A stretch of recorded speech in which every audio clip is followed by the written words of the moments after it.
today. From Hard Rock Stadium in Miami, Florida. This is the NFL on EA Sports.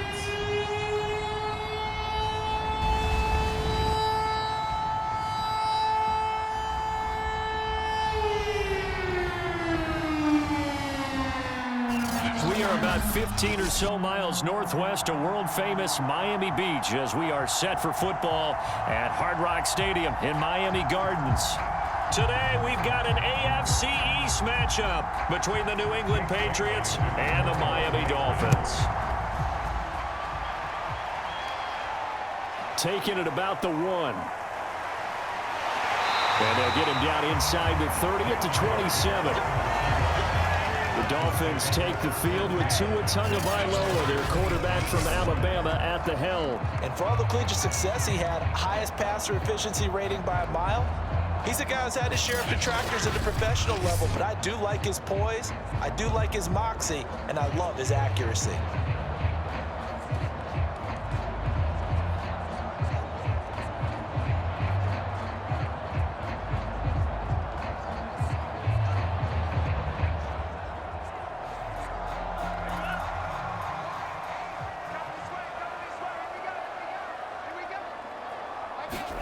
Tua now on first down. Got a man open. That's Devontae Parker, complete. And he's taken down but able to slip across the 35. That was a nicely run slant route, and what the receiver's trying to do is make the defender think he's going upfield for a deeper route and then breaks it off, usually after about 3 to 4 steps, and cuts towards the middle of the field. And now what he's trying to do is use his body to keep the defender away from the football and give the quarterback a really nice target. And he'll muscle his way up to the 43 for a pickup of right around 5. A quick burst there, and he nicely bit off a pretty decent gain.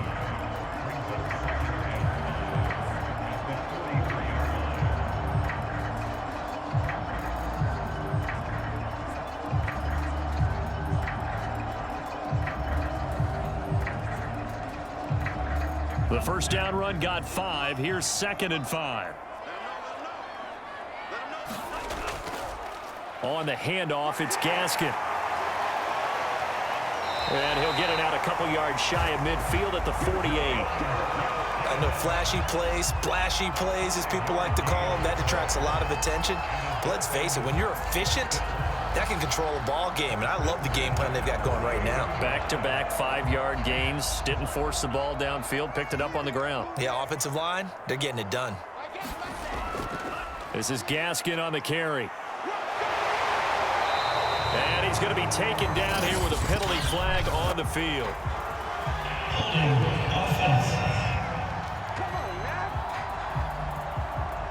So on the big tight end, holding. Each and every year, we talk about very few tight ends coming into the league that are polished blockers or asked to do it a lot in college. So it's a constant struggle and a constant fight to learn how to do it without holding. They're backed up here with a 1st and 20 now after the holding penalty. From the gun, it's Tua. And this one complete to Will Fuller. Without the previous penalty, that would have been a first down. Instead, it's just a gain of 10. They should have put the coverage guys in a stress on that one. They thought they were going deep. Ends up curling inside for a nice chunk of yardage.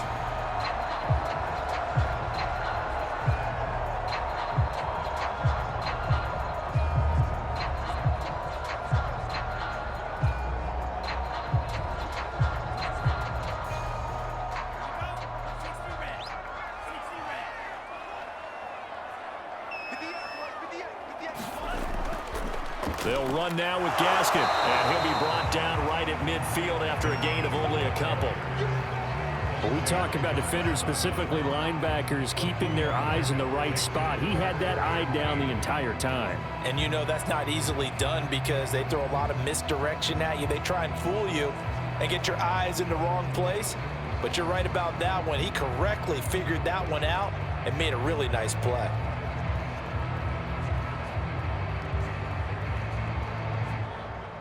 An extra corner comes on now for the Patriots D on 3rd down. From midfield, here's Tua. Toward the sideline. Did he keep the feet in? Yes, he got them both down, says the side judge. And that's good enough for a first down. He's such a good route runner. Shows it there on third down. Very proficient and a good pass. And you know what I've observed over the years in the NFL? The better a route runner you are, the more confidence your guy's going to have in you to go to you in important times because he can trust you being in the right spot, and they connected there and picked up a first down.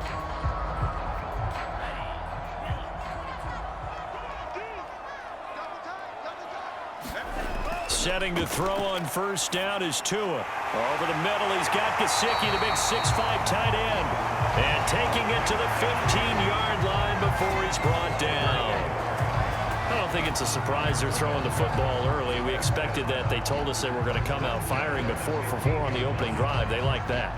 They don't just like it, they love it, because now everyone gets locked in. Your confidence jumps up. Everyone's easy about what they're doing out there. And by the way, they're looking at the sidelines thinking to themselves and expressing, let's keep throwing it. We're doing pretty well. Yeah, that one drops down, incomplete.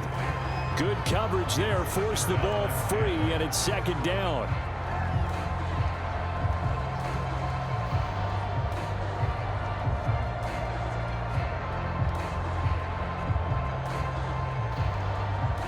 After the incomplete pass, here now is 2nd and 10.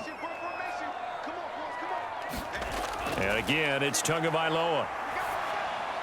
Finding Gaskin underneath. And he's going to be brought down just shy of the 5 at the 6. That'll leave them with a 3rd and 2 coming up. They got 8 yards there. And forget about the run to set up the pass. They're just coming out throwing. Forget trying to set anything up. They feel like they have the advantage. They feel like they have the matchups, and they're just attacking right now. Yep, going to the air on the opening drive. Tua looking to throw on 3rd and 2. Yeah, he's got it. Touchdown, Dolphins. Will Fuller on the receiving end of the touchdown pass for Tua. And the Dolphins take it right down and score on the opening drive. Quite the drive there to get things started. They took up the bulk of the first quarter, and they end up in the end zone. And I love your last point. Ended up in the end zone. Because a lot of teams like those long drives, especially to keep their offense off the field, right? Keep the ball away from them. But they finished it with a touchdown. That's the exclamation point. Now flip it over defensively.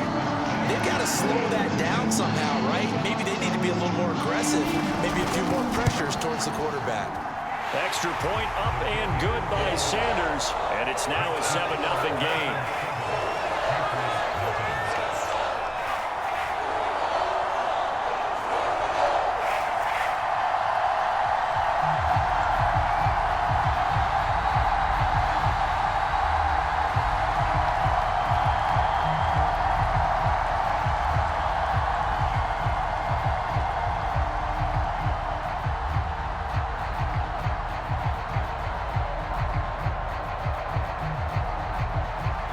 Now after the touchdown, ready to kick it away is Sanders.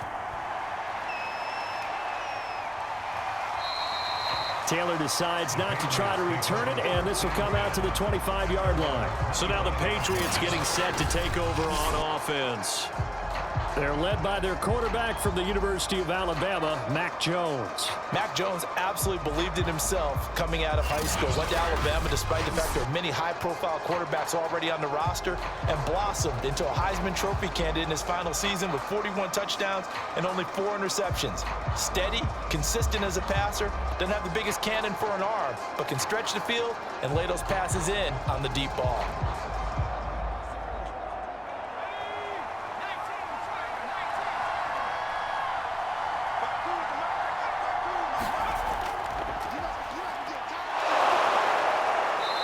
Space there for the first down run, as that's going to get him about 5 yards.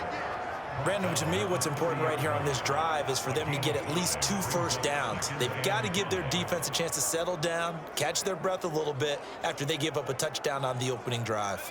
After the pickup of 5, here's 2nd and 5. Throwing, Jones. He finds his man, complete. That's Harris. And he'll be brought down right around the 37. complete to Damian Harris. A gain of 7. And the Patriots first down.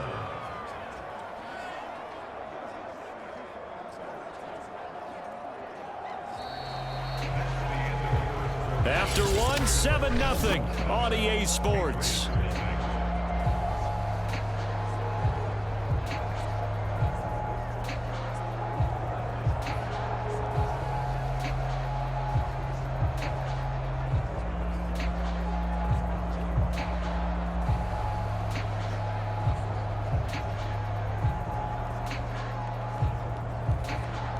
Line of scrimmage, the 37 on 1st and 10. Now Jones. And that is incomplete. Nowadays, quarterbacks don't mind throwing into coverage because of the confidence they have in their receivers to come down with the ball. But sometimes you have to be careful you don't get too confident and throw an interception. An incomplete pass on 1st down. That leads to a 2nd and 10. Off the play fake. Jones. Open man is Kendrick Bourne. And he's got another 1st down as he's brought down at the Dolphins' 37. And that's a more than acceptable read right there because it's zone coverage, so timing is everything. This time you wait for his man to come open, puts it right on him, and they pick up a 1st down.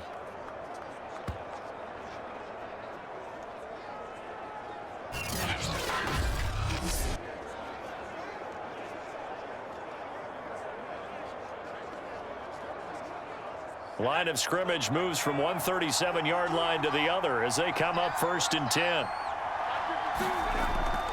They hand this off to Harris. And able to break one tackle, but then quickly brought down. But a nice little gain. On any explosive run, you can almost feel the ground shaking, and that's from the offensive linemen creating space for their runners. I had an old coach tell me before, they always told his runners, run around the offensive line in pregame. Get used to the ground shaking so you don't trip and fall when it happens in a game.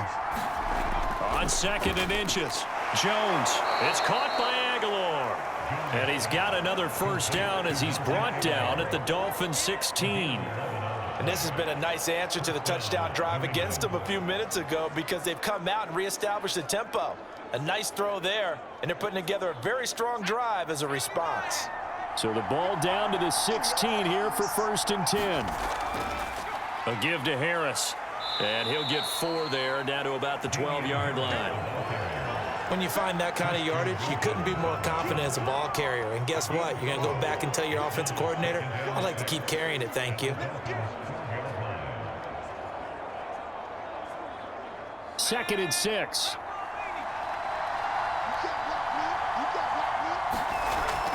Looking to throw. Jones. This is White on the screen.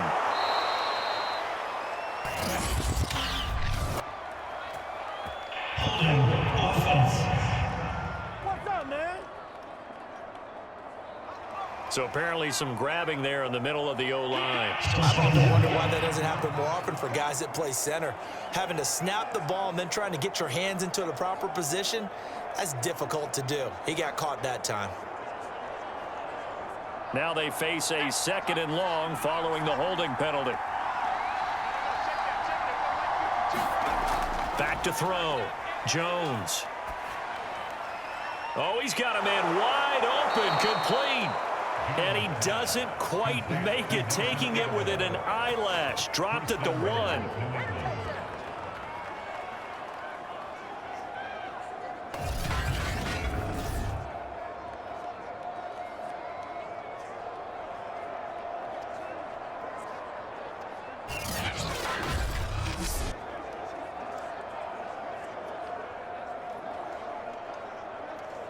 First and goal, and a chance to get that initial touchdown right back. Looking to throw. Jones. Under pressure now, and he's going to go down. Sacked back around the 8. Jalen Phillips coming in hard there on the blitz, and he gets him 7 yards behind the line of scrimmage.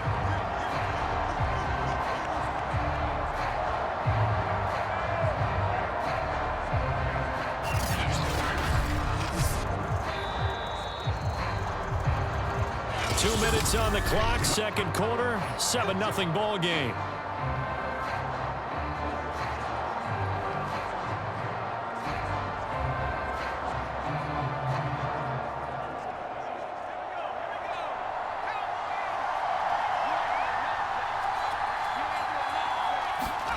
On second and goal, Jones.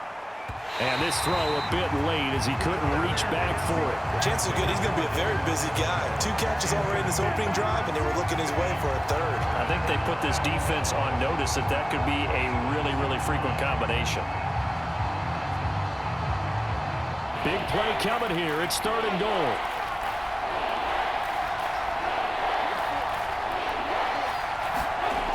Operating from the gun, Jones. He will find his tight end Smith for a Patriot touchdown. 8 yards on the touchdown pass. And the Patriots are within an extra point of tying this one up. Those are the drives that prove a lot. You got a rookie quarterback, Charles. You're on the road, takes him down, throws the touchdown pass. And in a game like this, with, as you described, a rookie quarterback, the team usually says, okay, we got to take care of this guy. We got to protect him. But when he goes out and plays like this on the first drive on the road, he doesn't have to say, I'm here to be your leader. They just need to follow him.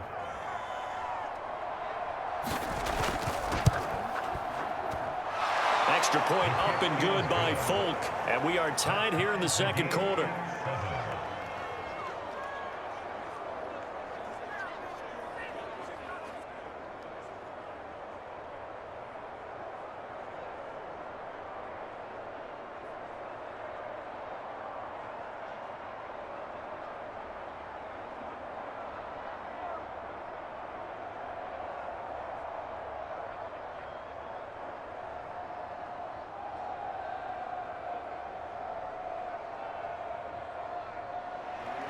Each team's had it. Each team has scored. 7-7 here as the kick's away.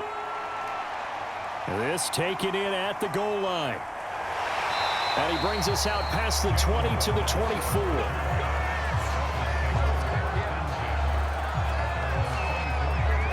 So Miami coming out for their second drive. After the long touchdown drive we just saw, you wonder if maybe that's taken a little of the wind out of this offensive sails, because they had it going pretty good last time too. Had to sit over there for a little while, didn't they? You know, they were eager, amped up to get back on the field after just scoring, hoping to get the ball back quickly. That didn't happen, so I'd say come out, just kind of get started again. You know, it doesn't have to be anything dramatic. Just get moving, get loose again, and see if they can get it downfield. On first down, Tagovailoa. Fuller brings it in over the middle. And he'll be brought down on the 30-yard line after a gain of 6.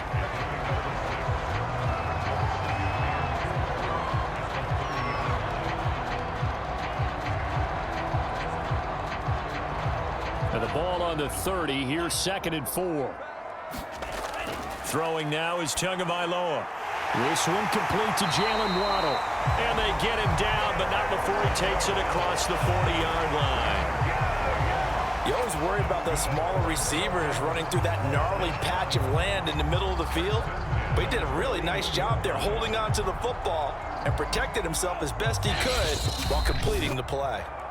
Now the Dolphins going to burn the first of their timeouts as they'll stop it with just over a minute to go before halftime.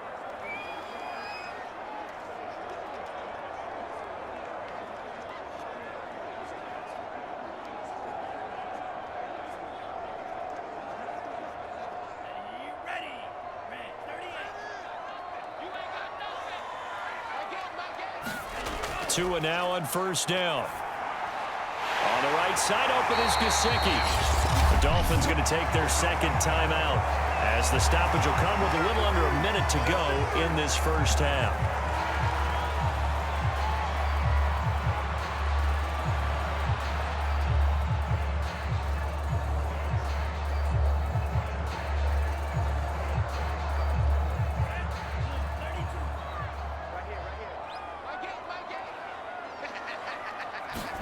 Tua to throw again.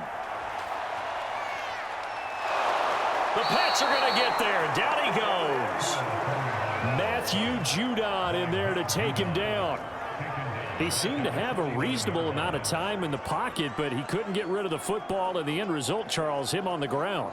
Yeah, he's got to keep an internal clock to go along with his offensive line. When you're talking about 3, 4, 5 seconds, that's a reasonable amount of time to expect to deliver the ball downfield. So great to try and complete a pass, but it's equally important to know when to throw the football away, too.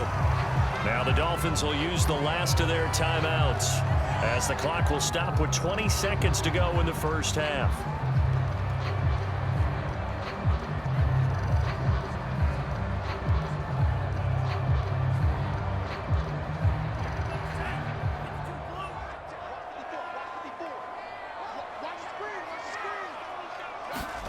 Looking to pass. Tua.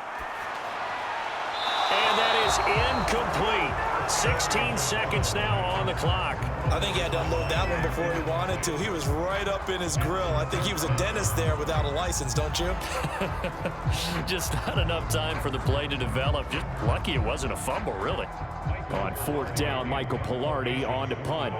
Back deep for the Patriots, Gunnar Olszewski.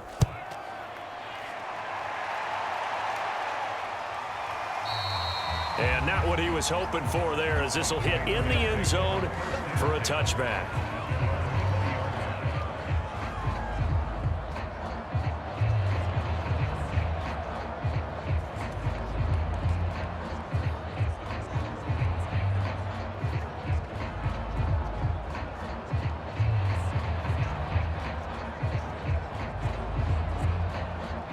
The Pats at the line, ready to go. And we'll see how aggressive they want to be in these final stages before the half. And they're just going to run it here up the middle. And this will leave them a yard short. Nice pickup of 9 yards on first down. Now a timeout taken. Perhaps a chance for one more quick play and then another timeout if they hurry. We'll see.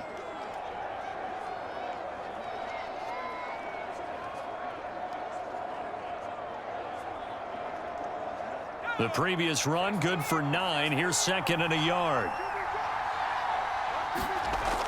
Back to throw. Jones. And that throw behind his man. He missed him. Incomplete. So a touchdown apiece. That's what we have to show at halftime as they head to the locker. There you have it. Halftime quickly over. Third quarter, here we go.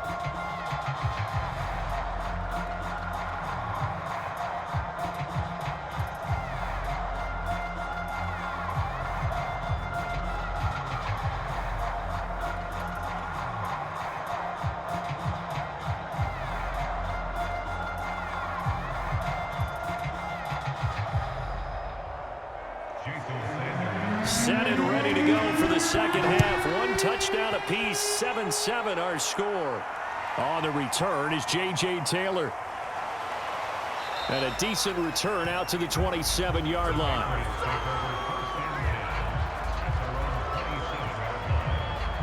For the Patriots taking over to start quarter number 3. It's a tie football game here. What do you think, Charles, the message was at halftime? Well, I think that they probably just looked at things and said, we're fortunate that this is a tie game. No need to panic. No need to change a whole lot. We didn't play anything close to our best in the first half, so we don't have to go out and win one for the Gipper. Let's just go out and play our best football and win one for us.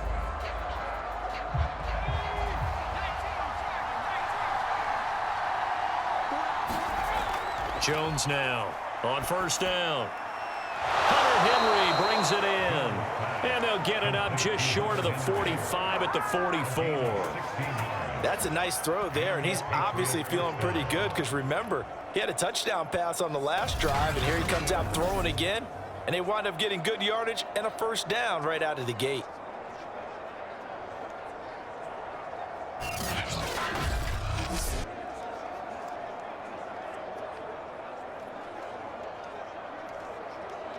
Took just one play to move all the way to the 44 as they try again on first down.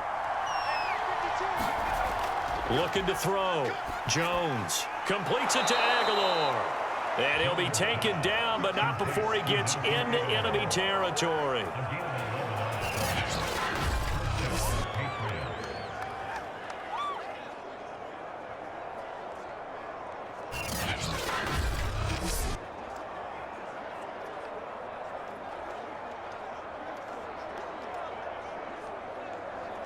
Back-to-back good plays have him on the move on first down. Back to throw. Jones. And right side, Henry's got it.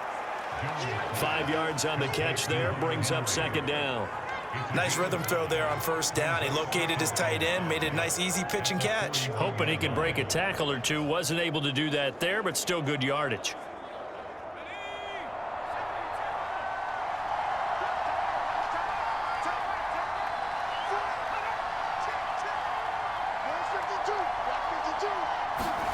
From the 41, Jones. That's going to be caught. It's Jacoby Myers.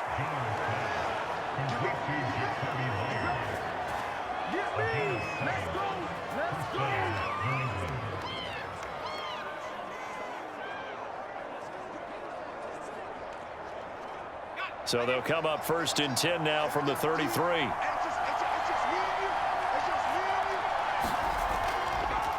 They'll run it here. This is James White. And he'll maneuver his way forward for about 4. 2nd and 6. Well, at the end of all that hitting and hollering, it was a 4-yard run, so the offense is going to go back to huddle and feel pretty good about themselves.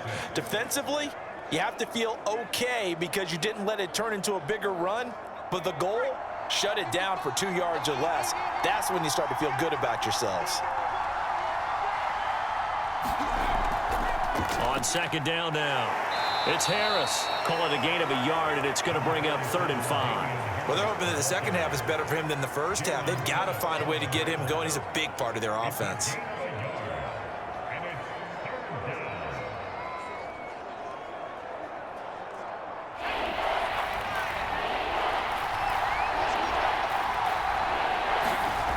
Now Jones from the gun on 3rd down. And inside the 20 before he's brought down.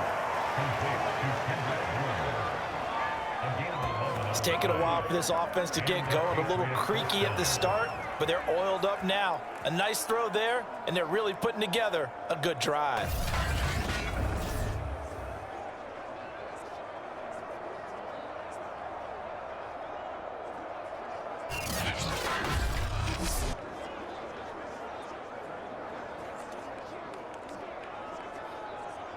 So the ball down to the 16 here for 1st and 10.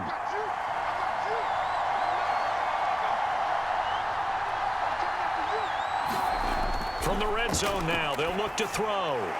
His throw caught right around the 6.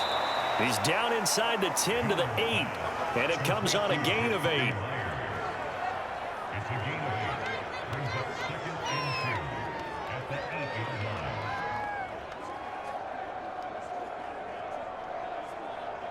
Ball on the 8, 2nd and 2.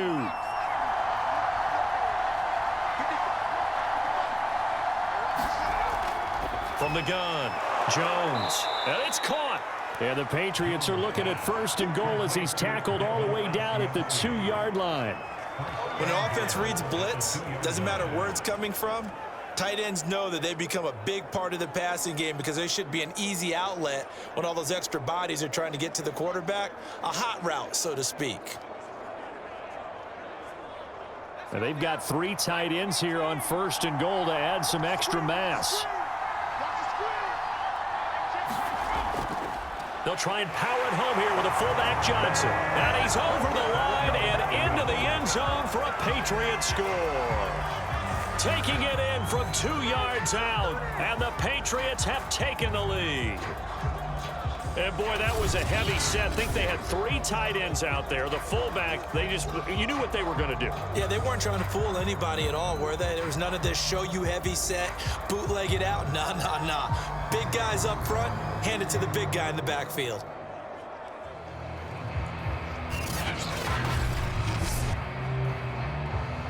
On for the extra point is Folk.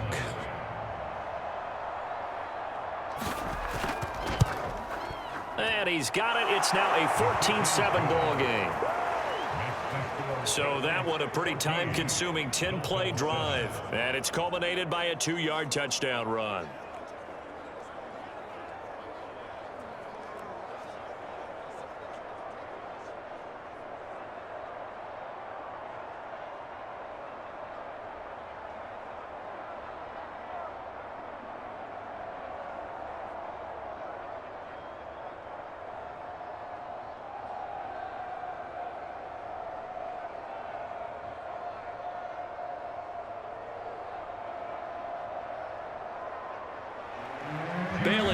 kick it away after the touchdown. Here comes Jalen Waddle from his end zone. And ultimately cannot get this out to the 25-yard line as he's dropped at the 23.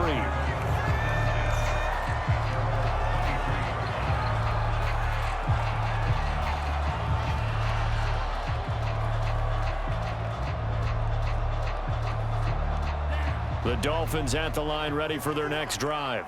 And this game was all square at halftime, but now they find themselves down 7 following the opening drive touchdown here in the third quarter. And they need to take a good, relaxing, deep breath, don't you think? Because right now they might start to feel like they've got to play catch-up here and start matching them point for point. But it's still too early to get there. They can still run their offense. Plenty of time to get back in this game. And that is going to do it for this third quarter of action.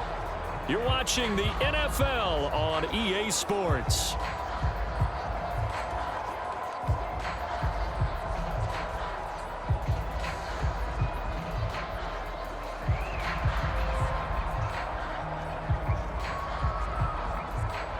Line of scrimmage, the 37 on 1st and 10. Tagovailoa working out of the gun. They get this out wide to Gaskin. And he's dropped right at the 40. Gain of 3. And we see another pitch and catch there to the running back. This position just continues to evolve. They become just as critical to the passing attack as a lot of receivers, tight ends, because their ability to make people miss in the open field can really generate big plays for an offense. From the 40 now on 2nd down. Tua. They'll get this to his tight end, Gesicki. And they'll get to him after a gain of 7 to the 47. Let's not quibble about the gain there on 2nd down. That was a positive play because that was a take-what-you-can-get situation. Got out to the tight end. Now it gives them a much better opportunity to convert on 3rd down.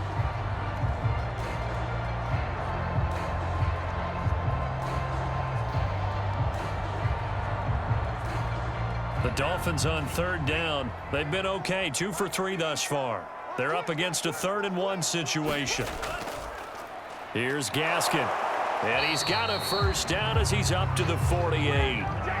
We ought to come up with a T-shirt and sell it that says, no indecision on 3rd and 1. And we didn't see it on that run, did we? Got his shoulder square, just got right into the line of scrimmage and picked it up. Absolutely. Picked his lane, went with it, and converted.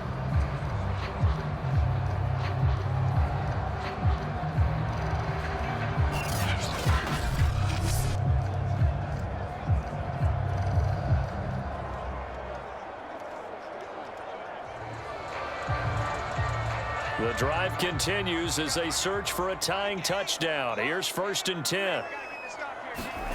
Here's Tua. Eluding the pressure right.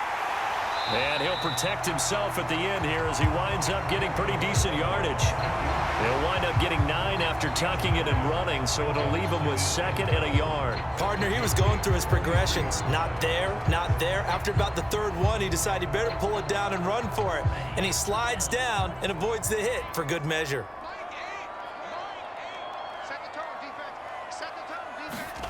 Looking to throw again on 2nd down. Tua. And this one nearly intercepted. Boy, that would have been a great time for their first pick. But instead, it's 3rd down. I guess they're in a situation now, 4th quarter, where they're forced to take some chances, but I don't know that that was the type of a chance you want to take. And that one could very easily have been intercepted. And if it does get picked off, that could possibly seal this one. And he'll give it here to his running back. And he will have a 1st down here at about the 40. Well, partner, what do you think? Might have been 4-down territory if they didn't pick it up, but... Yeah, it's a moot point now. I was curious, so if they didn't get it there, would they have gone for it? I guess we'll never know. Yeah, we didn't have to make that call, but I have a feeling both of us would have said, go for it.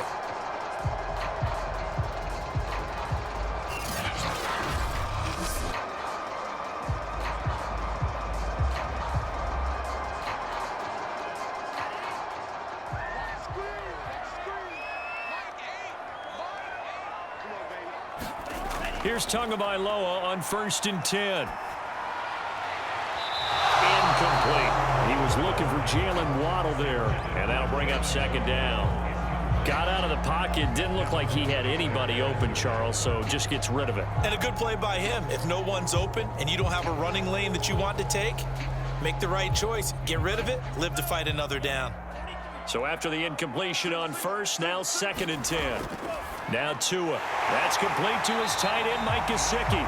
And he's got another first down as the tackle's going to be made at the Patriots' 27-yard line.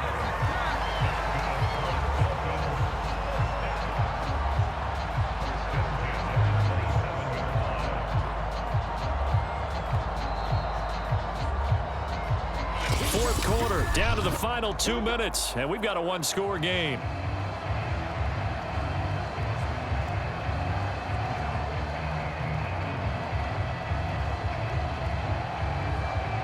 So the Dolphins have it as we welcome you back in.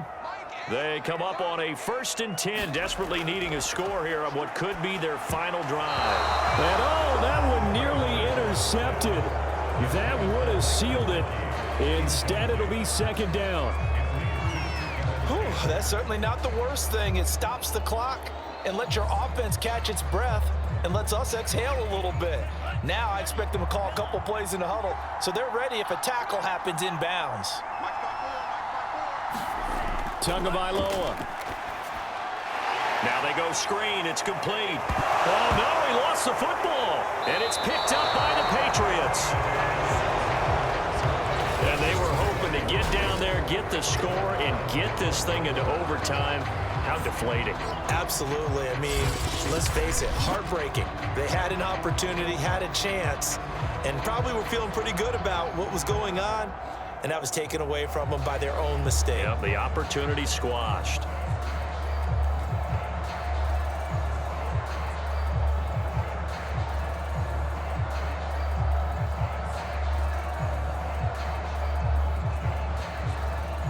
So from inside the 20, here's 1st and 10 at the 18. They'll start on the ground with Harris. And he sneaks his way forward only for a couple here. 2nd down. Now the Dolphins going to burn the first of their timeouts as they'll talk things over prior to this upcoming 2nd down play.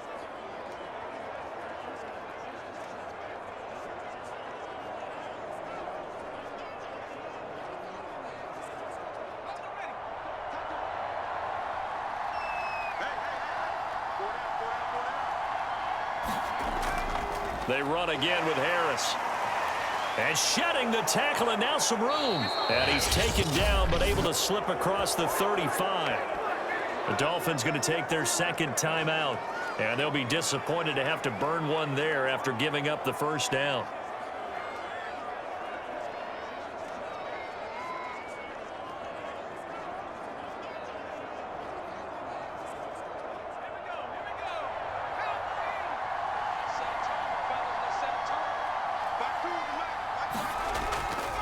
They'll try and run some clock here as they keep it on the ground. And unable to get downhill there as he'll take this up to about the 37. Now the Dolphins will use the last of their timeouts as they'll talk things over prior to this upcoming 2nd down play.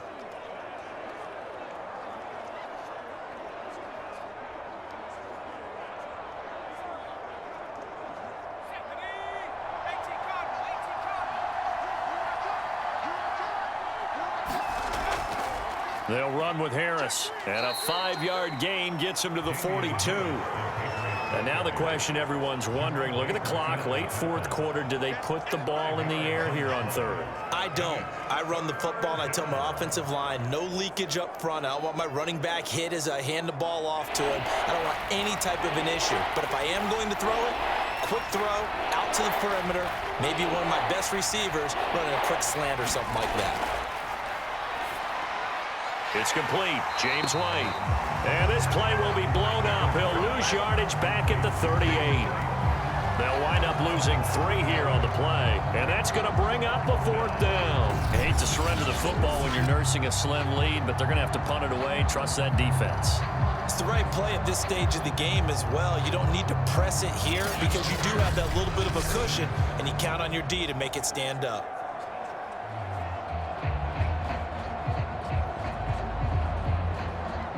The Patriots send out their punter. as he's on to kick it away.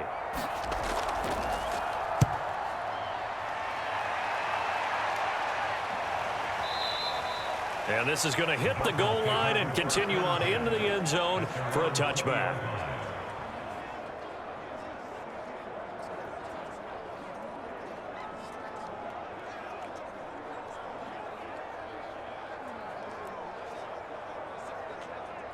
First down Miami as they get set to start the drive. Critical condition here, obviously. Got to hope to get something quick right and then maybe take that shot deep. And once they do take the big shot, you got to worry on defense. Of course, no one getting behind the defense and make it an easy throw. But nowadays, it's not just the ball being tipped in the air and people in the end zone in a cluster. It's that guy that's short of the end zone who comes up and ends up making the play because he goes unguarded. So there's a lot to think about if you're playing defense in this situation. We'll see if they can cover all their bases. Well, going into the final play of this game, they knew that they needed some type of a miracle there at the very end, but they couldn't get it done. However, we were treated to really a spectacular affair. Even though they didn't finish it off, you're exactly right. They took us down to the last play. You were wondering, could it happen? Possibly, even though we both knew it was a long shot.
Today, from Bank of America Stadium in Charlotte, North Carolina, This is Madden Football on EA Sports.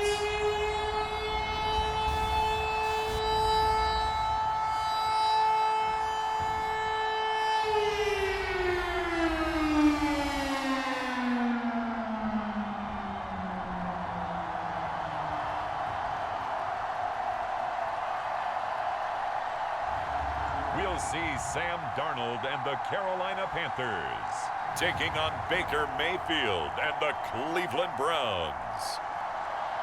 EA Sports coverage of the NFL takes us to the Carolinas and Bank of America Stadium here in Uptown Charlotte. Just a few moments ago, this building was shaking as the Carolina Panthers emerged from the tunnel here in Charlotte. They are ready to go as the Panthers are set to match up with the Cleveland Browns.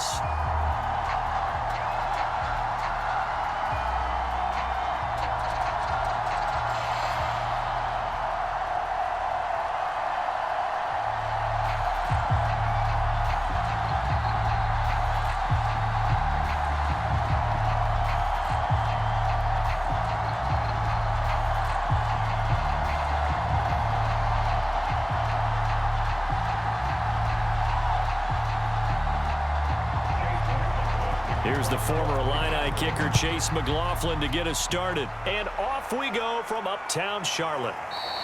No run back here on the opening kickoff as we'll start at the 25.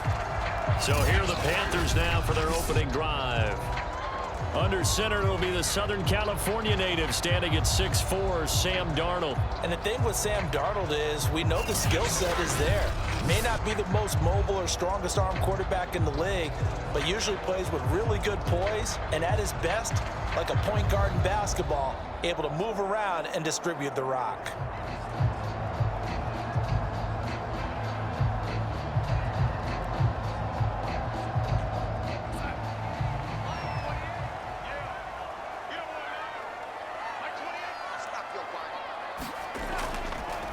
First carry for Christian McCaffrey. And right away, they're going to stack him up right at the line of scrimmage. Call it no gain on the game's first play. And it's second down now. And he got off the end there very quickly to make that play. Yeah, it was almost like the bullet train, wasn't it? I mean, just zoom.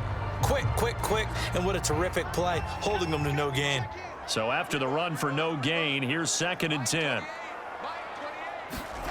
Out of the shotgun, here's Darnold. And he will find the open man. It's DJ Moore. And he gets this one just shy of the 40, down at the 39. And the hitch route is run really well. That jab step off the line of scrimmage by the receiver, which is designed to back up the defender and give him a little bit of space. All you want there, get that space, catch the football, and then make a move and pick up extra yardage. And that's exactly what he got done there. So from the 39 now, they'll come up on a 1st and 10. Here's Darnold. He'll get this out right here to McCaffrey. And he'll get it out a couple yards shy of midfield at the 48. I like it, I like it, I like it. Get everyone involved in the passing game. And you know you can create those great mismatches throwing it to your guys out of the backfield. And on the first drive, that can also help establish some rhythm, right? I think so. It gets everyone involved. They feel like they're part of it and really gets them amped up as they go forward.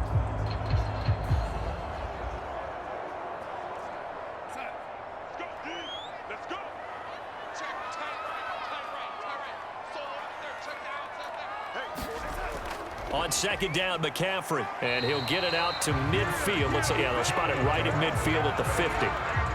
But we always talk about good down and distance, allowing offenses to expand their playbook. Well, 2nd and 2, that means your playbook's wide open. You can run just about anything.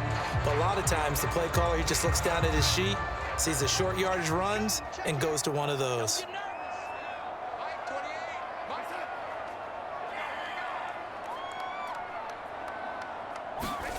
From the 50, it's Darnold. And he gets this inside the 35-yard line.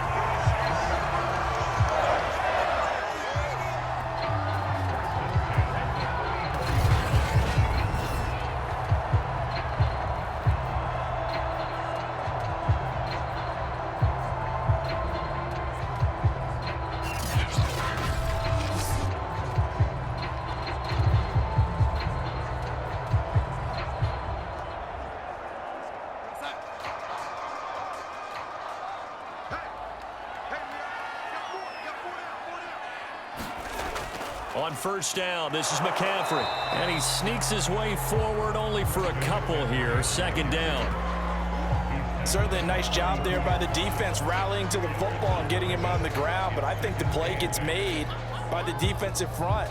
Because if they can't get upfield, their job is to go ahead and get low, almost get into a ball sometimes, stack things up, and make it difficult for the runner to find a hole.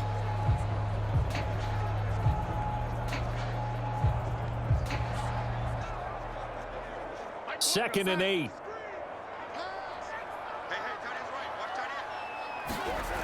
Here's Darnold. And his throw's going to be incomplete. A lot of times it's that first read that you have. Maybe you get it in pre-snap, and he locked in on his target, but he was covered quite well, and that one's incomplete.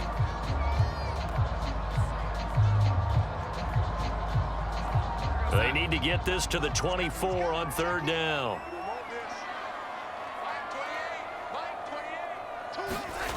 Darnold. He'll get this to McCaffrey out of the backfield. And they're going to have another first down as he's going to be tackled at the Browns' 17-yard line. I'm not sure that this play was designed for him specifically, but they got through the progressions and got the ball to him. So second catch on the drive. He may not be a primary guy, but they definitely want him involved, don't they? Absolutely. This early, the opening drive, as you said, 2 catches. So if they can get him going in the passing game, it should open up his running game too.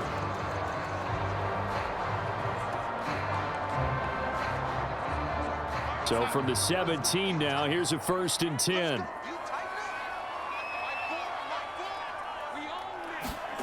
Inside the red zone here, they'll look to throw. Flush to his right, and he can't get rid of it. He's taken down. Malik Jackson, the 6'5" D tackle with a sack. Defensively on the previous play, they gave up a pretty good chunk of yardage, but right there, they got a good portion of it right back. And if we just flip it around from the offensive perspective, took a nice step forward, and how about a couple of leaps backwards after that play? They've got to figure out a big call coming up here to try and gain that yardage back.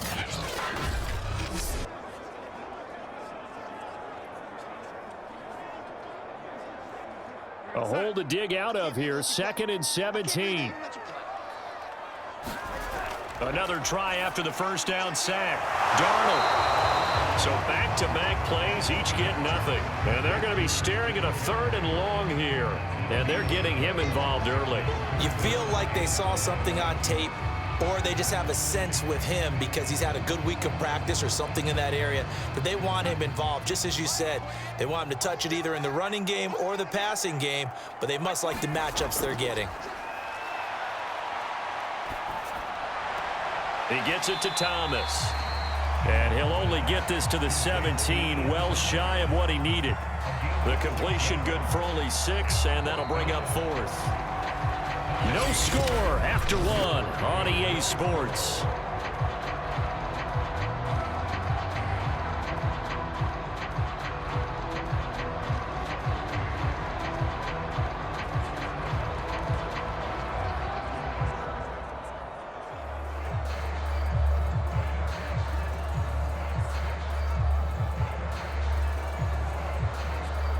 And the first play will be a field goal try. From the right hash, just a 34-yard attempt. Gonzalez's kick is good.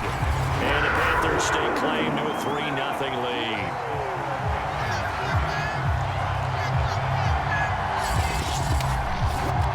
So pretty good opening drive. That'll make the home fans somewhat happy. They wanted 6, but they got 3 in the early lead. And they should be happy. The guys look good getting down the field. That's got to give them a little bit of hope that good things are in store here today for them.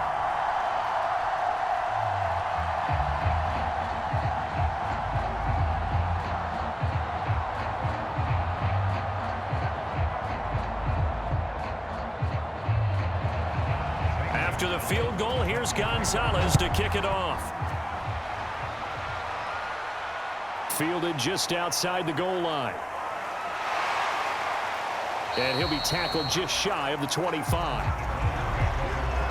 Here come the Browns on offense with Baker Mayfield, the former #1 overall pick at quarterback. And the first possession isn't until the second quarter, but what's nice about it It's only down 3.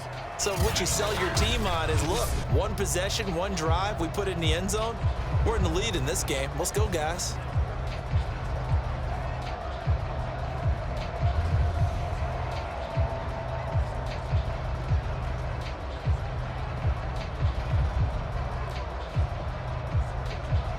Mayfield going to lead the Browns up now, 1st and 10 at their own 24.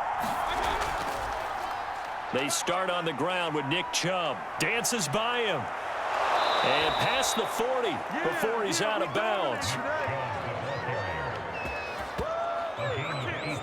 How many times do we say in this game that speed kills, and it does it in so many different ways? In this case, you got a back who's quick and shifty, can make moves, make people miss, but also gets to and through a hole before it can close down. That's some of the benefits of that speed, not just outrunning people in the secondary, and that led to a really nice gain. One play has him up past the 40 already, and another 1st and 10. A run for Nick Chubb. And able to work about 5 yards out of this as he's taken down up near the 47.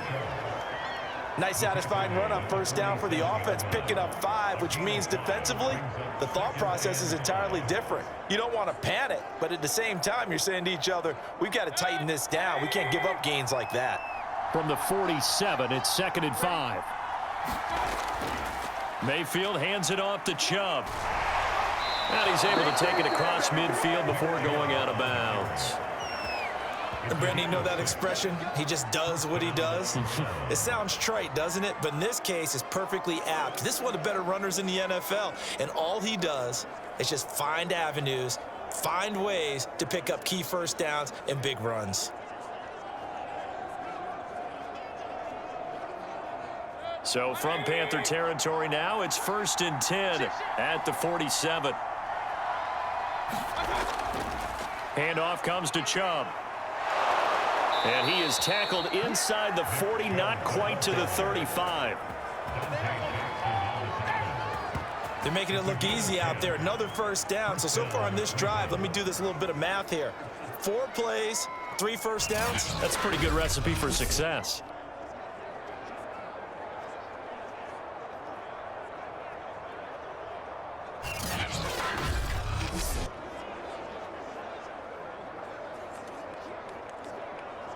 Line of scrimmage, the 37 on 1st and 10. A first carry now for Kareem Hunt. And he's going to get this down near the 20-yard line. A good run there off right tackle in an old school NFL football. The right side, the offensive line, often known as the nasty side. The left side, usually the technical side. Kind of reminds me of the old Atlanta Falcons 2009, 2010. That's how they constructed their offensive line.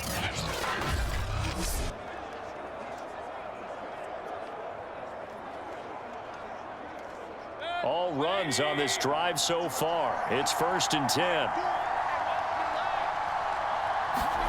They'll try to throw here. Mayfield. And he's got the hook up to Landry. And he'll be taken down at the 20 after a gain of just 1.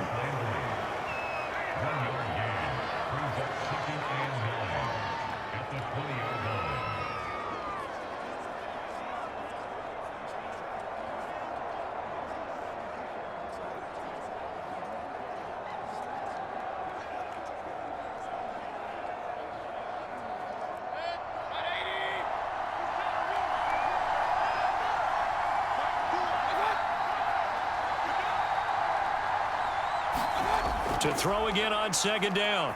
Mayfield. And a dangerous throw there as that's knocked down and incomplete. Receiver coaches preach to their guys all the time. Separation, that's what's going to make the play successful. That time there was very little, and I think they were actually fortunate that it was only knocked away and not intercepted. Now play number 7 of this drive, but it's a tough 3rd and 9. Mayfield looks to throw. And this almost intercepted. Not sure he saw the free safety that time. But lucky, incomplete. That'll bring up 4th down.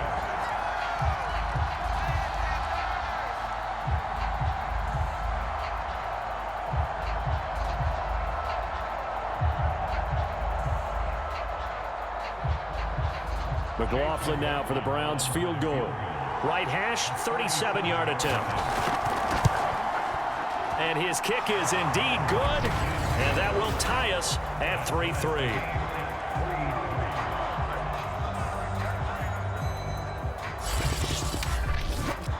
So a return of serve, so to speak, here on the second drive of our game as they respond to that opening field goal with 3 of their own. I like that. Going a little tennis on me, I know you. You like to mix it up with sports. They crack a forehand back out and they get a backhand. What was the serve? What was the return on? It was a backhand. I like that. A really good backhand. With some nice top spin on the whole thing. I love it. Almost a mirror image when you really get down to it. I thought that was pretty good stuff. Each team with a possession, each team with a field goal as the kick is away. On the return, here comes Amir Abdullah. And he won't quite make it to the 25. Second quarter action with 1:59 remaining.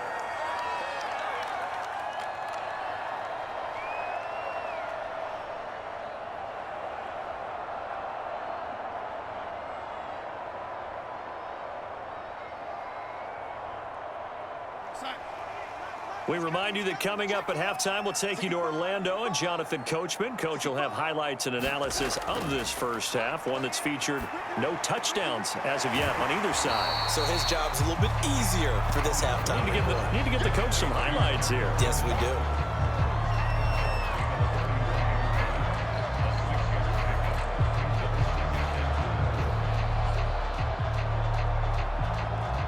They'll come up now 2nd and 4 from the 31. Darnold from the gun. Going back to Marshall. He's got him again. And they get him down, but not before he takes it across the 40-yard line. I think it all came together there. In-breaking route. Drove it with excellent pace. Money throw right there to move the sticks. First down now, but that clock rolling. Now it's Darnold. His throw incomplete. Just his second incompletion so far. He's 8 for 10. I think he'll take 80%. There's no doubt that he will, but if you're the defensive play caller, you better circle what you just dialed up on your play sheet and come back to it because you just caused an incompletion. You need a few more of those. So now 2nd and 10 after the incompletion on first down. To the air again, Darnold. Flushed out right. And he'll be taken down, but not before he works it past the 50. Well, he did a nice job keeping his eyes downfield, waiting for someone to get open. But once the pressure forced his eyes down to see the rush, it was time to make a break for it. First down now, but the clock continues to move. And Darnold doesn't like what he sees. He's going to signal for a timeout, as they'll stop it with a tick under a minute to go before half.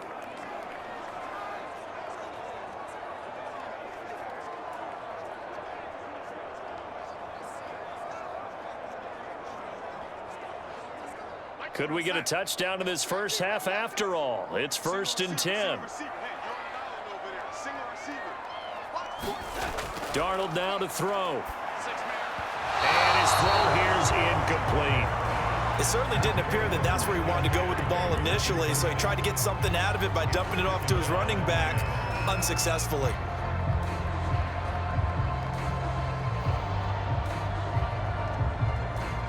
So they'll come up after the incompletion for 2nd down.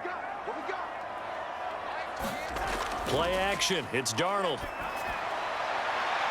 He's got a man. That's Marshall. And he'll take this into the end zone. Touchdown, Carolina. Terrace Marshall, 48 yards. And the Panthers have taken the lead. And that touchdown gives them a touchdown lead before they attempt the extra point. What a great way to end the half. Yeah, great job to put themselves in front. And now, see on the sideline, special teams defense scrambling, saying we want to preserve this for the final moments of this second quarter.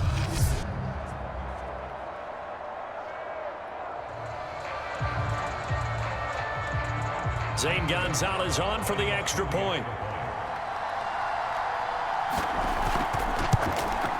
And it is up. And it's good. That'll make our score 10-3 now.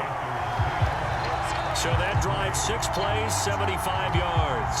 And Carolina scores to cap it off.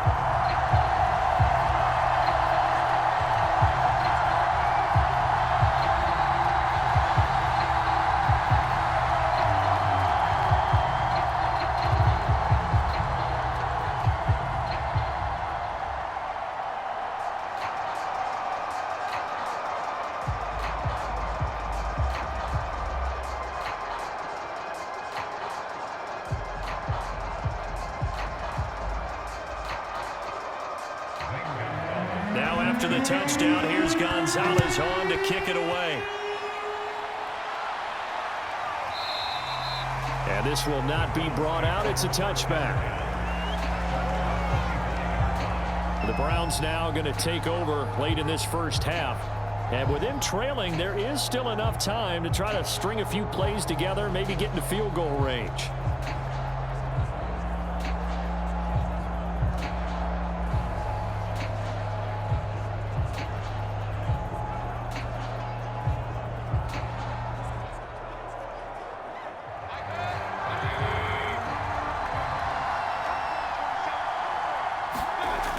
First and 10, Mayfield. Over the middle and into the hands of his receiver, Landry. And they're able to get this one across the 35. Now the Browns will use the first of their 3 timeouts as they'll stop it with just over 40 seconds to go in the first half.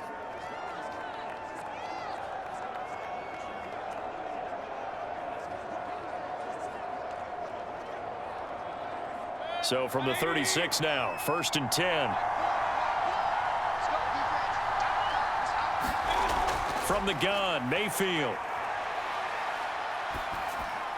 And finding the tight end, Hooper. And he'll be out of bounds after getting this one across the 40. A gain of 6 there on first.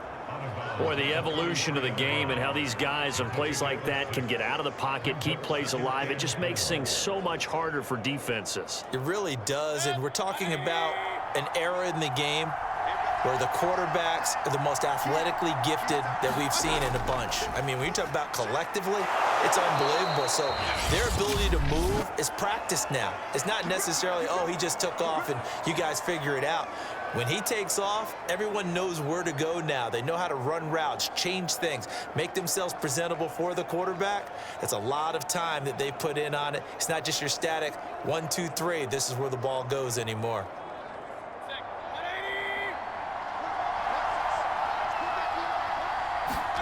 Mayfield now looking to throw on first down. He's got Hooper on the short connection. And he's corralled at the 40, but not before picking up 8. Now that's staying ahead of the chains. Really good pickup on first down, hitting the tight end there. Now brings up a second and manageable. Just found a hole in that zone. Ahead of the chains now, second and 2. Final play of the half, Mayfield. Got a man, that's Rashard Higgins. And they're going to have another first down as the tackle's made at the Panthers' 25-yard line. So it's halftime here in Charlotte with the Panthers out on top. As we'll get you down the coast to Orlando for Jonathan Coachman at our EA Sports Halftime Report. Coach. Okay, Brandon, thanks very much. And welcome, everyone, to this abridged version of the EA Sports Halftime Report. All right, Brandon, thanks very much. Welcome, everybody, to our abbreviated version of the EA Sports Halftime Report. This one has been a hard-hitting affair to this point, and you got to expect we'll see more of the same in the second half. And to bring the action your way, let's get it right back out to Brandon Gott. All right, Coach, thanks. Yeah, both teams likely to make some changes in what's been a closely fought battle to this point.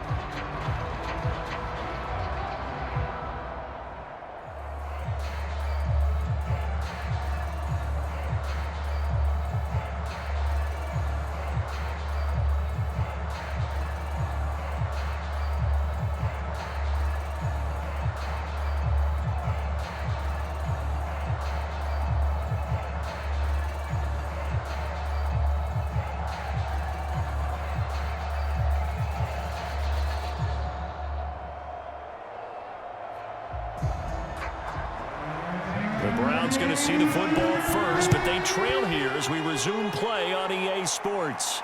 This will be fielded inside the 5. And he'll go down as this drive will start at the 25-yard line.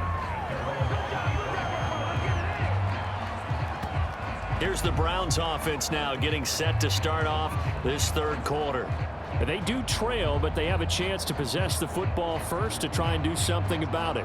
And that certainly makes it something of an important drive for them, because is it going to win the game? No, but you have to do something to bring some life to your sideline.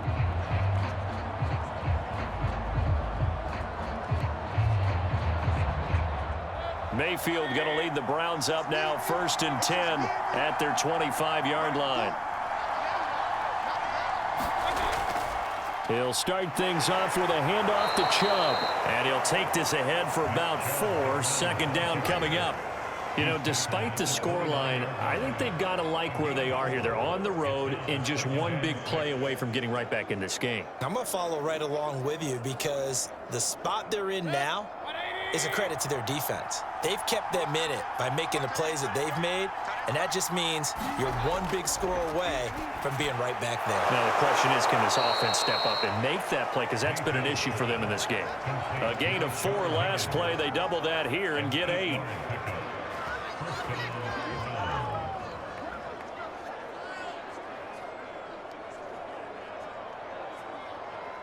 Line of scrimmage, the 37 on 1st and 10. They go play action. Mayfield. He's going to look deep now for Landry. And this one is incomplete. I'm sure this isn't a novel thought, but maybe run some simpler routes instead of trying to get it all back in one shot. Defense certainly appears to be ready for him. Try and get it back little by little instead of in big chunks. Third quarter of a tight football game as we come up on a 2nd and 10. Mayfield now. And he completes it to Hunt. And they've got it well across midfield down to the 40 before it's all said and done.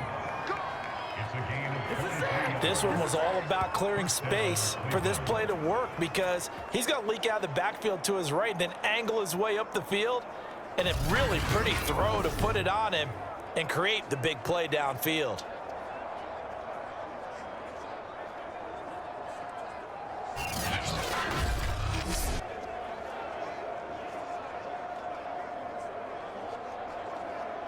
Still in search of their first touchdown of the game, but they're on the move. 1st and 10.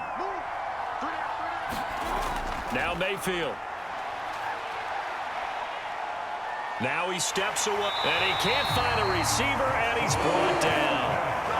Hassan Reddick gets him for a loss of 5. He is so tough to handle on the blitz, and that's Exhibit A. Pressure can come from all over when you're plotting a defensive strategy. On that particular play, it just came from the outside.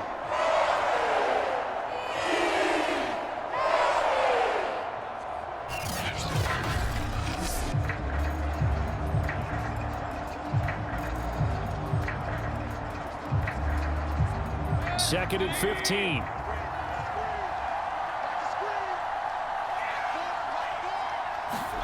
Another try after the first down sack. Mayfield. Under pressure, they got him again. Hassan Reddick able to get in there for his 2nd sack of the afternoon. Okay, let's go back a little bit and see if my schooling comes to the front. What's that old saying? Those who forget the lessons of history are doomed to repeat them. That's the same guy who's gotten back-to-back sacks. I think a double team may be in order.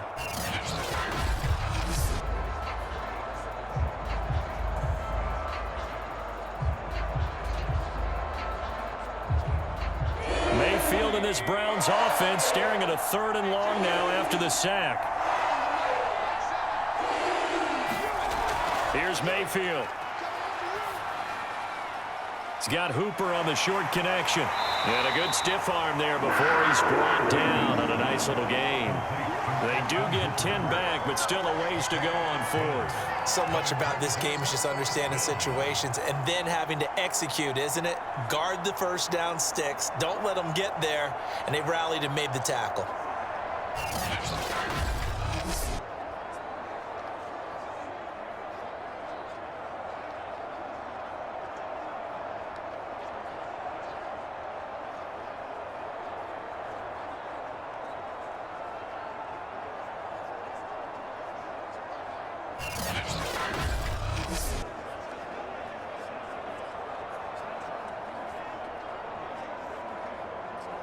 So now on comes the field goal unit, and wow, this is no ordinary try here. This will be spotted just shy of midfield, a 59-yard attempt. And this one will not get there. It's off to the left anyway. It's no good, and this score will stay right where it is.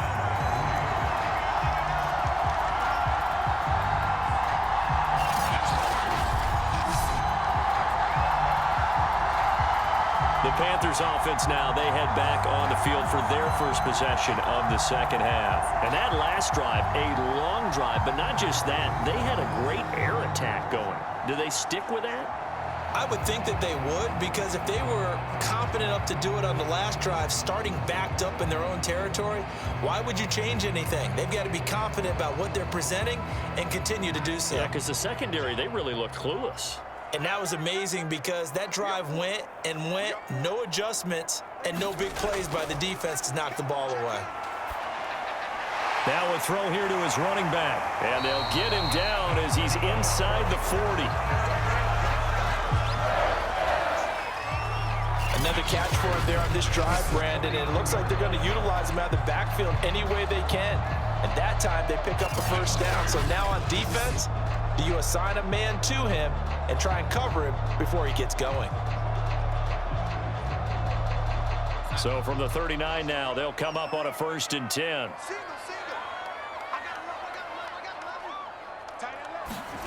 They'll fake the handoff. Now Darnold. Escaping the pressure right. And he's going to get this inside the 30. And we have to give credit to him for buying time and extending the play. But you know, there's some really upset defenders on that one. They thought that they had him. Instead, he was coated in Teflon and got away.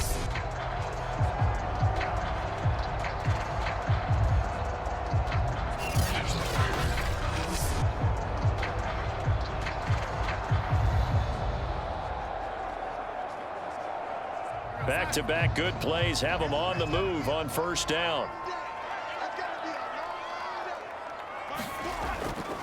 Darnold will hand off to McCaffrey, and he'll lose yardage. Brought down at the 32. This drive starts with 2 steps forward and now 1 back. A pair of 1st downs, and here a loss of yardage. This defense is just flat getting after it. They have not given up much of anything in the run game. Case in point right there.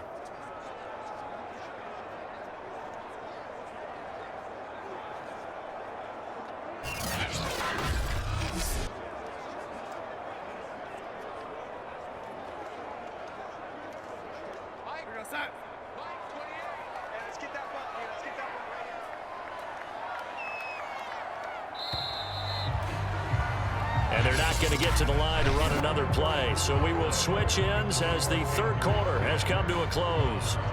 We'll return with more after this. This is the NFL, and it's on EA Sports.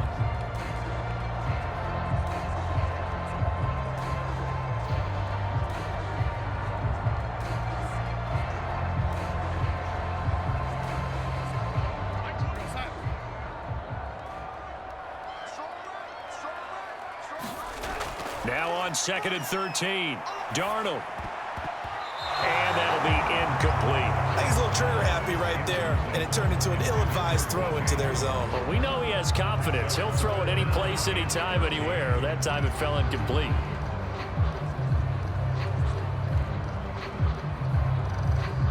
An incomplete pass on that last play, and that means they'll need to come up with something here on 3rd down. To throw is Darnold. Oh, this will be incomplete. The rush gets home just as he was letting that go. That could have been worse. Instead, it's 4th down. The frustration evident there because he couldn't find anyone on 3rd down, and he left no doubt that he was throwing that one away.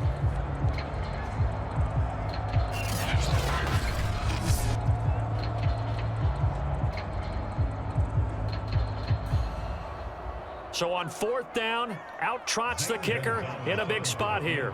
This to make it a 2-score game. And this one is no good. He missed it. And this score will stay right where it is.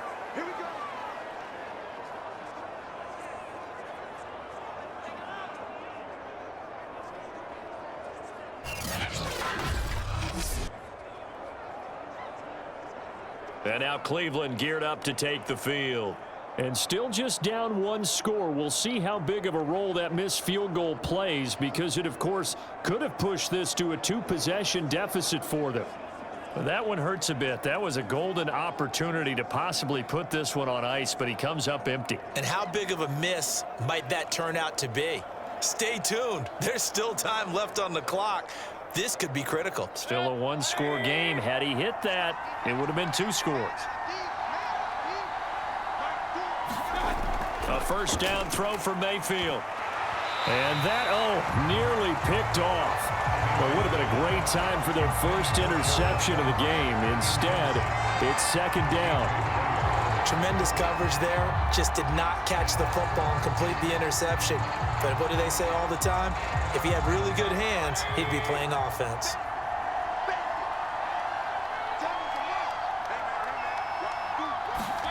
To throw again on second down.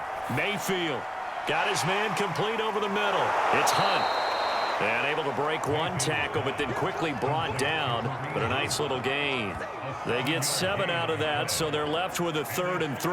I think the best offenses love to get the ball to their running backs in open space because they have the ability to make people miss, and they also have the ability to run over people. And if you do that throughout the game, after a while, they might just run through some of those tackles and go a long way. Well, we saw him shed a nice tackle on that play.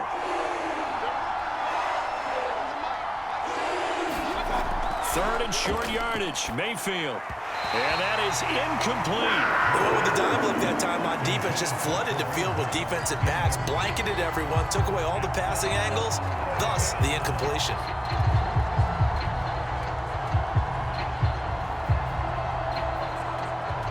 Here's Dustin Colquitt now. And surprisingly, this is the first punt of the game for either team. And the kick's away as he angles this one for the sideline. And no return here. Where will they spot it? They say just outside the 20-yard line. And onto the field, here come the Panthers. They're holding on right now to that slim advantage in a one-score game. And you hear a lot about 2-minute offense and 4-minute offense. Obviously, the 4-minute offense applies here. How do they run that effectively? Yeah, really what the 4-minute offense is you're just trying to grind the clock. So you want consistent gains, steady gains. Doesn't have to be big plays, but it has to be plays that gets first downs and keeps the ball away from your opponent. But certainly throwing the ball is in the mix here. It certainly is. Just make sure that you're careful with it. And again, get those first downs, keep possession of the football. And he's going to get a solid gain of 9 before being brought down. 2nd and right at a yard. Another nice pickup through the air, and I think a lot of people might expect him to run the ball in this situation, Brandon, but with this lead, they're electing to throw the football. Swings, slants, quick outs, things that they consider safe. Clock continuing to run. They'll probably wind this all the way before snapping it on second down. From the shotgun to McCaffrey. And he's able to take this one up to the 35-yard line. Well, they didn't accomplish their goal. They didn't get a stop there, gave up another first down. They have all 3 timeouts in their pocket. I think defensively, you've got to start thinking about using them here. I was just going to ask you at what point you think now's the go time? I think now's the go time. I don't think you sit back and wait because they can take a lot of time off the clock between plays and run 3 to 4 and really put you in a stressful spot. On first down, it's Darnold. Over the middle, it's Thomas. 7 yards, the pickup there. It certainly feels like there are more stars at the tight end position than there were even 10 years ago. And I think it's become more of a glamour position because of the ways it can hurt a defense, and guys want to be involved. They can be in line, close to the line of scrimmage. They can split out like receivers. But hands, route running, speed, and some toughness to go across the middle, you put it all together, you got a heck of a tight end candidate.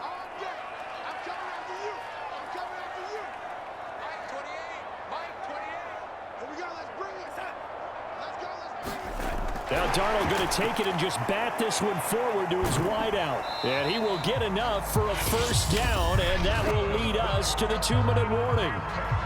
Fourth quarter, down to the final 2 minutes, and we've got a one-score game.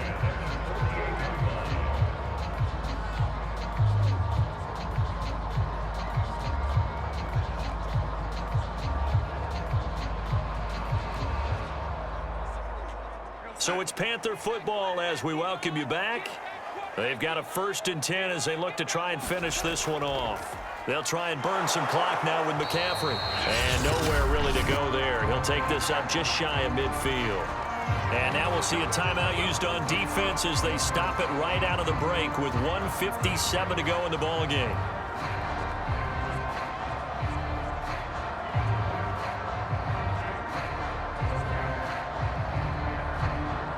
The run only got a yard. Here's 2nd and 9. They stay on the ground. McCaffrey again. And he's going to take this across the 50 into Browns territory. And whistles, and we're going to have another stoppage of play as they call the timeout on defense with 1:53 left.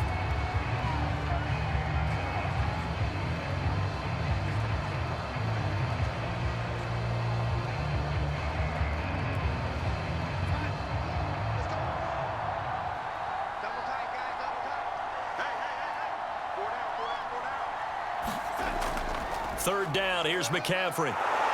And he'll be taken down, but he does have first down yardage. The Browns will quickly use their third and final timeout. And they'll be disappointed to have to burn one there after giving up the first down.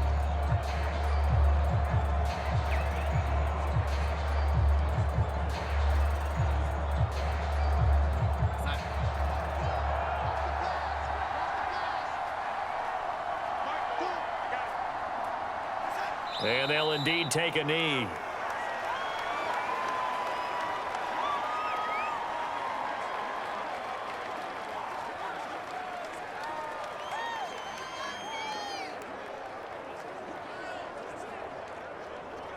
If nothing else, they've already taken a couple minutes off the clock here already as they come up 2nd down.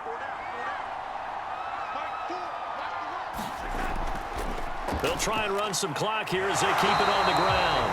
And he'll bring this one inside the 35. 8 yards there on the carry, and now they're left with a much more manageable 3rd and 3. Charles, why didn't they just take the knee there? You're asking the question that I'm asking as well, because we've seen a lot of football where coaches decide maybe they get a little greedy. I don't know if they're doing it for stats or for what reason.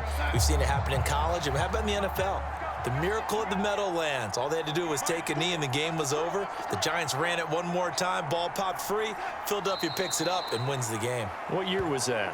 1978. I think it was in November. I don't know about you, partner, but watching them take the knee there and finish this one off, I feel like I'm going to be sore tomorrow. This was one bruising affair. Low scoring, but my kind of football. Not a work of art, but maybe in your world, a little bit of a work of art. You like the defensive side. I thought it was pretty. I can't help myself. I thought it was pretty. And it ends in a kneel down as the clock rolls down to zeros.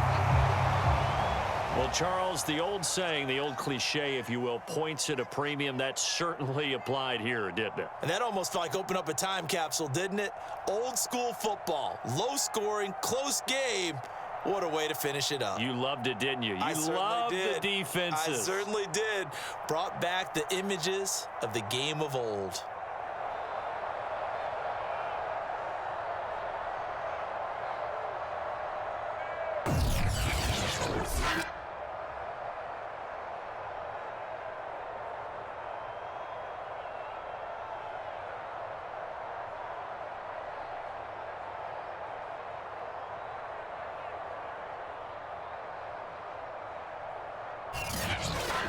So that'll do it for us. For Charles Davis and all our crew, I'm Brandon Gaudin. You've been watching the NFL on EA Sports.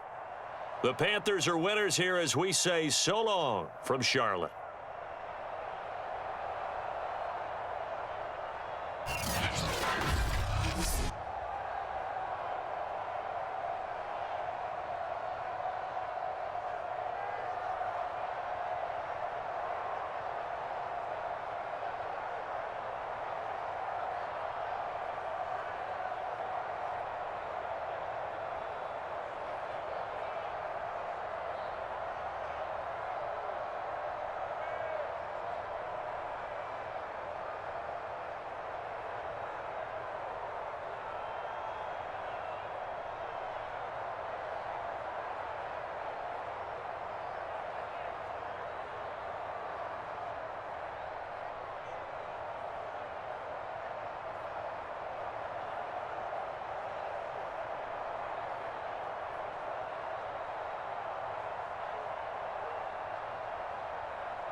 today, from NRG Stadium in Houston, Texas,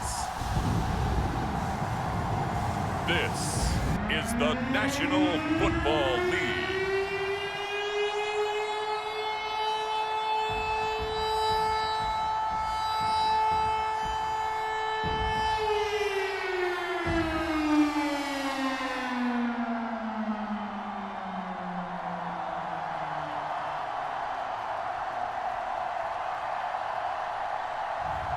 We'll see Davis Mills and the Houston Texans taking on Carson Wentz and the Indianapolis Colts. It's the National Football League presented by EA Sports. They do it big here in Houston, and a second ago it was a Texas-sized welcome for their hometown guys. They're fired up and ready to go as they get set to match up with the Indianapolis Colts.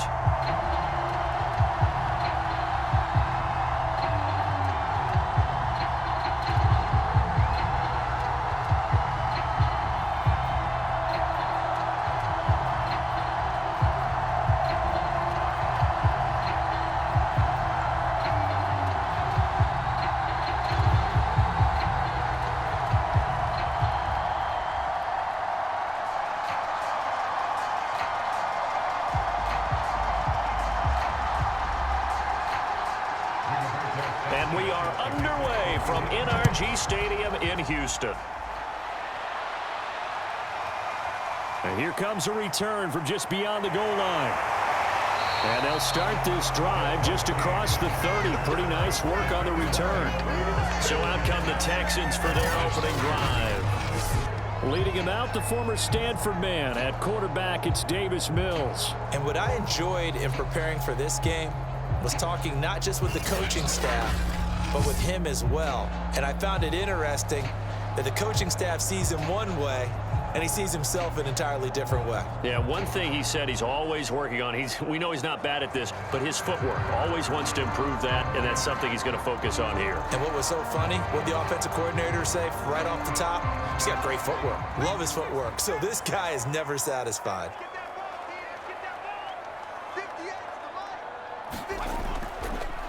They'll run for the first time with Johnson. He takes this from the 30 to the 34. I feel like I could see what he was thinking on that carry. Wanted to follow that big tackle through the hole.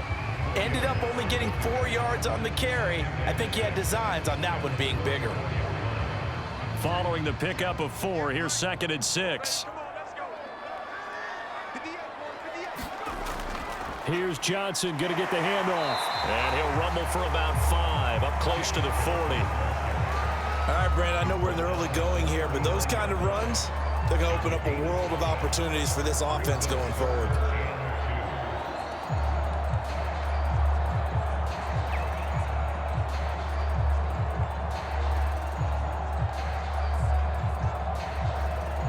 An early test, 2 plays in. This is 3rd and 2. They'll try and run for it. Here's Johnson. And he's going to have a first down as he's brought down at the 44-yard line. Defense had a chance to get off the field here on the opening drive, couldn't do it. I know that we go into these meetings with coaches, and sometimes maybe we can get, a little bit numb because they're always going to talk about how important 3rd down is, aren't they? Offense and defense. In this case, one capitalized, and the other, as you said, had a chance to get off the field and didn't get it done.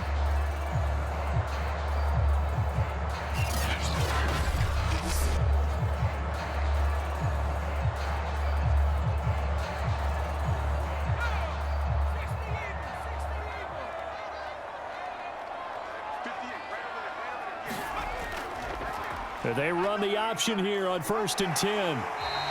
Give him 4 yards there on the first down keeper. Well, if you're going to run the read option, typically, you've got to keep an eye on the defensive end. And what does that mean? What are you looking for with a defensive end? Well, you want to play off of what he does. If he collapses inside towards the running back, then you pull it and take it yourself outside in. If he stays outside, you go ahead and leave it with the running back. In this case, pulled it and got good yardage himself. On 2nd down, Johnson shrugs the tackle. Nice. And he'll get it down here to the 43. A gain of last play. They double that here and get 8. Well, I think that's what they're going to need to do here in the first half. You've got to take some pressure off of this young quarterback, and no better way to do it than to establish the running game early.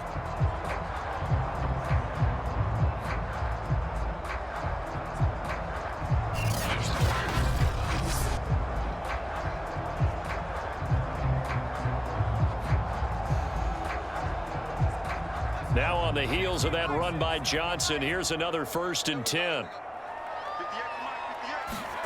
Play action now, Mills. And the coverage terrific there as that's knocked down and incomplete. So many times when we talk about coverage, we're just about a defender running with a receiver, but a big part of it is understanding where the football is, finding it. In this case, when it arrived, it wasn't a surprise, and he was able to bat it away. After the incomplete pass, here now is 2nd and 10. Mills now. And he's taken down inside the 30.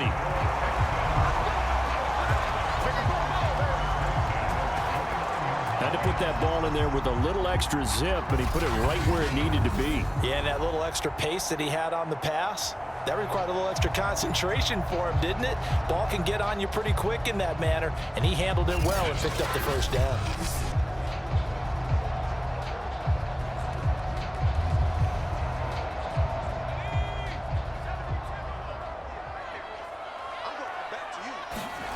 On 1st and 10, Mills. And this one almost intercepted. Not a good throw there. Nearly an opening drive, INT. Well, he did almost everything right. Excellent coverage, breaks on the football, just unable to haul it in and take it the other way. So he dropped an interception. The key for him now, don't dwell on it. Just move on to the next play. And they'll throw again. Here's Mills. And that nearly an interception here on this opening drive, but he gets a reprieve. It's 3rd down. So back-to-back incompletions. 3rd down here in 10, but you're still in field goal range. And that's the thing to keep in mind. They're in field goal range. So now you don't take any unnecessary risks, but you try and find a way to get back to what you were doing earlier in the drive in order to finish this one off. He'll get this underneath to David Johnson. And he'll be stopped here well short of the first down at the 24-yard line. He did his best to just get 4 out of that, but not enough. And now 4th down. We can make this one pretty simple. Locked up all of his progressions downfield, forced to get it to his running back. But how about the way they ran to the football and knocked him down to force a 4th down?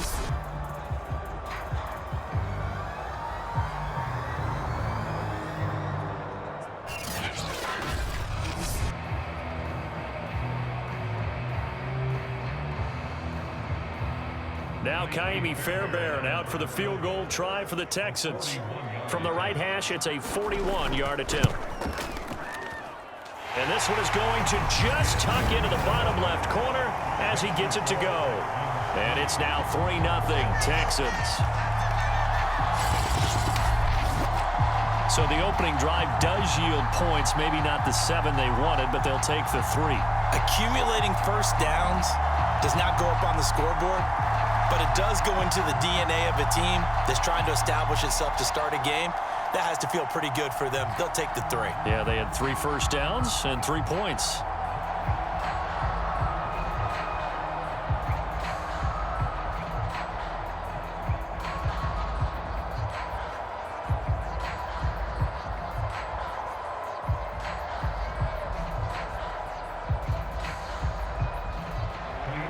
Fairbairn now following the made field goal. He'll send this one away. Bringing it out of his end zone, Isaiah Rodgers. And they'll get him down right around the 25, actually the 26 officially, so a net gain of 1 there. So the Colts now coming out for their opening drive. As we get a peek at the number 2 overall pick from the 2016 draft, standing at 6'5", Carson Wentz. And when you look at him, you see that he's got all the tools you want in a quarterback. The big frame, the quick release, strong arm, has escapability. The issue sometimes tries to do too much instead of just taking the throws that are available to him, and occasionally turnovers get him into trouble.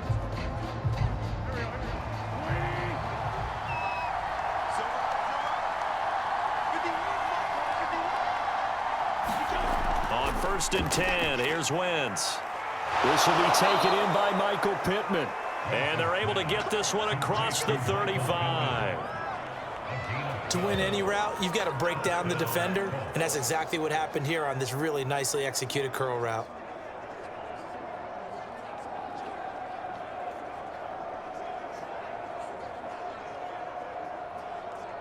So here's a first and 10 at the 38.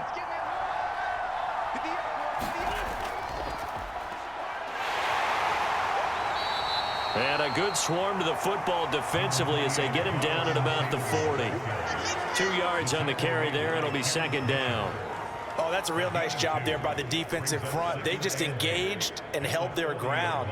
But how about the guy who made the play? We often talk about whether they take a good first step or not. Many times you just don't take any step. Just get your feet moving, get your body going, and then once he made the read, he was able to make the play. And he'll be brought down just shy of the 45. It's a 5-yard pickup that time on what will wind up being the final play of this first quarter. 3-0 after 1 on EA Sports.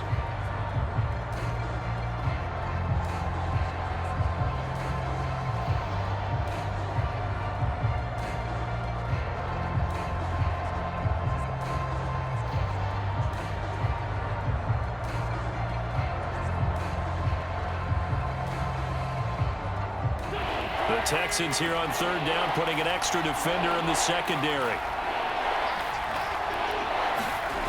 Wentz. He'll drop this down to Taylor. And taking it across midfield and inside the 45. One of my old teammates called me the other day when he was watching the game. He's like, man, trying to watch an NFL game and trying to account for their passing game? That's difficult. And just when you think you get everything covered, here comes a back out of the backfield. And in this case, he picks up a first down.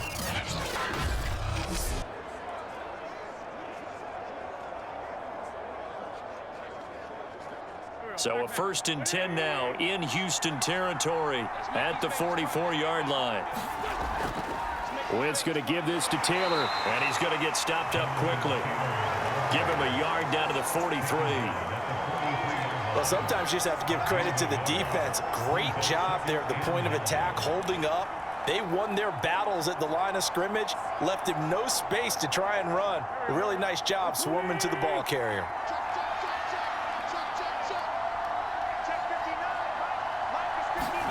Now Wentz on the bootleg. Taken in by the tight end Doyle. 8 yards on the completion, but now they face third down.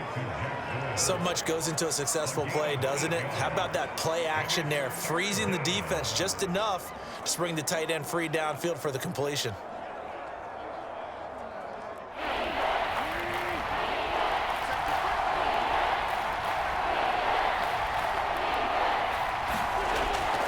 They'll try and run for the first with Taylor. And inside the 20 before he's brought down.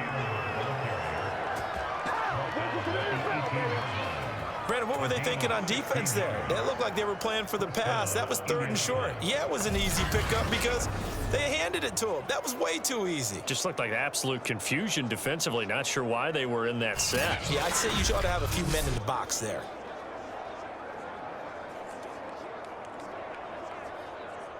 So from inside the 20, here's first and 10 at the 18.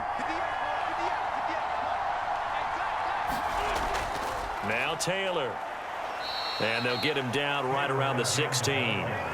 2 yards on the pickup there. It'll be second and 8. Now that's a mountain of a man that just made that stop, isn't it? But he's more than that. This guy's nimble and quick. More than a space eater. He just made a great play there. 8 yards to go on second down. Now Wentz. This is caught, and he couldn't quite get there. Tackled down at the 1. Seems as if the passing attack's starting to heat up a little bit here in the second quarter. You can sense and you can see the momentum because now they're reading their patterns downfield, they're understanding the coverages, and they're finding the open holes in the defense.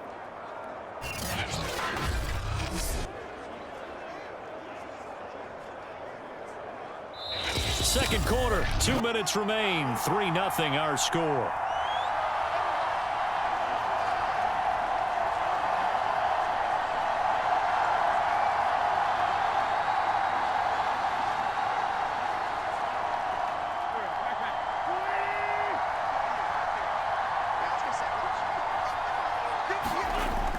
They'll look to run with Taylor. And he takes it in for a Colts score. Jonathan Taylor taking it in from a yard out. And the Colts have taken the lead. That almost looked too easy, and I think thanks goes to the offensive line for making it look easy. Yeah, I agree with you totally on that one.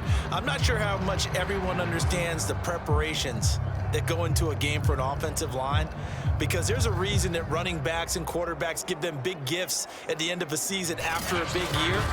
The consistency and the continuity it takes to know each other and execute their blocks is pretty impressive. No going for two. They'll kick the point after. And this is up and good to make it 7-3. A 10-play drive that time. And it was capped off by a Jonathan Taylor touchdown.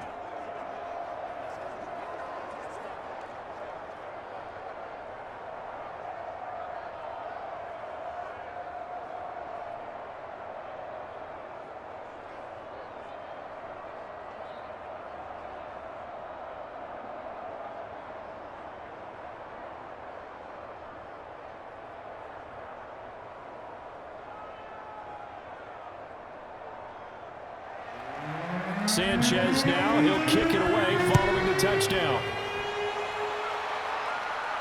Desmond King now to return it. And they will wrangle him down a couple yards shy of the 30.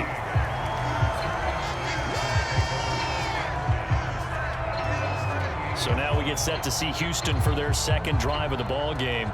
And after the field goal last time, we'll see what they can get here. At least they got points out of the last drive, Charles. I never met an offensive coach that didn't want a drive to end with a kick. Most of them wanted to end with a PAT, right? In this case, a field goal, they'll take it. Way better than the alternative, which is a punt. Yeah, but you met fan bases that wanted that, that weren't happy with that field goal. I haven't met a fan base yet that wants a drive to end with a kick, other than the extra point. That's it. Mills on first down. Quick completion here to Johnson. And they get him down, but not before he takes it across the 40-yard line. It's funny, throughout the time that we've been together, when we talk with running backs about the ability to catch the ball, their eyes light up when they talk about open field and having one-on-one matchups, don't they? Yeah, they do. And that's the reason why. What we just saw, shedding those tackles, and that's what they're used to doing. It is, and it starts at the beginning of the play. One-on-one matchup if someone's trying to cover them, but they also like those one-on-ones downfield. And he'll be brought down by the Colts. They'll wind up losing 8 on the sack there, and it's second down. I think that time he just maybe held on to it a little too long, CD, because after a couple of seconds in this league, you know those defenders are coming. And how many times do we talk about complementary football? And we're usually talking about, does the offense help the defense? Does the defense help the offense? I think in this case, under pressure, and they got to him again. The Colts going to use the first of their timeouts as they get the stoppage with a little over 50 seconds to go in the first half.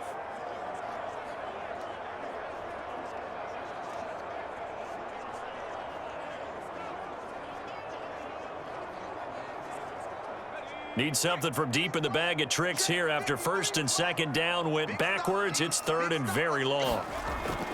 From the gun, a run for Johnson. And he'll get this one across the 20, but only up to about the 21. Now the Colts going to burn the second of their timeouts as the clock's going to stop with 47 seconds to go in half number 1.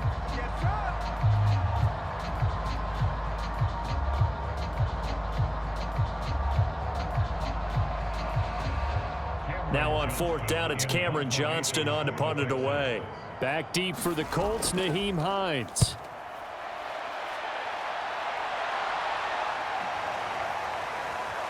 Nice footwork at the 25.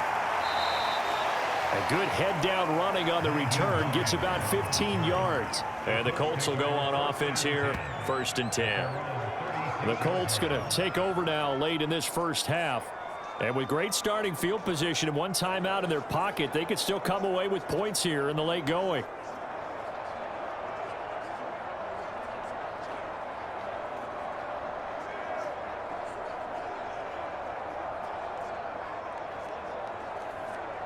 Good starting field position for the Colts as they have it 1st and 10 at their 36-yard line. Throwing now is Wentz. He'll dump this off to Taylor, complete. Not much there, only a yard. As a defense, you're more balanced when you're in zone coverage because you're able to keep your eyes on the quarterback and see the play develop in front of you.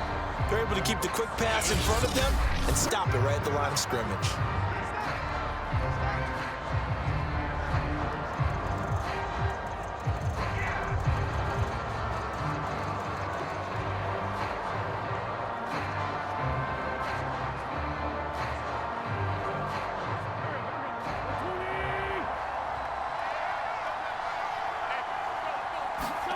Throwing again on 2nd down. Wentz. He's got his target. That's Zach Pascal. And they're going to have this across midfield and inside the 45. A good pickup, but it will come on what should be the final play in this first half.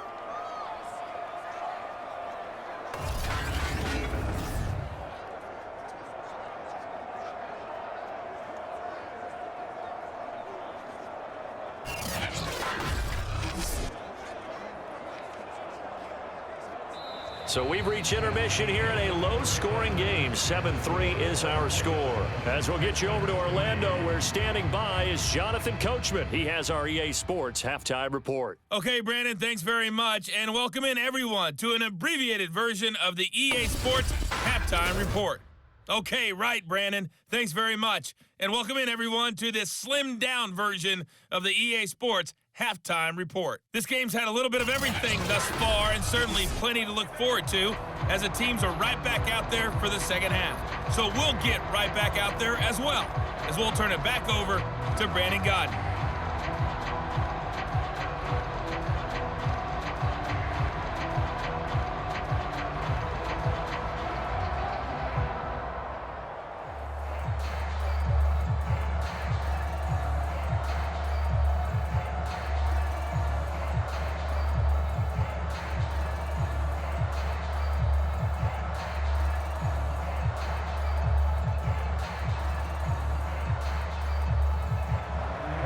Second half ready to get underway. The Colts with a lead, and they will receive the football. And Rodgers will hold on to this one, and it'll come out to the 25. Well, the Colts ready to go to work to start the third quarter.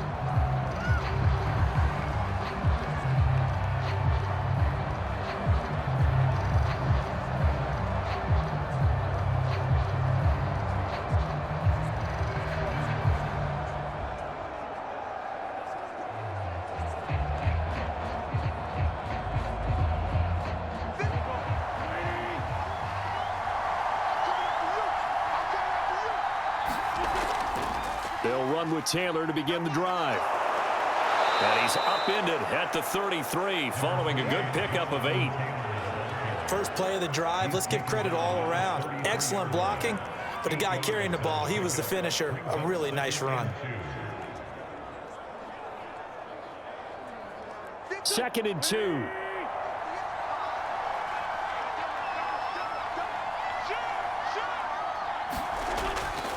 They go to the ground again with Taylor. And he'll be brought down right around the 37. 2nd and 2 is prime time for a little bit of a gamble, isn't it? Open up the playbook, go play action, toss that bad boy deep. But in this situation, go ahead and give it to your back. Let him pick up a first down. Keep the sticks moving. Line of scrimmage, the 37 on 1st and 10. From the gun, it's Taylor. And nothing much materializing there on the first down run. He'll get a couple, and that's it. Well, they always talk about playing great team defense, and that was an excellent example right there. Everyone on assignment, no one in the wrong spot, everyone filling their gaps. 2nd and 8 coming up.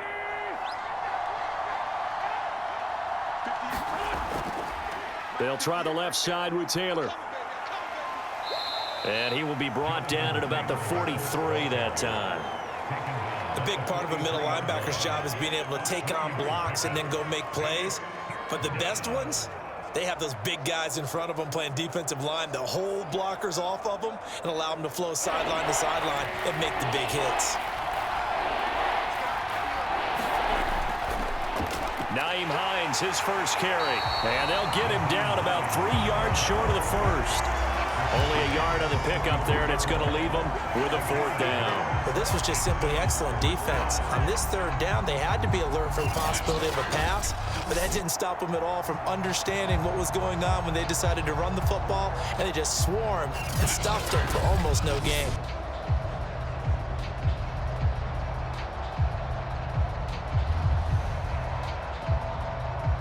Now here's Rigoberto Sanchez as he's on to punt for the first time this afternoon.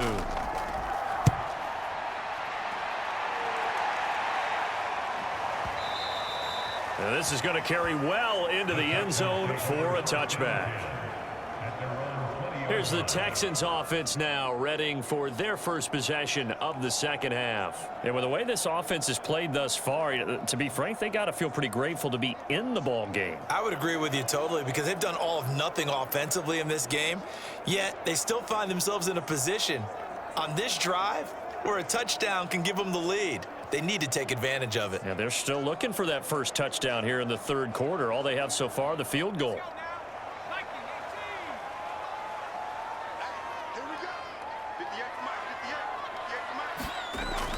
They begin the drive with Johnson. And he stopped right at the 25 after a gain of 5. Brandon, 5 yards on that run. Let's get back to the huddle and make sure if you're a back, you spend time with your offensive line and give them credit. Hard to move those 300-plus pounders at the line of scrimmage, and they did for a significant chunk of yardage. Here's a 2nd and 5 now from the 25. Looking to throw is Mills. And he finds Danny Amendola. Well, they obviously read man coverage their partner, and he got downfield, broke down the defender, made him What do you mean by that, Bert? Yeah, he made him think he was going to run a different route. Probably thought he was going to take it upfield. Then he curls back inside for the completion. From the 32 now, here's 1st and 10.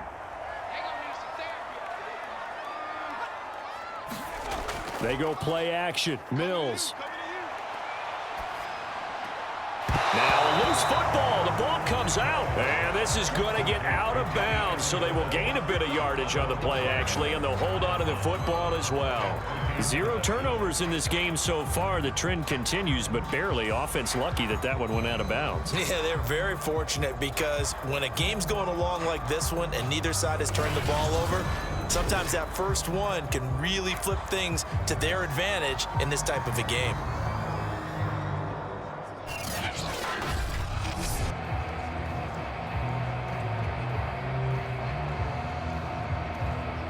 The fumble on 1st down. Now here's 2nd down.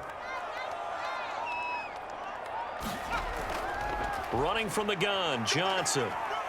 And he'll get this up to about the 38-yard line. 3 yards on the pickup. That's going to set up an interesting 3rd and about 4 to go.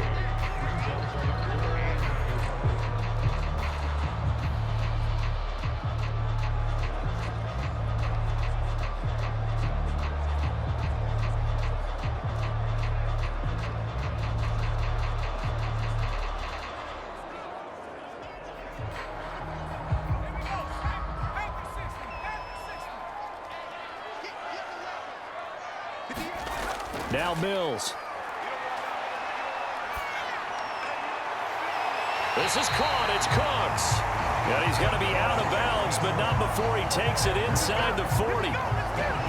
Now what we're seeing, this is much better from this offense because so far in this game, no touchdown to this point, and what's usually a direct correlation? Very few explosive plays. That's been their issue, not able to make that big shot downfield or break one off, but a nice game there for a 1st down.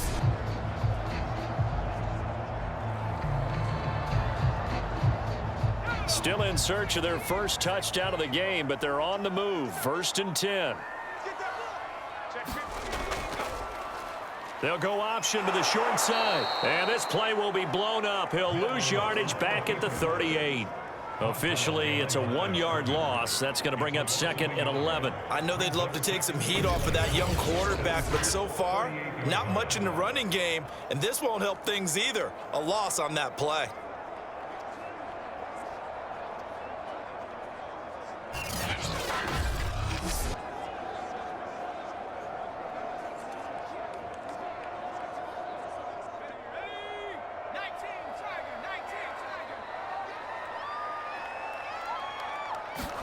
On second and 11 now. Mills. It's complete to Chris Conley. And they'll get him to the ground. He has another first down at the Colts' 25-yard line. We have played 3 quarters. We'll return with more after this break. You're watching the NFL on EA Sports.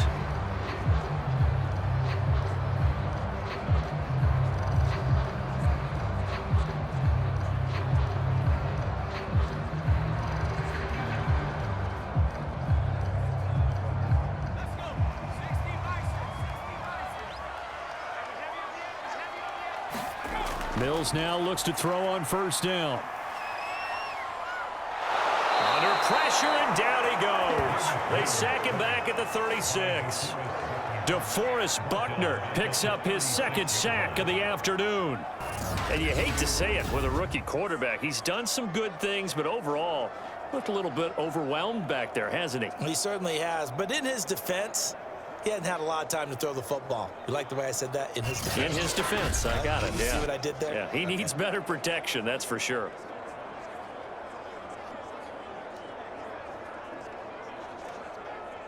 Well, they're in some hot water now. After that sack, it's second and 21. 53 to Mike. 53.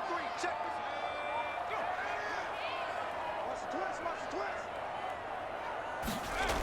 Go. Working out of the gun, Mills.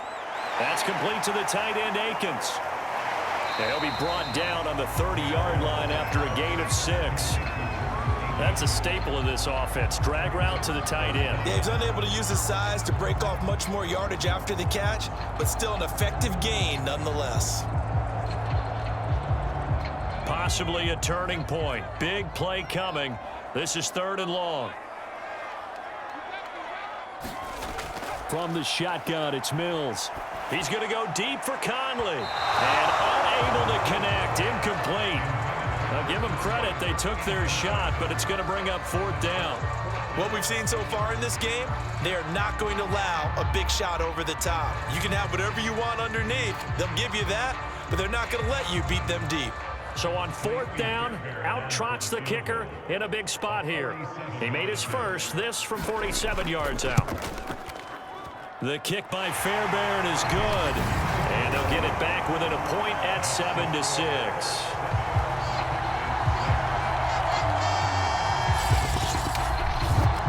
So with that field goal, this one's now back within a field goal. Maybe not the ultimate result they wanted, but gets them that much closer. This game is unfolding like a really good book, isn't it? Because I feel like there's a few more plot twists yet to be revealed before this one is over.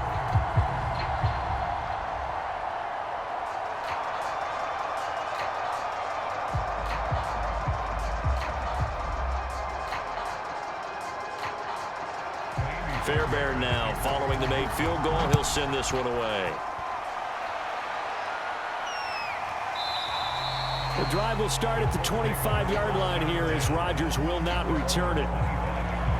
And the Colts getting ready to go. They're out in front. Last time they had to punt it away. We'll see if they can add to their lead now. They don't want to go out and punt it away again. This team now wants to get a cushion, put people away. They want to run their offense and have it end up in the end zone.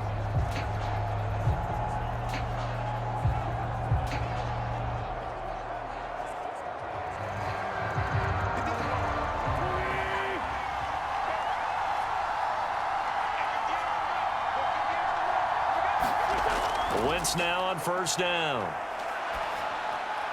It's complete here to T.Y. Hilton. And he gets this one just shy of the 40. They'll mark him down at the 39. Well, it may seem a little unorthodox to some people. Got the lead, fourth quarter, yet he's still firing away. I think he believes that's the best way to go ahead and win the game. Yeah, a lot of coaches say, let's just run the football, be conservative. He's sticking to his game plan. No, that is his game, and that's what they're going to ride. Throwing on first is Wentz. The toss here completed to Pittman. A gain of 6 there on first. A 6-yard pickup brings up 2nd and 4 at the 45-yard line. Coming up to the line, and they will need to run another play here before the 2-minute warning.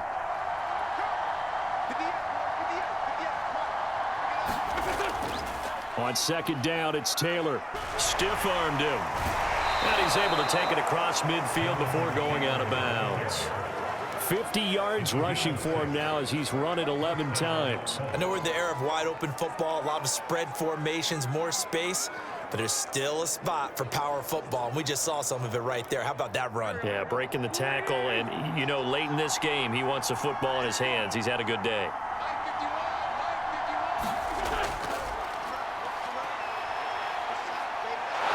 And a nice pickup there as he'll get about 9, and that will lead us to a stoppage here at the 2-minute warning.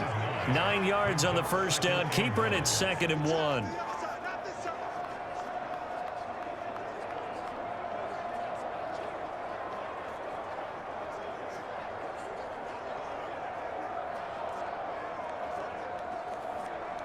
So the Colts in possession of the football as we get you reset. They've got a 2nd down now as they search for a way to get this one to the finish line. And here he'll be brought down a little shy of the 35 at the 36. And now right out of the 2-minute break, we'll get a timeout used defensively with 1:56 to go.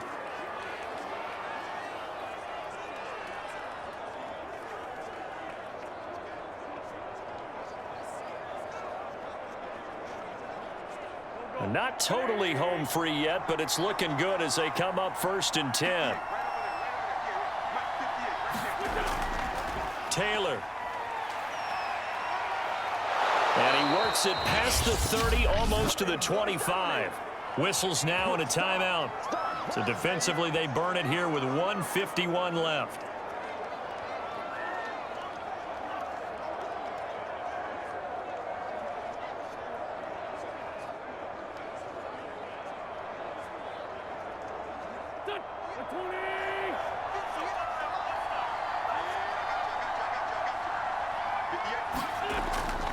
First and 10, Taylor now.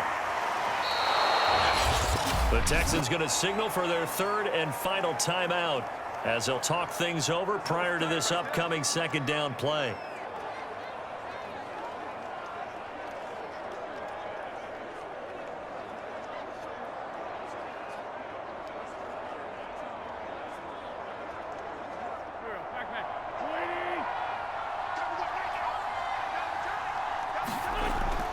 They'll try and run some clock here as they keep it on the ground. And he can't quite get there. Tackled down at the 1. This defense needs a big play in the worst way because so far, they're not putting up much of a fight. If they don't get a stop here soon, this game could be over for them.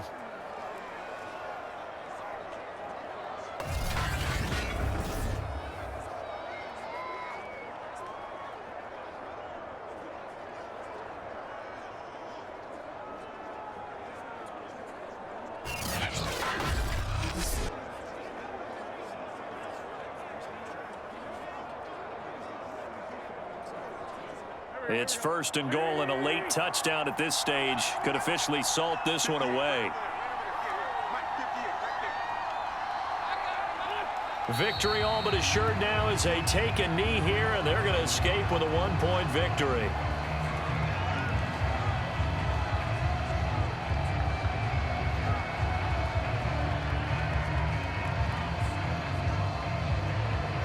Back at the 2 now. Here's 2nd and goal.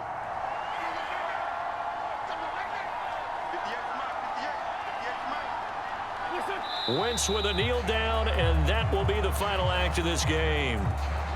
And how about this finish? Able to take a knee, run out the clock, and close this game out by 1 point. You talk about how many coaches we talked to? They all said the same. All I want to do is win by 1 point.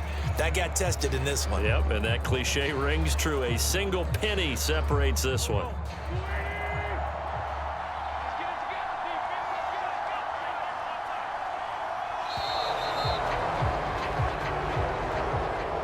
Charles, the old saying, the old cliche, if you will, points at a premium, that certainly applied here, didn't it? And that almost felt like opened up a time capsule, didn't it? Old school football, low scoring, close game. What a way to finish it up. You loved it, didn't you? I loved did. The defenses. I certainly did. Brought back the images of the game of old.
Today, from Mercedes-Benz Stadium in Atlanta, Georgia,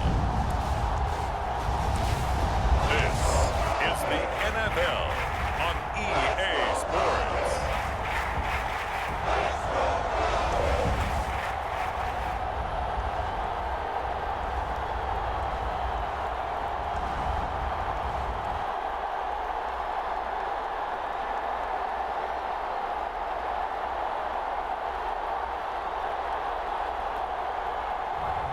We'll see Matt Ryan and the Atlanta Falcons taking on Jameis Winston and the New Orleans Saints. First opened in 2017, there's a look at the beautiful state-of-the-art Mercedes-Benz Stadium here in Atlanta, GA.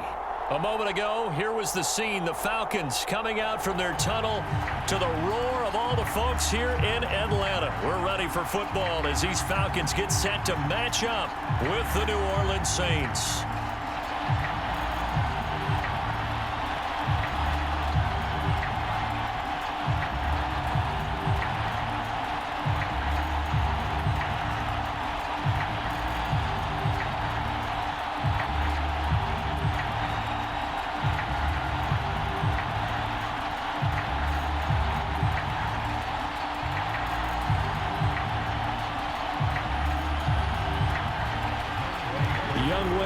All set to do the honors, and we are underway from Atlanta. Callaway, the return man. And he'll get it up past the 20 to about the 22. And here come the Saints for their opening drive. They'll be under the command of the former Florida State Seminole, the #1 overall pick in 2015, Jameis Winston. Throughout his career, few have doubted Jameis Winston's ability to throw the football. The concerns, they've always centered around his accuracy and taking care of it. When he makes good decisions on the field, excellent numbers usually result.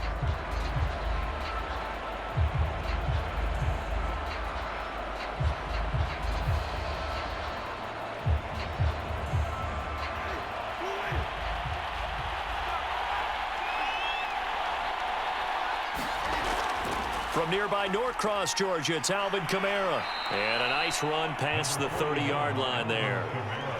Just what you want on a first down run. Call it 8 yards, and it's 2nd and 2. You often say that sort of opens the playbook now, second and short. What do you think, early shot here? I like where you're going. Obviously, we've been together for a while because you know me. I want to take that shot early and loosen things up. Kamara gets it again on second down. And he'll be brought down right around the 37. Not too many more ideal situations in 2nd and 2 in order to try and pick up a first down. They ran it and picked it up.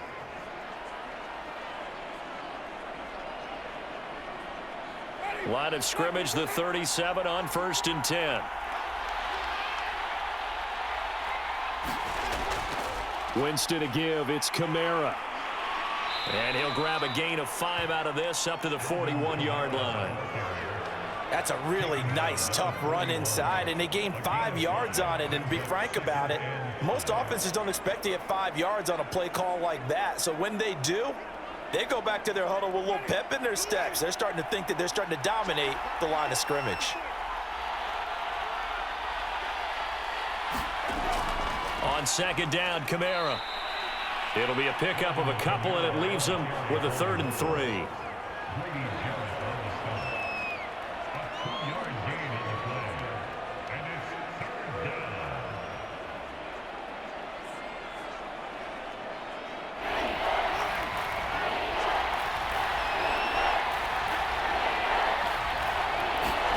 Off the play fake, Winston.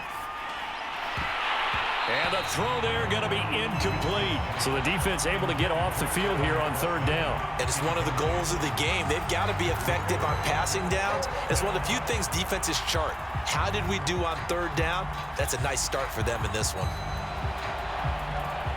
Blake Gillikin on to punt now on 4th down. Avery Williams deep for Atlanta.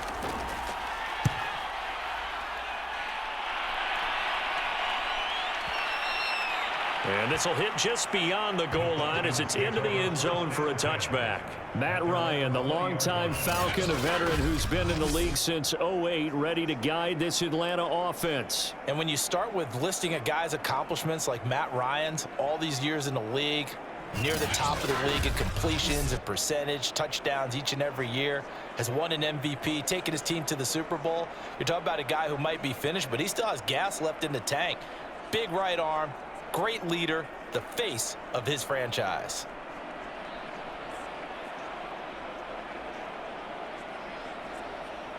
Ryan and the Falcons now come up 1st and 10 at their own 20-yard line.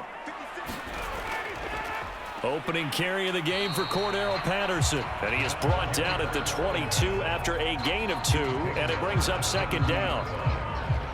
Early down stuff's to put this offense in a precarious position. We know that securing the point of attack, especially against the big-bodied guys in the middle of this D, has got to be priority 1. The last run good for 2. Here's 2nd and 8. Now it's Ryan. And that falls to the ground, incomplete. A nice job of bodying him up defensively, and now it brings up 3rd down. One thing you hope to see out of a rookie tight end is a real concentration when the ball's in the air, and I'm not sure that he didn't, but he has to be prepared for people making a play on it when that ball's up for grabs.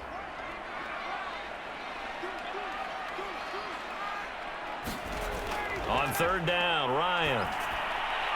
That's Cordero Patterson hauling it in. And he is going to have a Falcons 1st down as they're able to get the 3rd down conversion. I'm not sure that was necessarily a safety valve or a check down throw on 3rd down. Sometimes just try and find the open guy and get him the ball. He did exactly that and found a way to pick up a 1st down.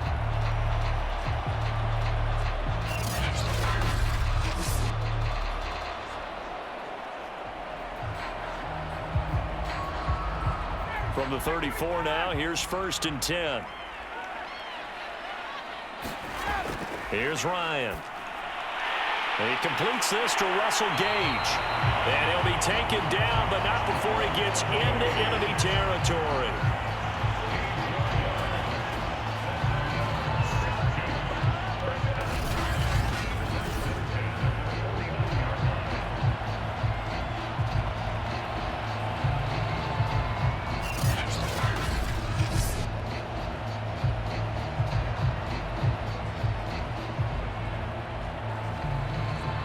So in Saints territory now. Here's 1st and 10 at the 49-yard line. Patterson on the carry. Demario Davis there on the stop. Yeah, things were pretty stacked up there in the middle of the line. A lot of bodies, not much space. I think ultimately he was fortunate to get anything out of that run. Still 9 remaining on 2nd down. Ryan. And his throw is incomplete. Kyle Pitts, the intended receiver, and it's 3rd down. That was a nice job defensively of disguising their coverage and making it difficult for the quarterback to lock in on a receiver, and it results in an incomplete pass. Now they'll need the 39 here for a first. This is 3rd down. Here's Ryan. And that will be incomplete. Had an open man that time. We ended up putting a little too much heat on it, don't you think, partner? Absolutely. Just needed a touch more air under it. Instead, he fired an absolute bullet.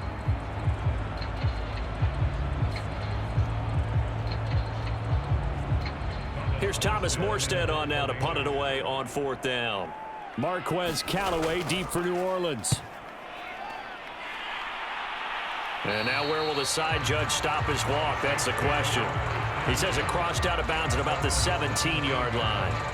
New Orleans Saints, they get ready to set up shop for their 2nd drive. And hoping to do better than they did their last possession when they punted the football. Appeal to the vanity of your offensive line. Tell them that they control your fate. Leverage guys. Win the line of scrimmage. If you do that, you start to win 1st down. You win 2nd down. And guess what? You start accumulating 1st downs. And that's what they need in order to not punt the ball again.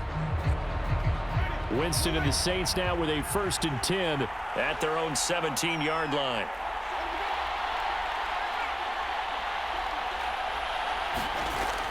They start the drive on the ground. Kamara. And he'll work this forward for about 3 at 2nd down. Well, that's just a pile of bodies there, and that's when you kind of find out who's a tough guy, right? Who can stand up and make a play. It was only a 3-yard run, but for both sides, they had to walk away from that feeling like, okay, I can stand up when the going gets tough in here.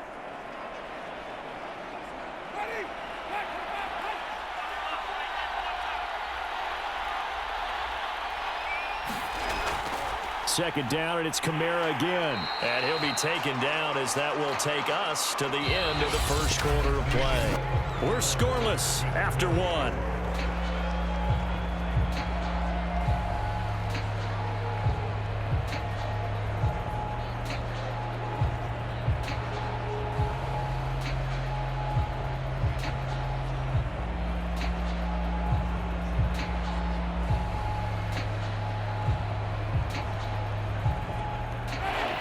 Men in the secondary now for the Falcons on 3rd down.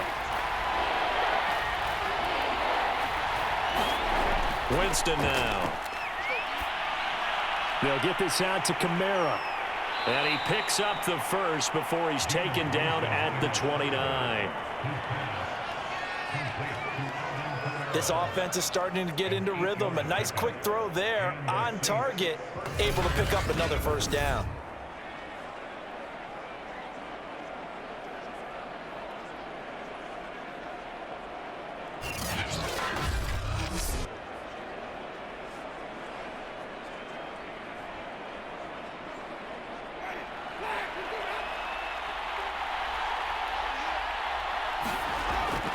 Now a 1st down carry. It's Kamara. And he gets this one just shy of the 40, down at the 39.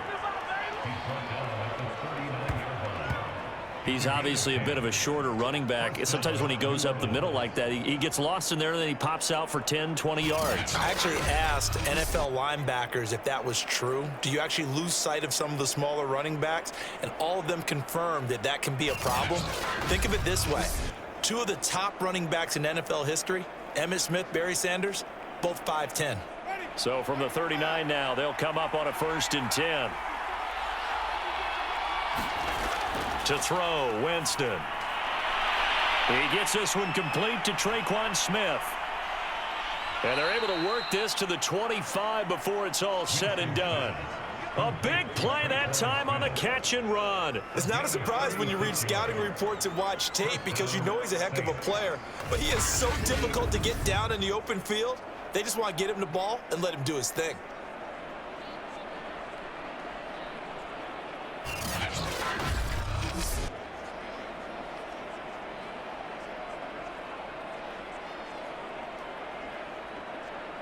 First and 10, and they've got 3 tight ends out there. A jumbo package look.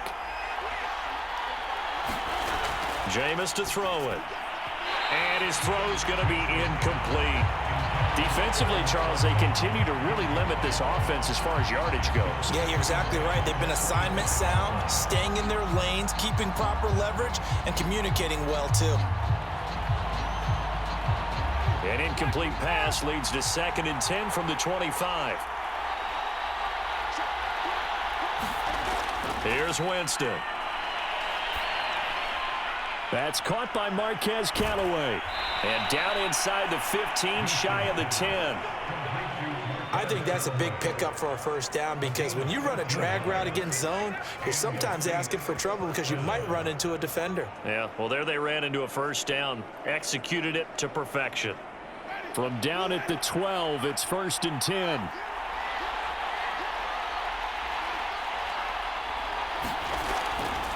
A give to Kamara running right. Looking for a crease, can't find one. Stopped at the line of scrimmage. Call it no gain on the play, and it'll be 2nd down. Looked like he was trying to bounce it outside, but no success. Yeah, sometimes you got to just figure out where you're going to go, and sometimes you just have to take it to another spot. In trying to get it outside, the defensive pursuit was there and just ran him down. Kamara gets it again on 2nd down. And able to get him inside the 5 here, just inside the 5 to about the 4. 43 yards on the ground for him so far.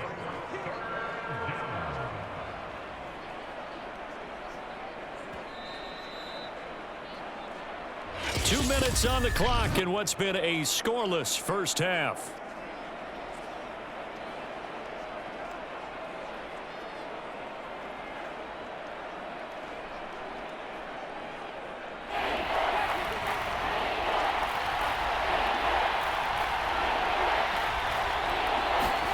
Winston on 3rd and 2. And he's got him. It's caught in the end zone. Touchdown, New Orleans. Adam Troutman there to make the grab as his guys are first onto the scoreboard here this afternoon. You get down near the goal line, this is where having a sure-handed tight end becomes a luxury, and it pays off big time, especially when the defense sells out against the run. He finds himself open for an easy touchdown.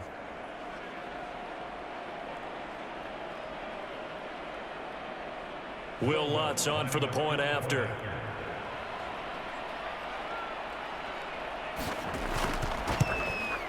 And it's good as the Saints have a 7-0 lead. So that one a pretty time-consuming 10-play drive. And it all culminates in a Saints touchdown.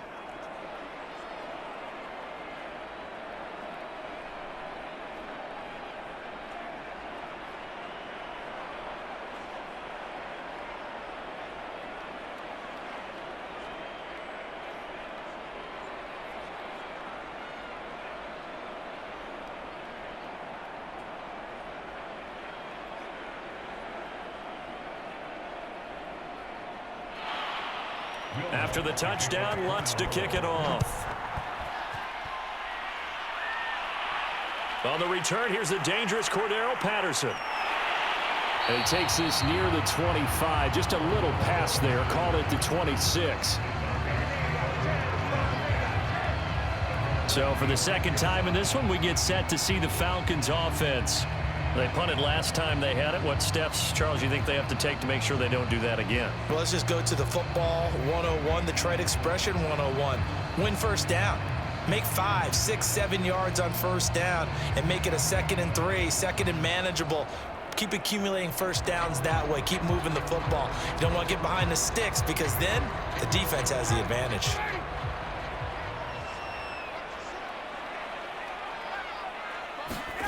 On first down, Ryan. That's to the speedster Olamide Zaccheaus. And he'll be out of bounds across the 30-yard line. Timing is everything, and they work on this cut all the time. They work on all the timing patterns, and this time it paid off for them. Worked him to the center of the field, cut it to the outside, ball's delivered, gets both feet down for the completion.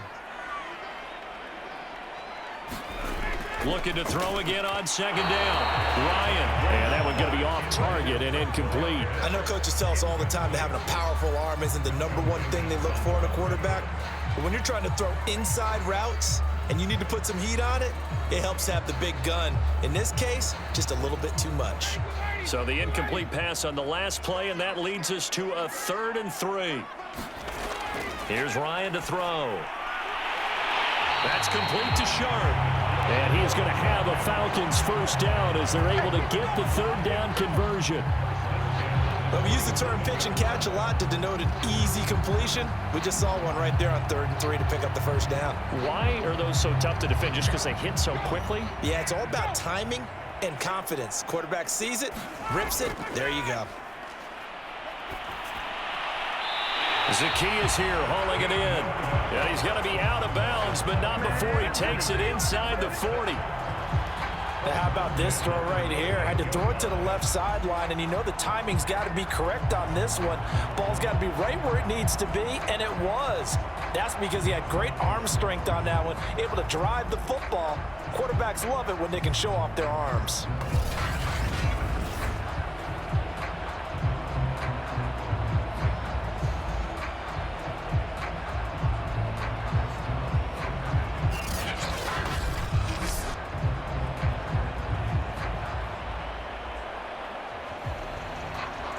So here's a 1st and 10 at the 38. Again, Ryan. He's going to have the hook up to Gage. 7 yards, the pickup there.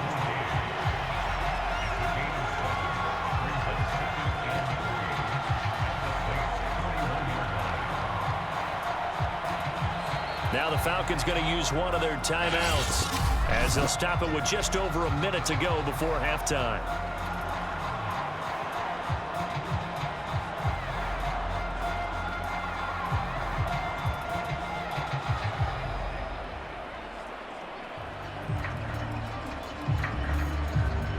Three yards remain for second down.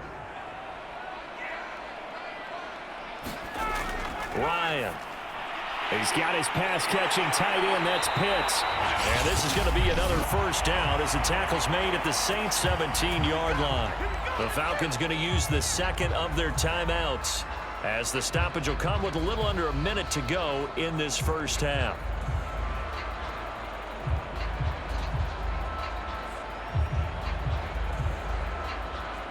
So from the 17 now, here's a 1st and 10.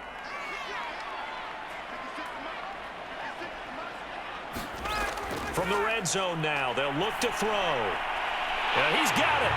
Touchdown, Falcons. Olamide Zaccheaus from 17 yards out. And the Falcons are an extra point away from tying the ball game here in the final minute of the first half. After nearly 30 minutes of football, that touchdown puts us in a position where if they make the extra point, we're right back to even before we start the second half.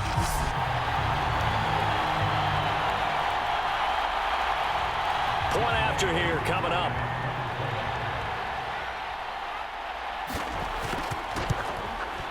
It's up and good, and we're tied at 7 here in quarter number 2. So that drives 7 plays in length, and the Falcons score to cap it off.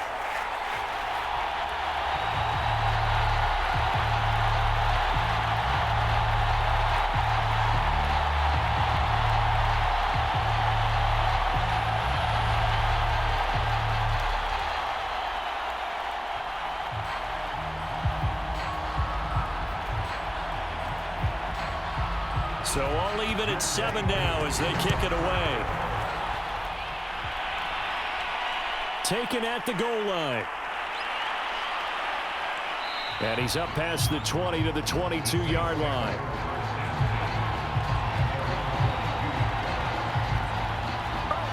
The Saints offense going to head out now late in this first half. And they've got just under 50 seconds, so time enough to try to work their way downfield if they so choose.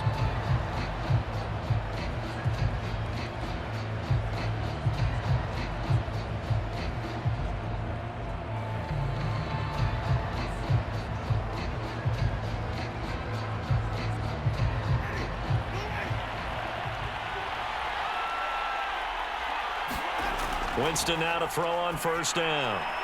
Open man is the tight end Troutman. The Saints going to call the first of their timeouts as they'll stop it with just over 40 seconds to go in the first half.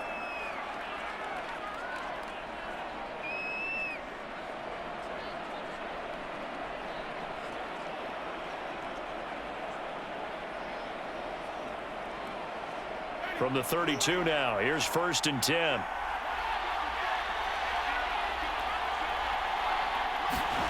From the shotgun, it's Winston. Throwing the out route incomplete. That's Thomas. Now we'll get a quick timeout called by New Orleans, number 2, as it'll come with 36 ticks to go in half number 1.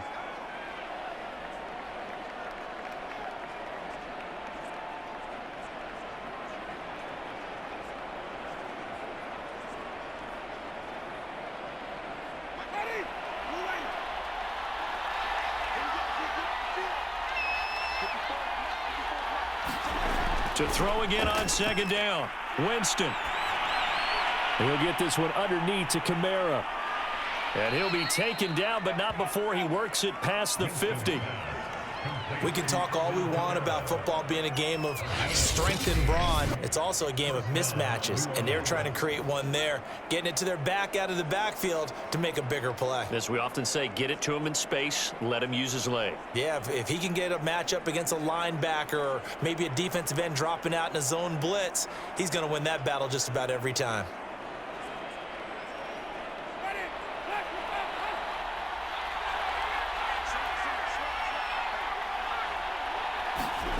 First down, Winston.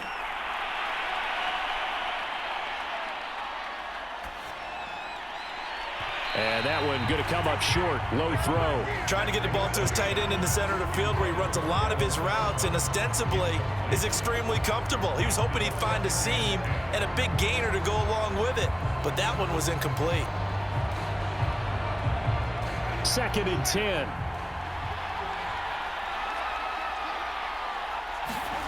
They'll throw again. Winston. And time finally runs out. He can't get rid of the football, and he's taken down. So a touchdown apiece. That's what we have the show at halftime as they head to the locker room. 7-7 our score. As we'll head down to Orlando, that's where we find our man Jonathan Coachman at our EA Sports Halftime Report. Coach. Okay, Brandon, thanks very much, and welcome everyone to this abridged version of the EA Sports Halftime Report. We thought this one would be a close battle coming in, and we have not been disappointed. But they are all even to this point. So to see if either side can pull away, let's get you right back out to Brandon and Charles for the start of the second half. Okay, Coach. Yeah, adjustments likely going to play a big role in this third quarter in what's been a tight contest so far.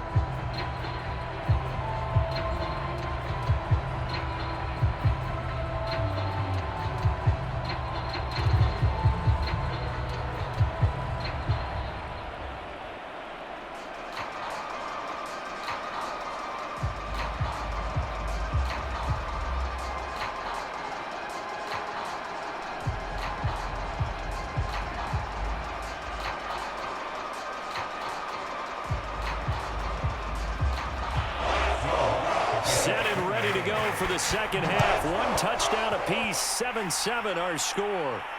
Now it's Patterson. And he returns this to the 22.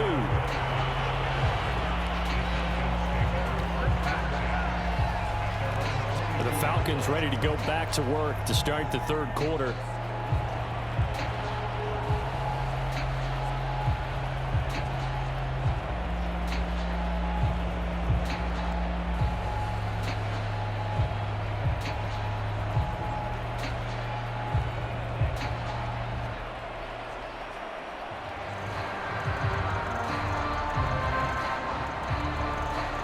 Ryan will bring the Falcons up now 1st and 10 at their own 22.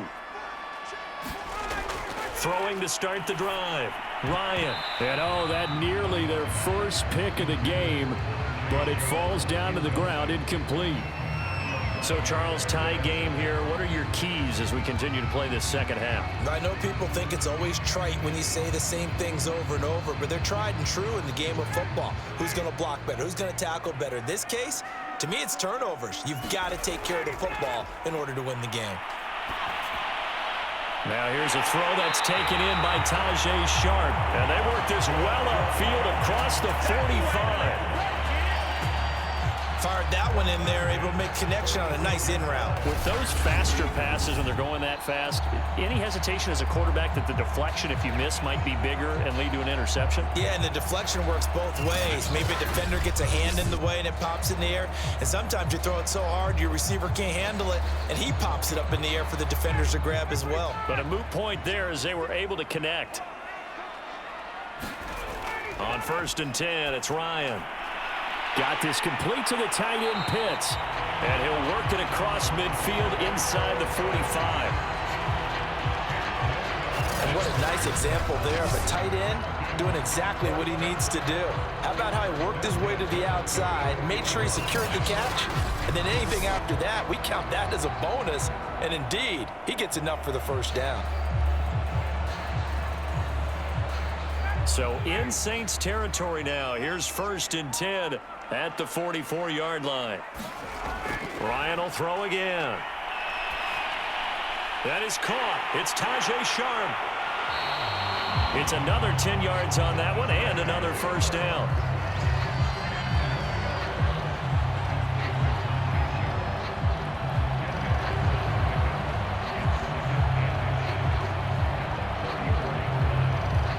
In need of only about the length of the football here on 2nd down.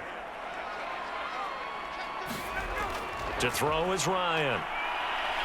He's going to let this go. Back of the end zone. And this is caught for a Falcon touchdown. Olamide Zaccheaus. His 2nd touchdown of the afternoon. And the Falcons have taken the lead. So a one-handed grab in the end zone. Nothing much more rewarding than that for a guy catching it. Not at all. And with what we just saw there, that type of a one-handed catch, what's next? Maybe they go up and almost Velcro it with their jersey in the ball. That's about all that's left. That play, simply spectacular. So a one-handed grab in the end zone. Not much more impressive than that. Coup for the extra point.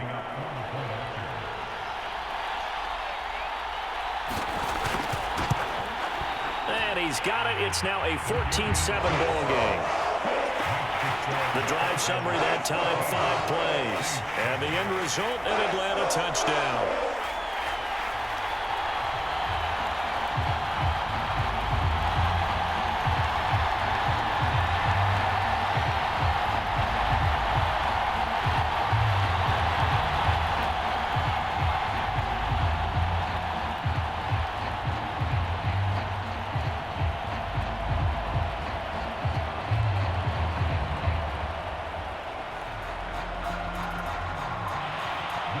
Following the touchdown, here's Koo to kick off.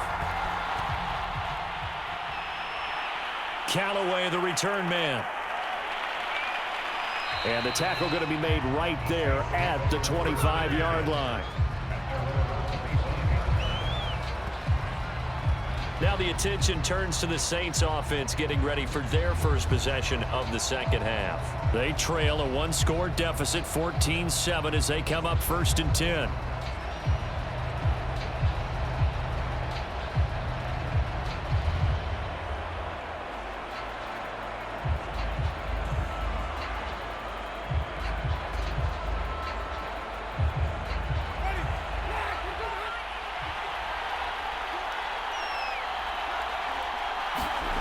Now Winston. Out of the backfield, that's complete to Kamara. He'll be dropped after a gain of about 6 across the 30 to the 31. Just about every quarterback is trained to really look downfield first before you come back and make a nice, safe throw. And in this case, that's exactly what he did. Found his running back, let him create some space, and it turned out to be a nice play for the offense.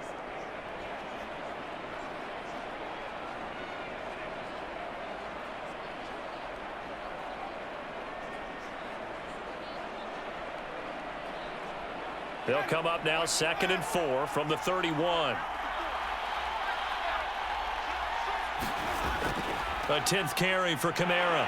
And he'll scratch out only about a yard up to the 32. And this is why aggressive defensive coordinators love to blitz. It wreaks havoc because they end up taking their attention to the blitzers, freed up the D lineman to make the play.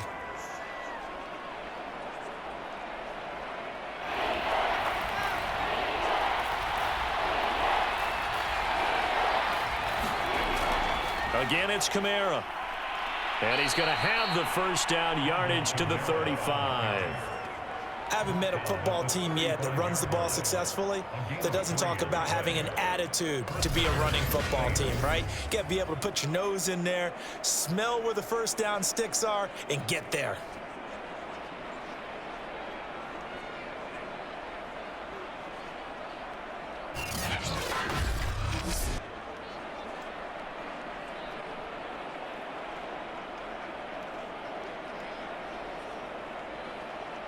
Ball up to the 35 now as they come up on 1st and 10. Here's Kamara out of the pistol. And he'll work this forward for about 3 at 2nd down. Well, from an offensive perspective, that was a tough run because he only picked up 3 yards. But let's flip it over to the defensive side. They now have the advantage. 3 3-yard gains, that means they're punting the ball likely on 4th down. That's what you're looking for when you're playing defense. From the 38, Winston completes this to Callaway over on the right side. And he's able to get this one out closer to midfield across the 45. People worry about throwing the out route because often it can get jumped, and that can turn into either an incompletion or an interception. But not on that one. Everything came together, and he catches it and goes over the sideline. A couple of first downs on the drive already, as they'll go from the 47 now on 1st down.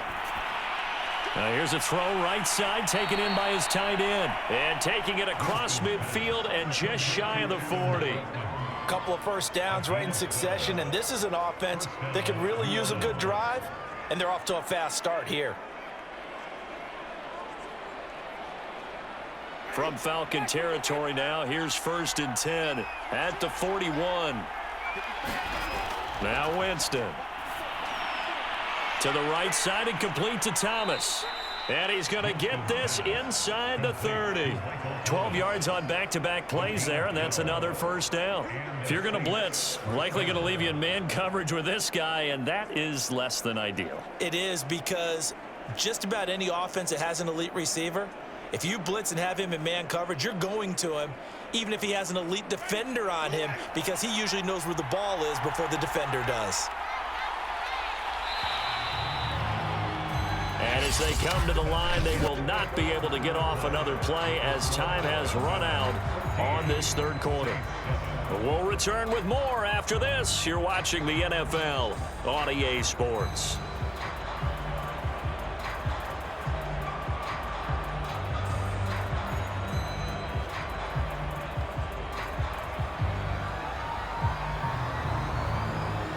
The drive continues as they search for a tying touchdown. Here's 1st and 10. Here's Winston. That's to his running back. It's Alvin Kamara. And he'll be brought down at the 21, just shy of the 20 in the red zone. So the completion good for 7 there. And that'll bring up 2nd down.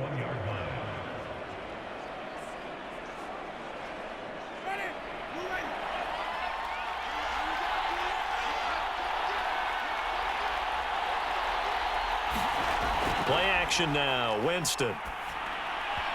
Toward the center of the field, but it's incomplete. Just a little beyond the reach there of his receiver. That's probably one he wishes he had back.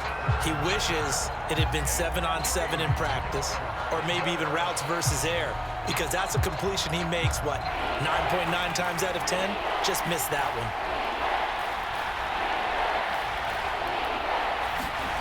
Play fake. Winston. And it's going to be incomplete. He was able to catch it there on the right sideline, but out of bounds, says the line judge. And it's going to bring up 4th down.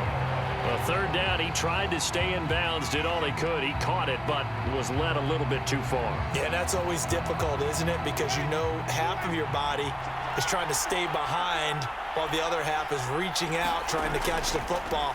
The top half worked. It was the bottom half that was in question. And he gets this down to the 18, good enough for a 1st down.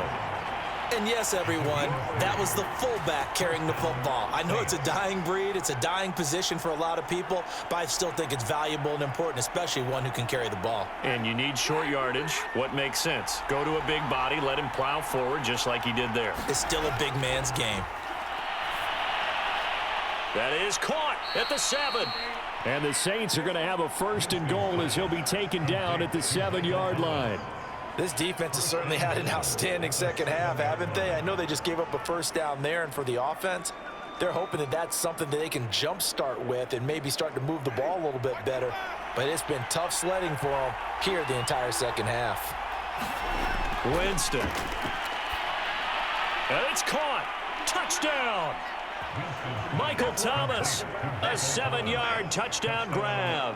And the Saints are an extra point away from tying this game here in the 4th. We are set up for a fantastic finish now. A 4th-quarter touchdown here, and we're an extra point away from a tie football game. And I know they're thinking about possibly going for 2, but I'd go ahead and kick this one and just get it back to level.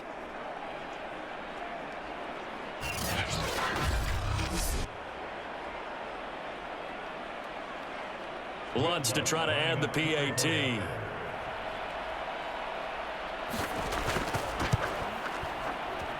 And no sweat. He puts it through, and we are tied here in the 4th.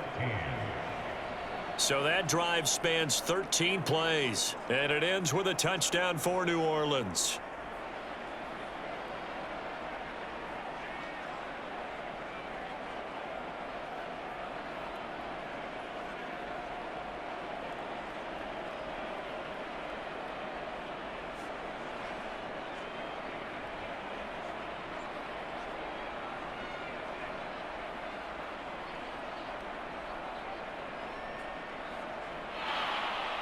This one tied at 14 now as he sends this one away. Cordero Patterson to return it, bringing it out of the end zone. And he'll be stopped up at the 25. Here comes the Falcon offense now as they get set to take over here. Well, they just gave up the score to tie it. That's the bad news. The good news, plenty of time in this 4th quarter to try to grab that lead back.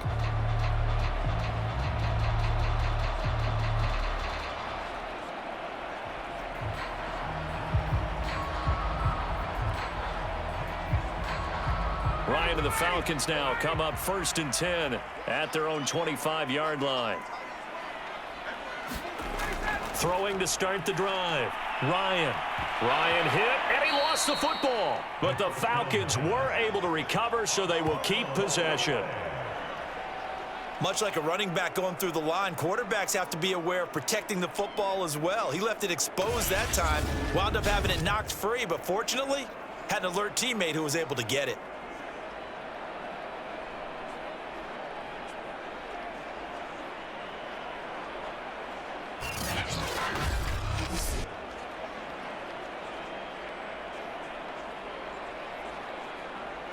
So they keep the ball, but work to do on 2nd and long. Now Ryan. Throw left side, complete to Sharp.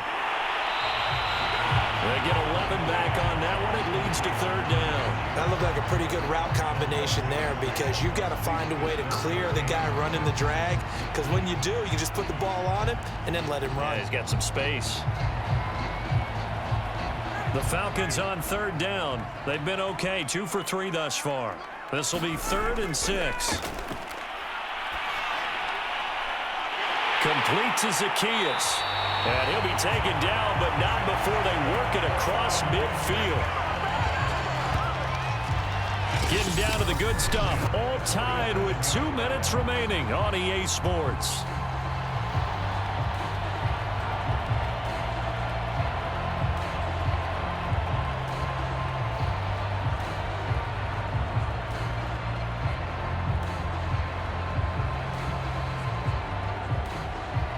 So it's Falcon football as we welcome you back.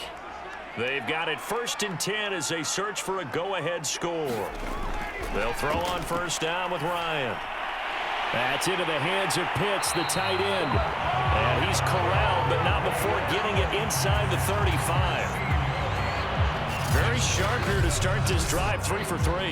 Yeah, I like the way he's running this 2-minute drill. Very sharp, very precise in throwing the football.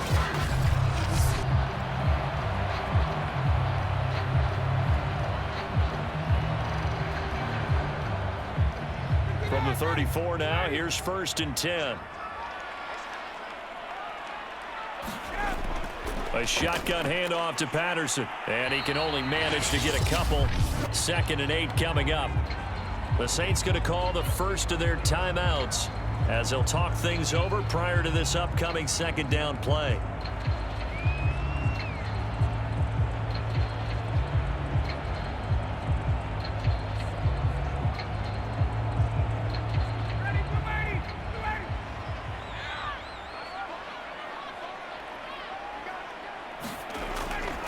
Once more, they turn to Patterson. And he will cross the 30 down to the 29-yard line. Now we'll get a quick timeout called by New Orleans, number 2, as it comes with 1:25 left to go in the contest.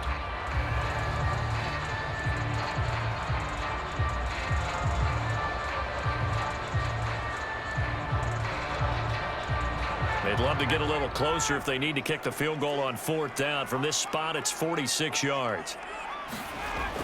On 3rd down, it's Patterson. And he'll be taken down, but he does have 1st down yardage. Now the Saints will use their 3rd and final timeout, and they'll be disappointed to have to burn one there after giving up the 1st down.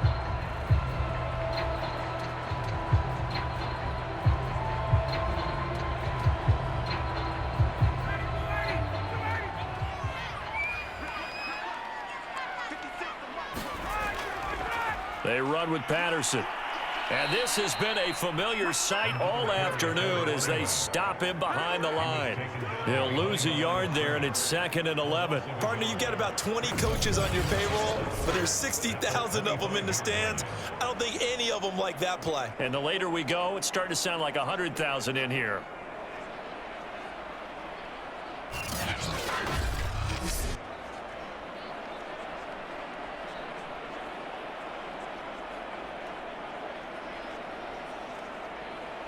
Maybe just a slight detour on what's been a strong drive. Here's 2nd and 11. Here's Patterson. And he's going to lose yards. They take him down at the 26. That'll wind up as a loss on the play, so now they're staring at a 3rd down and 12. All right, my man, this is now where it's risk-reward. Because on defense, you've got to crowd the line of scrimmage. You've got to get in all the gaps, get up tight on everyone, and try and force the field goal attempt here. You can't let them break one big, but you know something, when you crowd the line of scrimmage, if they do pop one, it's going to go a long way. Yeah, I was going to say could take it to the house, but the magnitude of this possible upcoming field goal, every yard counts. The last 2 plays, each lose a yard. They'll try to move forward here on 3rd and 12. Now a handoff here to his running back. And the reinforcements come in as they're going to stop him behind the line. That'll make it 4th down after a loss of 1. And the trend continues here in the 4th like it was in the 1st, 2nd, and 3rd. He's had nowhere to run. And you're probably thinking to yourself, why do they keep feeding him the football? Well, they trust him first and foremost. They do believe that over time he might actually pop one of these runs. But bottom line is he takes care of the ball well for them, so they'll keep handing it to him. Certainly some pressure here on Younghoe Koo. His first attempt of the afternoon, and it's for the win. And his kick is good. And the Falcons are going to win the game. So time runs out. It's a victory for the Atlanta Falcons. And you look back over the score sheet, interesting. A very clean game, no turnovers by either side. An absolute rarity when we watch games now because defenses have put such an emphasis on taking the ball away. Well, what we saw here was offenses spending their time saying, look, you know they're coming for it. Ball security is paramount. So they worked on that, not just a week of practice, but I'm sure all during training camp. Make sure when you have it, tuck it away because danger lurks everywhere you turn.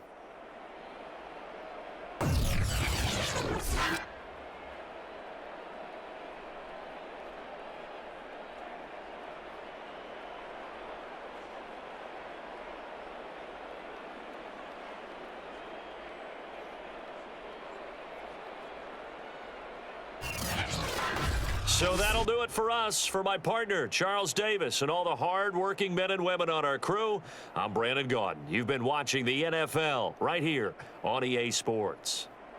It's a win for the Falcons here as we say so long from Atlanta.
Today, from MetLife Stadium in New Jersey,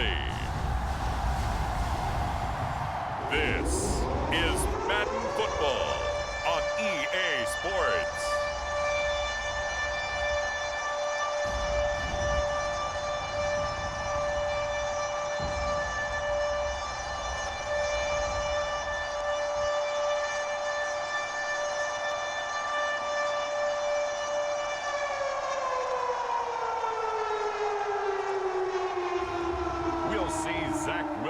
And the New York Jets taking on Lamar Jackson and the Baltimore Ravens. Well, we're about a $50 cab ride away from Midtown Manhattan at MetLife Stadium in East Rutherford. Today, we're set for a good AFC matchup between the Baltimore Ravens and the New York Jets. Justin Tucker set to boom this one away. And this one is underway here on EA Sports. And we will not see a run back on the opening kickoff. This will be a touchback. So now here comes the Jet offense as they get ready to take over. They're led out by a former number 2 overall pick in the draft from BYU, it's Zach Wilson. And what was really attractive about Zach Wilson coming out of college, coming out of BYU, his ability to create and make plays when many people thought they didn't exist. But what's been even better is watch him improve in the pocket, able to hit the back foot, make the right read, and the right throws.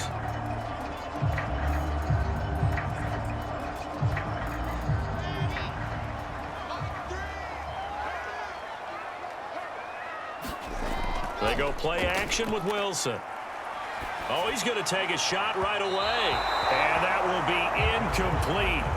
Would have been a big hitter if they had connected. Instead, it's second down.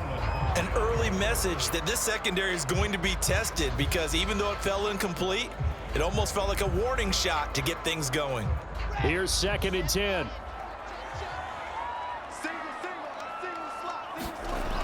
Wilson.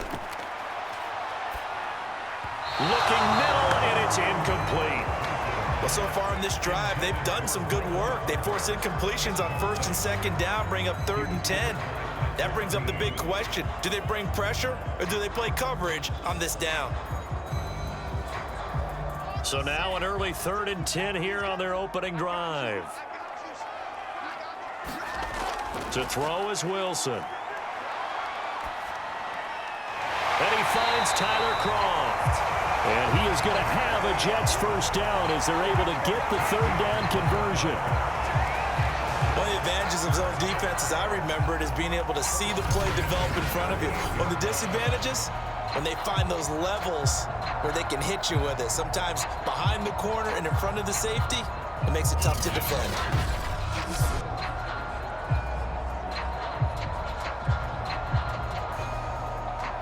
So here's a 1st and 10 at the 38.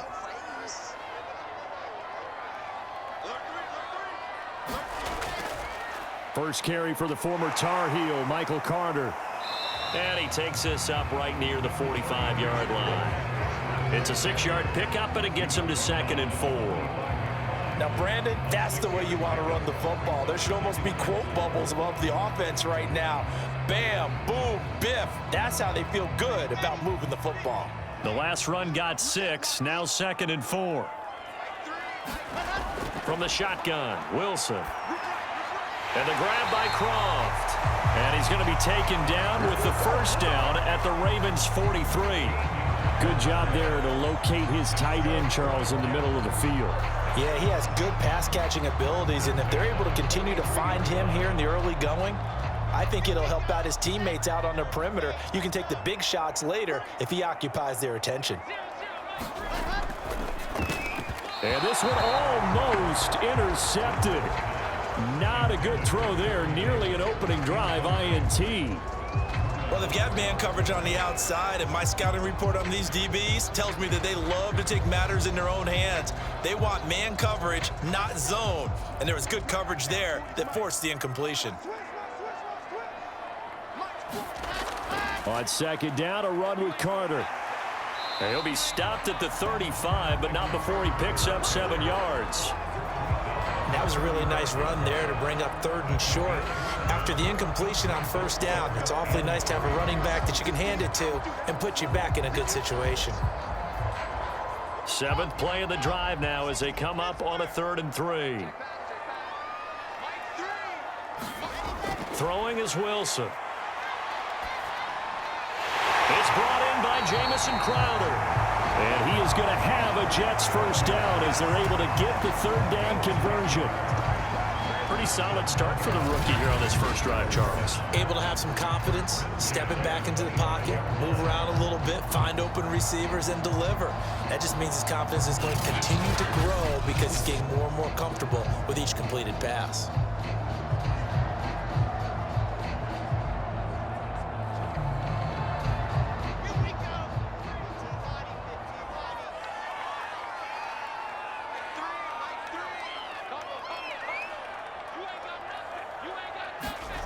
On 1st down, Wilson. And bringing it in, it's Davis. And he's brought down after a very nice gain. An Oftentimes we think about statement drives in the second halves of games, especially in the fourth quarter. But here, it's happening early, a definite statement. They've held on to the ball for a healthy portion of this first quarter already, and now after that completion, they're set up first and goal.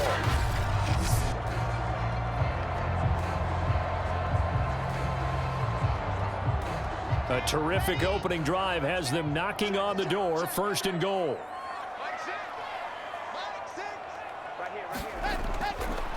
They'll try to run for it with Carter. And that one blown up quickly as he's going to be stopped before he could even get started. That really sets him back. A loss of 6. It looks like they quit hitting the snooze button on their alarm there. Finally a sign of life from this defense. They've been fairly passive on this opening drive. Now able to stand up on first and goal, and they sent that play backwards.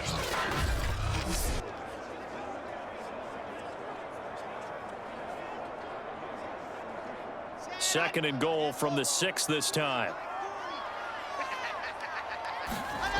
Here's Wilson to throw. Firing quickly here, and that's complete. 5 yards that time on the completion, and now it's third and goal. Driven it down the field nicely here on the opening drive, and now it's put up or shut up. No doubt about it, because to make that type of a drive and ultimately kick a field goal would feel very disappointing. But I'm just wondering, is the head coach thinking, is this 4-down territory? Might he go for it? They'll try to run with Carter. He's not going to get there. That won't even be close. It was blown up in the backfield. He lost 2, and it brings up 4th. This is a long drive offensively. Wouldn't you hate to end this with just 3 points? Doesn't it feel like during a ball game you have certain narratives going on and there's certain drives that seem to take on just a bit more importance than others? This feels like one of those, doesn't it? To me, 3 points here, a major letdown. This is the time to go and put 6 on the board. Now the Jets will call on the field goal unit here. This will be just a 21-yard attempt. This is up and good from Pinheiro. And the Jets hit the board first. It's 3-0.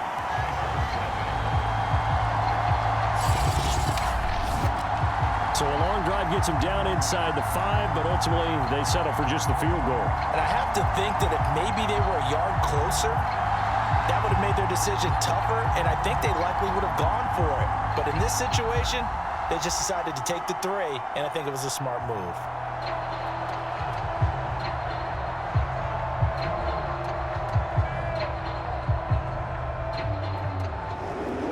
After the field goal, on to kick it away is Pinheiro. On the return, Devin Duvernay. And out a little across the 25 to the 27. Here comes the Ravens on offense, and the man in charge from Louisville, the former MVP, Lamar Jackson. Early part of his career, defenses really had to focus on his running ability, and they still do. But now, he's turned himself into a true dual-threat quarterback. When he plants his cleats in the ground and turns it loose, good things happen downfield.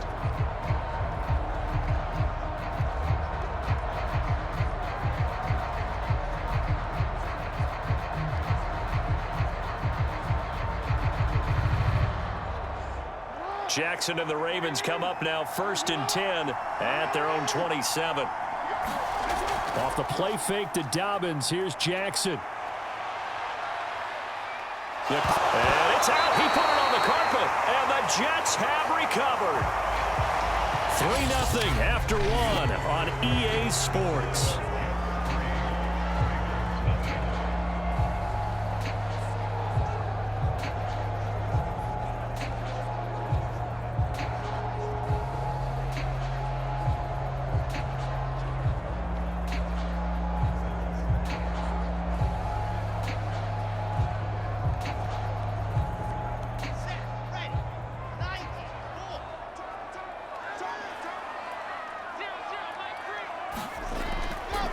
On 1st and 10, it's Carter.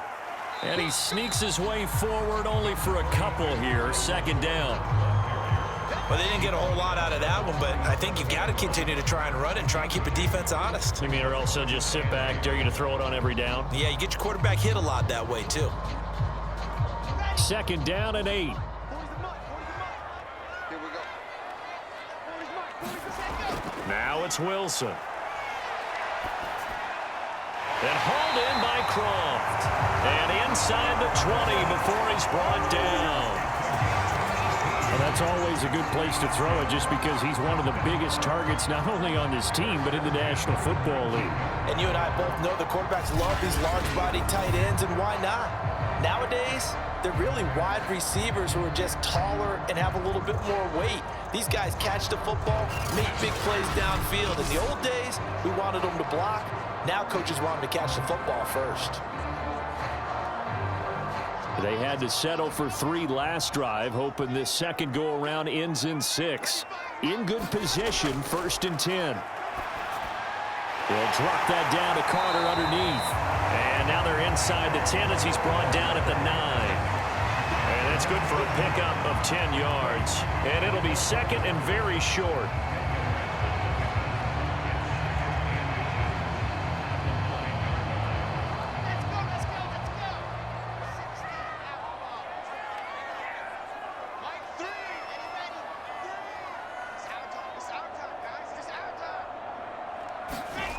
Out of the gun, here's Wilson. Quick hitter here, it's complete. And the Jets are looking at 1st and goal as he's tackled all the way down at the 2-yard line. And the tight end is certainly a position built to move the chains because they can control space underneath. If they've got good hands, then of course they're a dynamic target. But one other thing is they're right in the sight lines of a quarterback on just about every play. And that makes it easier for the quarterback to pick him out and deliver.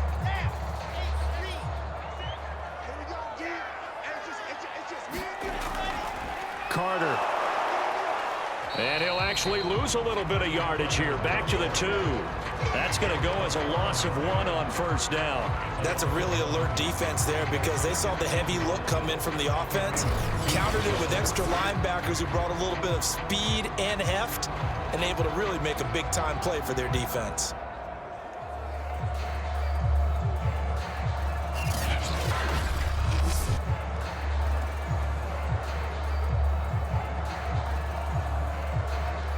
Back at the 2 now. Here's 2nd and goal.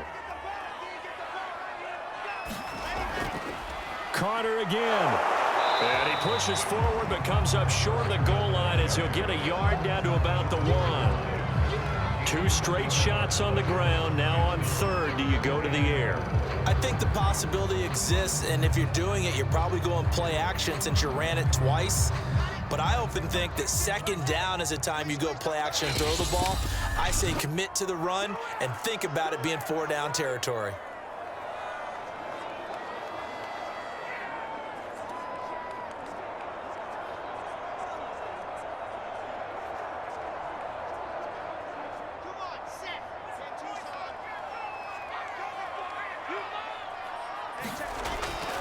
They'll run with Carter. And this time he is in. Michael Carter punching it in from a yard away. And the Jets find a way to stretch their lead.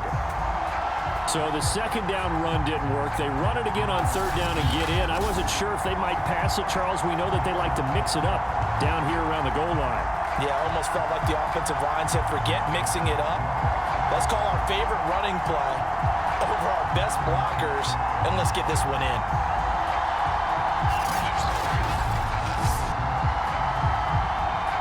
Eddie Pinheiro now for the extra point.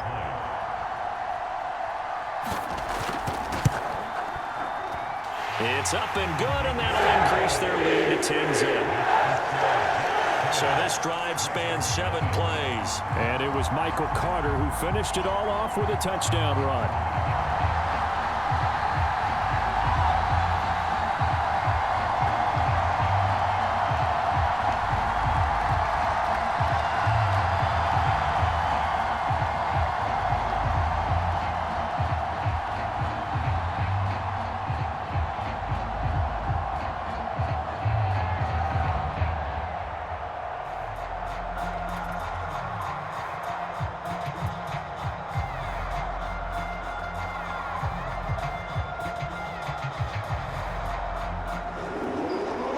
After the touchdown, here's Pinheiro to kick it off.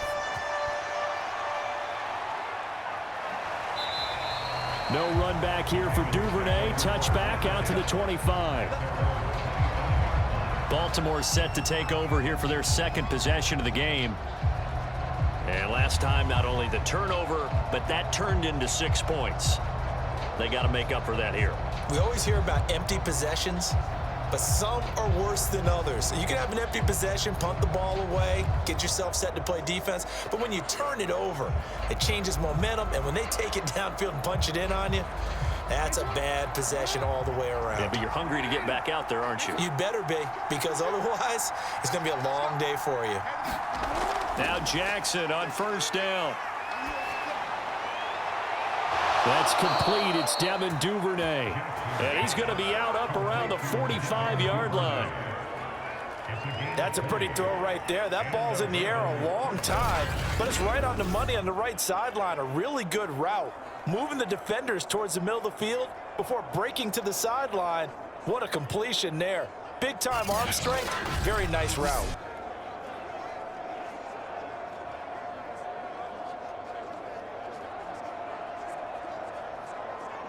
The big play to start him out. Has him at the 45 already. Jackson now. Right back to Duvernay. That's complete. And taking it across midfield and inside the 45.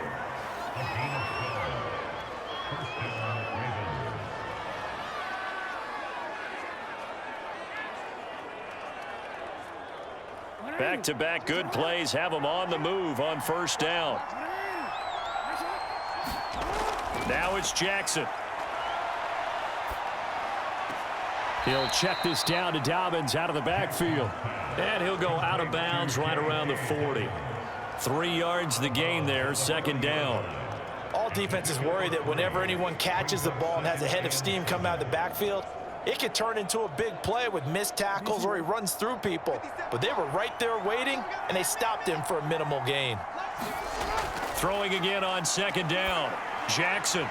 And this is going to be hauled in by the tight end Andrews. And that's going to be another first down as the tackle made at the Jets 16. He's certainly done a nice job spreading the field on this drive, and here he finds his big tight end for good yardage. And that's what you have to do. Keep defenses guessing about where you're going to go with the football.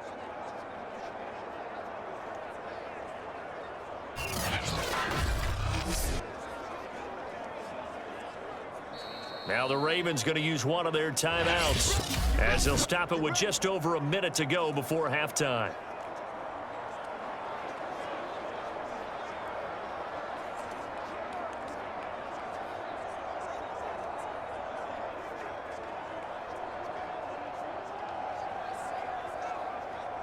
So the ball down to the 16 here for 1st and 10. To throw is Jackson. This is caught, and he couldn't quite get there. Tackled down at the 1. The Ravens going to use the second of their timeouts as the clock will stop with 55 seconds to go until halftime.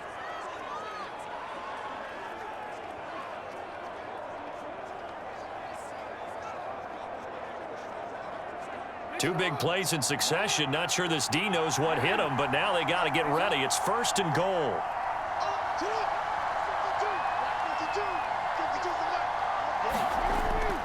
They'll look to run with Edwards. And he will take it in for a Ravens touchdown. Gus Edwards taking it in from a yard out. And the Ravens are on the board here in the final minute of the first half. So it was the passing game that got him down here, but closer to the goal line, it's the running game that gets him home. Certainly appears that they lulled the defense into thinking that the passing game was going to be it the entire drive. Nice change up there going to the running game to get him over the goal line.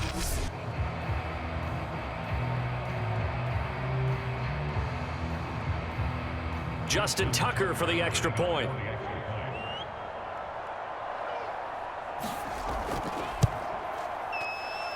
And they're back within a field goal. It's 10-7 now.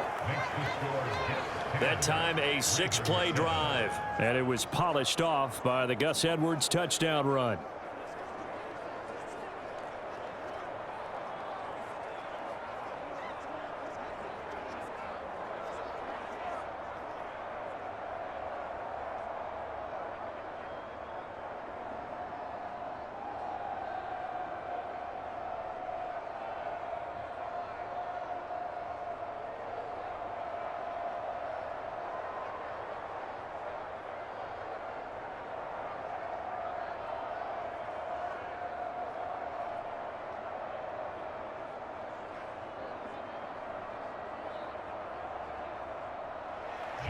Tucker now to kick it away following the touchdown. Here's Coleman now to return.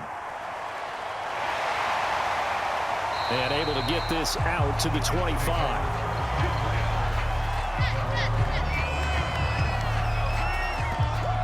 Michael Carter and the Jets offense ready to get back to work. The passing game, they've had more success there than the running game. Maybe something they game plan for. How come they didn't tell us about it? Because they wanted to keep it a secret. We did ask, didn't we? But I think what happened in this one is they've realized that they've established the run pretty well, and teams are going to key on that. They thought they could open it up and have success through the air, and that's exactly what's going on. Yeah, they've had success, at least so far here in the second quarter.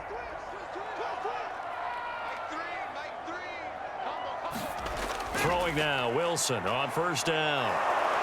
And the Raven pressure too much. Down he goes. It'll be a loss of 7 on the sack, and it brings up second.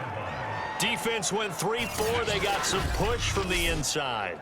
And this is something in a 3-4 you don't normally get, because the nose tackle who got the sack, he's usually responsible or ends up getting double-teamed and sometimes triple-teamed. How about him working his way back and putting the big guy on the ground? Don't need it all back at once, but you figure they're going to need something here. 17 yards to go on second down. They don't want to repeat a first down. They'll keep it on the ground. And he's going to be taken down here, as that will lead us to the end of the first half of play. So we've hit halftime here at MetLife Stadium with the home team, the Jets, leading this one. As we'll send you down the coast now to Orlando, that's where we find Jonathan Coachman, ready with our EA Sports Halftime Report. Coach. All right, Brandon, thanks very much. Welcome, everybody, to our abbreviated version of the EA Sports Halftime Report. Okay, Brandon, thanks very much, and welcome in, everyone, to an abbreviated version of the EA Sports Halftime Report. This one's been as good as advertised, just a field goal separating these two teams, as they've already made their way back out of the locker room. So to bring you the story of the second half, let's get you right back out to Brandon Godden.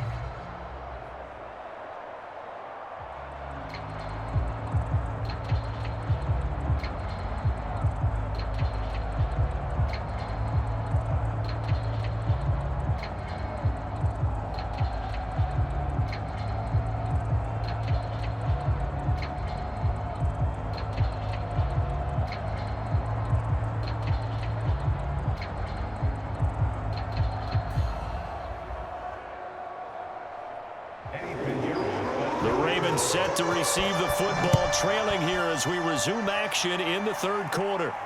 On the return is Duvernay.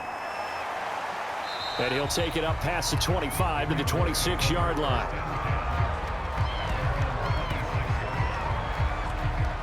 Out come the Ravens now. They'll go on offense first here in this third quarter. It's been a tight game to this point. What do they need to do, Charles, to break through in the second half and take the lead? Well, I think the first thing they need to do is thank their defense for keeping them in this game. And, you know, I think the defense is saying back to them, why don't you guys focus on getting some first downs, putting some drives together, give us a little bit of a break here. If we can get some rest, we'll play even better for you. And, oh, by the way, pay off a few of those drives with some points, too. They'll throw on first down with Jackson. That's complete to the fullback, Ricard. And they get him down, but not before he takes it across the 40-yard line. And as a quarterback, you're always pleased when you can use all the weapons at your disposal. Here he spots his fullback underneath, gets the completion right there for a nice pickup.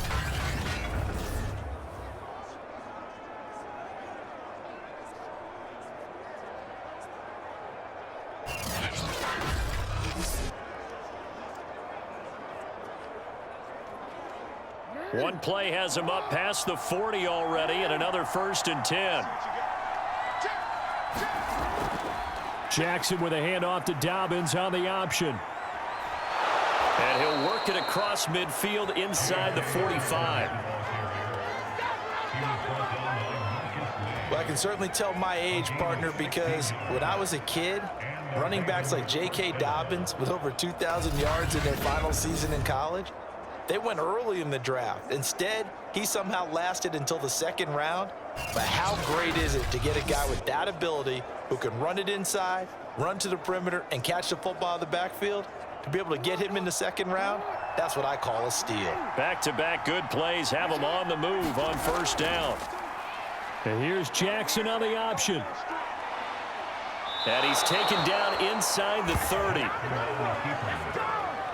I tell you, there is no antidote for speed, even at the quarterback position, as he keeps it himself and turns it into good yardage. And it still takes time for a defender to react, even as quarterbacks carry the ball more and more in today's NFL. They're still a little bit in disbelief and realize, oh my goodness, he's running with the ball. He may be 8, 10, 12 yards downfield at that point.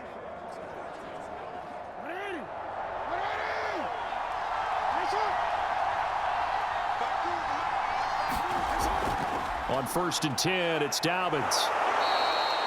7 yards on the pickup there, and it'll leave him with a 2nd and 3. Well, no matter how they phrase it, staying on schedule, staying ahead of the sticks, whatever you want to call it, 7 yards on first down, that fits the bill. 2nd down and 3.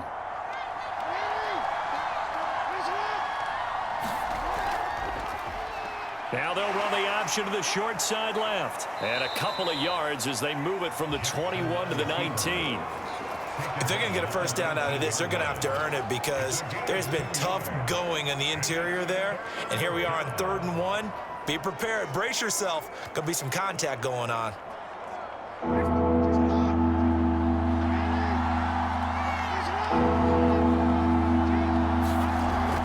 They'll try to run for it with Dobbins. And brought down, but not before they get it inside the 10 to the 7. I hope we give enough respect to the big guys up front because they have been getting it done on this drive. The holes have been large, and they've been barreling through them, picking up first downs.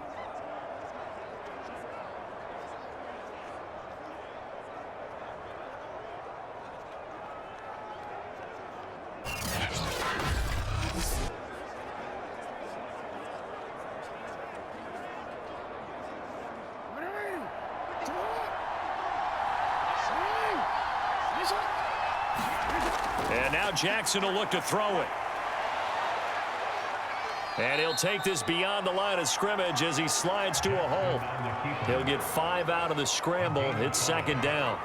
Now, how about that play? He took a possible negative and turned it into positive yardage and slid down to avoid taking a big shot. Excellent job getting down and avoiding the big hit. So the ball position now at the 3. Here's 2nd and goal. And they'll try to pound it in with Ricard. And I think they stopped him again. They did at the 1-yard line. It'll go as no gain on the play, and now they're looking at a 3rd and goal.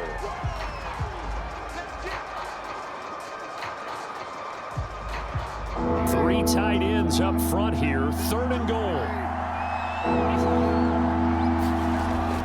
They'll try and run. Edwards. And he is into the end zone for a Baltimore touchdown.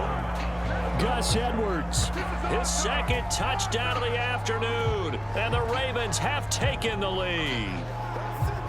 Hard to argue with that being their best drive of the game so far as they use the running game to get them into the end zone. Couldn't agree more, partner. Prior to that drive, they sputtered a little bit, but it looks like they found the formula. I would expect them to go back to that more and more as this game develops.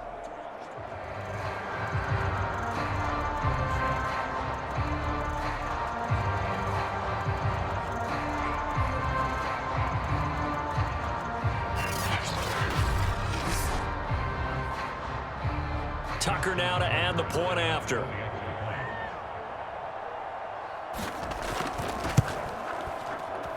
And that makes it 14-10.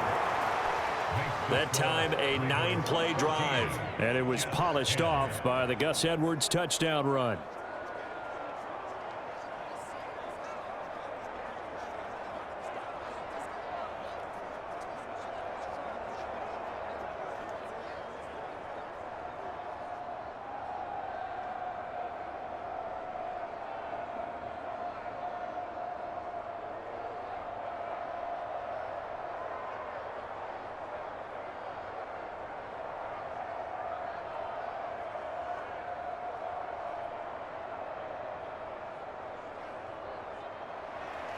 Tucker now to kick it away following the touchdown.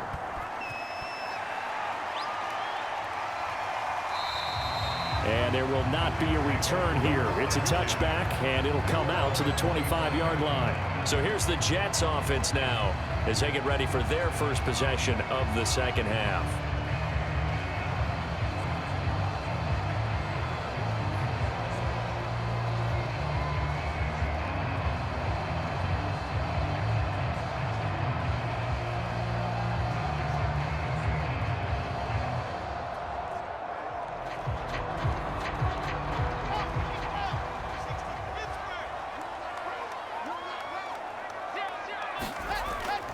Now Carter to start the drive. And he's going to be met at the line of scrimmage and taken down. The All-Pro Justin Houston in on the tackle. Now they struggled to get him rolling on the ground in the first half, and that's sort of continuing here in the third quarter. Yeah, but I don't think it's time to abandon the running game. I would say keep feeding the horse, and I believe he'll eventually reward them, especially as we get deeper in the game. Another run on second down with Carter. And he's going to get a good gain of 9 here up to the 34.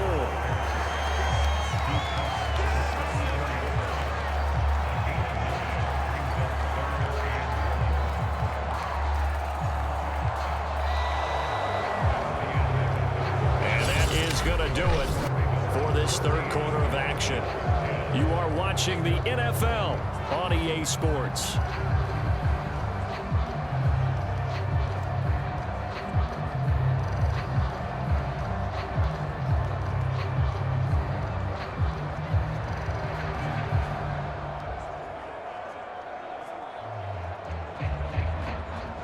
The Jets on third down. They've been good, 3 for 4 thus far.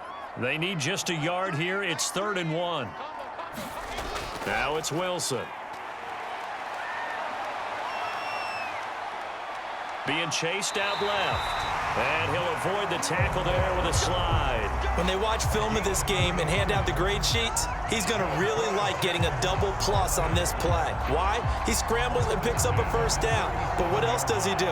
Protects himself by sliding and avoiding the big hit. Double plus, big-time play. Line of scrimmage, the 37 on 1st and 10. Let's go, defense.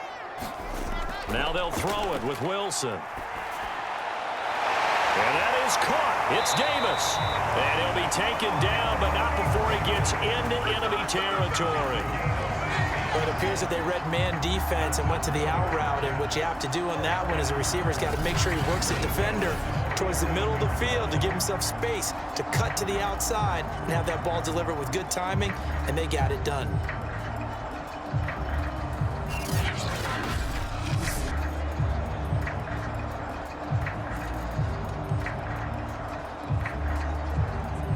So in Raven territory now. Here's a 1st and 10 at the 47. From the gun, it's Wilson. Short throw hauled in by Croft. A good rally to the football keeps him to only a yard, and it's 2nd down. I like the thought process. I like the design, but I think he may have waited a little too long to spot his man, because if you're going to run that drag route, you've got to put it on him and let him turn upfield. Instead, he waits until his receiver's too close to the sideline, and they don't get the yards after the catch. Looking to throw again on 2nd down. Wilson. Oh, no, he lost the football. But I think a Jet was able to recover, and they'll keep possession thanks to a heads-up play. Fortunate to get that football back, because trailing here in the second half, last thing they needed was to lose the possession. And the word I think of here is opportunity, because it could have been lost there, their chance to score points. But the opportunity for the defense was to go ahead and really close this game down if they were able to get possession.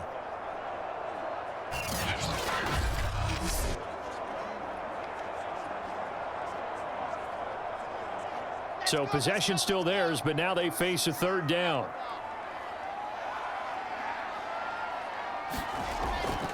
Wilson going to give to Carter on the draw. And he can only manage to get this to the 45-yard line, well short of the first. It's a 6-yard gain, and it leaves them looking at a 4th down. And there's a run to be happy with. Good, solid yardage. He'll take that anytime you hand the ball to a back.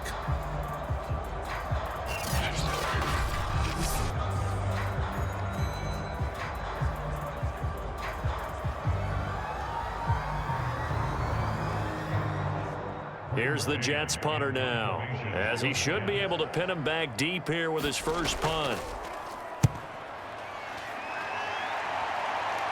Out of bounds as he appeared to be looking for the corner. He got it. They're going to mark this at the 4-yard line. That is how you flip field position. That's an absolute bomb of a punt. Downs it inside the 5-yard line. Absolutely ideal. From that position, you're hoping to get it down inside the 15, inside the 5. Superb.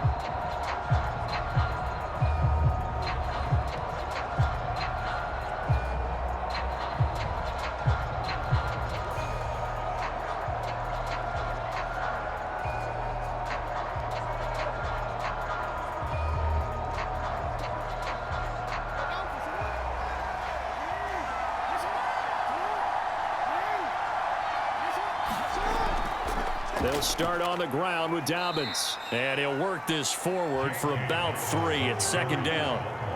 You know, I was going to ask you if maybe they should surprise and pass the ball, but where they're at on the field, I think keep it on the ground, right? I like where you're going with this one because field position is going to determine these play calls. And backed up where they are, I don't even think about putting the ball in the air. I tell my running backs, grasp the football, and I tell my offensive line, don't allow any leaks so they get hit immediately when we hand it off. Fourth quarter, down to the final 2 minutes, and we've got a one-score game.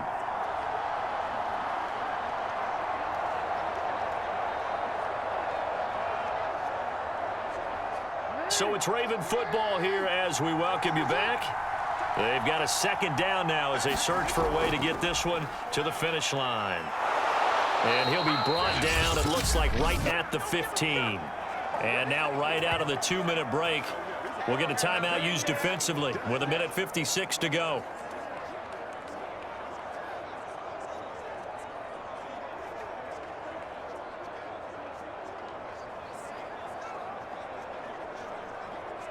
Not totally home free yet, but it's looking good as they come up 1st and 10.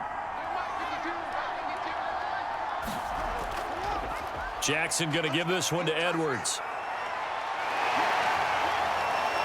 And he'll be taken down, but they've got this one up to the 35-yard line. Now the Jets going to use the second of their 3 timeouts. And they'll be disappointed to have to burn one there after giving up the first down.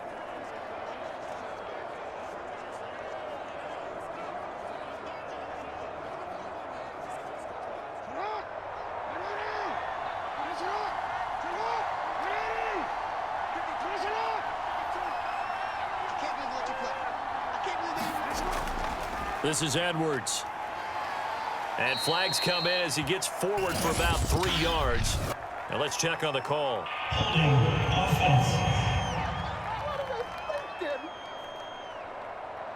That one whistled against a big right tackle. You'd think being able to fire out and block, it'd be a lot easier to not commit a holding penalty, but it's tough to keep those guys right in front, isn't it?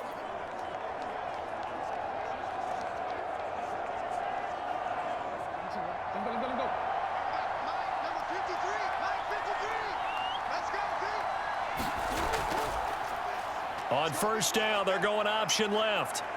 Space to maneuver at the 40. And he'll finally be taken down just shy of midfield. The Jets going to go ahead and use their final timeout. And they'll be disappointed to have to burn one there after giving up the first down.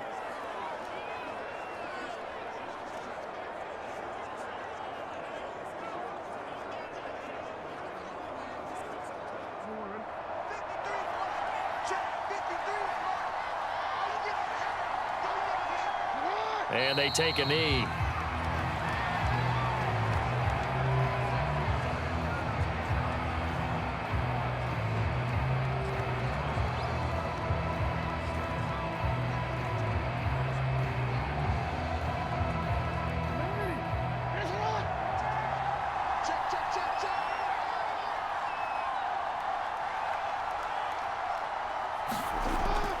On second down, it's Edwards. And he'll take it across midfield down into Jet territory.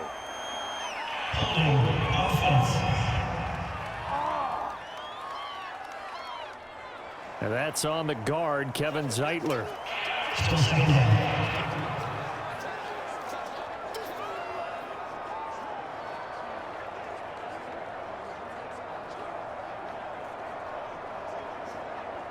Now after the holding call, here's 2nd and 20. The Ravens taking a knee with victory seemingly in hand here.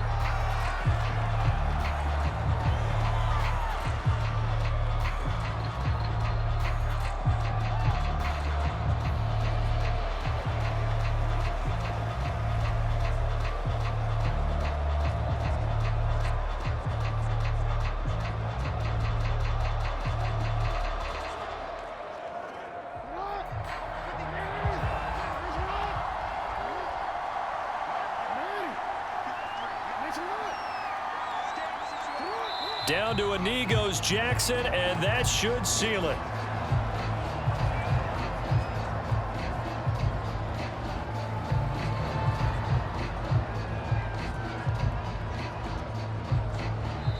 So the final seconds tick away in this Baltimore victory.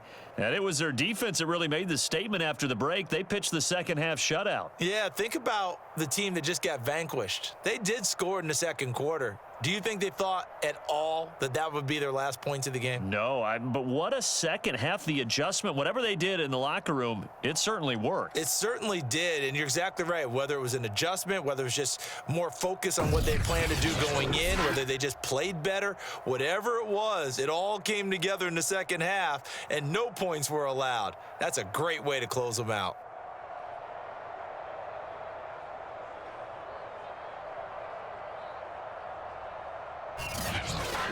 That'll do it for us. For Charles Davis and all our hardworking crew, I'm Brandon Gaudin. You've been watching the NFL on EA Sports. For more, find us on Twitter at EA Madden NFL. So long, everybody.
today. From FedEx Field in Landover, Maryland, this is the National Football League.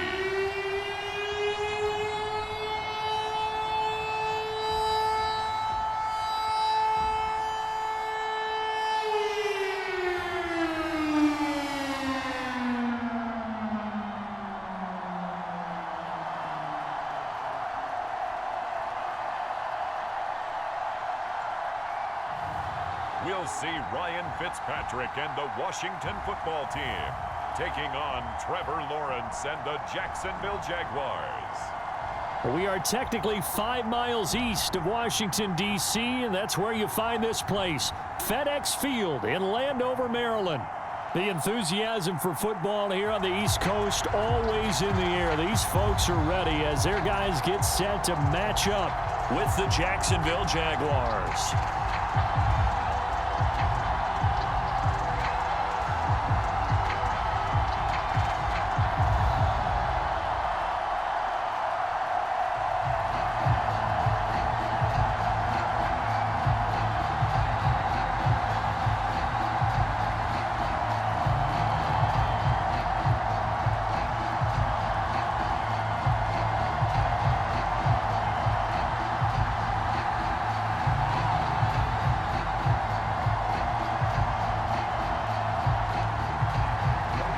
Here now to get us started is Logan Cook, and we are underway from FedEx Field. DeAndre Carter returning it. And he brings us out past the 20 to the 24. So out comes the Washington offense onto the field. They'll be led by their veteran quarterback. He's been in the league for a while, since 2005, Ryan Fitzpatrick. And I think by now, we know what we're going to get with Ryan Fitzpatrick. Veteran savvy, a ton of know-how, and the enthusiasm for playing and teaching the game, almost second to none. But he also has a bit of a tendency to be a loose cannon with the football. Oftentimes that works out. Sometimes it costs his team, but never a dull moment when he's on the field.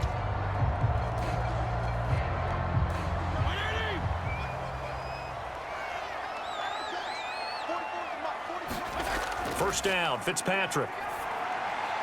That's complete. Terry McLaurin with it. And he's tackled a yard short of the marker. Good gain of 9 on first down. One thing we do know, he's going to get his catches. So as they move forward defensively, got to continue to focus on not giving up the big play when he does catch the ball in the secondary.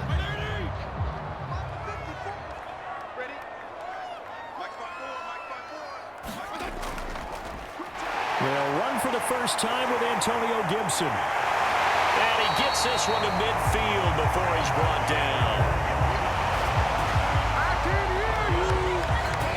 They were not fooling around at all, were they? Second and short, and they brought out the heavy package.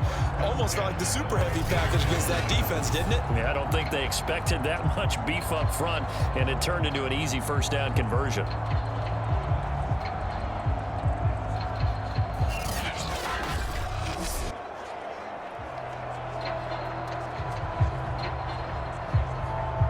Back-to-back good plays have them on the move on first down.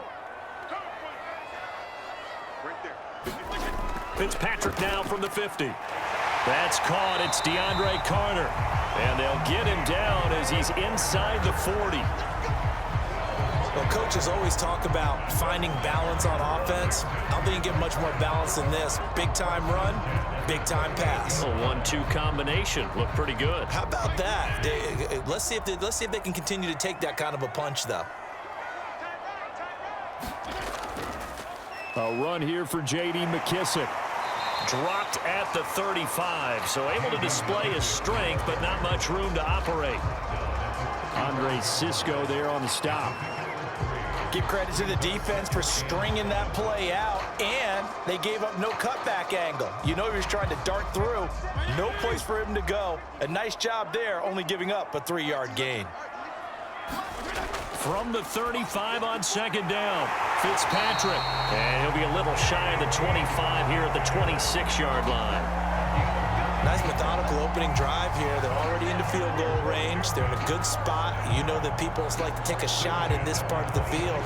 But at the same time, as methodical as they've been, they might want to run the ball a little bit here too. And just on the outskirts of the red zone, they have options now. Either way, though, they've come out with a purpose.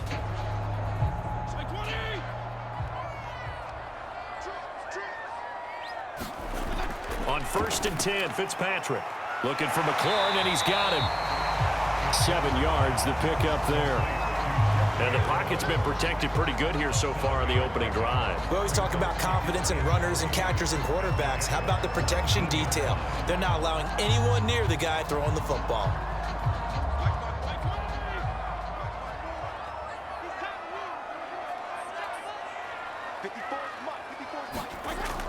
Back to the ground with Gibson. They'll get forward for 3 down to the 16-yard line. Pretty good job defensively. Thought he was going to get it, but they knew where that marker was, and they stopped him just short of it. What it does is emphasize that strategic football and situational football is not just played on the offensive side, is it? Defense understanding, as you noted, where the first down marker was and making sure they didn't get there. Off the play fake here, Fitzpatrick. Toward the end zone, but that's going to wind up incomplete. Jacksonville's pass defense holds serve. 4th down. They really had a good drive going there, but a nice recovery by the defense these past few downs, able to knock that one away on 3rd down and bring up what I think for the offense, an unexpected 4th down here.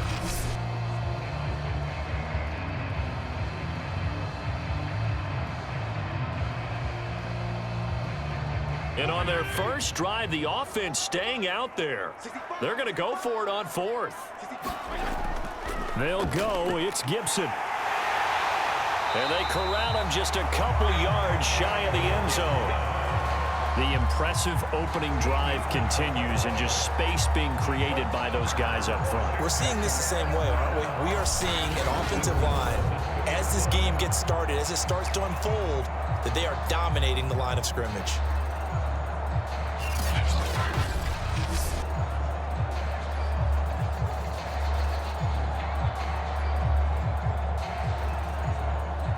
From the 2, here's 1st and goal.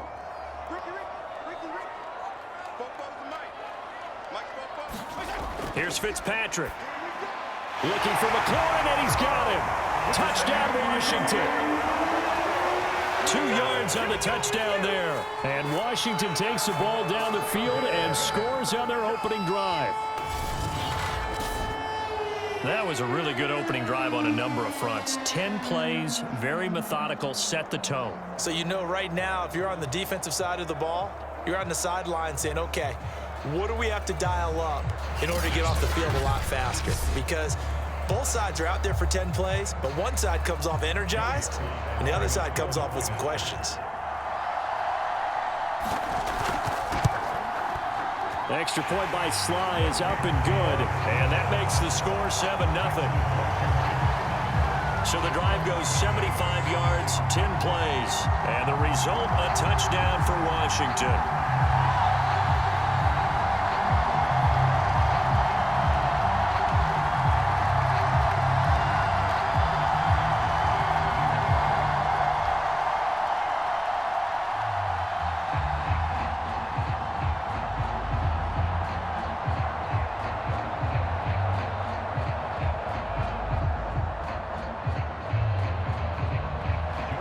Joey Sly now to kick off after the touchdown.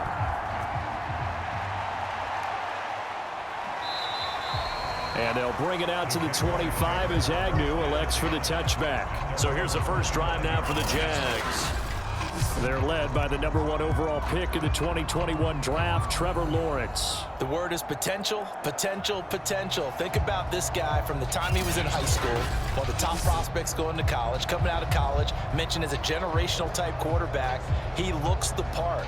Tall, big arm, surveys the field, and can take off and run when under duress.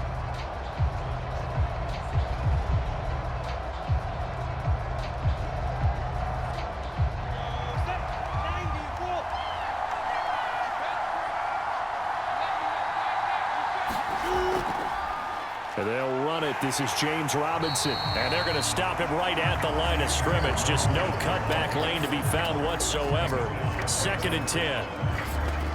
And as a defensive end, getting off the ball quickly, swarming to the football, making a tackle, that's what we saw right there. Yeah, that's what their job is, and really a lot of the time they have to throttle back a little bit in the run game because you know those defensive ends, they're like in a sprinter stance. They're just headed straight for the quarterback. That was good recognition. And he cannot avoid the pressure as the Washington pass rush gets home.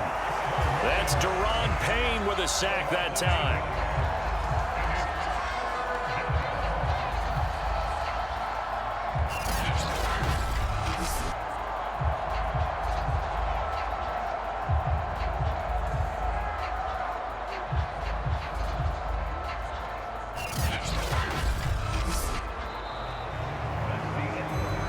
After one, 7-0 on EA Sports.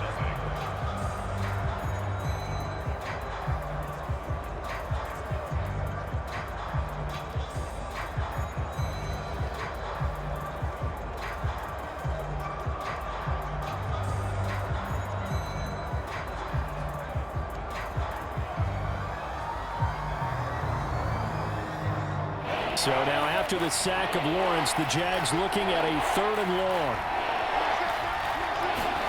Now on 3rd and long, they'll look to throw.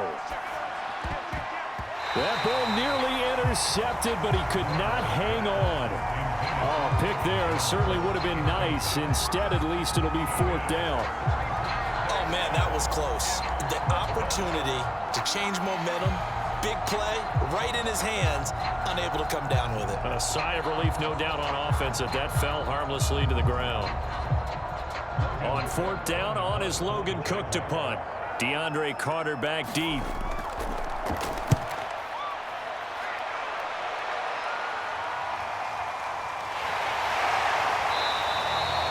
That's going to go in the books as a 55-yard punt. Well done. And it will be Washington football now with a 1st and 10. Now Washington going to retake the field for drive number 2. They'll be looking to duplicate the efforts of drive number 1 that resulted in 7 points in the 7-zip lead. Well, you know how much I enjoy horse racing, right? Looks like they caught a flyer out of the gate, as they would say when you're running the big-time races. It means they get out to a fast start. They're setting the pace, making the other team chase now.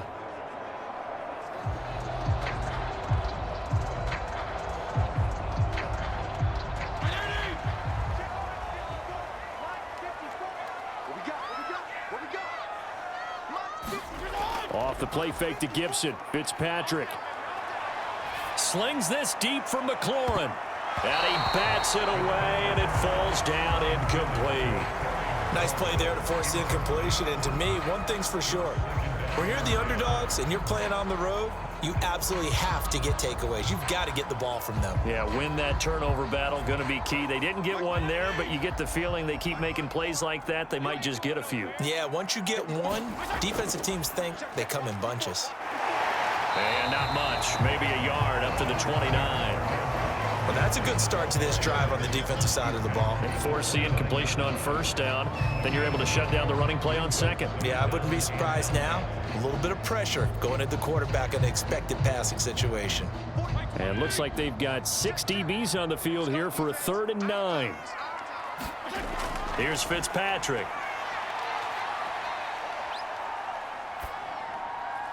To the right side and complete to Thomas. And a good job on the tackle there as they get him down shy of the 1st on the 35-yard stripe. The completion good for only 6, and that'll bring up 4th. I thought maybe when he caught it, he'd have a good chance of getting that 1st down, but that's a nice job of holding him up and preventing him from getting to the sticks.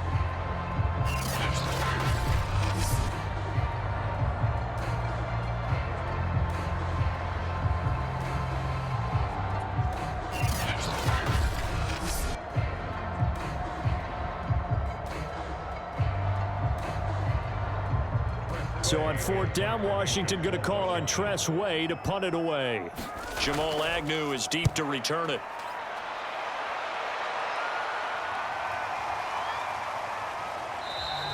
And he didn't quite have the backspin on that one. It hits at the 4 and continues into the end zone. It's a touchback. So time to see Jacksonville again on offense for the second time here in this game. And they'll certainly be trying to do better than that first drive where they went 3 and out. And sometimes the first drive is just simply to settle nerves. You know what it's like at the start of a game with the emotion. Guys a little bit jumpy. But you do. Oh, you understand the same way. It's just like us calling one, right? Making sure we ease into the game, let it come to us. Well, you went 3 and out. And now they have that opportunity. No, you didn't go 3 and out. I went 3 and out on that first drive. I'll try to do better here. On 1st and 10, it's Lawrence. This is Chenault on the receiving end.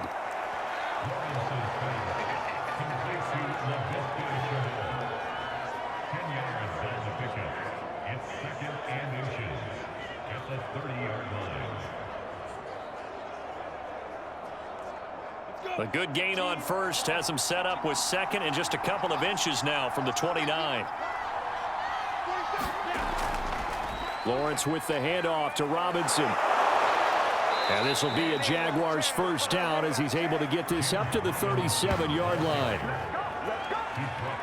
2nd and inches is oftentimes an invitation for an offense coordinator to take a big shot downfield because he feels like he can come back on 3rd down and pick up the first down. But sometimes you just don't want to break tendency. Stay with what you are, stay with who you know, and go get the first down. That's exactly what they did. Back-to-back good plays have him on the move on 1st down. A snap to Lawrence as he taps this forward. Solid move, but he's corralled just beyond the 40. A nice play design there with the touch pass. Looked good at the start, but bottom line, the defense was ready. And they did a nice job scouting, didn't they? Not just scouting, but now executing once they saw the play for real after having worked on it all week in practice. They drilled on the play, then they drilled him. 2 minutes on the clock, 2nd quarter, 7-0 ball game.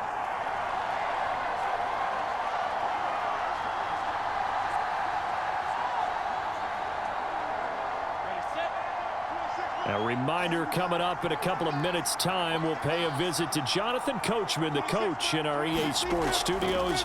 They'll have a look back at the next-gen stats from this first half of action. This has to go down as one of the simpler routes in the playbook, but oh so effective. Nice completion there. Keeps the sticks moving.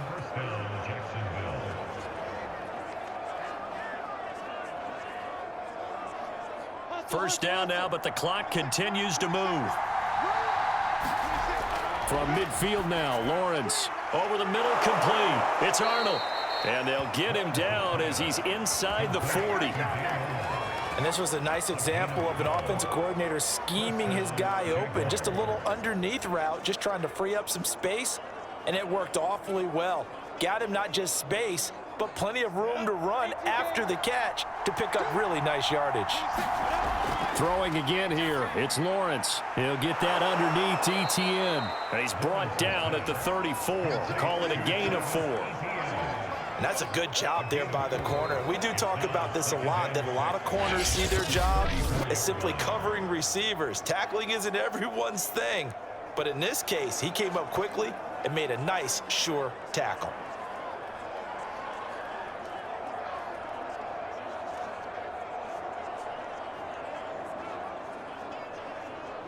Line of scrimmage, the 24. This is 2nd and 6.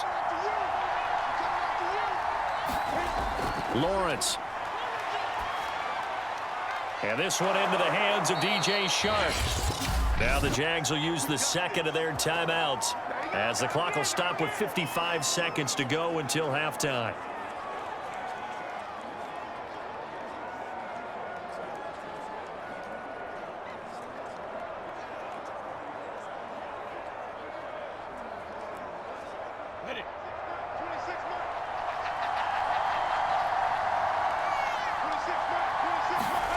But to throw again is Lawrence.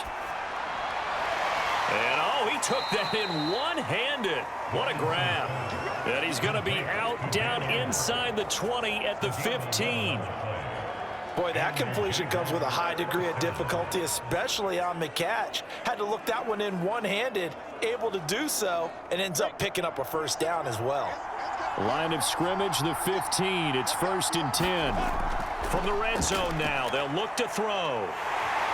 And he's going to go down. Back at the 27-yard line, he's sacked. It looks like a 12-yard loss there on the first down sack. Boy, Charles, that time he took a bad situation and made it worse. Yeah, you're almost putting together a nice little song there, aren't you? Because it's something you'll see from young quarterbacks. They have that tendency to retreat backwards instead of stepping up in the pocket.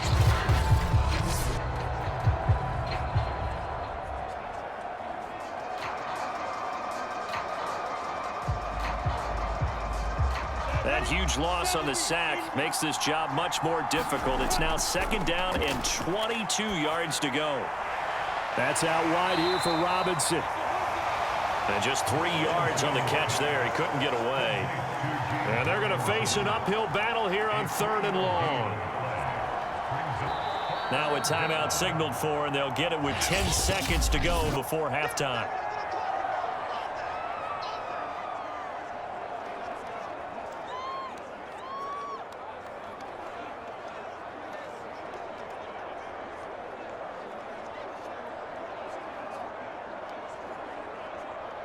So on 3rd down, the field goal unit will come out as he'll try to get 3 before half. From the left hash, it's a 42-yard attempt. And this one is right through. And they are on the board, but still trailing. It's 7-3.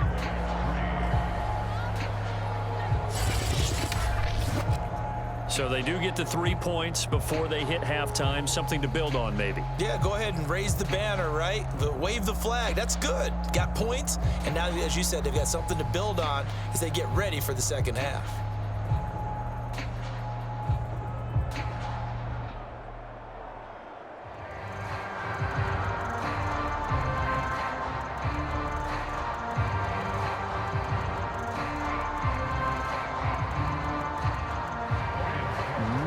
Time for one play on offense. 7 seconds to go in the half as the kick is away.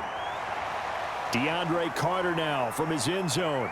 And he'll be stopped right around where he would have been had he gone down to a knee. Maybe a yard shy of there at the 24.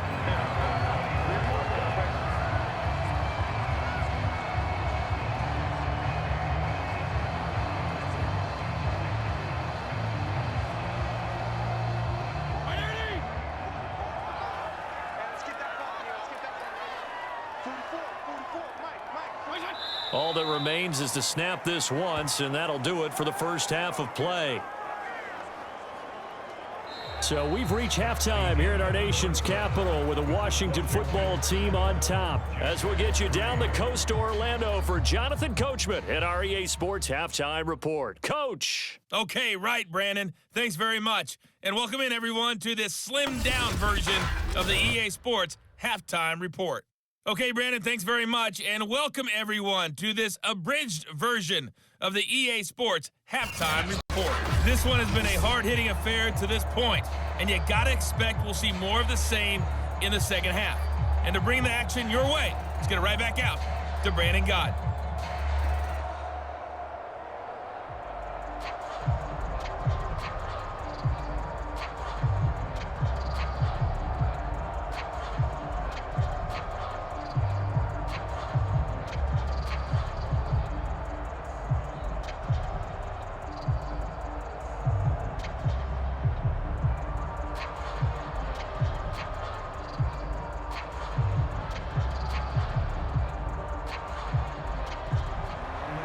The Jaguars with work to do. They trail here as we are back underway on EA Sports. And no fireworks to start the half. This will be a touchback. Out come the Jaguars now as he'll go on offense first here in this third quarter. We have not seen much on offense from either side. These last few drives, it has been a struggle, hasn't it?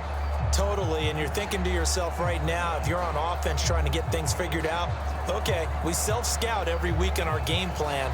How many things do we do at certain times? What are our tendencies? Time to go to some of those tendency breakers and try and create some offense. They always have those in their back pocket, don't they? You have to, and if you don't keep abreast of what you're doing, you lock into a rhythm and make it easy for the opposition. Looking for tendency breakers right now. And he's taken down but able to slip across the 35. Well, that tight end position, it just seems to continue to evolve every year in the NFL. Yeah, you're getting really terrific athletes. A lot of them maybe were wide receivers at one point. They continue to give you speed, great hands, and big bodies, which make them excellent targets for quarterbacks. On first down, it's Robinson. And he'll be taken down, but not before he works it past the 50. That's pretty much meat and potatoes right there, wasn't it? Just go right at them and let your big horse charge up the middle. Not too fancy there, was it? Nothing fancy at all, challenging that defense. And on that go-around, the offense won the challenge.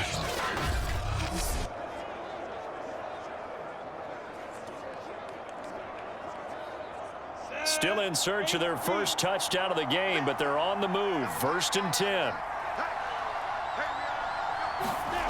Now Lawrence to throw. Over the middle, hauled in by Shark. 7 yards, the pickup there. He decided to run a hitch route. It really helps to have a guy who can turn it loose. And, boy, he rifled one in there on that one. Not much run after catch, but it worked really well. Working with a 2nd and 3.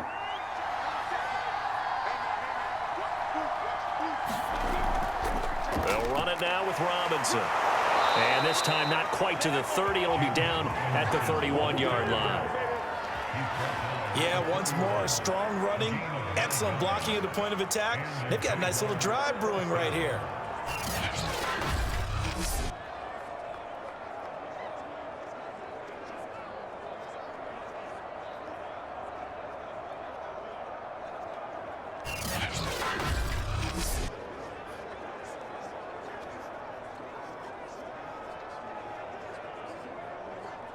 Line of scrimmage, the 31 now on 1st and 10.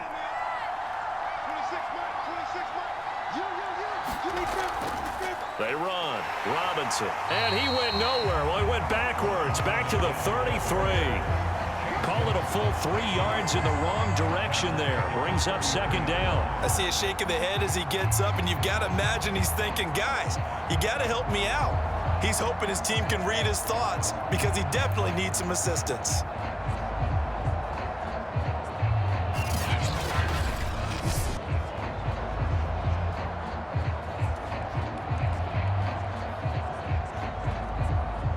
That loss of 3, a rare stumble on a promising drive. Here's 2nd and 13. From the gun, it's Lawrence. Connection made with Chenault. That throw good for only a couple. It brings up 3rd down.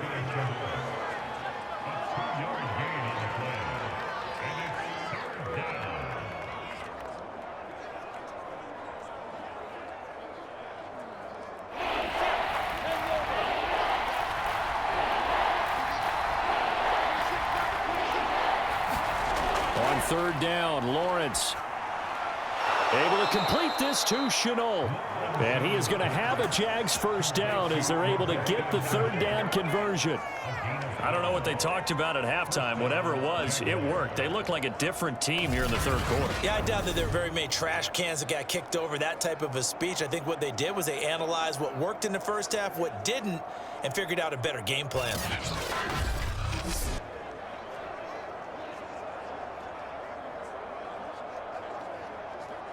Still in search of their first touchdown of the game, but they're on the move. 1st and 10.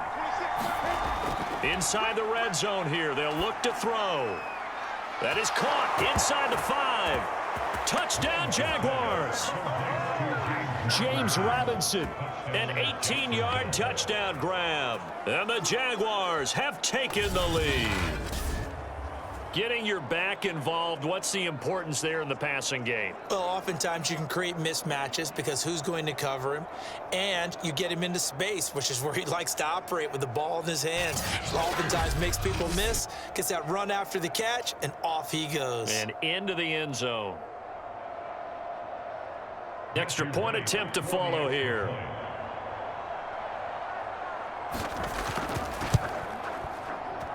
And it's through, and that makes the lead 10-7. So that drive in total 8 plays, and it results in a touchdown for Jacksonville.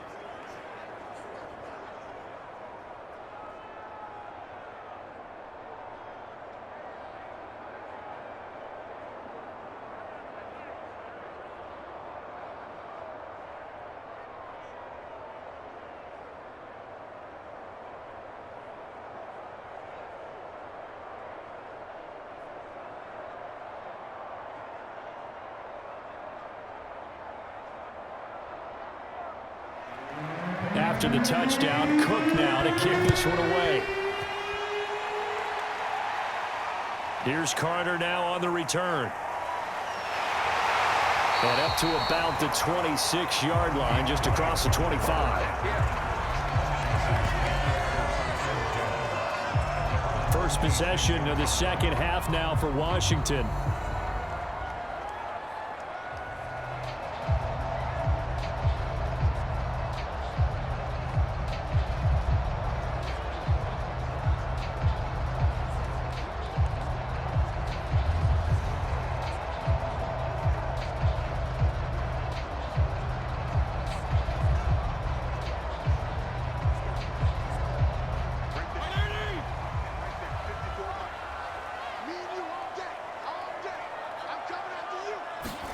Fitzpatrick now to throw on first down. This one complete to Curtis Samuel. And this will leave him a yard short.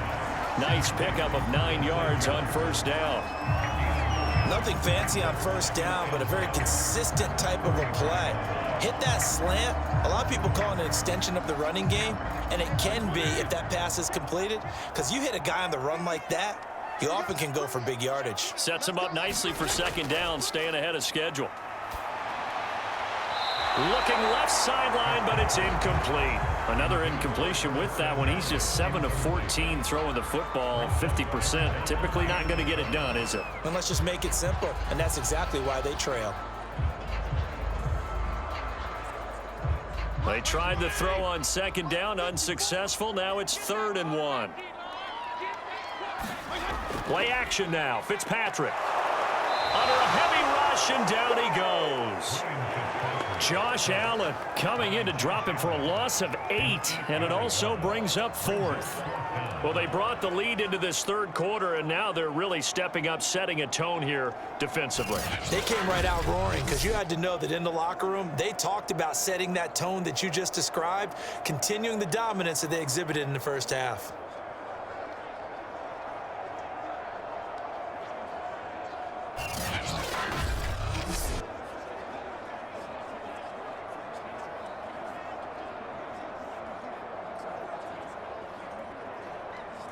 Here's Tressway now, as he'll punt it away for the second time.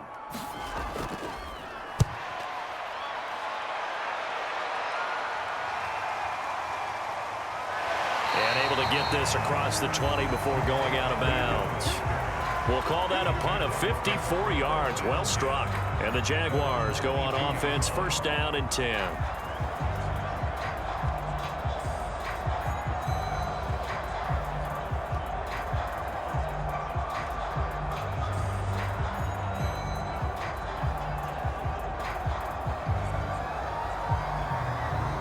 Jaguars come to the line to start their next drive. And they're hoping to redo their efforts in the last drive when they got into the end zone. And just think of what it's like now on the sideline, because when you score a touchdown, you have to go over and look at the tablet and see what you did on the last drive. When you scored points, it's a whole lot better view than when you're trying to figure out how to fix things there. Back now at FedEx Field. It's been a very hotly contested game to this point. Just a field goal separating these two teams as we get set for the fourth quarter.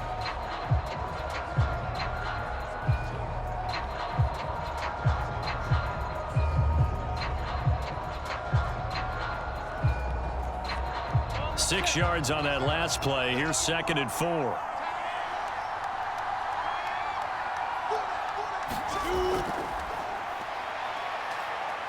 A pickup of about 3 yards as he's taken down at the 31. That's it. That's what you want. Straight ahead positive gain. Just keep that clock ticking.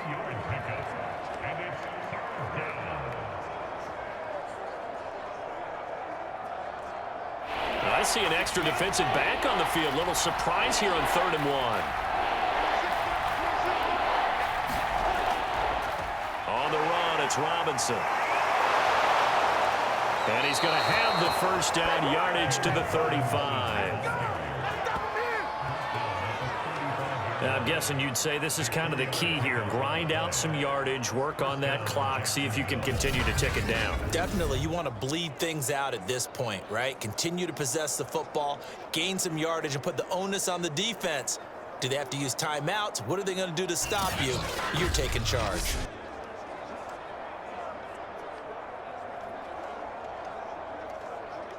Ball up to the 35 now as they come up on 1st and 10. Now Lawrence throwing middle, but it's incomplete. I know you're thinking it, but I'll just go ahead and say it. To give you an idea of how sharp he's been in this game, just his second incompletion, and we're in the 4th quarter. He has been locked in, laser-focused all throughout this one, hasn't he? Certainly has, and he's gotten some help from his receivers as well. They also are locked in. Yeah, the drops have been at a bare minimum. Now this one to his tight end out on the right side. 4 yards the gain, and it'll bring up a 3rd down. I know sometimes we can get fooled when we watch him make catches, as we just saw him do there, because he really looks like a wide receiver the way he goes about his business. Yeah, 230, 240 range. Yeah, not super huge. Maybe not counted on to be that inline point-of-attack blocker that we used to have in the good old days. But you can flex him out. You can run wide receiver routes with him. You can make him a primary target, and that's how he'll shred a defense. From the gun on 3rd down, Lawrence. And he will be very close to a 1st down, but I see the closed fist of the referee, and that means 4th down. So 5 yards here, 5 on the play, and that's going to make it 4th down. So much about offense is what you call hidden yardage. You know, you throw the ball to someone, they catch it, and then they can make a big play. You know, they create a play, run after catch. They did a really nice job there of limiting that and keeping him from a 1st down. Yeah, stopped him in his tracks. Here's Logan Cook now as he'll kick it away for the 2nd time.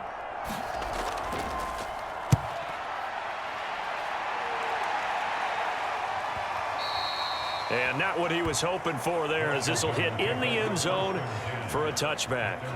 Another drive coming up for this Washington offense. Their defense accomplished step 1 of the mission. They forced the punt. Now they'll look to erase that deficit and take a 4th quarter lead.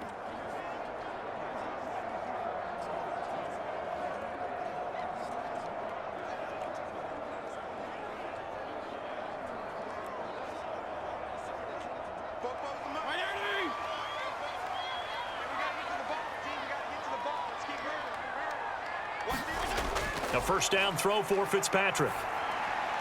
That's going to be caught by Samuel. And he's taken down, but able to slip across the 35. I got the sense that the defense created a little momentum for them there, didn't they? Did their job, forced the punt. Now, nice start to the drive. Offense has to do their part. Yeah, they certainly do, but what a great start for them. They got to go thank the guys on D.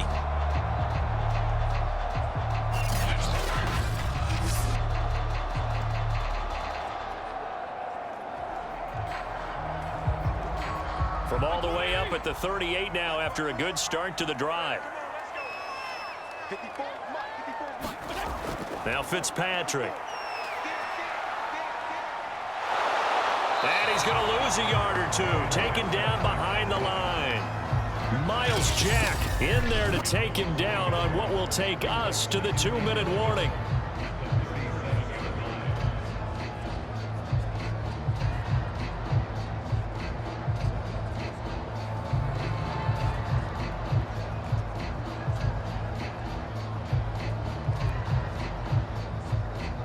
So it's Washington with the football here as we welcome you back.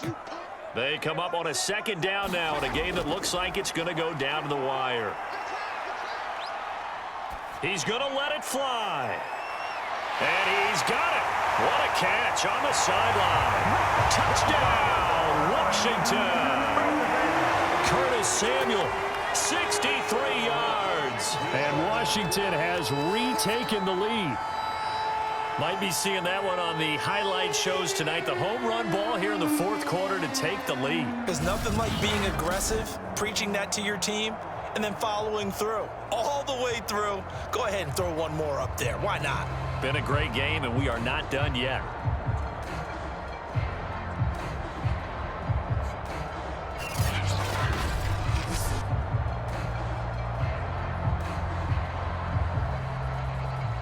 Still an important piece of business to take care of, the extra point.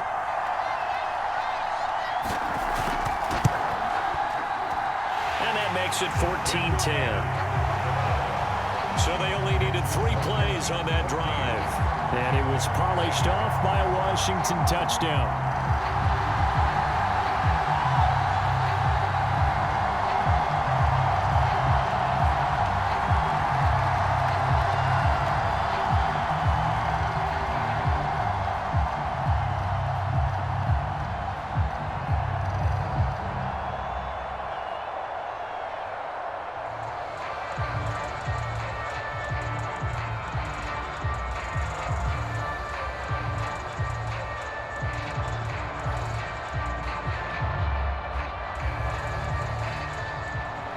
Joey slide out, a kickoff after the touchdown.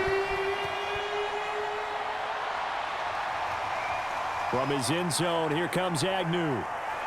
And they'll get him down right at the 25-yard line, so the same result had he opted for the touchback. So here now, Lawrence and the Jaguars. Down 14-10, a minute 47 on the clock. How will this thing pan out? We'll watch as they come up on first down.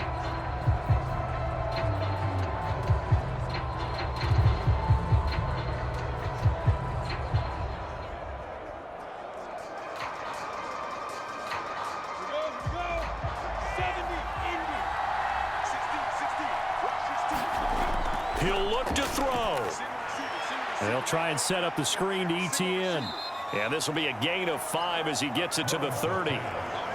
Not in a position where they absolutely have to rush right now, but they definitely have to pick up the tempo a bit. Brings up 2nd and 5 at the 30-yard line. Now Lawrence going to get his guys to go quickly. He's back to throw. That is incomplete. Not only did he have a chance to scan the field there, it felt like he had a chance to scan it twice. The protection was that good. Unfortunately for him, the coverage downfield, equally good.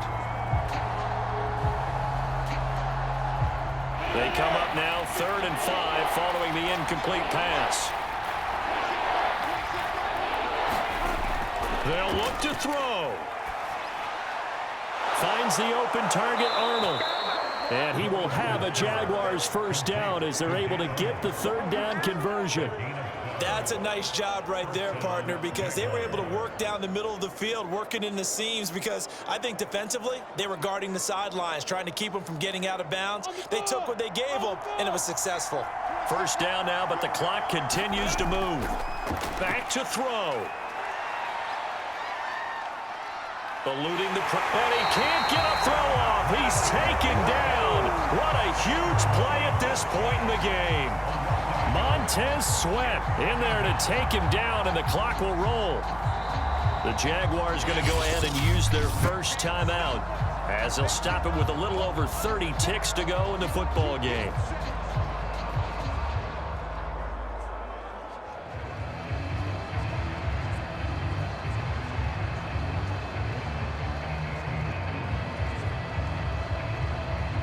Second and 11.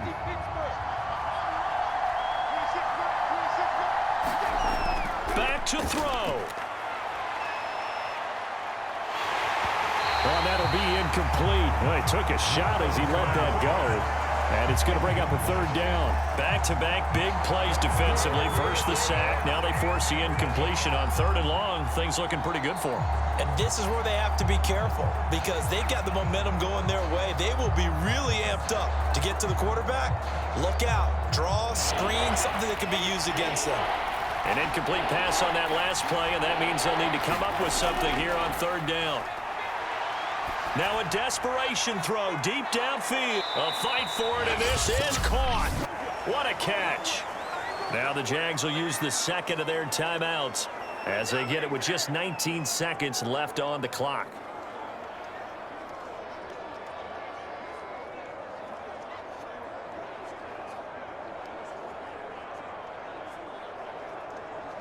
So the big play gets them all the way down to the outskirts of the red zone here for 1st and 10. From the shotgun, Lawrence. That's going to be caught. It's Chenault. And all the way down inside the 5 to the 4. The Jaguars now will use the last of their timeouts as they'll stop it with 13 seconds left to play.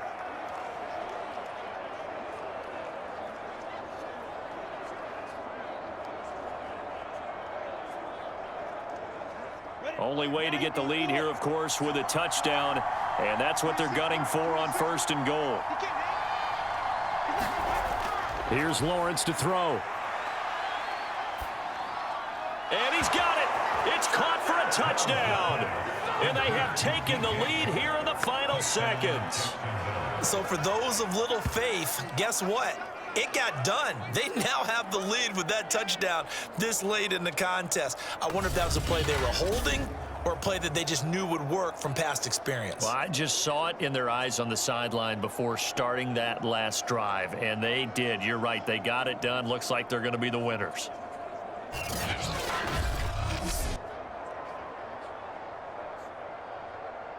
Now an important extra point here to stretch this lead to a field goal. He's got it, and this is indeed up to a 3-point lead. So that drive takes him down the field in 8 plays, and it culminates in a Jags touchdown.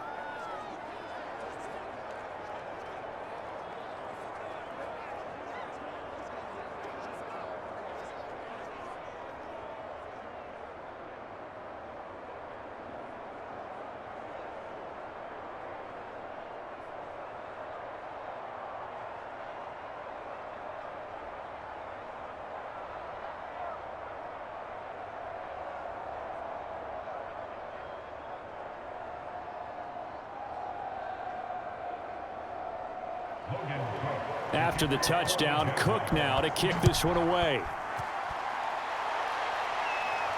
Here's Carter now on the return. And he'll go down as this drive will start at the 25-yard line.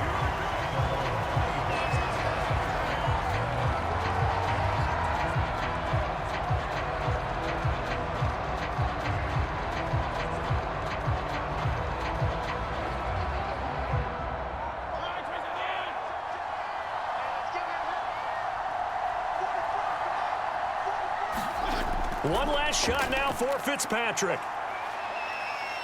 He's going to let it fly.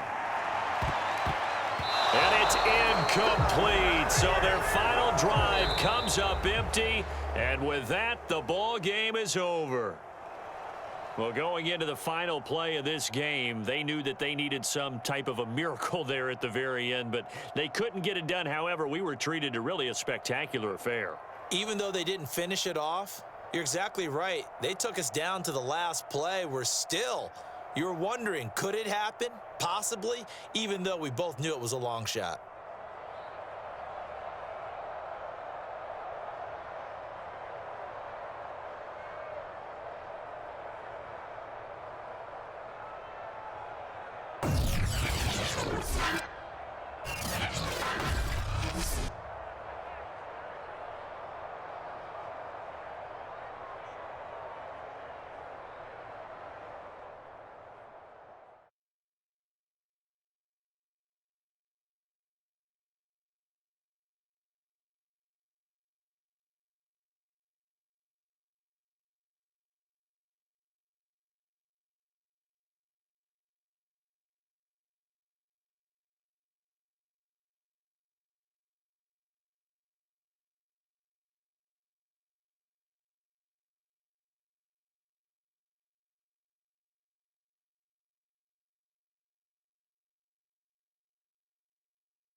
Today, from U.S. Bank Stadium in Minneapolis, this is the NFL on EA Sports.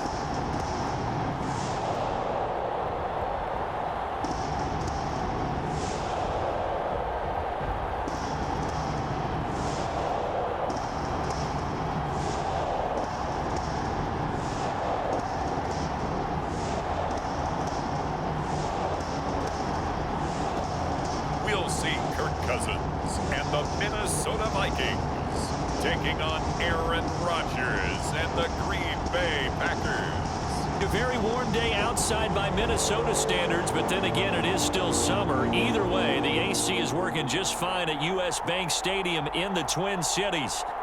The scene a short time ago, this crowd decked out in purple, and they were in full roar as their guys burst out of the locker room. We're ready for football, folks, as the Vikings get set to do battle with the Green Bay Packers.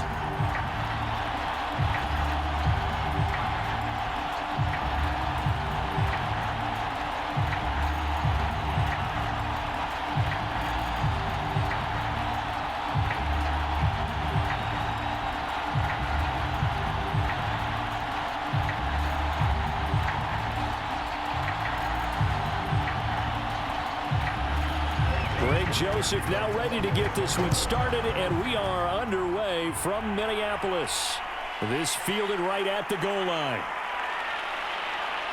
And he'll be stopped right around where he would have been had he gone down to a knee, maybe a yard shy of there at the 24. Time to see the offense for Green Bay go to work. Aaron Rodgers leading them. What a career it's been. Came into the league back in 2005 as the number 24 pick out of Cal. There have been very few quarterbacks in the NFL who have been as consistent throughout their career as Aaron Rodgers. He's been good for so long, and we've seen no decline in his skills. His accuracy and arm strength continue to elevate the talent around him, and his in-game mistakes, few and far between.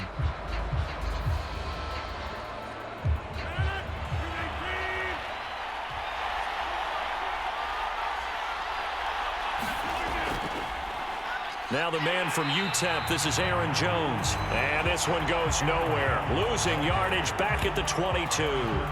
Call it officially a loss of 2 on the first play from scrimmage. Second down. They have 3 tight ends in that formation. That's almost a universal sign that they're planning to run the football. But how about the defense there? They met force with force and caused a stack up behind the line of scrimmage and threw him for a loss.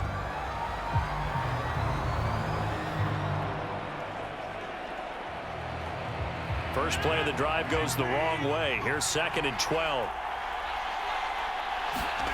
From the gun, it's Rodgers. He gets this to Davante Adams. And they're able to get this one across the 35. It's a game of matchups, and that's why you take your receivers and move them around a bunch, especially your best guys.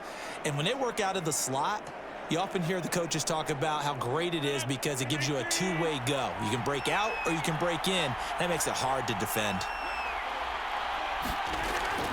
Now a first down carry by Jones. And he sneaks his way forward only for a couple here. 2nd down. And the big fella stuffed that one up in a big way. I think doubling him has to be a priority because you can't move up to the next level if you don't take care of him first. 2nd and 8.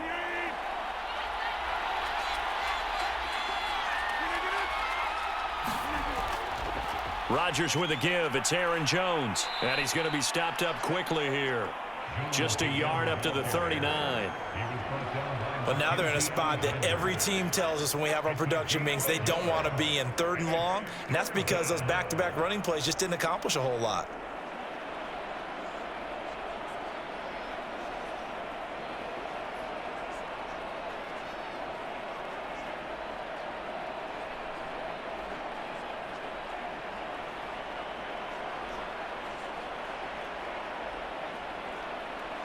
Extra defender in the secondary for the Vikings here on 3rd down.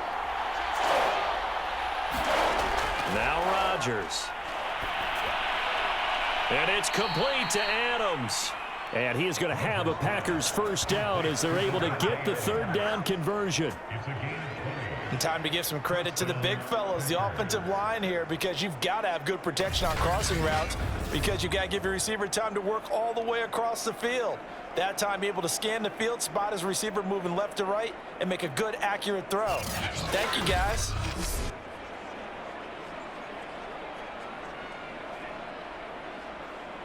From Viking territory now, they'll come up 1st and 10, right at the 40.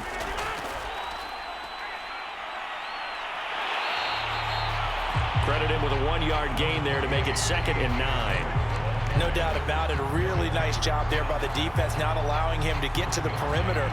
But that means your defensive ends, your outside linebackers, the guys that you pay big money to sack the quarterback, they also have to have interest in the running game as well. And they did a nice job there of holding the point of attack and not giving ground.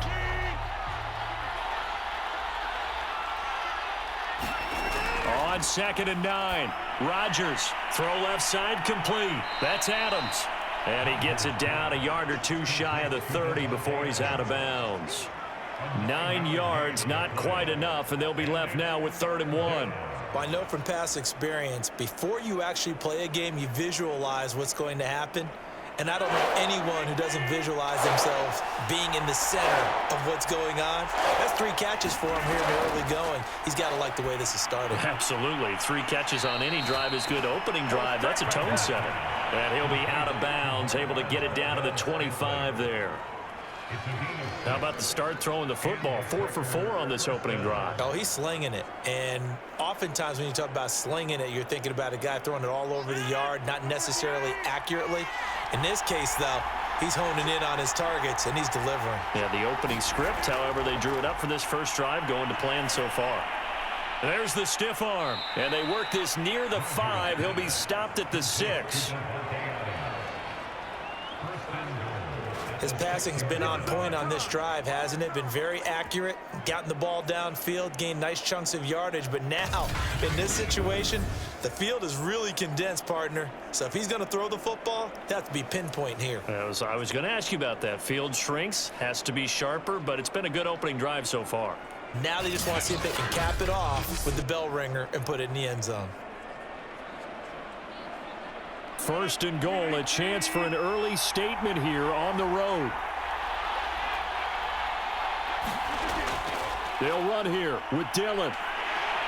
And he is met at the line of scrimmage, and he goes down right there. They'll say no gain on the play, and it'll be 2nd and goal. Absolutely love the effort there. The ability to flow from his inside spot and stop that one at the line of scrimmage. Nice linebacker play. They come up here with another shot from the 6-yard line, and it's 2nd and goal now.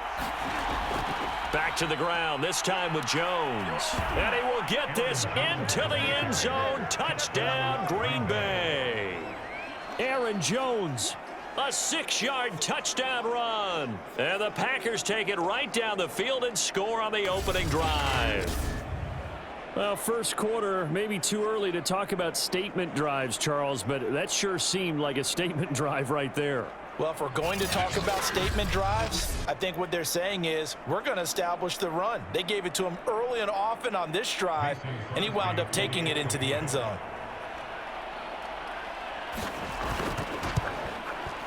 Extra point up and good by Crosby, and it's now a 7-0 game. A pretty long drive that time, 11 plays all told. And the last play in the drive was a touchdown run by Aaron Jones.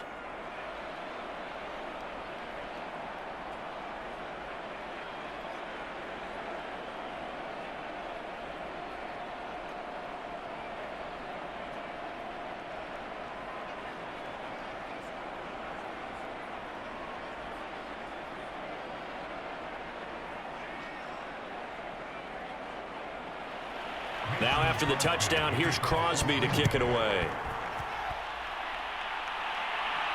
This one fielded at the 5. A solid return, pretty good field position. They'll start at the 32.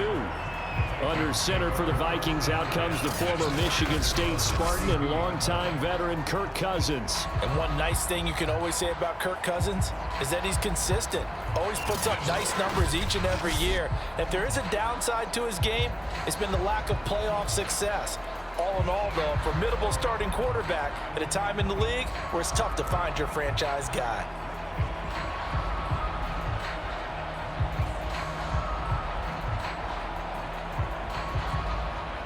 Cousins and the Vikings with a 1st and 10 at about the 32. Now the first carry for Dalvin Cook. He takes this one across the 35 to the 36, a gain of about 4.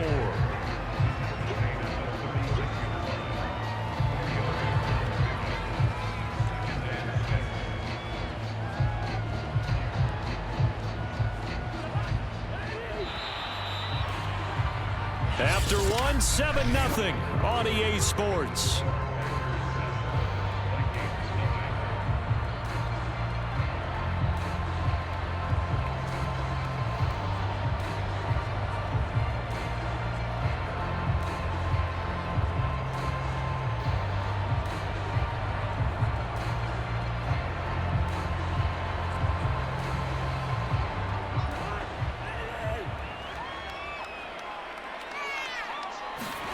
From the 36, Cousins throwing over the middle, and it's incomplete. KJ Osborne, the one he was looking for. And it's third down.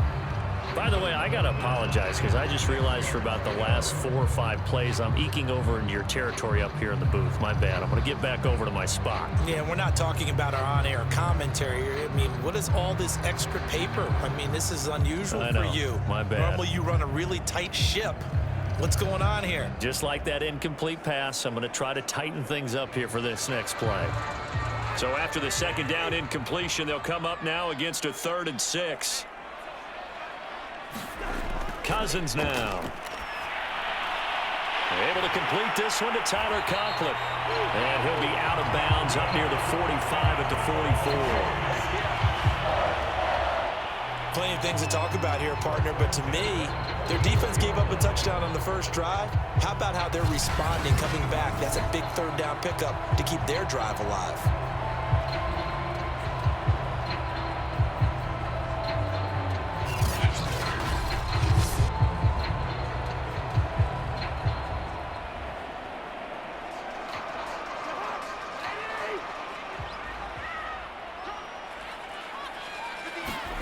Play fake. Cousins.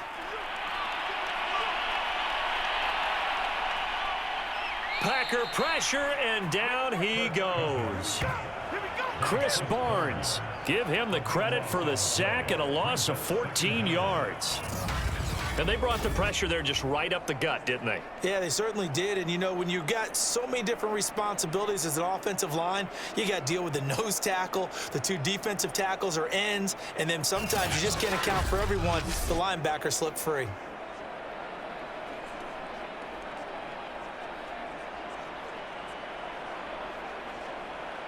So after the sack, a scenario you certainly don't work on too often. 2nd and 24. Cousins gives way to Cook. Give him 4 yards there, but still in a big hole. 3rd and long.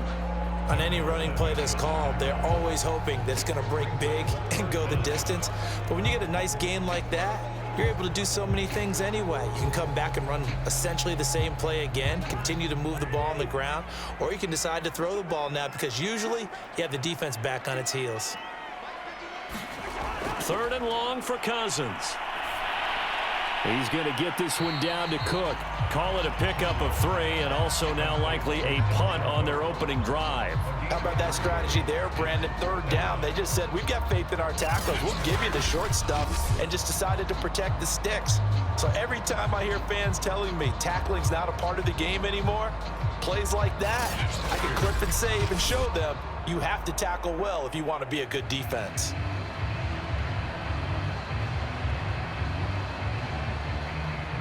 Now Jordan Berry on to kick this one away.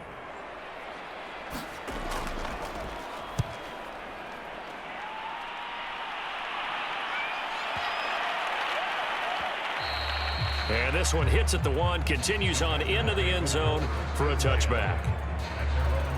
The Packers offense here coming back out for their 2nd drive.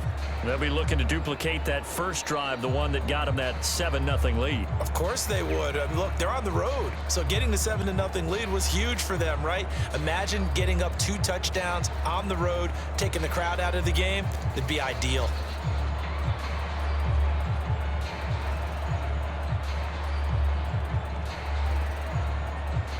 Rodgers will break the huddle and bring the pack up 1st and 10 at the 20.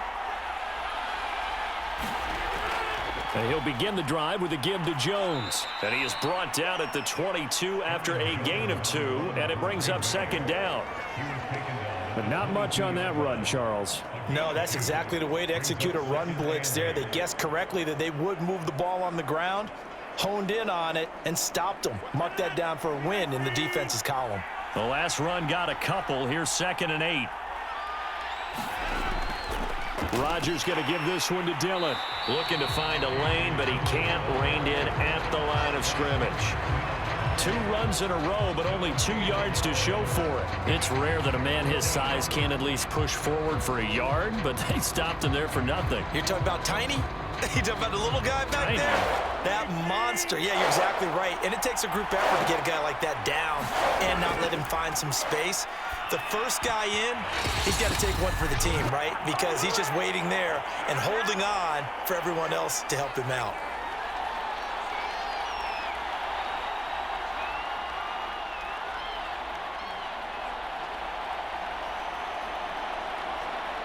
On 4th down, on is Corey Bojorquez to punt. Back deep, D.D. Westbrook. And he gets this away, and look at this. This is a good one.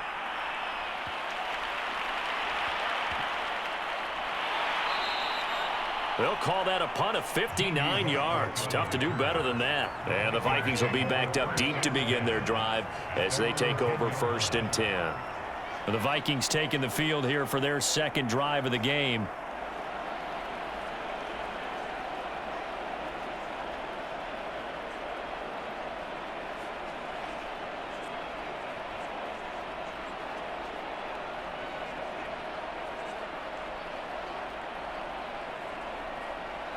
So not quite a 1st and goal. It's 1st and 10 from the 10. To throw is Cousins. Open man here is Conklin. And brought down, but not before reaching the 25. Partner, it's a lot of fun watching the NFL now, isn't it? Because when the big fella runs routes, it used to be when we were kids, he'd run about 3 different routes, and that was it. Now he can run anything and catch the ball, as we just saw there. 1st down now, but that clock rolling. Cousins to throw it. And that is incomplete. He couldn't hold on through the contact. Brings up 2nd down. I think that was good strategy there, trying to go right back to him after the last completion. But this time, the defense was all over it, and they got there to break that one up. Following the incomplete pass, here they go again. 2nd and 10 from the 25. To throw, Cousins. And the Packers give him nowhere to go, and they bring him down. The Packers going to use one of their timeouts as they'll head to the sideline and talk over what to do next.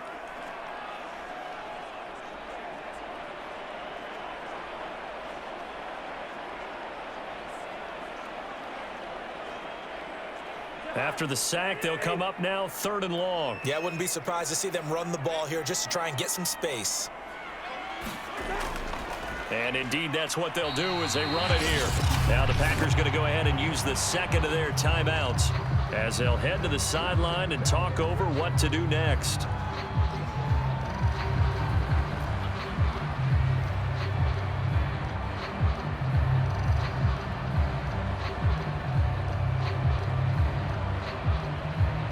Here's Jordan Berry now as he's on to punt for Minnesota.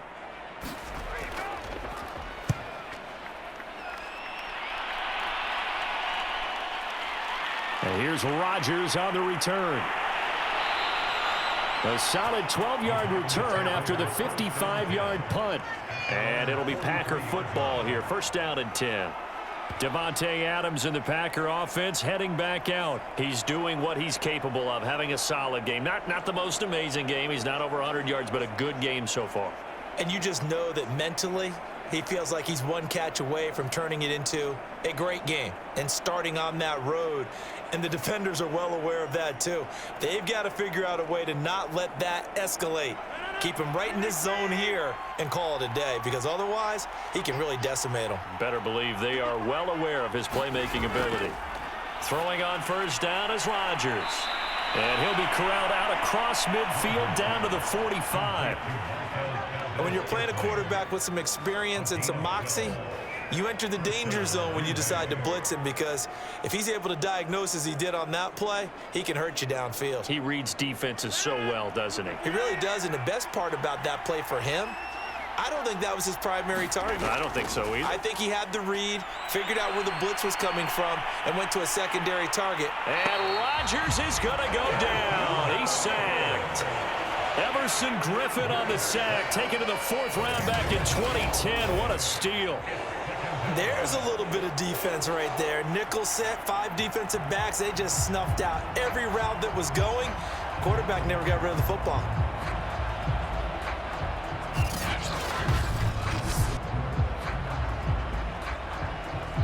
Now the Packers going to burn their 3rd and final timeout as the clock will stop with 21 seconds to go here in the first half.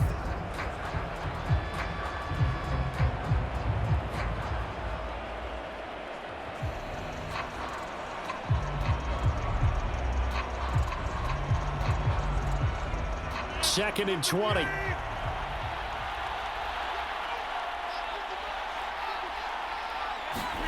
Another try after the first down sack. Rodgers. And able to find Alan Lazard. Complete to Alan Lazard. A 14-yard pickup. But it's 3rd down.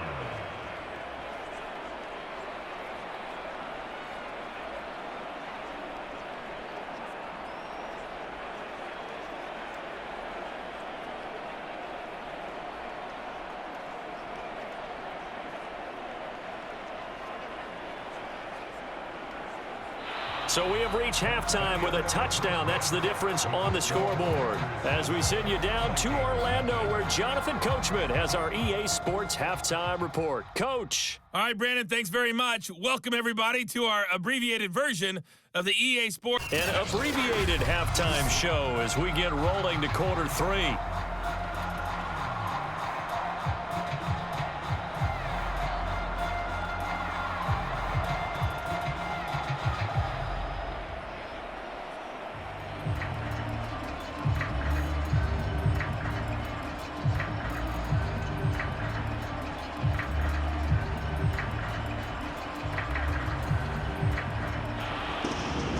The Vikings set to receive the second half kickoff, and they trail it here as we resume play.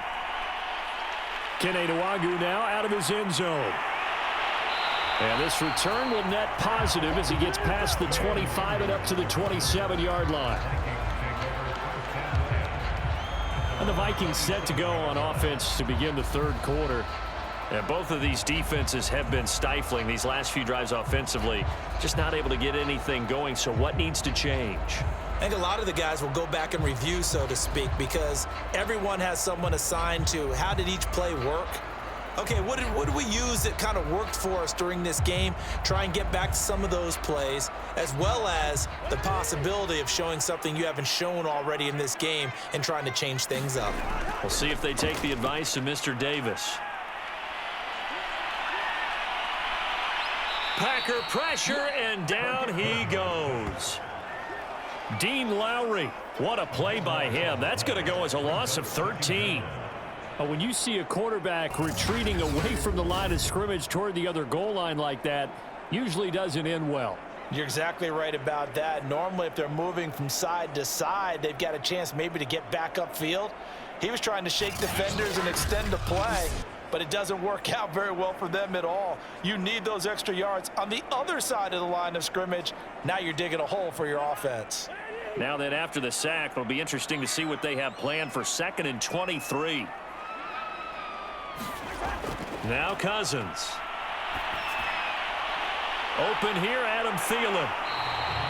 A good pickup there, 13 yards as they get closer for 3rd down. Barney sold the go route really well. Thought he was going deep, then curled it back inside for a nice completion. DBs love when they pump the brakes, don't they? Yeah, that's really a whole lot of fun. It's almost like you said, listen, if you're going to sell the go, just go. Well, let's see who's faster.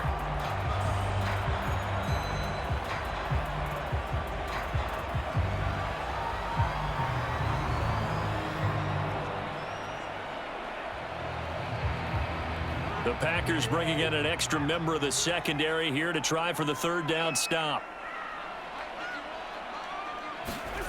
Here's Cousins. Got his man complete over the middle. It's Cook. And they're going to get him down well short of the first as he can only get this to the 30. 3 yards, all they could muster there, and it'll bring up 4th down. One hallmark of good defenses is understanding the game, understanding positioning, and tackling immediately in the secondary after catches. I think we just saw that on display right there. Got to him before he ever had a chance to think about turning it upfield. Here's Jordan Berry now as he's on to punt for Minnesota.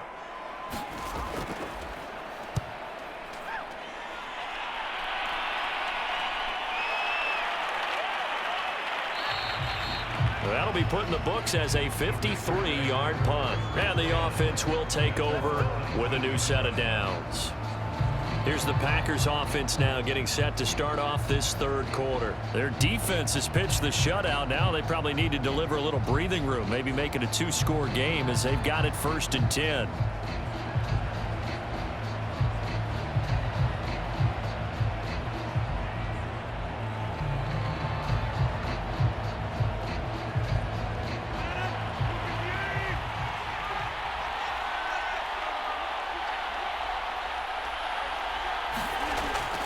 They'll start out on the ground with Jones.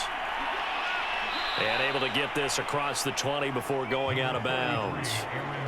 Call it a gain of 4 on 1st, and that'll make it 2nd down. I'd say they've got to find a way to get him going. He's such a big part of their offense. I wonder if they might throw it a little and come back to the run. Anything, because you're right. He's pretty much been completely neutralized.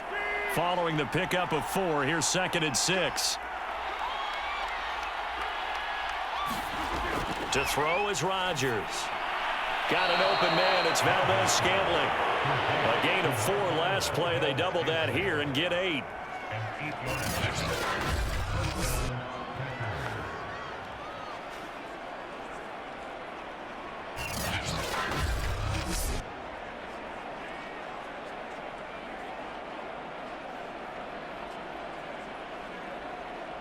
Line of scrimmage, the 31 now on 1st and 10.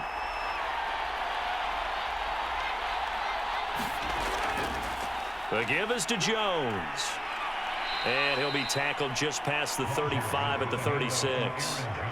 It's a 6-yard gain on the ground, and that'll make it 2nd and 4. Running lanes were at a premium in the first half, but he's able to find some room there, and he's hoping that that's a precursor of a big second half.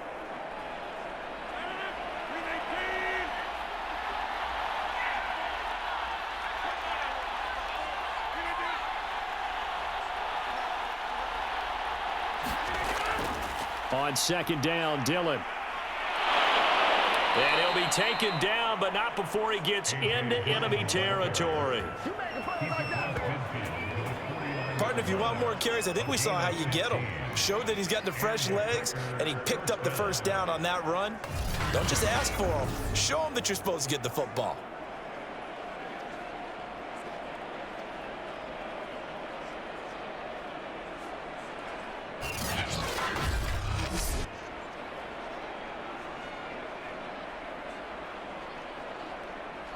From Viking territory now, they'll come up 1st and 10 at the 49-yard line. A give to Jones. Just a yard on the pickup there, and it'll bring up a 2nd and 9. Sometimes with the running game, you've just got to stick with it. Look, it's the 3rd quarter, no time to panic. But that also doesn't mean you just do it the same way you've been doing it the entire ball game. Maybe change up some blocking assignments or run a few different plays, but stay with the overall essence of the running game. On 2nd and 9, Rodgers. And that is knocked away in the middle of the field and incomplete. And that's a nice job there because you've got to play the ball, not the man when in coverage. That'll keep you away from a lot of needless penalties, and he's able to knock that one away. They'll need the 39 here for a 1st. This is 3rd down. Shotgun now for Rodgers. And he's caught on the sideline, but he's not going to have a 1st down. They say he was out of bounds. So a big call there. That brings up 4th. That was a nice grab. Just couldn't get the feet down, right? You need that toe tap sequence there. Whatever size shoe he's wearing, probably need about a half size smaller to complete that one.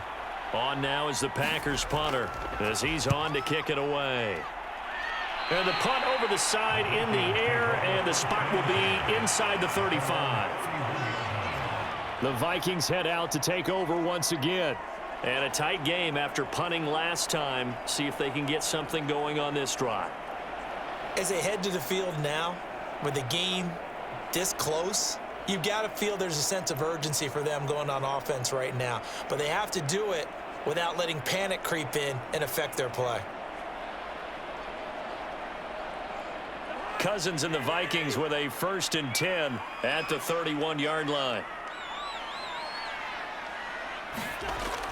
He'll start by handing it off to Dalvin Cook. And not much of an opening there as he's only going to get this to about the 32. Just a yard on the first down carry, so it's 2nd and 9. I have to think a major focus of the halftime meetings had to be figuring out how to create space for the running game to get operating. Well, what you pointed out to me at half seems accurate. That line has struggled to sustain blocks. Yeah, I would agree with that totally. They've got to focus on staying on their double teams at the first level, make sure that block's secured before they slide off and try and chip someone at the second level. Certainly looked like someone was very confident in his ability to fit that one in. I would say he was overconfident because there wasn't a whole lot of separation there. Had that one covered pretty well downfield and knocked it away.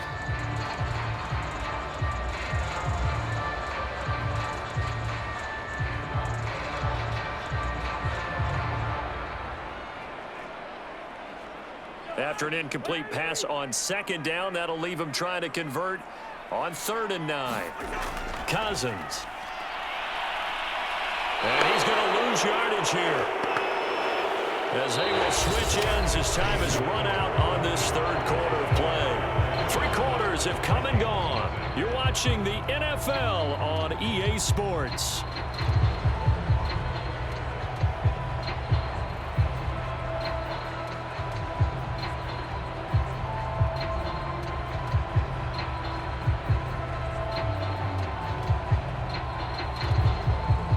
Here's Jordan Berry now as the drive goes backwards, so he's on to punt it away.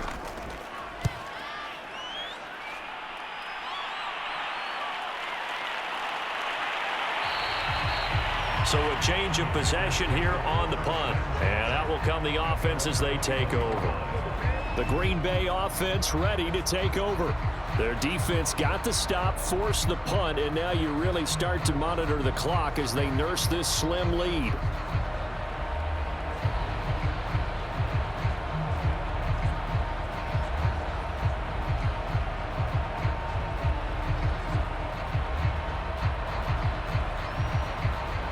Rodgers will bring the pack up with a 1st and 10 at their own 21.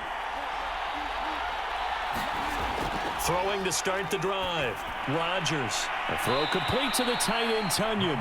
And he's got it past the 30 before he's hit and dropped. Well, that should be a reminder defensively, and I think it's a reminder to myself because you just can't sell out to stop the run. There's still enough time that this offense can move the football through the air, even on 1st and 2nd downs, and they obviously picked the right spot to throw the ball there. Line of scrimmage, the 31 now on 1st and 10.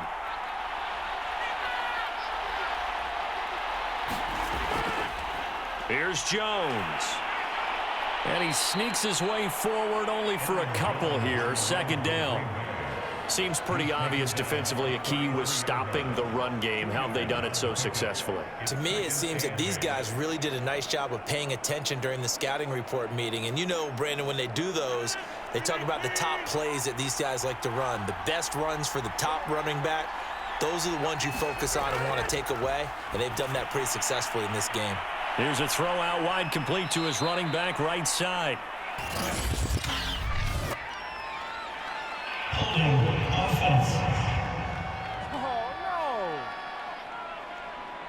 So apparently some grabbing of the jersey there on the O-line. Yeah, just looking the interior, and that's where the penalty occurred.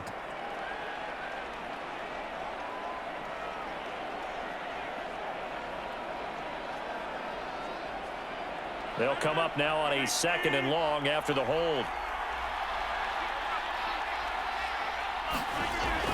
After the penalty, it's Jones. And he will not make it back to the line of scrimmage with a flag down here to boot.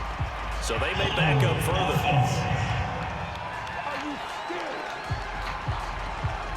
They get the guard there, Lucas Patrick.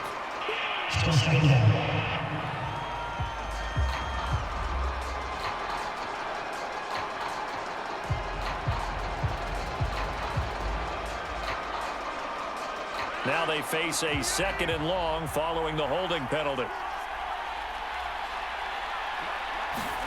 Shotgun now for Rodgers. Pressure coming from the Vikings, and they get there and bring him down. And Daniil Hunter, he's the one who gets in there and brings him down to the ground. But Brandon, sometimes I think when we watch games, we're actually watching a living museum because we're seeing the evolution of positions almost with each passing game. How about defensive ends nowadays and the way that they can run almost all the way across the field? It is unbelievable, isn't it? I mean, they're so strong, but they're so lean, they can move so quick with those bodies. It's almost unfair. You're supposed to be able to know where a defensive end is supposed to be on every play. These guys flash so quickly, you're not sure where they're going to end up.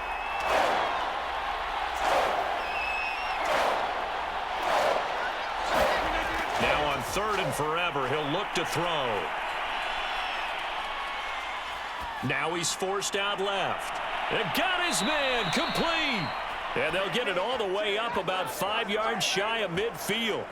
A big connection on that one. 35 yards. That was a fantastic job of keeping that play alive. He had a chance to tuck it. I thought he might. They work on those situations all the time. This is coached. Being able to keep your eyes downfield, keep the play alive, and not automatically run with the football. How about that lesson absorbed, and it turned into a big play?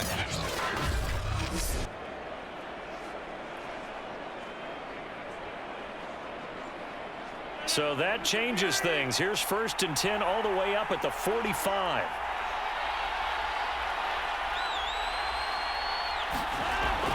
They'll try and run some clock now with Jones. And he's got it across the midfield stripe and into Viking territory. It's a gain of 8, and it's going to take us to the 2-minute warning. 4th quarter, down to the final 2 minutes, and we've got a 1-score game.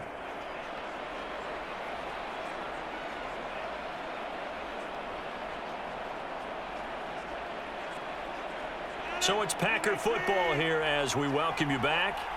They've got a 2nd down now as they search for a way to get this one to the finish line.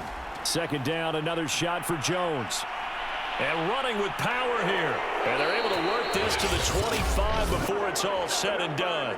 And quickly we're going to get another stop here with 1:54 left as they call the timeout defensively.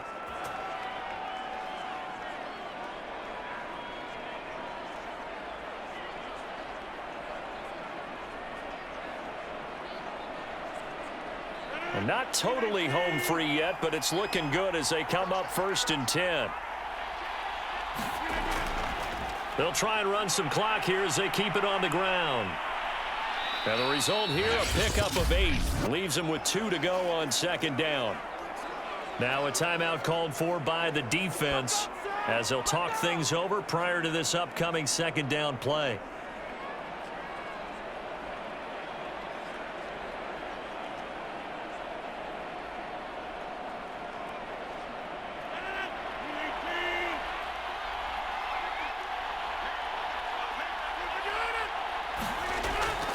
They'll run it with Jones. And on this one, he'll get to the 15, right at the 15-yard line. The Vikings going to use their 3rd and final timeout. And they'll be disappointed to have to burn one there after giving up the 1st down.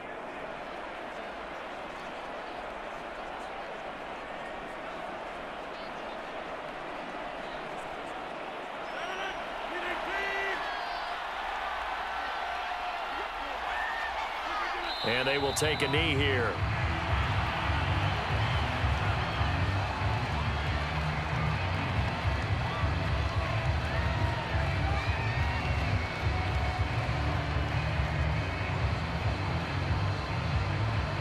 This drive's taken more than 3 minutes off the clock already as they come up on 2nd down.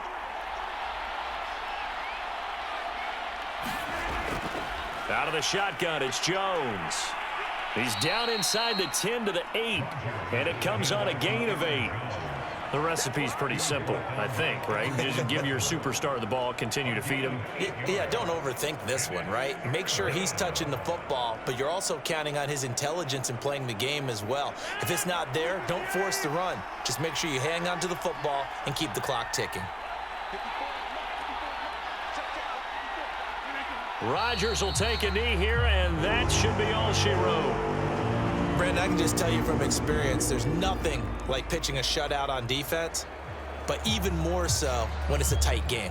I mean, when every defensive play is crucial and you don't give up any points, boy, they're going to feel awfully good about themselves after this one. Yeah, exactly. The offense wasn't humming, but, hey, all they needed was you can't score 1 point. All they needed was 2 points. Well, you can't score 2 points on offense. All they needed was at least 3, and they got what they needed. They got what they needed. Exactly right. So it's all over. A Green Bay victory, and not all W's are created equal, CD, and this one came in shutout fashion. Well, their offense certainly didn't need to do anything, right? They could take the day off, and they did.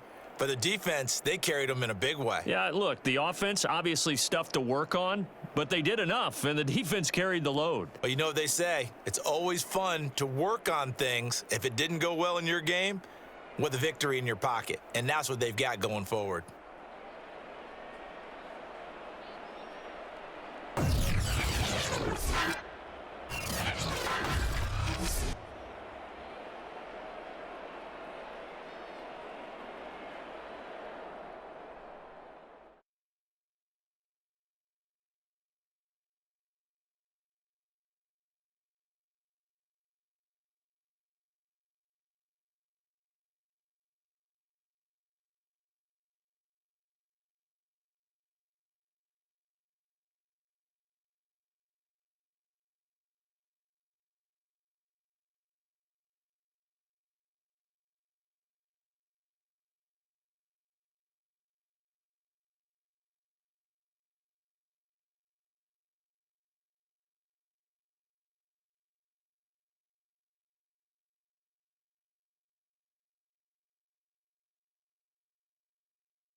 Today, from Nissan Stadium in Nashville, Tennessee,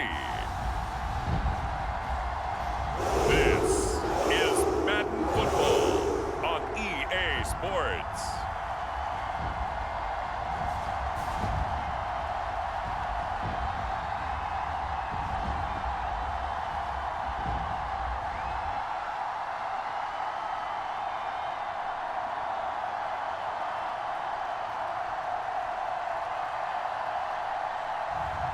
We'll see Ryan Tannehill and the Tennessee Titans taking on Daniel Jones and the New York Giants. By many accounts, one of the most underrated home venues in all of the NFL resides in the heart of Nashville, Tennessee, and that's where we find ourselves at Nissan Stadium. The whole of downtown Nashville likely still reverberating with the sounds of the Titans taking the field a moment ago. They're ready for football as their Titans are set to match up with the New York Giants.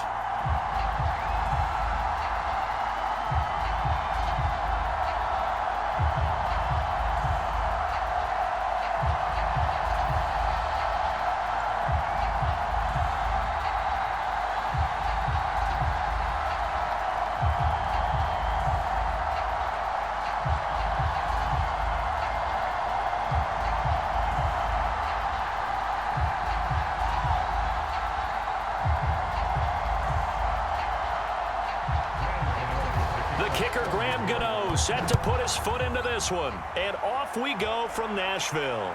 This taken in at the goal line. And ultimately, he stopped right where he would have been if he had simply gone down to a knee at the 25. The Titans set to take over behind their quarterback, Ryan Tannehill. And one of the things that has really impressed me about Ryan Tannehill has been his perseverance. Early in his career, didn't have the success that he desired. Had some injuries that slowed his development, but he kept working at his craft, and now he's a guy that I think you can put a game on his shoulders.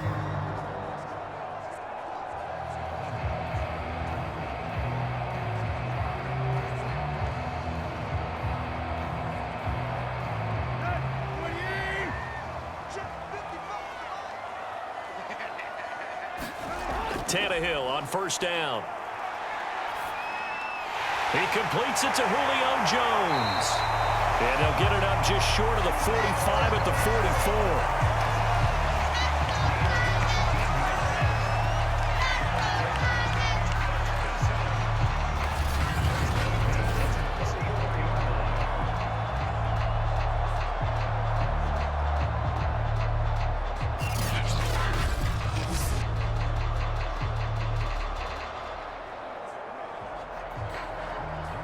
Took just one play to move all the way to the 44 as they try again on first down.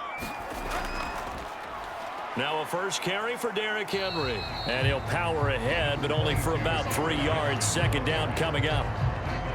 Yeah, I don't know if it's exactly a win-win, but if you're on offense, you'll take that kind of a run, all right? It was kind of stacked up, found a little bit of yardage, and frankly, they're pretty close to staying on schedule on offense. The playbook is still open for the coordinator.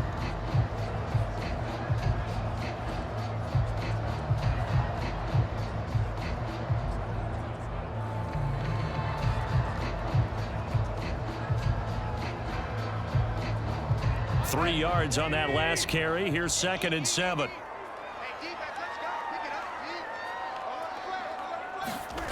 Tannehill now to throw.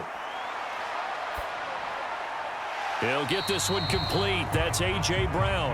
And they get to him after a gain of 6 to the 46. In so many ways, throwing the hitch route is actually one of the safer things an offense can do.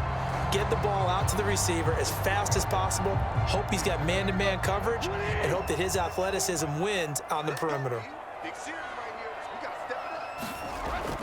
They'll try to run for the first with Henry. And he will have first down yardage as he's brought down at the 41.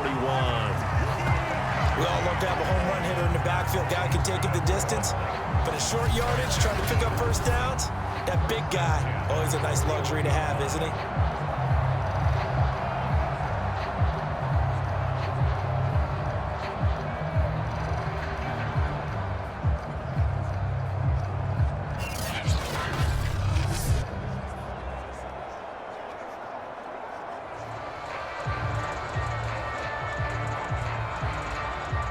They show run with 3 tight ends here on first down.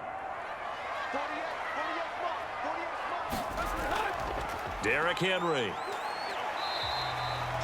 Credit him with a 1-yard gain there to make it 2nd and 9. Another scouting report on him is that he doesn't possess the eye discipline to be an elite linebacker. And what that means is his ability to read, react, and make a play. But on that one, he looked like one of those guys. Now it's 2nd and 9.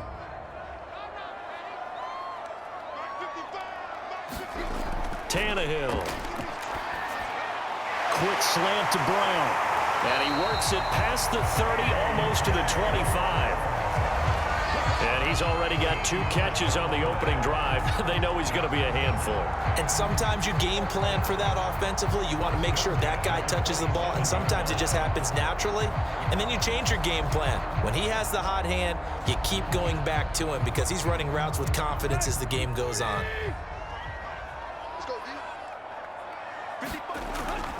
A first down carry for Henry. And taking it to the 15-yard line before he's brought down. Quite the opening drive march they're on right now. It looks a lot like what we saw in practice prior to the game, doesn't it? You know, because on that last big practice beforehand, you go through your offensive script. You go through your play calling. You go through all the stuff and establish things. And it looks like it's going like clockwork right now for them.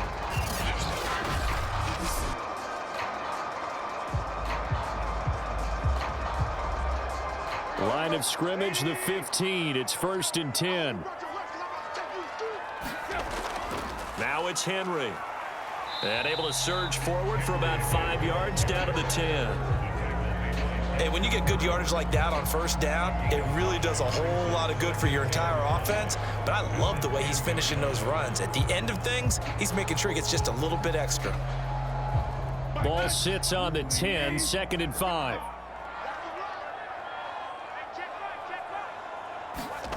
To throw is Tannehill.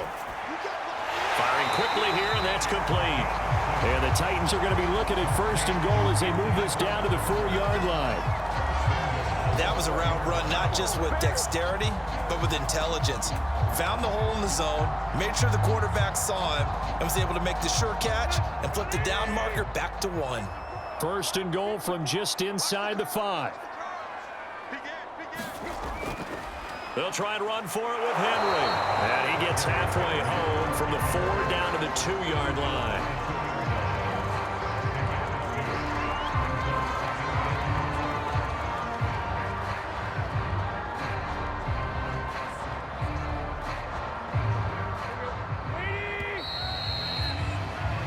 No score after 1 on EA Sports.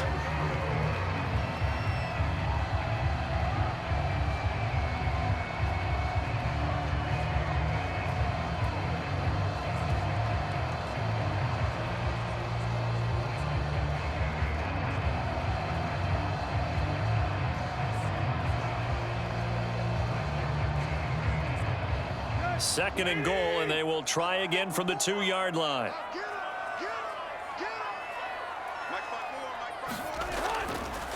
Henry again. And he is met in his tracks behind the line of scrimmage.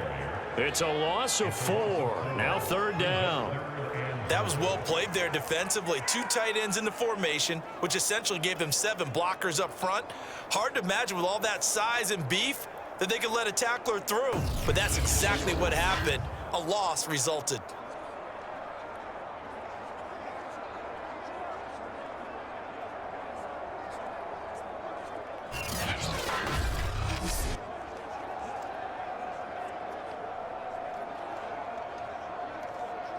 A very lengthy opening drive as this will be play number 12 coming on 3rd and goal. Back to throw, Tannehill. Open man, Julio. Touchdown, Tennessee. It's a 6-yard touchdown pass. And the Titans take the ball down the field and score on their opening drive. Well, that drive felt like it took up an eternity. We finally have some action on the scoreboard. Yeah, but plenty of action prior to, because that drive took up all the first quarter before we spilled into the second, and finally, points were registered. On the other sideline, they're chomping at the bit just to get the football. On for the point after is Randy Bullock.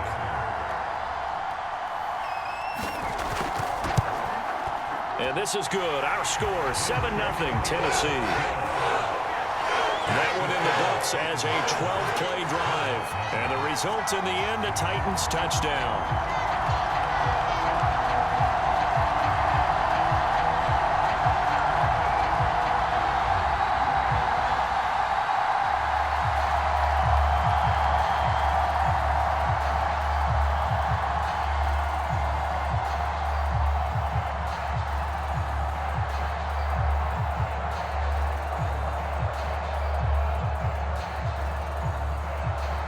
Now Bullock will send this one away after the touchdown. On the return, it's Pharaoh Cooper. And he takes this near the 25. Just a little pass there. Call it the 26. The former number 6 overall pick of 2019, Daniel Jones, trots out to lead this New York Giants offense. And I'll bet he's talking to his guys about resisting the temptation to try and turn this into an up-and-down game. Almost like basketball, where both teams press and one team gets an advantage, our team's trying to run with them, and they're just not equipped for it. Doesn't matter whether you're equipped or not. Just settle in, get calm before you go for the big strikes. Jones and the Giants now with a 1st and 10 at their own 26. They'll start out on the ground, and Saquon Barkley. And he's going to get about 7 yards on that one, up to around the 33. Good yardage there on 1st down. Exactly what you want. Get yourself set up to keep making 1st downs, keep the clock running. And if they're smart, you're starting to milk the clock. No hurry before you run your 2nd down play. So they'll come up after the gain of 7 on a 2nd and 3. Jones with a handoff to Barkley. And he'll be taken down right around the 34 after a pickup of only a yard.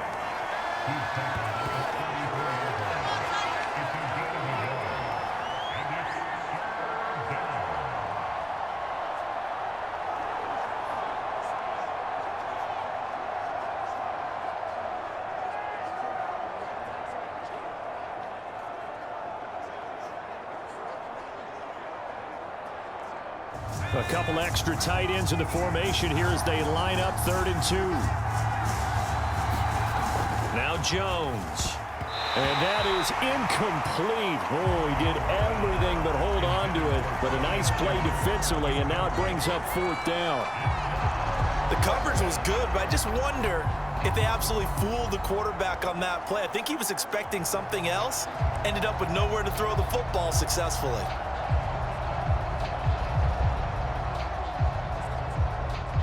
Fourth down, so on is the punter, Riley Dixon. Back deep, Chester Rogers.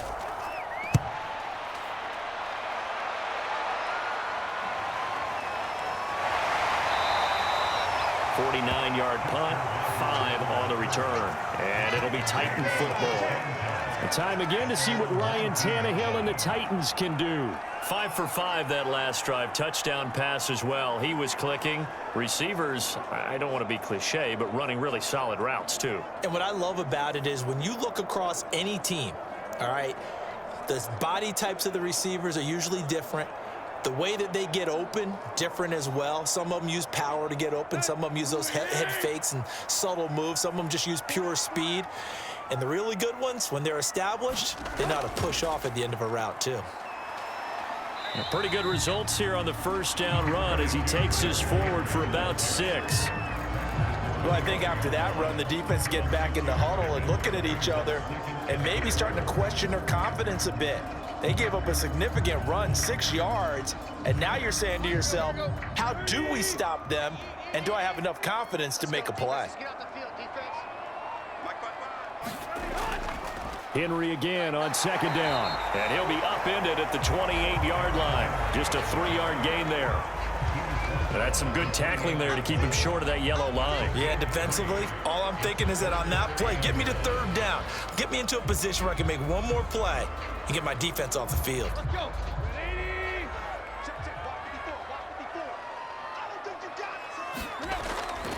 10th carry now for Derrick Henry. And he gets it to the 34. Good enough for the first.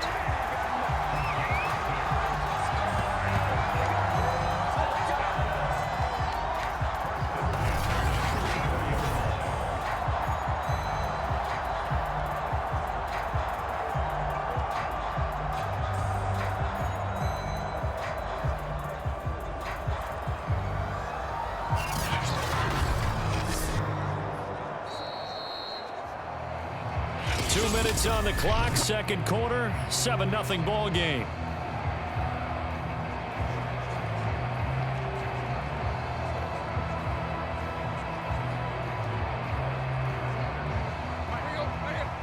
A reminder that when halftime rolls around, Jonathan Coachman will have all the highlights and analysis of this first half of play from our studios in Orlando. Steps away to his left, and he slides and covers up at the end as he's going to be able to pick up decent yardage. He'll get 5 out of the scramble. It's 2nd down. They brought the blitz that time, and I thought they were going to get to him, but instead he flipped it on its ear and ended up picking up positive yardage. I thought he was dead to rights, but you are exactly correct, sir, able to turn that into a positive gain. They'll try the air now with Tannehill. Got him in. It's Brown. And defensively, they were in zone coverage there. Do you have to be a little careful? You're losing playing against a good quarterback like he is to not play too much zone? Yeah, you have to be careful about how much time you're giving up. I think it's a good point you just brought up. So maybe if you still want to play zone, you go to a zone blitz scheme. And you can drop anyone out of your defensive front. Defensive end, defensive tackle. It doesn't matter. You just exchange someone to bring more pressure towards the quarterback and still try and cover downfield. The Titans going to use the first of their timeouts as the stoppage will come with a little under a minute to go in this first half.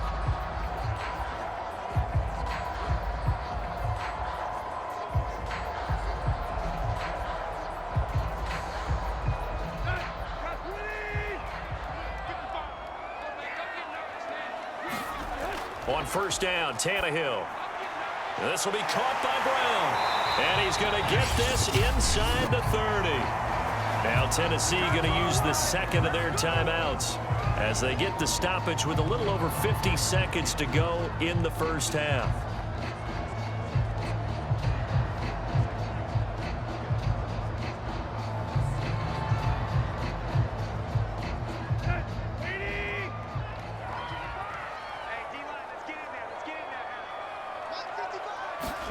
To the air again, Tannehill. He finds his man, complete. It's Brown. And inside the 20 before he's brought down. I can't help but chuckle a little bit because at this point, it can't be a surprise to anyone in the building who's going to get the ball. They just keep feeding him over and over, and he just keeps on delivering. So from the 17 now, here's a 1st and 10. From the red zone now, Tannehill. He dumps it off for Henry. And he'll get 7 yards from the 17 to the 10 before he's taken down.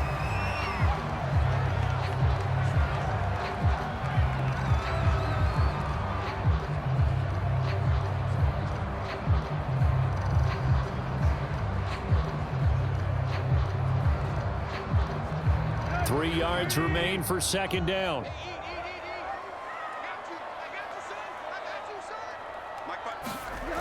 Now Tannehill. And it's caught in the end zone. Touchdown, Tennessee. Chester Rogers in the final seconds of the first half. And the Titans will extend their lead here just before halftime. CD for them. This has just been an offensive explosion here in the second quarter. Yeah, held scoreless in the first quarter. Now they find the end zone again here in the second. Sometimes you just have to have some patience. A lot of people think it's always an adjustment. You have to change what you're doing.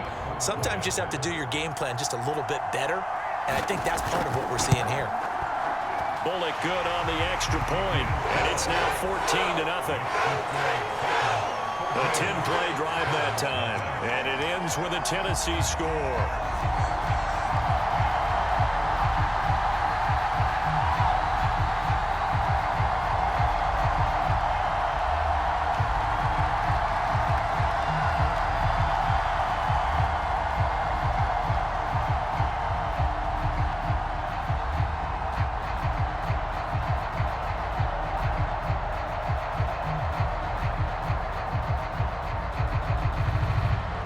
So not much time to speak of remaining in this first half as the kick's away.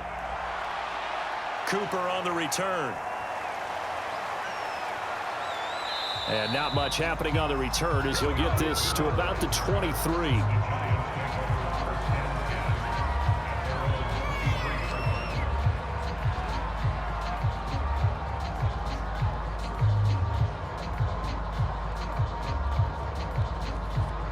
The white flag coming out as they line up to kneel on it.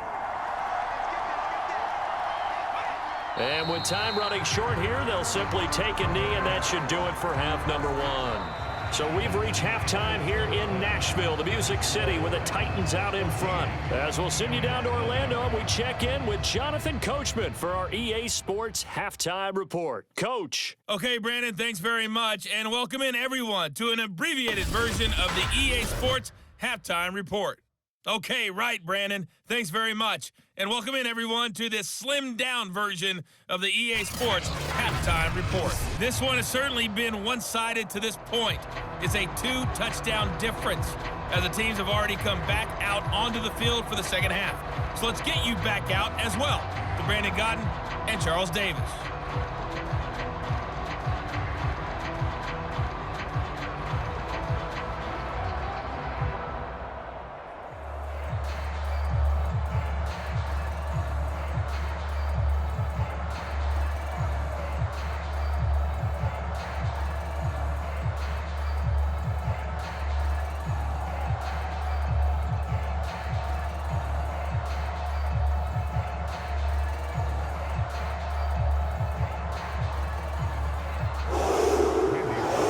Set to get the football, and they trail here as we get back underway in the second half. Pharaoh Cooper now going to bring it out. And they'll get him down right at the 25-yard line, so the same result, and he opted for the touchback. The Giants about set to go to begin this third quarter. And right out of the gate, they face what you'd think could be a pretty important drive. I would say so. You know, they're down 2 scores. That's not the end of the world. It wasn't the strongest of first halves, but for them to start clawing back, they've got to start putting a little pressure on that defense, start cutting into this deficit. You can't have 3 and outs and expect to get that done. Jones and the Giants now with a 1st and 10 at their 25-yard line. Throwing to start the drive. Jones. And he's upended at the 33 following a good pickup of 8. Never make the mistake that these slot receivers, especially the little guys like we're watching here, are just quicker than fast. A lot of them combine quickness and speed, and they catch a lot of footballs, as we just saw there.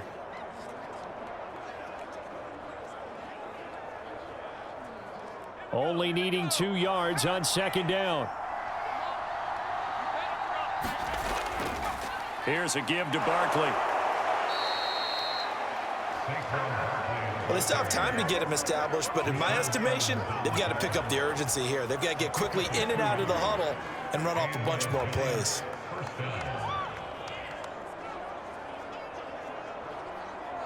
So from the 36 now, 1st and 10.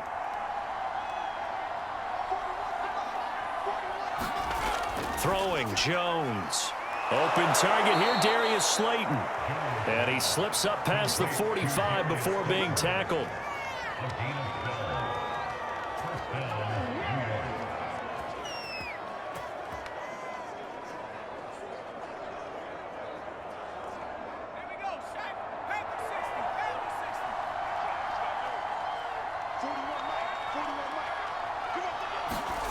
Here's Jones.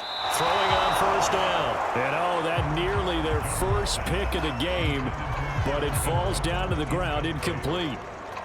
Another attempt, another incompletion, and when I look at the scoreboard and where we are in this game, it comes to mind that they have to start getting the ball in the hands of their playmakers. Throw it to the guys that maybe can take a short pass and turn it into a long gain or make people miss downfield. They've got to have points, and the guys who can put the ball in the end zone, they're the ones that need to touch the ball. They get 7 out of that, so they're left with a 3rd and 3. When you see zone defense and you know you've got a drag route on as your primary call, you've got to be really careful as a passer about how far you let your guy go because he might wander into some tough coverage. This offense in desperate need of a conversion as they come up on 3rd down. Back to throw again.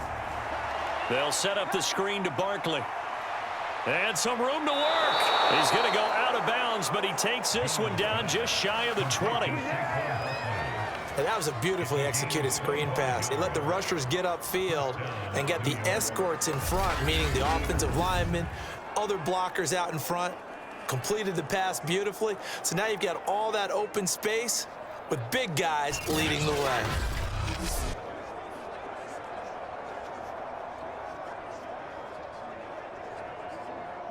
Still in search of their first touchdown of the game, but they're on the move. 1st and 10. They'll look to throw again. Over the middle, he's got his tight end Ingram.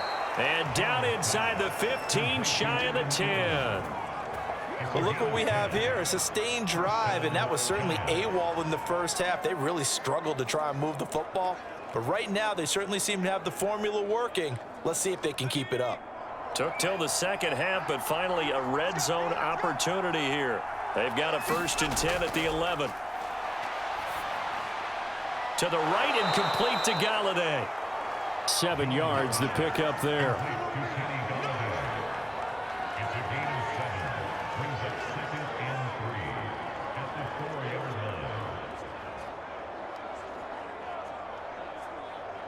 Second down, ball on the 3. 1st down marker at the 1-yard line.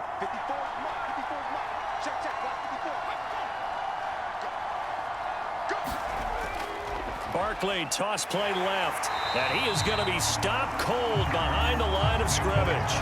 That's going to go down as a loss of 5, and it brings up 3rd down. Well, we saw a lot of negative plays that resulted in plenty of lost yardage in the first half, and that trend is continuing here.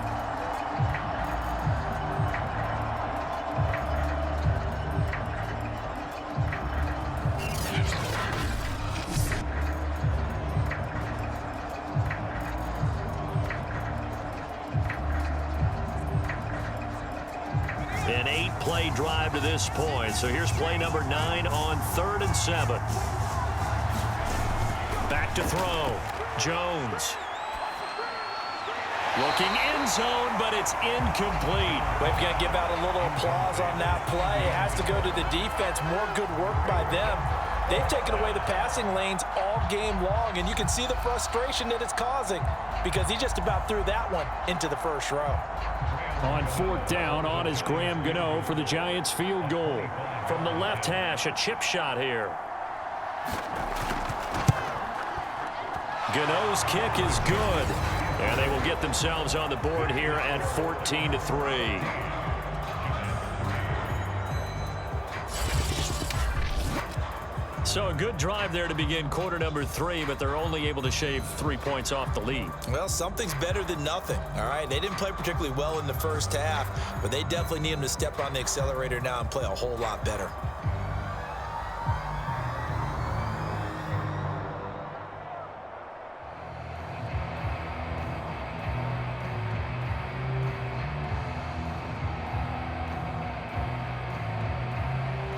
After knocking through the field goal, here's Gano back out there now for the kickoff.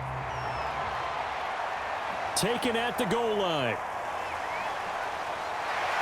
And they'll start this drive just across the 30. Pretty nice work on the return.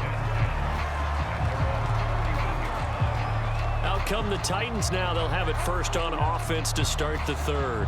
Now, right now they're saying, hey, let's keep this going. 2 drives, 2 touchdowns. Yeah, can't ask for a better start than that, can you? I mean, this is the way you practice it. This is the way you rehearse it.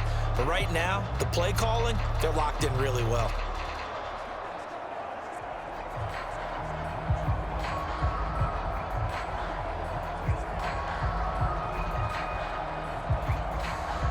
Tannehill and the Titans come up now first and 10 at the 31-yard line.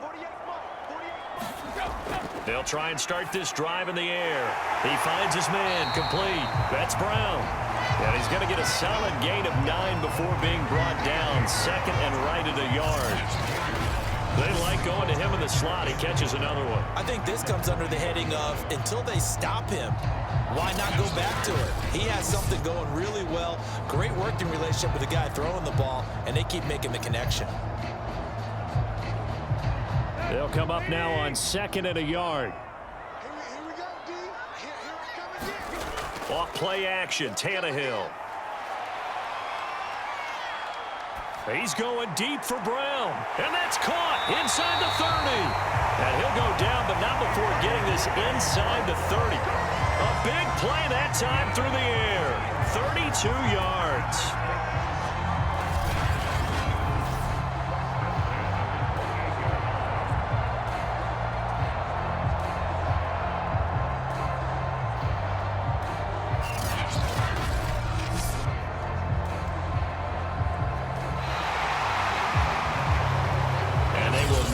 Time to get another play in here as time has run out on this third quarter. This is the National Football League on EA Sports.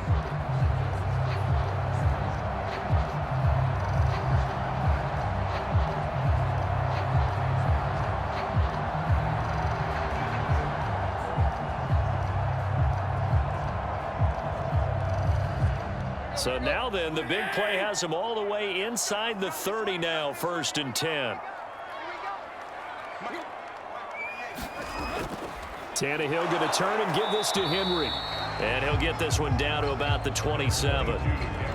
Just a yard on the pickup there, and it'll bring up a 2nd and 9. Run blitz there defensively, something we might see more of here in the fourth quarter. I think we'll see a lot of it, and the difference between that and a pass blitz, you're just trying to get to the quarterback. You're trying to scheme someone open who will get to the QB and make sure he gets on the ground. In a run blitz, you're actually trying to cover up gaps, trying to cover up holes so they can't run the football.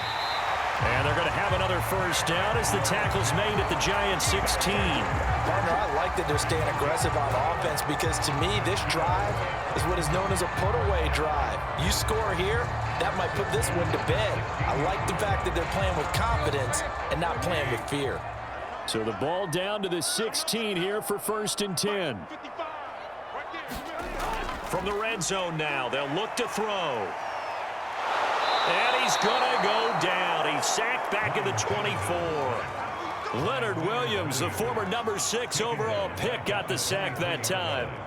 And it's never good to take a sack. You really don't want to take one down here in this part of the field, down near the red zone. Not at all, because you're already pretty much assured of a field goal. But you take a big sack, it could push you out of range, and that's why defenses get a little more aggressive in this situation. They're almost conceding the 3 points. They want to push you back and try and take you out of that.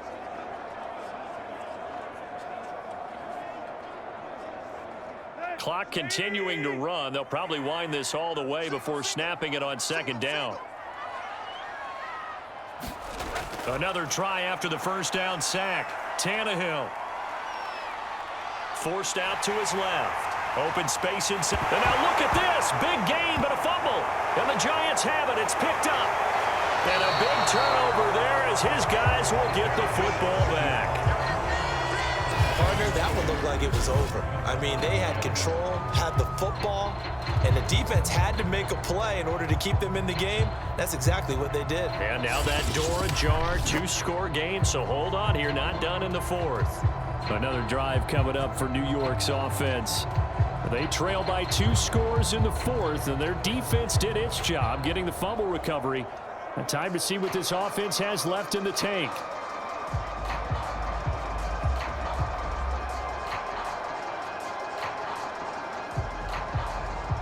Jones and the Giants now with a 1st and 10 at their own 20-yard line. Following the fumble recovery, Jones finds his tight end Ingram, and he'll get this up to the 30-yard line. Well, every drive from here out is definitely crucial and critical. They know that they need to get at least 3 here to get it back to a 1-score game. But I can't imagine that in their huddle that they're thinking at all about getting a field goal. They want to get into the end zone and then try and get the ball back again. So 1st and 10 now from the 30.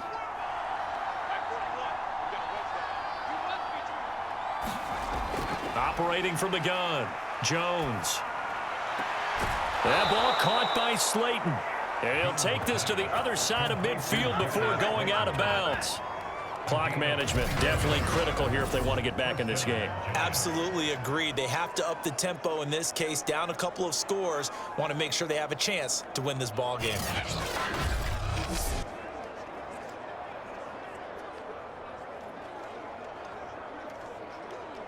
Back-to-back good plays have them on the move on 1st down.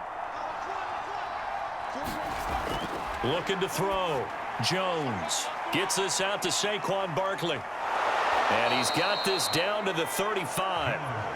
Well, so far, little to no resistance by the defense on this drive alone. 3 passes, 3 completions, 3 first downs. They're taking it to him, and it's paying off. And they'll try to squeeze in one more play here before the 2-minute warning.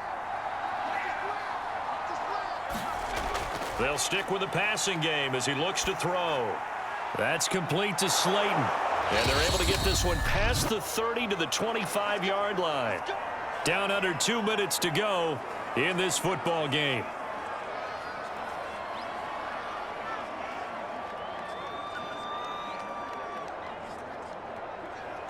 So it's Giants football here as we welcome you back.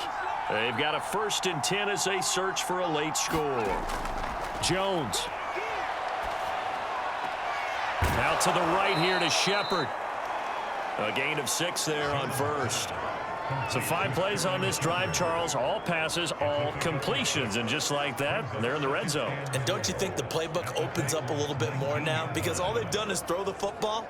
If you want to run it now, you may very well have them fooled. Clock running, about to hit 90 seconds to go in the game. And this is intercepted, and that should do it. Picked by Kevin Byard. And the Titans will take over here at their own 14-yard line. And that one, Charles, is just going to about wrap up what was no doubt a dominating defensive performance. Yeah, I don't care what team it is. I don't care who you play, whether they're strong offensively or not. Just giving up 3 points in the NFL, that's absolutely a dominant performance and one that they can build on. Here's the Titan offense now as they make their way back onto the field. And last time, the fumble, the turnover. Now, they still have the lead, but I don't think coaches care. The turnovers will bother them no matter what the scoreboard says. That's the relief, that you still have the lead. But coaches look at what if and what it should be. Turning the ball over when they've got a chance to score more points and increase the lead, that's what's going to affect them. And they're also thinking to future weeks, maybe when the game's closer, right? No doubt about it. You want to clean up everything. Let's just be honest about it. They want everything to be perfect at all times. They don't want to give up anything that's going to hurt their team.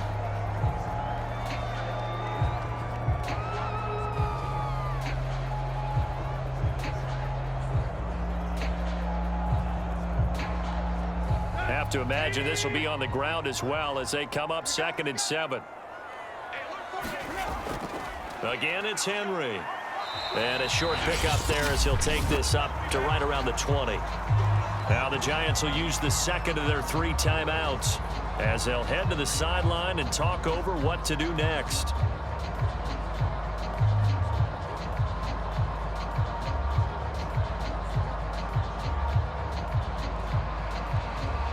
Five in the secondary now for the Giants here on 3rd. Now Tannehill. He's going to wind up and air it out. A leap, and he's got it. He got it. The Giants going to burn their 3rd and final timeout, and they'll be disappointed to have to burn one there after giving up the first down.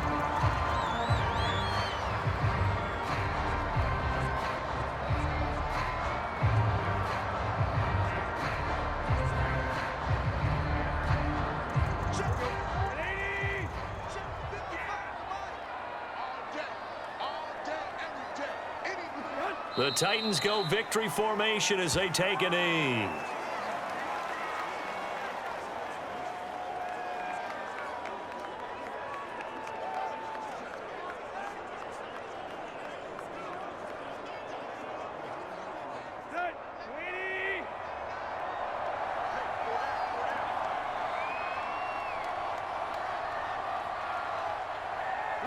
Tannehill to a knee, and that ought to be the final act of this ball game.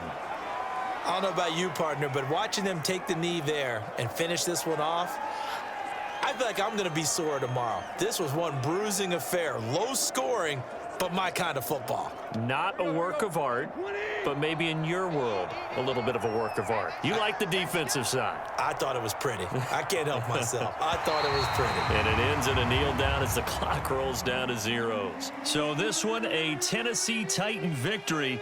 And it was a bit of a strange game. They were held scoreless through the entire second half, but their first half output, that's enough to carry them to victory. And that's an odd game to watch, isn't it? Because when we saw the output in the first half, you think to yourself, okay, they've got something working here. They know what they're doing. They'll continue that along. But instead, it's goose eggs in the second half. Fortunately, enough of a cushion and enough defense to carry them home.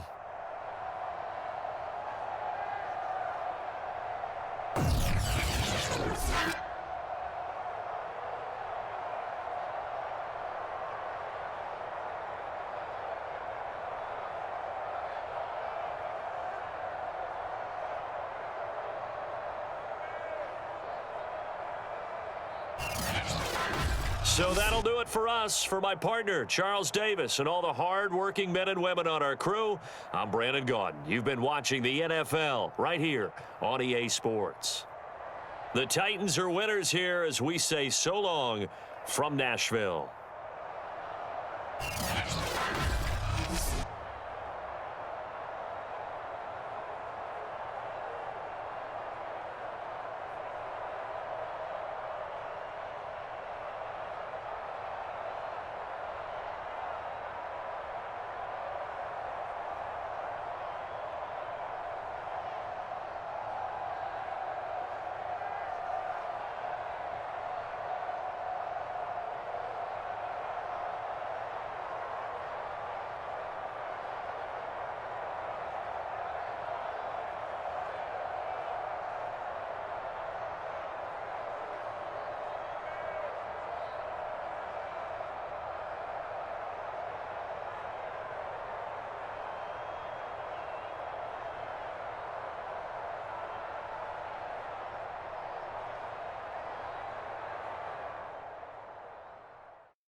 Today, from SoFi Stadium in Inglewood, California,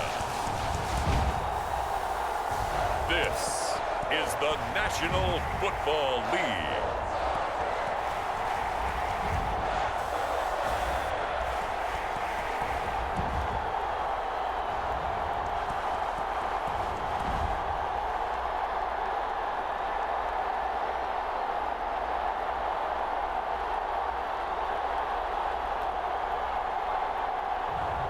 We'll see Justin Herbert and the LA Chargers taking on Derek Carr and the Las Vegas Raiders.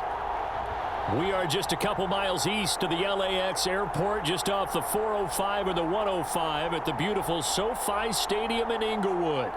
Today, we're set for a good AFC matchup between the Las Vegas Raiders and the Los Angeles Chargers.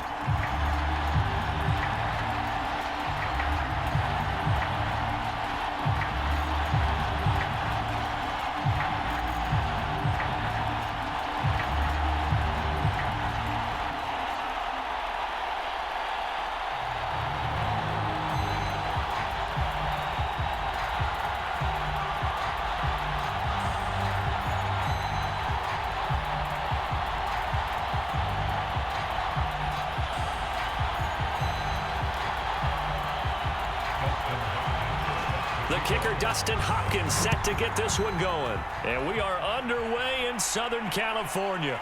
On the return, Tyron Johnson. And they will wrangle him down a couple yards shy of the 30. The Raiders set to go to work behind their veteran quarterback, and that's Derek Carr. It's been fun to watch his development through the years, and right now what you see is a very confident quarterback who has a strong sense of self, totally understands the offense, and knows how to get the ball to his playmakers on the run.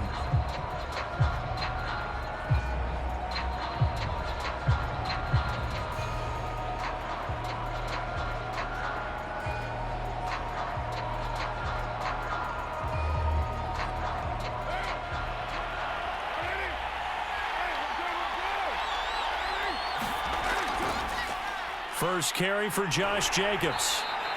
Only a couple for him there on the game's first play, and it's second down. Well, sometimes as a running back, you've got to be able to improvise when the hole's not where you expect it to be. But in this case, there wasn't any improvisation that he could do that was going to work. Kind of like if you're trying to be a comedian on open mic night at the Improv and you run into a tough crowd. On the ground, this is Jalen Richard. And he'll be tackled at about the 35. Give him 6 yards on the carry. It's going to be 3rd and 3 now. Frustrating for a defense, energizing for an offense. Finding a way to create that type of yardage in your running game, that'll make the guys carrying the ball very, very happy. Third play of this opening drive as they're looking at a 3rd and 3.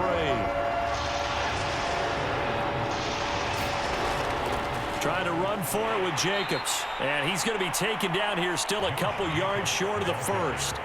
Just a yard on the run there. That's going to bring us to a 4th down. Great first drive defensively. 3rd and short, able to stuff the run. And what it does is it gives not just confidence to your defensive players.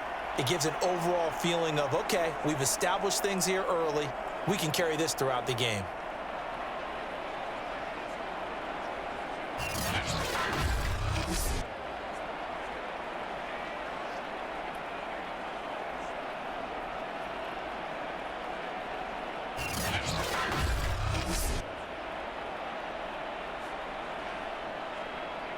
On 4th down, A.J. Cole comes on to punt.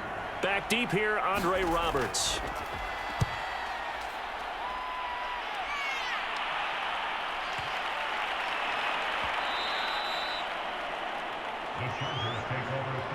Here are the Chargers ready to go on offense, led by their first-round pick in 2020, the man out of Oregon, Justin Herbert. And he is just absolutely marvelous to watch throw a football. That's something I could do all day long, watch him throw routes versus air. But he's even more impressive when there are bodies on the field and he's creating with big throws downfield.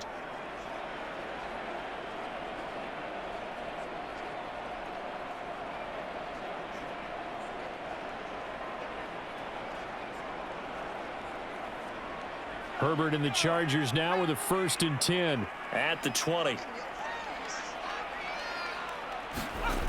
Throwing to start the drive. Herbert.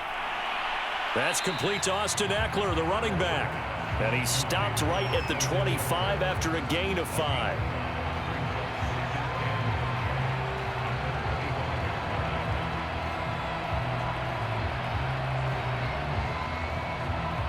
Here's a 2nd and 5 now from the 25.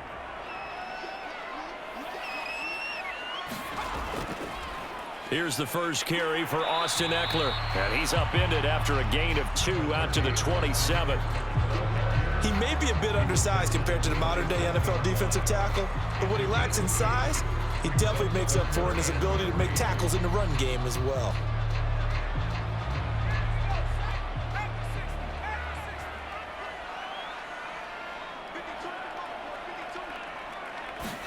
Play action. It's Herbert. Finds the open man. It's Mike Williams. And he is going to have the Chargers first down as they convert on 3rd and 3 with a nice gain of 7 yards. I don't care how many times we say it, I still get a kick out of watching quarterbacks and receivers do the pass tree in pregame warm-up. But I always remember that when we go to practices, we see that after practices as well. They really tune it up, don't they? They tune it up. They know why they do it for these situations. First down. And they build that trust, and that's why they're able to find him in this type of a situation. From the 34 now, here's 1st and 10.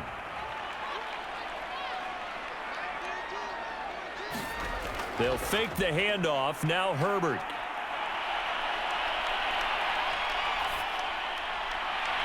And it's hauled in by Jared Cook.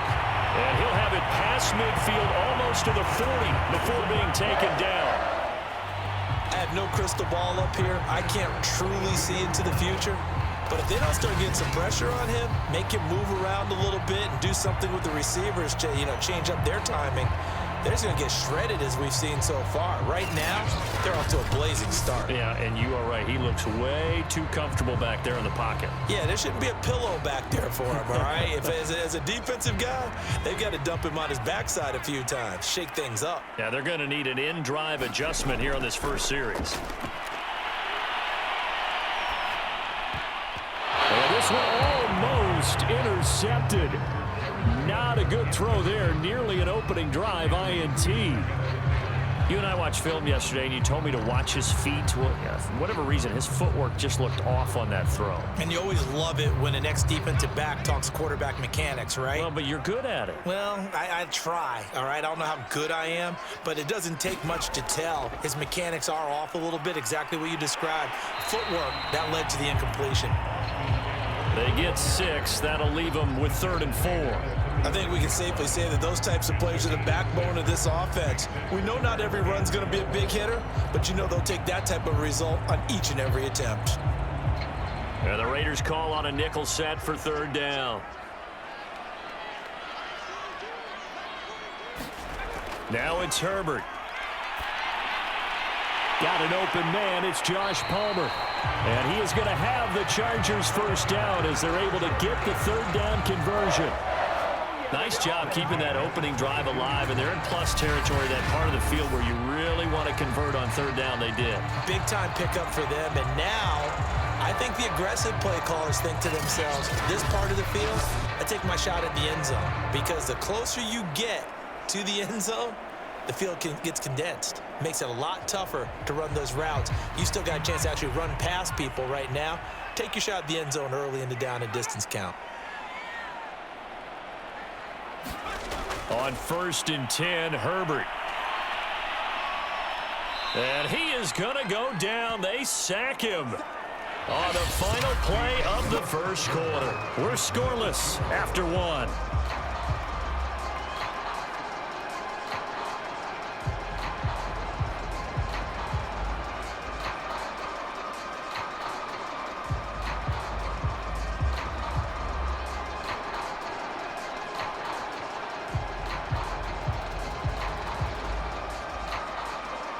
Now, following the sack, they'll look to make amends on a 2nd down and 17. Here's Herbert. Oh, I'm not sure he saw the linebacker there as that's batted down and incomplete. That's already the third time they've looked his way on this opening drive. He's caught one of the three. That doesn't mean they won't continue to go in that direction. It feels like they think they've got something good going there, and they think those numbers are going to increase. This offense 2 for 2 on third downs on this drive. They're in for a tough test here, though. Third and long. Now Herbert with it, looking to pass. He's going to go up top for the end zone. And that will be incomplete. Well, they weren't scared to let it fly, but it falls to the ground and brings up fourth down. That's a good job there creating the contact to force the incompletion. And now since it's fourth down, that should set up a field goal situation. And a nice sigh of relief defensively to be able to hold them to 3.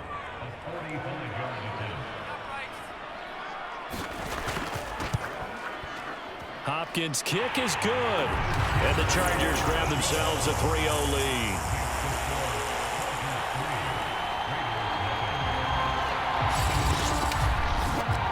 So an opening drive field goal maybe doesn't whip this crowd into a frenzy, but I think that they will take the early lead. There's no doubt about it. They will always take the early lead, and maybe that celebration comes later if they play well and they can break things open. But right now, this was all about letting the offense just get settled in.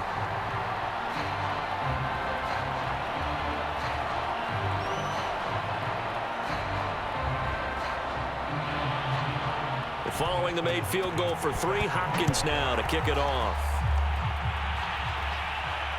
Johnson now to return it. And it's a pretty good return here as he'll get this up to the 29.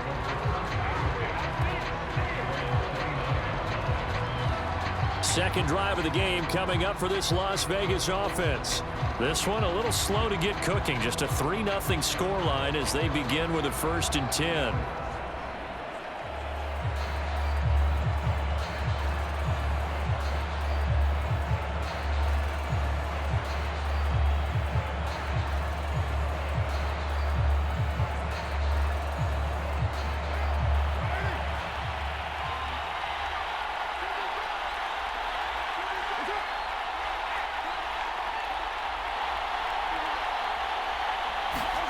To throw his car. He'll find his tight end. That's Waller. And they'll wind up getting this to the 37. Gain of 9. When you execute a drag or a crossing route really well and give them a chance to let it develop a little bit, you can gain some significant yardage hitting your tight end on that one. Here's 2nd and a yard.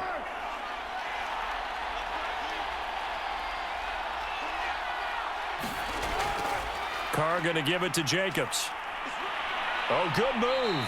And he'll be taken down, but not before he works it past the 50. Blocking at the point of attack there was very strong. He had a couple of running lanes. And I never want to overlook the offensive line, but that's what they get paid to do. How about the quarterback? Everyone thinks all he's going to do is throw the football. His movement and deception can help a running game as well.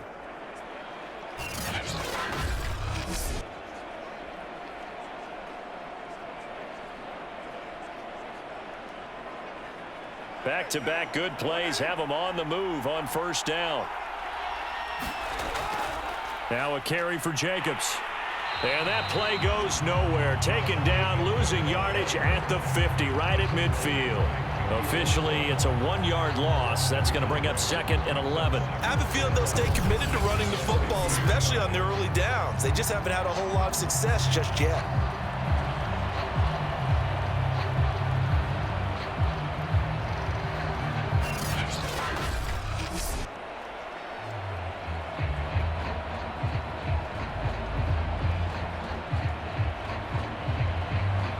Second and 11 now.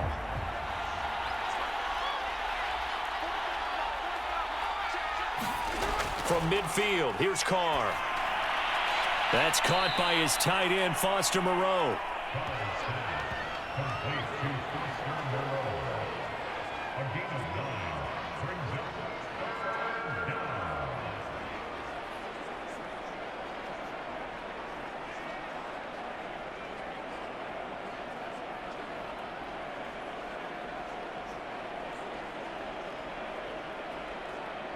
So 3rd and 2. This quite possibly 4-down territory, though, if they're stopped. On the handoff, this is Jacobs. And he's able to get the first before he's taken down at the 36. I think they like this drive a little bit better there, partner. Running game helping out, picking up some of the slack. Because remember the last drive, they went 3 and out.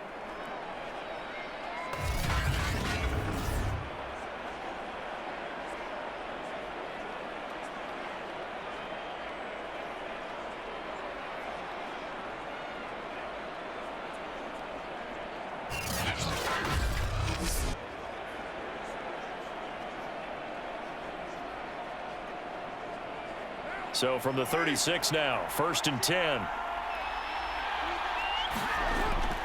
Here's Jacobs.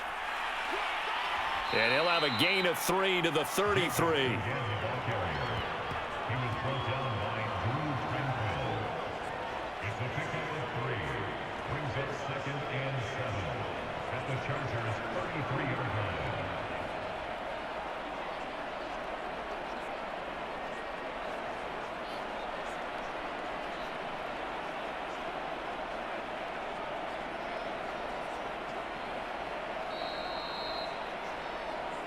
Second quarter, 2 minutes remain. 3-0 our score.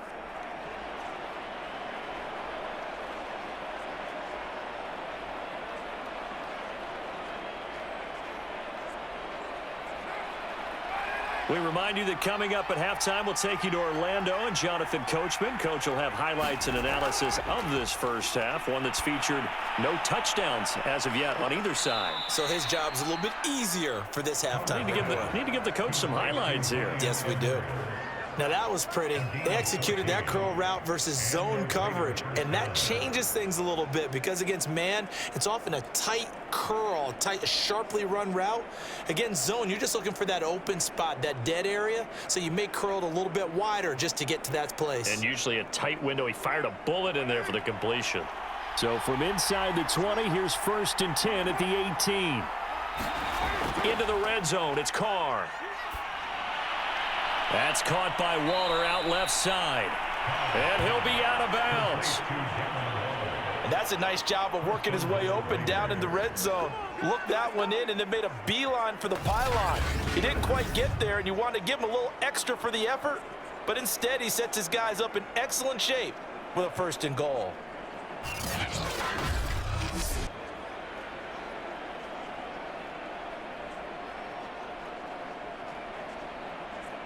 So it's 1st and goal and a great opportunity to get that lead back before the break. They'll run it with Jacobs, and he'll take it into the end zone for a Raider touchdown.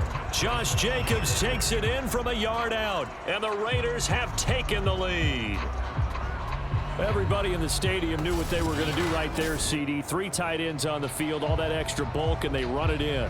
And you saw where that one went, right? You run it over your best blocker. I can just see the head coach right now. I want to run this one over the big boy. And they got it done.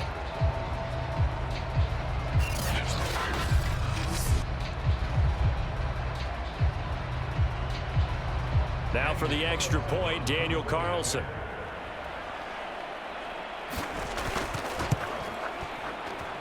And this is up and good to make it 7-3. A good drive that time as they go 9 plays in all. And it was capped off by a touchdown run from Josh Jacobs.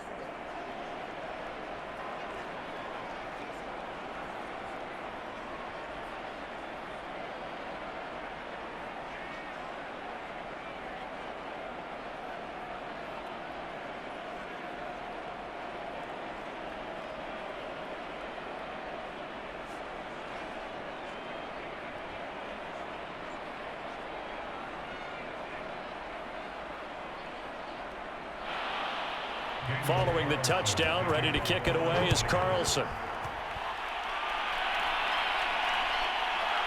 On the return, Andre Roberts from his end zone. And he'll be tackled just shy of the 25. The Chargers get set to go here for their second drive. There was still more than a minute to go in the half. Time to try to mount a drive. And I would think that they would have to. This is today's NFL. You got to push it whenever you get an opportunity. You can never have enough points with the high-powered offenses that you face. And analytics will tell you, try and score when given the opportunity.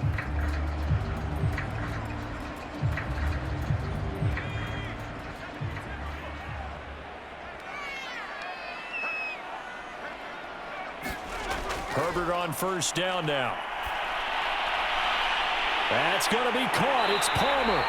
And he'll get this one way up just shy of the 45-yard line.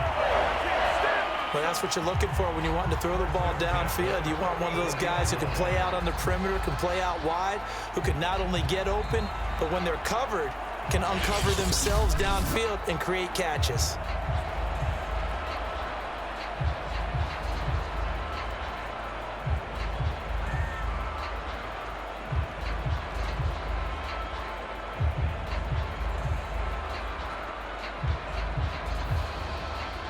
Took just one play to move all the way to the 44 as they try again on first down.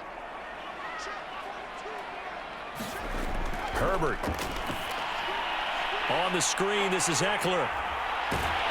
And they'll get him down as he's inside the 40. Now the Chargers will use the second of their timeouts as they get the stoppage with a little over 50 seconds to go in the first half.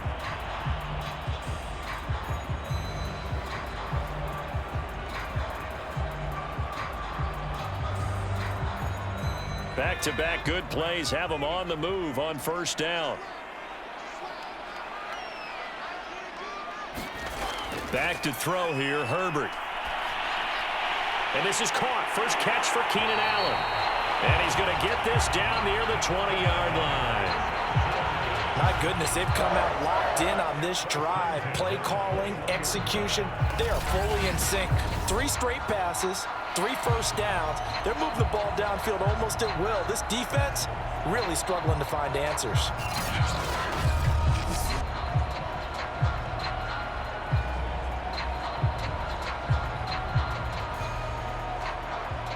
They had to settle for 3 last drive, hoping this second go-around ends in 6. In good position, 1st and 10. Throwing over the middle, but it's incomplete. Keenan Allen, the intended receiver. And now it's 2nd down. Great coverage there all around. Really didn't have many options to throw the football. Very little chance that that one was going to be completed. Every receiver was locked up. So now 2nd and 10 after the incompletion on 1st down. To the air again, Herbert. And a dangerous throw there as that's knocked down and incomplete. This drive, which was going so smoothly, all of a sudden it's a little bit of a roadblock here with 2 straight incompletions. Yeah, apparently this defense has had enough. Apparently they're saying no more. We're making a stand right here, right now. But it is 3rd and 10. They've got to get after him one more time. Going to throw on 3rd down with Herbert. Buying time to his left. And he'll find his man on the out route. That's Allen. Chargers going to use their 3rd and final timeout as they stop it with 16 seconds to go in half number 1.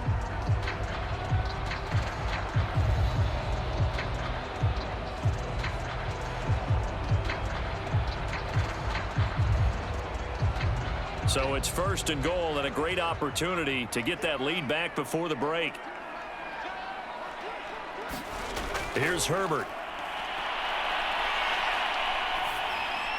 And that'll be incomplete with 11 seconds remaining now. Certainly appeared to take away his first read, and by the time he tried to look elsewhere and find an open target, the coverage was too good. That one falls incomplete. They'll try again here from the 7 on 2nd and goal. From the shotgun, here's Herbert. Now he's forced it, and he takes it in for a Charger touchdown. Justin Herbert in the final seconds of the first half, and the Chargers are going to retake the lead. So that really an almost perfect drive as they chew up some clock and wind up scoring late in this first half. Remember, they've got a chance to double dip here because they're going to get the ball first to start the third quarter. So the potential could go up 2 scores before the other guys get a chance to do anything. Extra point good by Hopkins. And the lead is now 10-7. So that drive goes 8 plays. And in the end, it's capped off by a 7-yard run.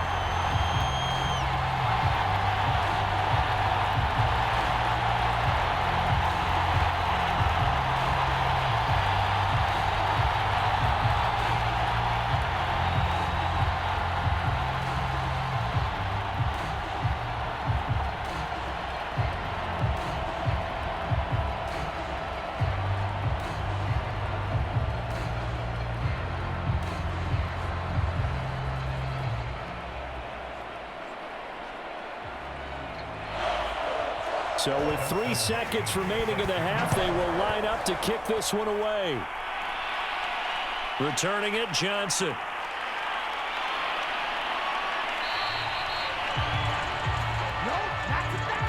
So we've hit halftime. Just a field goal separating these two teams at the break. As we send you to our EA studios in Orlando, here's Jonathan Coachman with our EA Sports Halftime Report. Okay, Brandon, thanks very much, and welcome everyone to this abridged version of the EA Sports Halftime Report.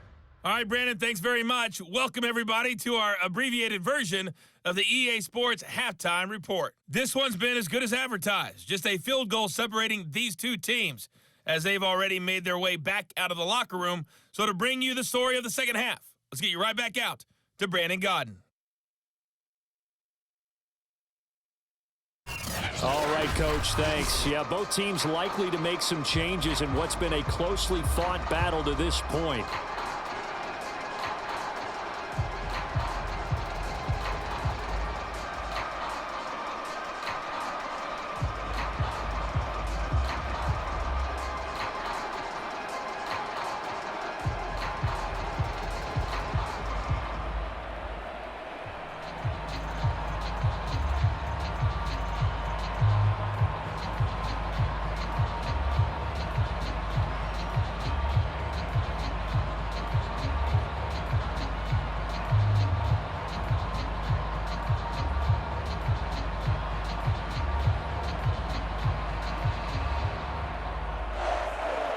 So the Chargers will start the second half with the lead and the football as we're underway in the third quarter.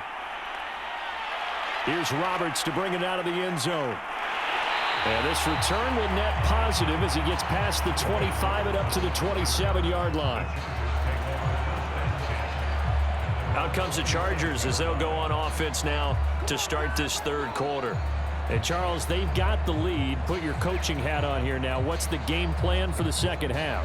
I think getting the running game going a little bit more because I thought in the first half they didn't get it moving the way that they would like. They had success throwing it, but I think these first couple of drives, they'll want to get those running backs going and give them more opportunities, and I will guarantee you that those guys were lobbying for them in the locker room at halftime. On first down, it's Herbert. Wide open, it's Allen, complete. Past the 20. And all the way in for a Charger touchdown. Keenan Allen, 73 yards. And the Chargers come right out of the locker room and score here in the opening minute of the third quarter. Great corner route there. Not only able to catch it, turn it upfield, and get into the end zone. It usually involves a little bit of an extra move, doesn't it? You've got to get them thinking that you're moving to the middle of the field and you're breaking away to that corner. Boy, that was well executed.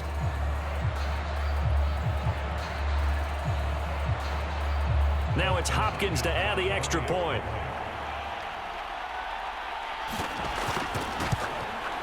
It's good to make it 17-7. Well, the offense wasn't out there for a long time, but they were out there for a good time. One play, and they're able to hit pay dirt.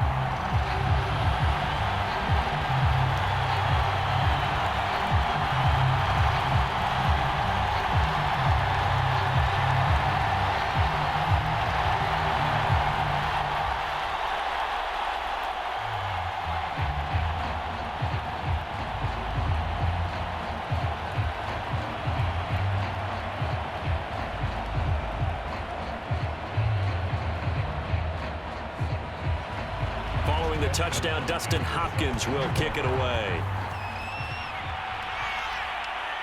Here comes Johnson on the return. And he'll take it up past the 25 to the 26-yard line.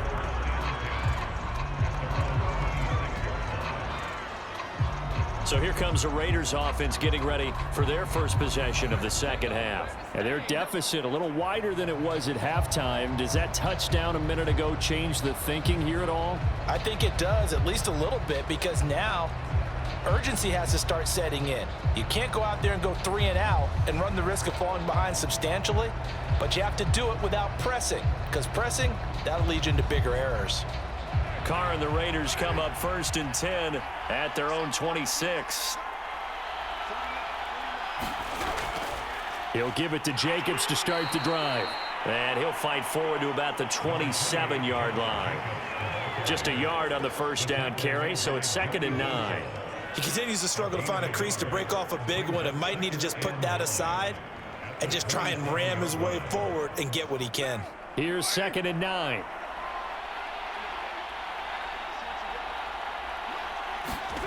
Throwing now is Carr. Looking sideline, incomplete. Well, to me, there was no question about the intent there, and I think he was a little fortunate that the penalty flag didn't come out for grounding. But he'll get away with it and get another shot on 3rd down. This offense in desperate need of a conversion as they come up on 3rd down. Shotgun now for Carr. Catch is made by Hunter Renfrow. And they'll get him down at the 34, and he's going to be short of the first by a few yards. They get 7 there, but it brings up 4th.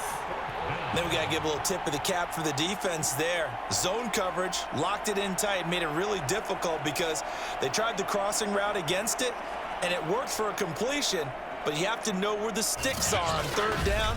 Didn't get beyond them, no pickup.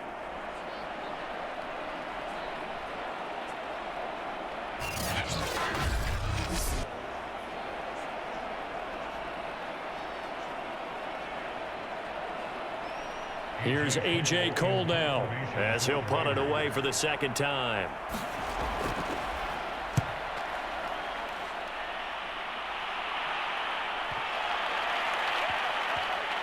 And a great job here. This is going to turn out to be a beauty. This is marked down at about the 3-yard line. That punt was near perfection as it checked up inside the 5-yard line. You never know where these things are going to go, do you? No, what was it? You got a John Heisman quote about that, yeah, right? He said the football is roughly a prolate spheroid, which means it's going to bounce funny, and you never know where it's going to end up.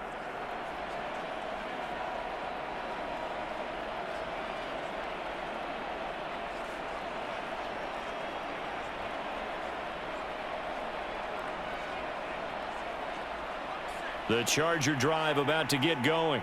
And last time the formula was pretty simple. 1-play drive, long pass. That maybe they just want to do that again, right? And that's exactly how you want to draw things up. Whether it's on your grease board, right, in your playbook, 1-play drive's exactly what you want on offense. What they have to be careful of is not having a letdown. It was real easy last time. They can't expect that going forward. Yeah, we'll see if it's that easy here.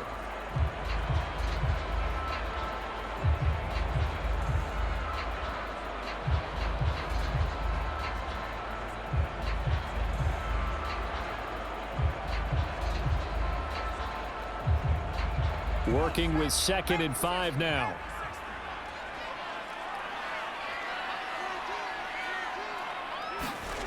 A shotgun snap for Herbert. And brought in by the tight end Cook. And they'll get him down up past the 15-yard line. Many different ways to create space, but on that play, he did it with that big, wide body of his.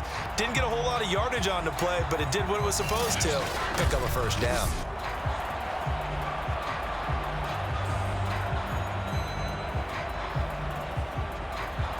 So from inside the 20, here's 1st and 10 at the 18. Herbert will give this one to Eckler. Denzel Perryman there to bring him down. Well done to sniff that out defensively. He had it diagnosed pretty quickly. I love that description because diagnosed is perfect on that one. Read his keys, made the play, and he couldn't even get going moving the football.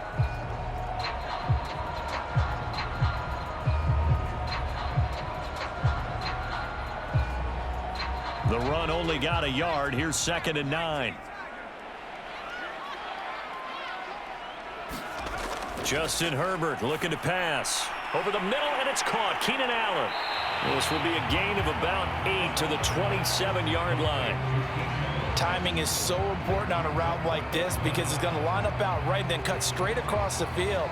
I think the ball might have come out a count or two too late because by the time he was able to secure it, not much of a chance to turn it upfield.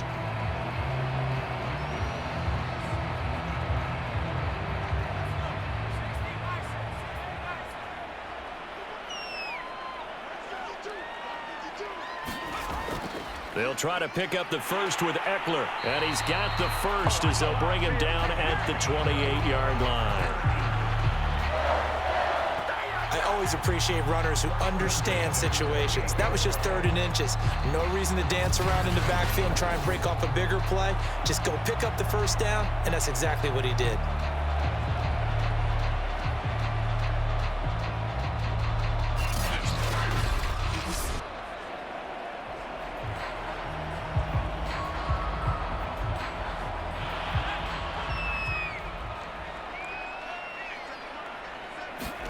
On 1st down, Justin Herbert. That'll be complete to Cook. Give him 9 there on the 1st down completion. And there's a completion to the tight end. And look at the size of these players nowadays. At that spot, 6'4", 6'5", and up. A lot of guys used to be basketball players, somehow came back to football. And that's really good for the game of football. You're getting better athleticism, great hand-eye coordination, guys who know how to control their bodies when they run their routes. On 2nd down, Eckler. And he'll be brought down shy of the 40 at the 38-yard line. Well, this has been a long drive. In fact, it's eaten up a good chunk of the 3rd quarter, which is precisely what you want when you're playing with the lead. You control the football, you control the clock, and impose your will on the defense.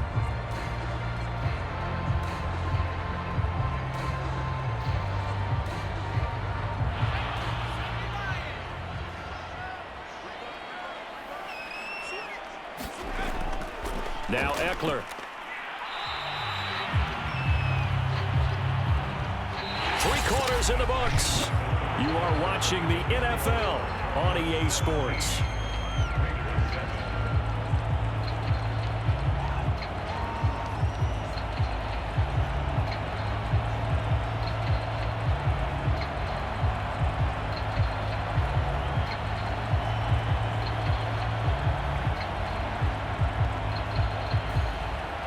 Still 9 remaining on 2nd down.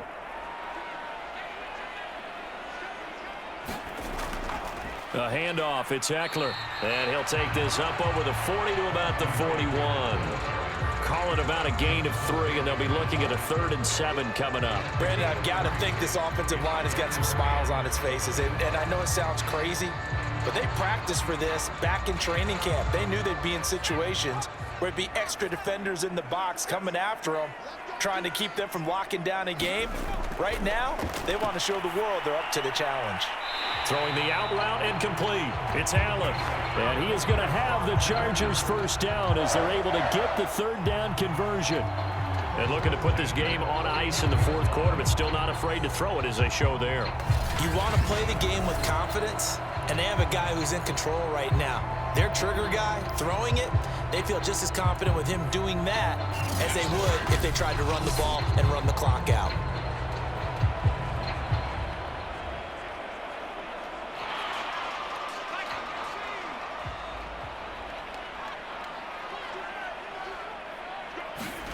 Herbert setting up to throw on 1st down. Going back to Allen. He's got him again.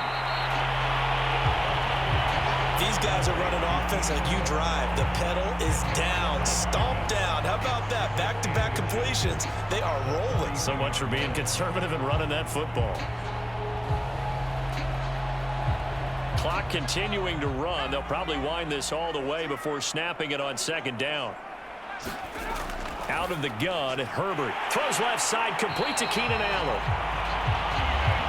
When you have someone throwing it that well, that confidently, You don't have to call the game in fear at all, do you? You just go ahead and play. Yep, confidence with a lead to throw it here in the fourth, and boom, he's on the money. Yeah, you don't have to tuck your head in and go like turtle at this point. You can just go ahead and play. So they'll come up 1st and 10 now from the 33.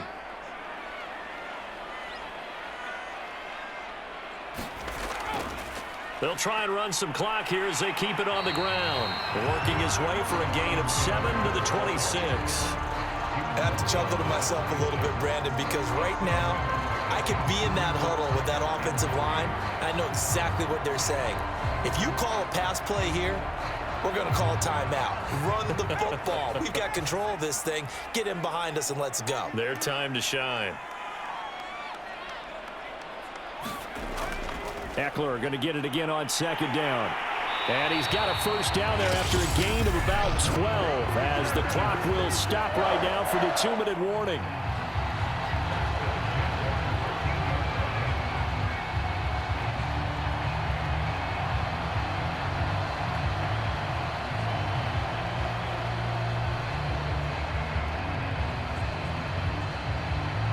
So it's Charger football as we welcome you back from the 2-minute warning.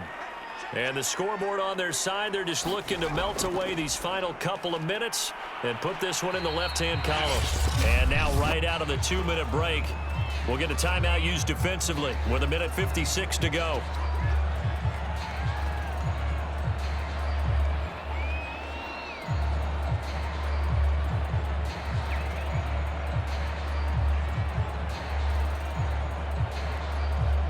The last run good for 2. Here's 2nd and 8.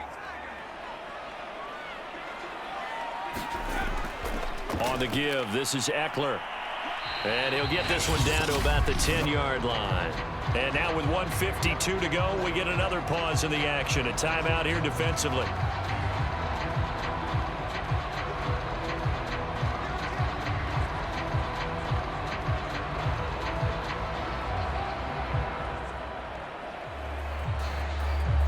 A couple of extra defensive backs in the ball game here on 3rd and 6. Now Herbert. Touchdown!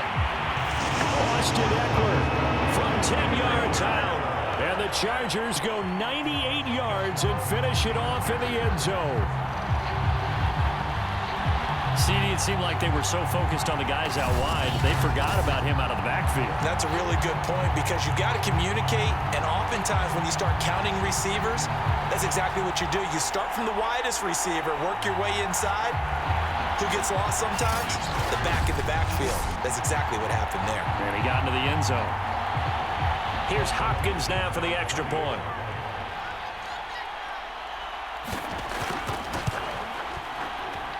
And that'll make this a 3-score game as the lead moves to 17. So that, amazingly, a 17-play drive. And it ends with the Chargers getting into the end zone.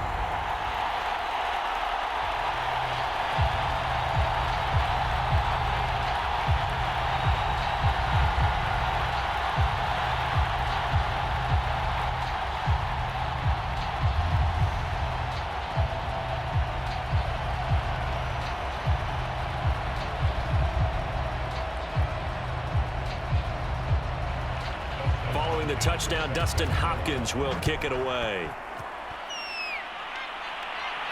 Now here's Johnson. And able to get this out to the 25.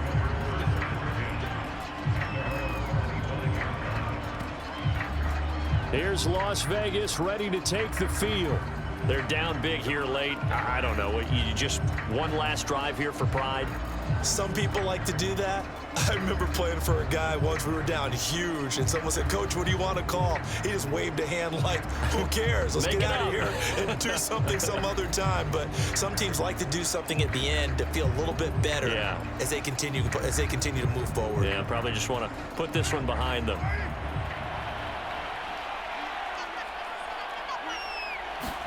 Carr now on 1st down. The open man here, Renfro. A good pickup there. 8 yards on the first down completion. One of the feature points of the in route is being able to make a nice throw to the middle part of the field. And for a quarterback, that's one of the better throws and better looks that he'll get. But he has to be careful not to wait too long and let his receiver wander into some tough territory. If he's late with the ball, he can get his receiver hit and hit hard. Carr's throw pulled in by Renfro. A little football 101 there. You just see the receiver try to run down the defender, meaning he goes right at him and really trying to move him a little bit towards the center of the field so he can put his foot in the ground and break to the out, to the sideline, and make a catch. Now you've got to hustle your guys to the line and get them set. On play action, it's Carr.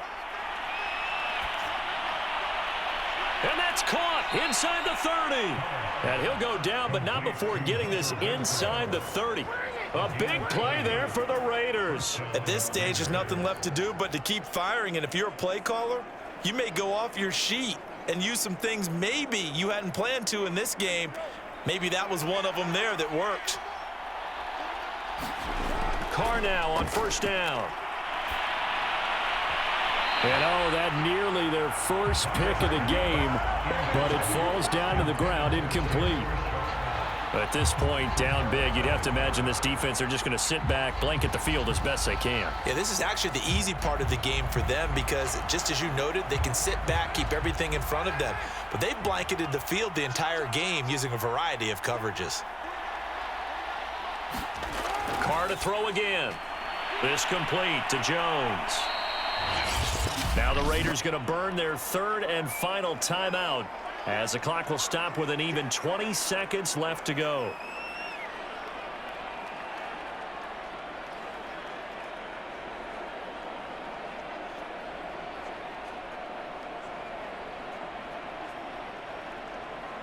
An extra cornerback now in the game for the Chargers here on third. Working from the gun, it's Carr. And that is incomplete. 16 seconds now on the clock. Another pass attempt, another incompletion, and they're just a little over 100 yards passing here in this game, so defensively, pretty good job. Definitely, because they were never really able to get the ball in the hands of their playmakers. So a lot of credit to the defensive game plan and especially the execution. Now Carr, got to have this one. Able to find Waller, that's complete. But he will have the first down before he's tackled at the 12.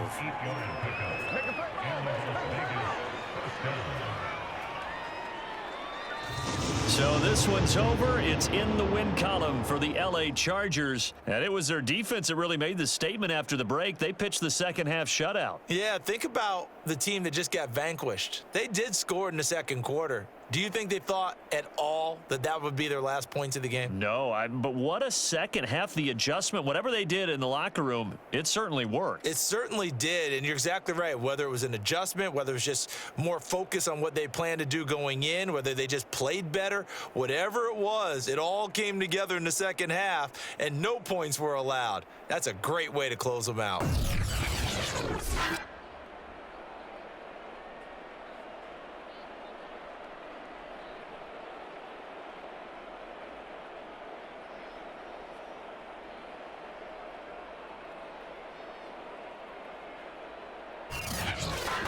So that'll do it for my partner, Charles Davis, and the best darn crew in the industry. I'm Brandon Gaudin. This has been a presentation of the NFL on EA Sports.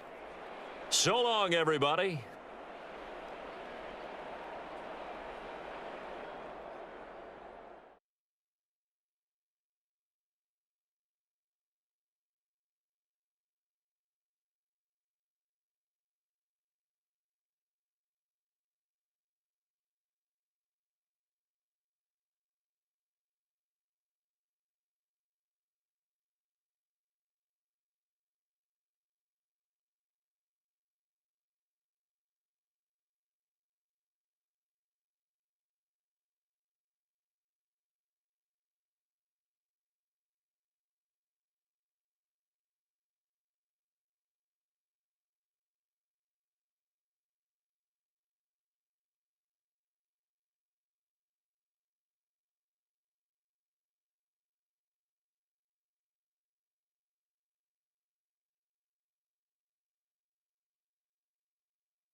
Today, from State Farm Stadium in Glendale, Arizona, this is the NFL on EA Sports.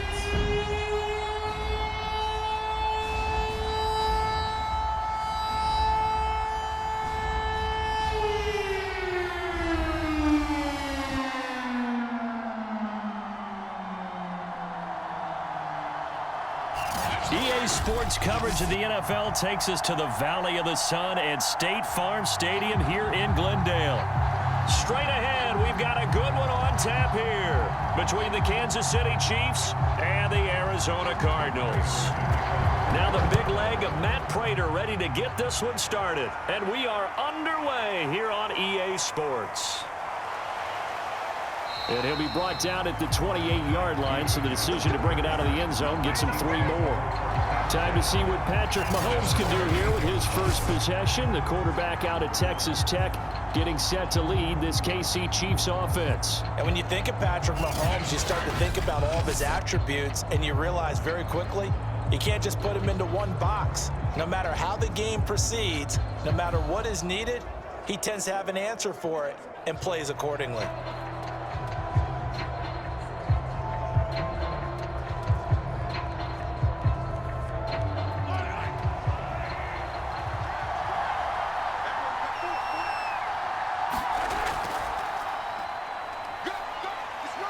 This will go for 5 up to the 33. That's a really good gain right there. They pick up 5 yards halfway to a first down. The only problem now in the huddle, everyone's going to want to touch the football. Be a lot of chatter right now because they've seen that they can move the line of scrimmage. The first down run got 5. Here's 2nd and 5. Throwing now is Mahomes. Open man is the tight end, Noah Gray.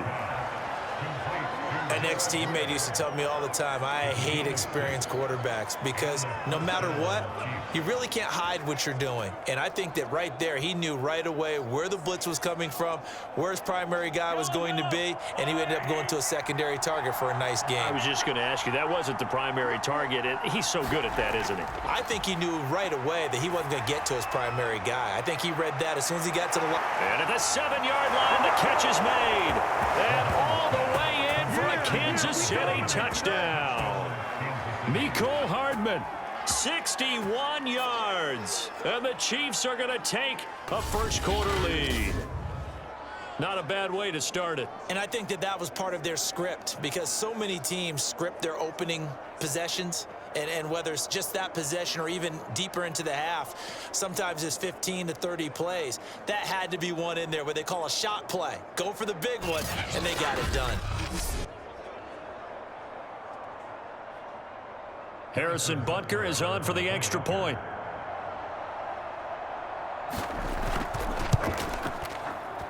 And his kick is good to make it 7-0 KC. Scoring summary, 3-play drive. And it winds up with the Chiefs hitting pay dirt.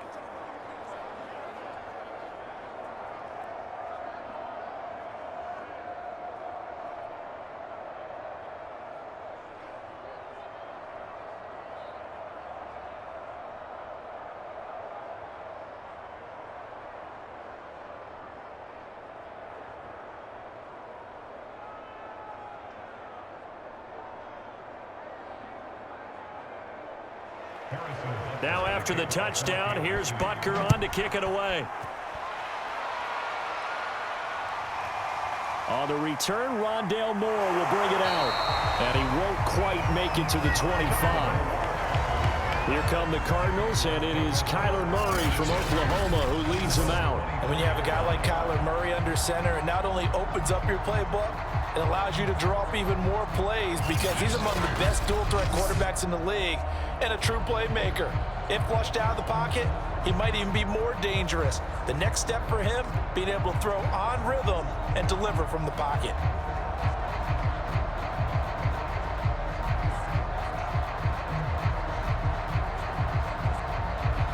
Murray and the Cardinals with a 1st and 10 at their own 24. first carry for James Conner. And he'll manage to pick up about 4. It's second down. End result of that one, a nice 4-yard gain. So you can use that to set up your play-action game, or you can come right back and continue to run the football because as an offensive play caller, you're on schedule and feeling pretty good about your next couple of calls.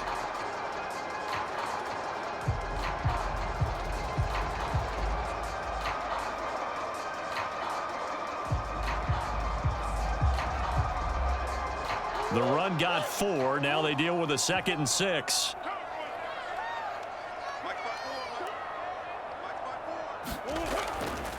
Murray a give. This is Conner. A pickup of about 3 yards as he's taken down at the 31. Brandon, all things considered, they have to feel pretty good about getting that type of a gain considering the blitz that they just had against them.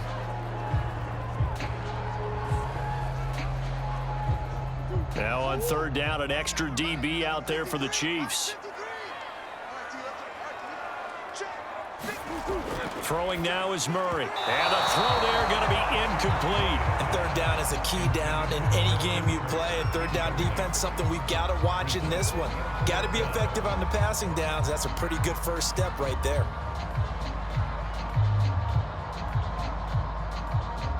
On 4th down, here's Andy Leon to kick it away.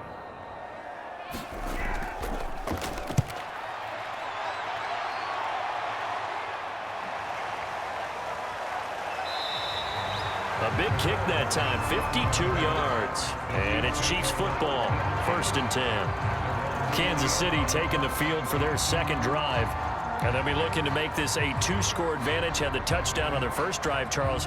Hey, they can get up 2 scores here on the road. That's a heck of a start. And not only have they thought about it, I wonder if they visualized it. I remember playing, and they used to turn the lights out in our meeting room and run through a situation like this and say, just think about what it would be like to be up on the road and take the crowd out of it. Maybe they did some of that.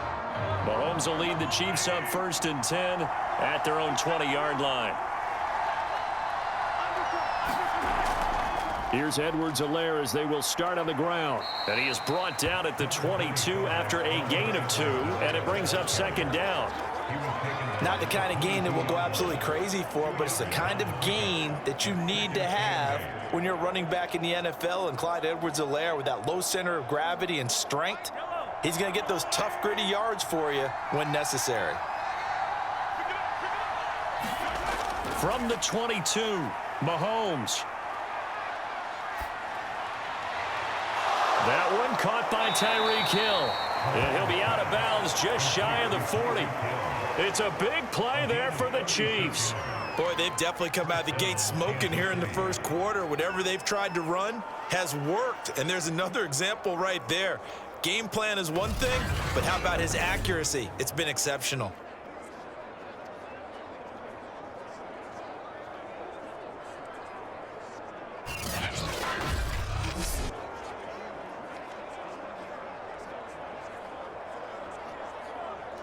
So the big play gets him across midfield now for 1st and 10.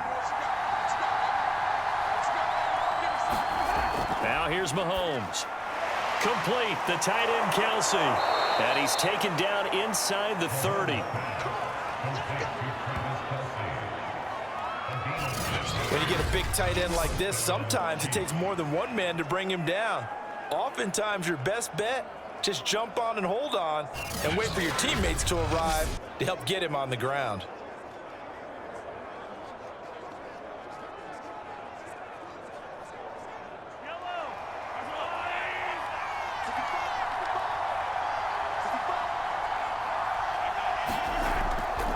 First and 10, it's Edwards-Helaire with it.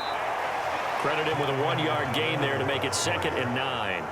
Now that's the type of play that'll fire up the defense. Hold them to 1 yard on a 1st down run. It'll be interesting to see if the offense decides to press the run at all, or if they'll abandon it now after gaining only 1 on that play. 2nd and 9.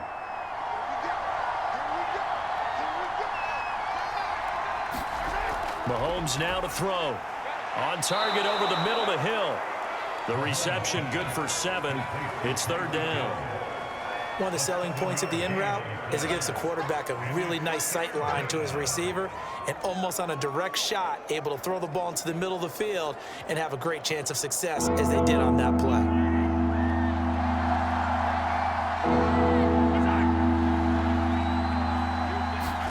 Mahomes taps this forward. It's a jet sweep.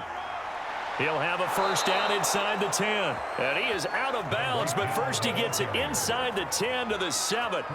They're able to convert on third down, and that sets up a first and goal. Boy, an effective play there, getting their wideouts involved in the run game. And what they're always hoping on that type of a play, that they can get to the end of the line and have a chance to turn it upfield as he did there. That means they controlled the blocking and took care of the defensive end or the outside linebacker to give him that lane. And I guess I need to clarify, I said getting their wideouts involved in the run game, but of course that was actually a pass as he popped it forward. After one, 7-0 on EA Sports.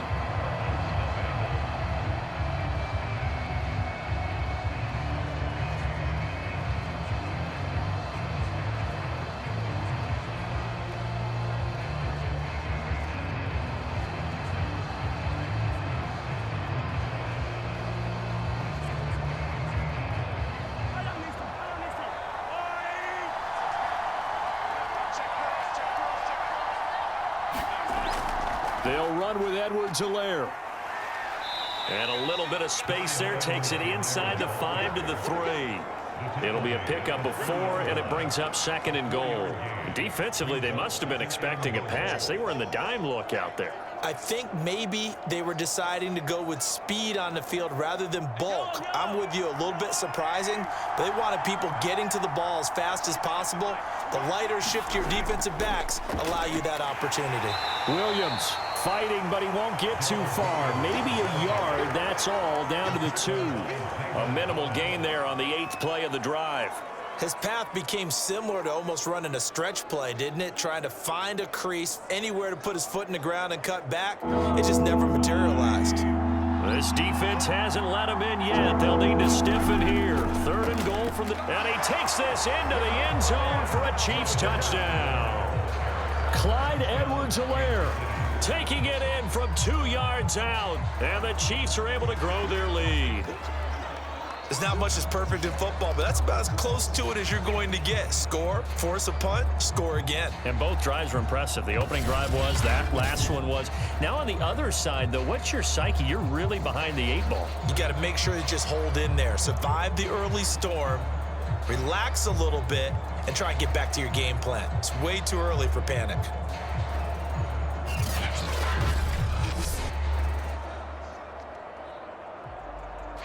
Butker on for the PAT.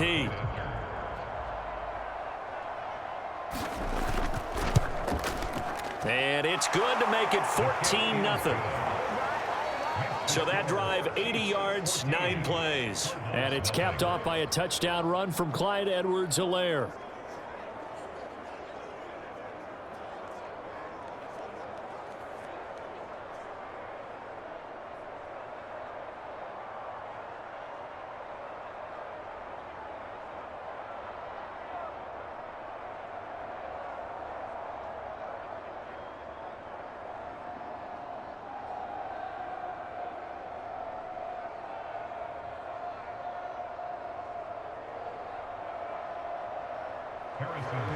Now after the touchdown, here's Butker on to kick it away.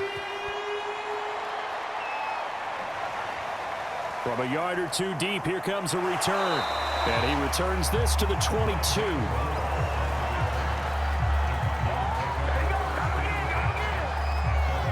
So the Cardinals offense back onto the field here for their second drive of the game.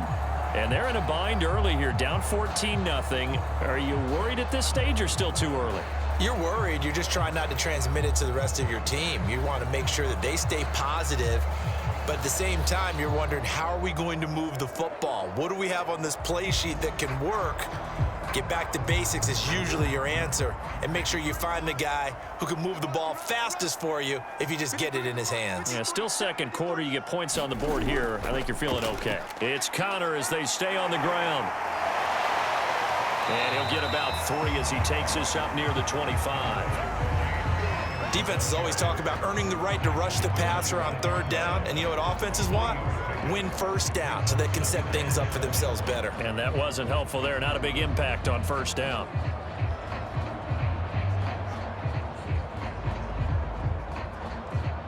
The last run got 3. Now here's 2nd and 7.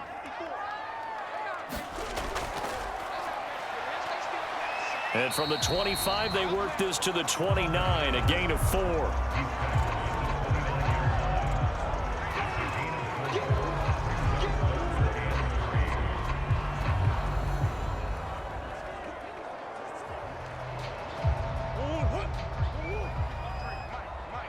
It's just me and you. It's just me and you. Let's go, let's go. Number 53. Murray flips this forward on a jet sweep. Well, this is going to depend on the spot, but it's not a very generous one. He looks to be about a yard or so short. That's a nice job there defensively, being able to diagnose that little touch pass. They saw it coming, converged on him before he could get much out of it.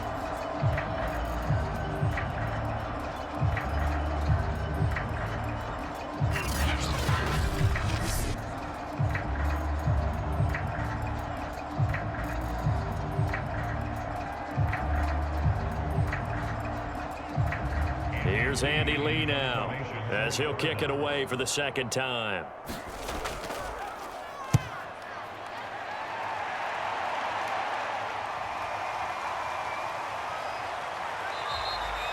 Officially, that'll go as a 52-yard punt. Not too shabby. And possession will switch hands, 1st and 10. Patrick Mahomes on his way out for their next drive. He's played a pretty clean first half, a touchdown, no interceptions. Frankly, that's what they expect out of him. They want to see the ball thrown and thrown well, and he's able to do that and put it in the end zone. They'd love to see more of that before this game finishes. But right now, he's got his team in a good spot. A good spot, maybe looking for touchdown pass number 2 here in the 2nd quarter. Mahomes will lead the Chiefs up 1st and 10 at their own 22. They'll try and start this drive in the air. To the right side, it's Kelsey. A gain of 6 there on 1st. A 6-yard pickup brings up 2nd and 4 at the 28-yard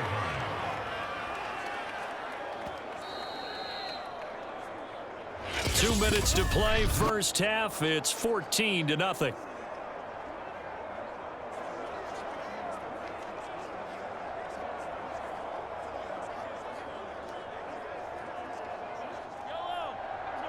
We remind you in just a couple of minutes we'll get you to Orlando, and our good friend Jonathan Coachman. Coach will run through some of the numbers and the next-gen stats from this first half of football so far.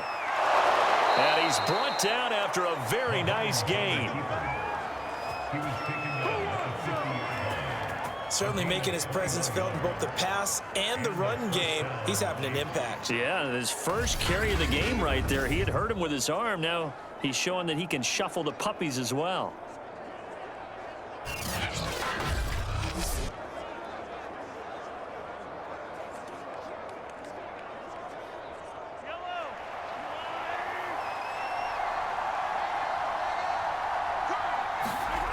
From midfield, here's Mahomes.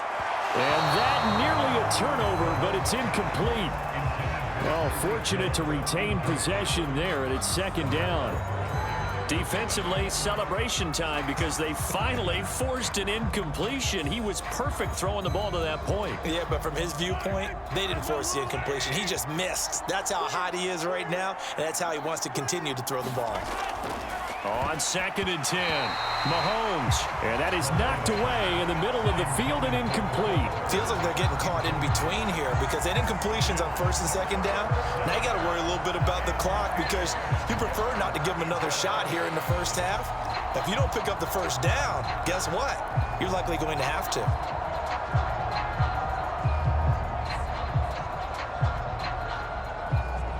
So now 3rd and 10. They had the big play to start the drive, but 2 incompletions since. From the midfield stripe, they'll look to throw. It's Kelsey on the ground. And they're going to mark him down short, maybe by about a yard, if that. They do get 9, but it leads to 4th down. Well, it looks like they got what they wanted. They got the completion, but they weren't able to break any tackles or gain nearly enough yardage to pick up the first down. Now to be 4th and short.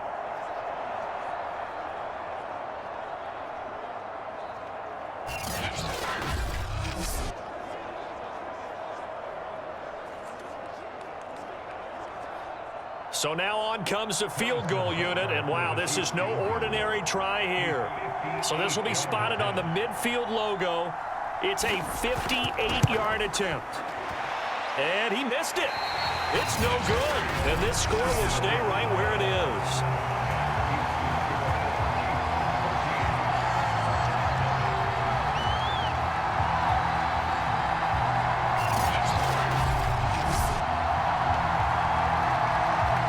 Well, the Cardinal offense going to take over late in this first half. And with good starting field position and 3 timeouts as well in their pocket, no reason not to try and put a late scoring drive together. And this is one of the risks you run when you attempt a long field goal. If you miss, the defense takes over at the spot of the placement. So now they've got a chance to get one more drive in before halftime. Good starting field position for them here as they come up 1st and 10. Just shy of midfield at the 48. To throw is Murray.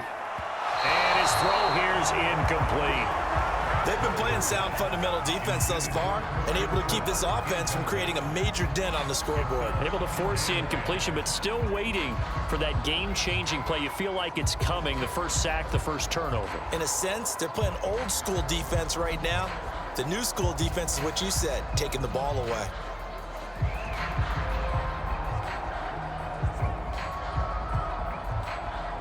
Second and 10. Here's Murray. Screen pass to Connor. And he's down right around midfield after a gain of 2, maybe 3. The Cardinals going to use the first of their timeouts as the clock will stop with just under 30 seconds to go in the first half.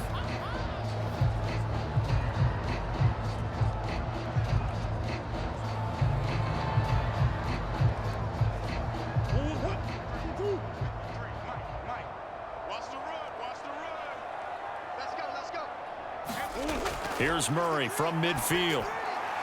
He'll get this complete to Rondale Moore. Now the Cards going to call another timeout, their second, as they'll stop the clock with 24 seconds to go in this first half.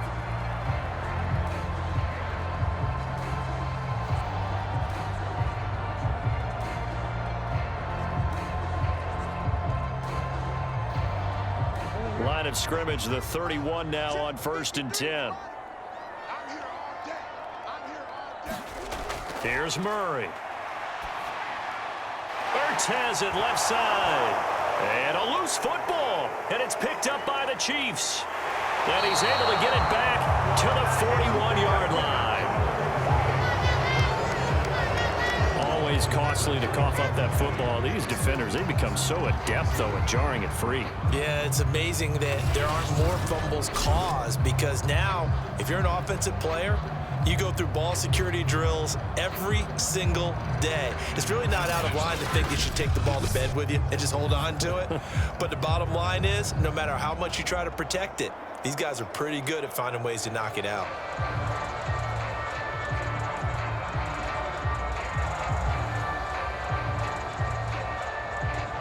And now, as with every potential turnover, they're going to take a second look at this just to make sure.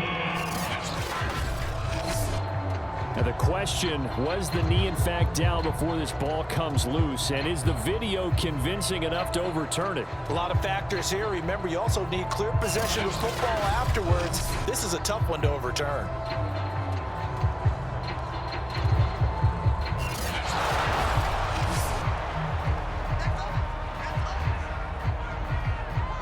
After reviewing the play, the ruling on the field is reversed. So that challenge, a successful one. Now a timeout signaled for, and they'll get it with 10 seconds to go before halftime.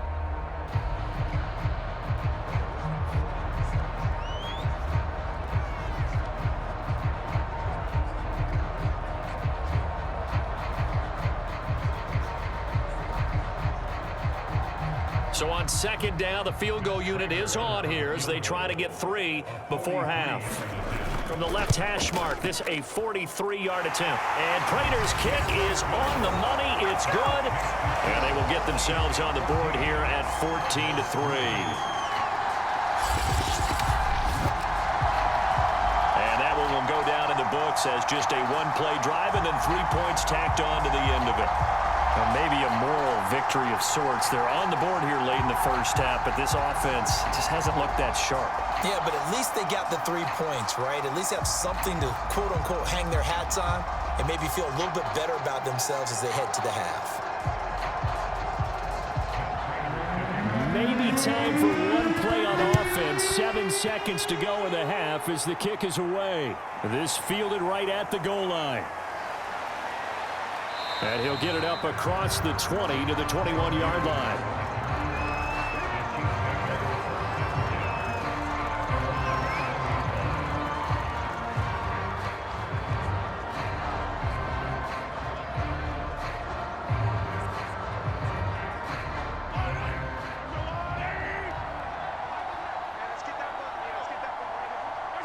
All that remains is to snap this once, and that'll do it for the first half of play.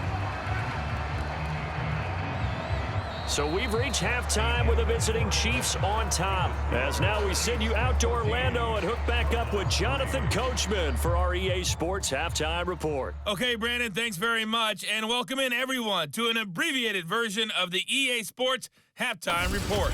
Okay, right, Brandon. Thanks very much. And welcome in, everyone, to this slimmed-down version of the EA Sports Halftime Report. This game's had a little bit of everything thus far, and certainly plenty to look forward to, as the teams are right back out there for the second half. So we'll get right back out there as well, as we'll turn it back over to Brandon Godden. All right, Coach, thank you, and we welcome everyone back for quarter number 3.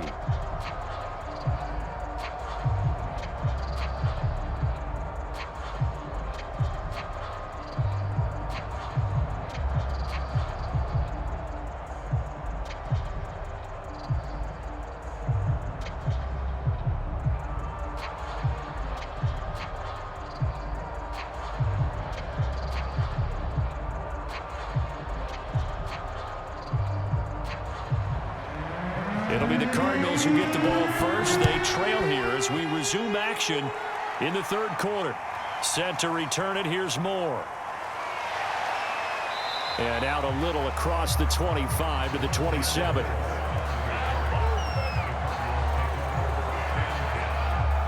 So here's the Cardinals offense now as they get set to start this third quarter.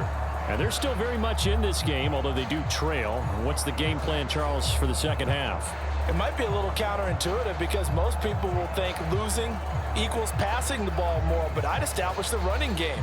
They kind of went away from it in the first half. I think if they get back in balance, it'll help them when they put the ball back in the air. Murray and the Cardinals with a 1st and 10 at their own 27. They'll start with the option. Oh, fancy running by Murray. It'll be a pickup of 5 on the keeper. It's second down. A little do-it-yourself run right there and a nice gain. And I like that he knew that that was about all he was going to get. So he did a nice job of protecting himself, took care of the football, took what the defense gave him. If they continue to allow him to do that, they'll find their way taking what they can all the way to the end zone. 2nd and 5 now. Murray. Over the middle, and it's incomplete. Well, this at least is the right idea. I think they've got to get the tight end more involved. He had just 1 target in the first half, incomplete. Now incomplete here with the first target of the second half. Yeah, should not stop them at all from going back to him, though. Find him. Find him. This offense in desperate need of a conversion as they come up on 3rd down. Let's go, let's go. Hey, we got Mike. Here's Murray as he sets to throw it. Out to his left. And they get him down, but not before he takes it across the 40-yard line. Sometimes guys get locked into such a groove. What do we call it? The game slowing down. They see everything happening almost in slow motion. They see the lanes develop. I feel like he's right there. Well, and you want this from your leader, right? With this deficit, this stage of the game, second half, no quit in him. 0.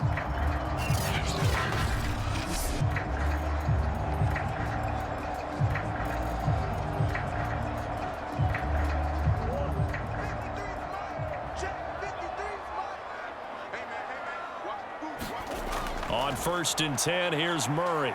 He'll buy some time right. And he'll be brought down just shy of midfield at the 49-yard line.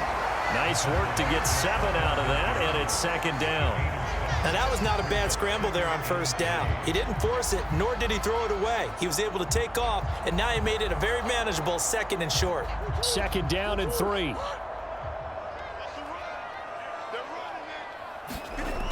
Now Murray. Murray has the 1st down and more. And finally taken down at the 30-yard line. Offensively, they liked their situation, so they tried to take a shot downfield, but no one was open. So it was tuck it and run time, and he picks up a 1st down.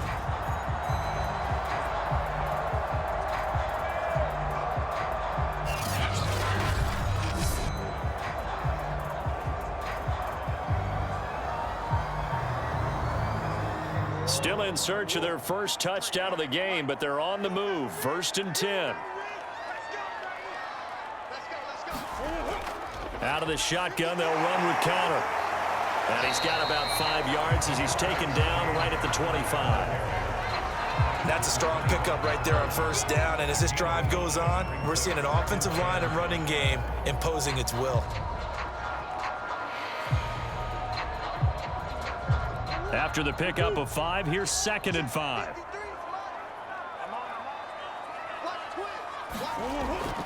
They stay on the ground. Here's Connor again. And they'll bring him down at the 18-yard line.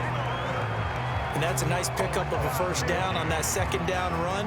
And at that yardage gained, they can run that plan any down.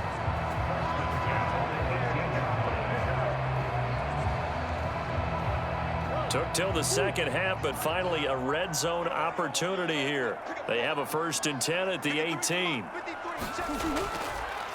And Murray's going to keep it. And he'll fight forward maybe to the line of scrimmage, but that's all. No gain there as he kept it himself at 2nd down. Well, for that being an option play, there really weren't too many options available for him, were there?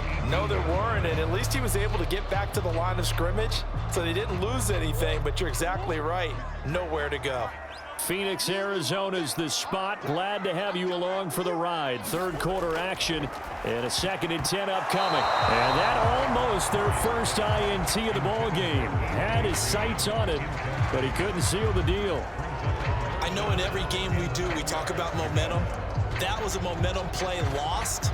And now there could be a letdown because they didn't get the interception. Yeah, you could almost hear the collective gasp on the sideline as he could not come up with that football. From the gun on 3rd down, Murray on the slant, complete to Hopkins. Touchdown, Cardinals! Kyler Murray with a touchdown throw to DeAndre Hopkins. And the Cardinals draw a bit closer. I know these wide receivers are about flash and dash and high-flying plays, but a good number of them played running back at some point in their career, and that's how they finish off a lot of their big plays, run after the catch. And this time he finishes off the big play in the end zone.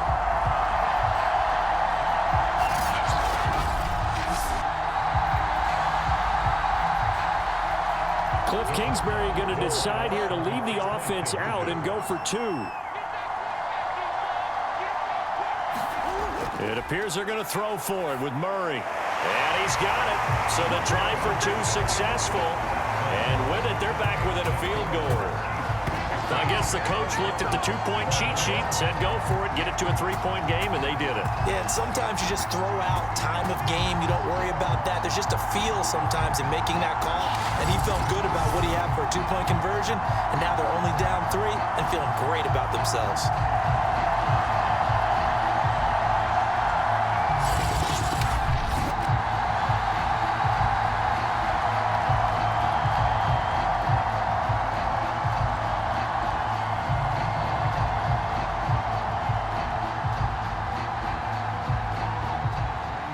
After the touchdown, out is Prater to kick. This taken in at the goal line. And he brings us out past the 20 to the 24.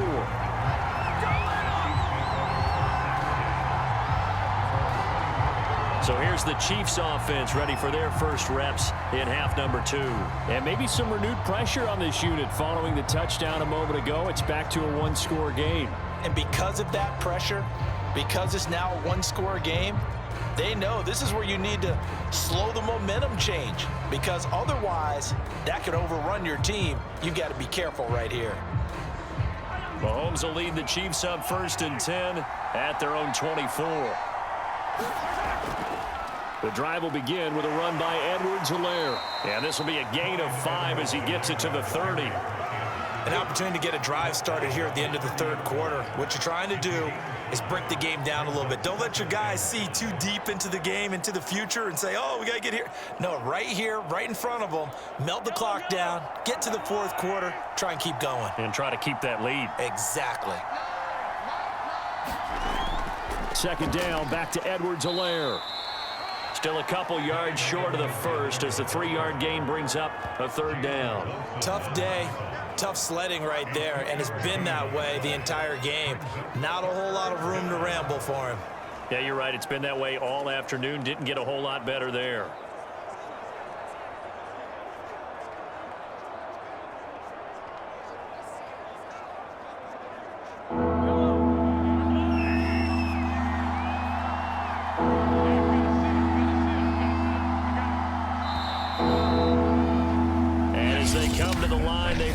Be able to get off another play as time has run out on this third quarter. We'll return with more after this break.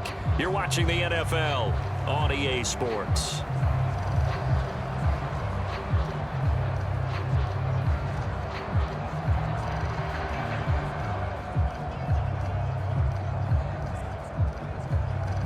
The Chiefs on third down. They've been okay, 2 for 3 thus far.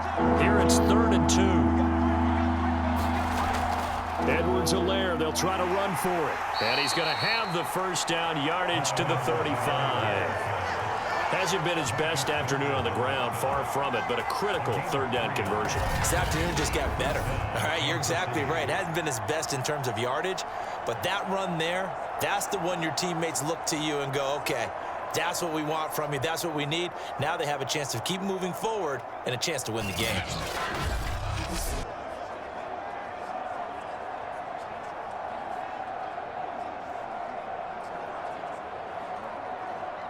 Ball up to the 35 now as they come up on 1st and 10. Now they'll throw with Mahomes. And a quick throw here, that's complete. And he'll be tackled right on the chalk of the 45. Tell you what, he's been able to put the ball in some tight spots all game long. That throw, no different. Yeah, a lot of people would call it a gutsy type of a throw. I think he looks at it as, I can do it, so it's not that big of a deal to me, and I'm going to keep firing. So after 2 first downs, they get another here. 1st and 10 at the 45.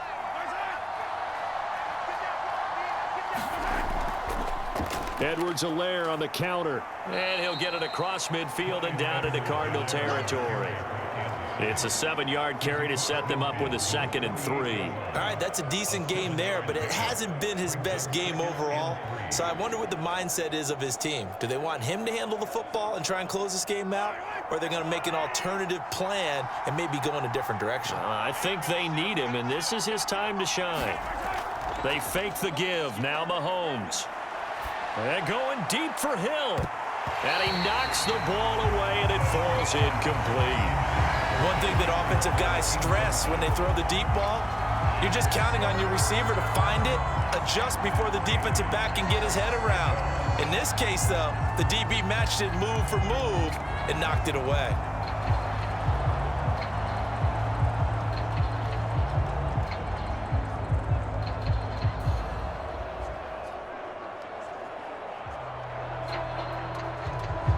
As big of a play as we've had in this one so far. This is 3rd and 3. Working from the gun, Mahomes. He is going to find Hill here. And they're going to have another first down as the tackle's made here at the Cardinals' 36. And that certainly appears to be a critical conversion right there, because not only do they keep the drive going, they take valuable time off the clock as well.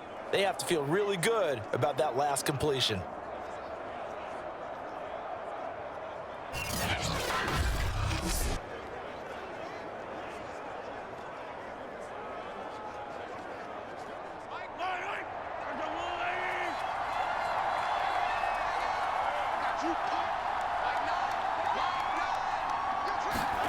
On first down, Mahomes. He'll get it once more into the hands of Hill.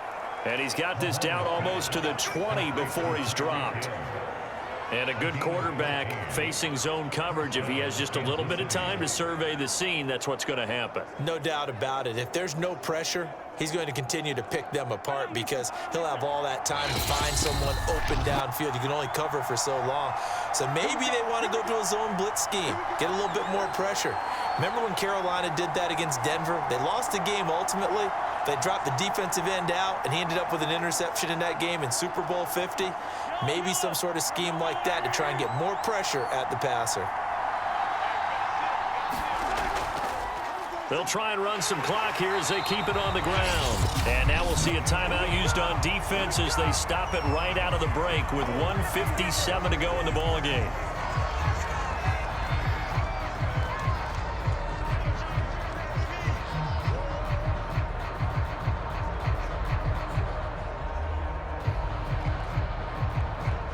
Officially nothing on that last run. They'll try again, 2nd and 10.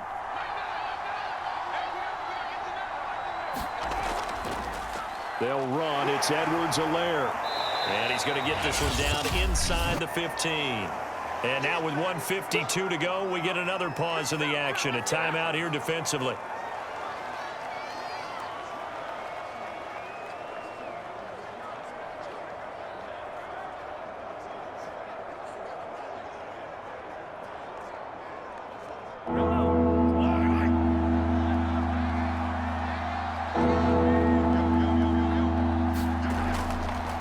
Third down, here's Edwards-Helaire. And he's got the first down as he gets it to the 8. The Cardinals forced to burn their third and final timeout, and they'll be disappointed to have to burn one there after giving up the first down.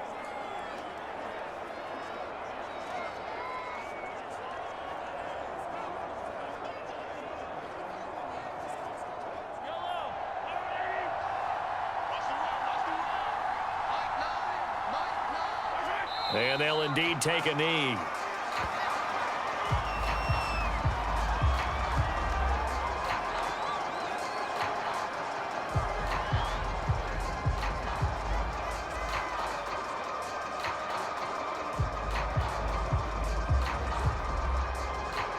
Now from the 9, here's 2nd and goal.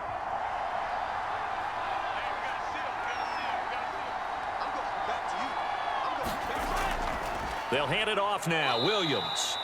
And he'll be stopped just outside the 5 at the 6. It's a pickup of 3, but still a little work to do on 3rd and goal. Defensively, I think they can smell a stop ball right around the 5 here, brings up 3rd. And I think what they've done is they put doubt in the minds of the offensive guys. What do we do? Because now you don't have a go-to play. Either side they pick, throwing it, running it, it won't be easy.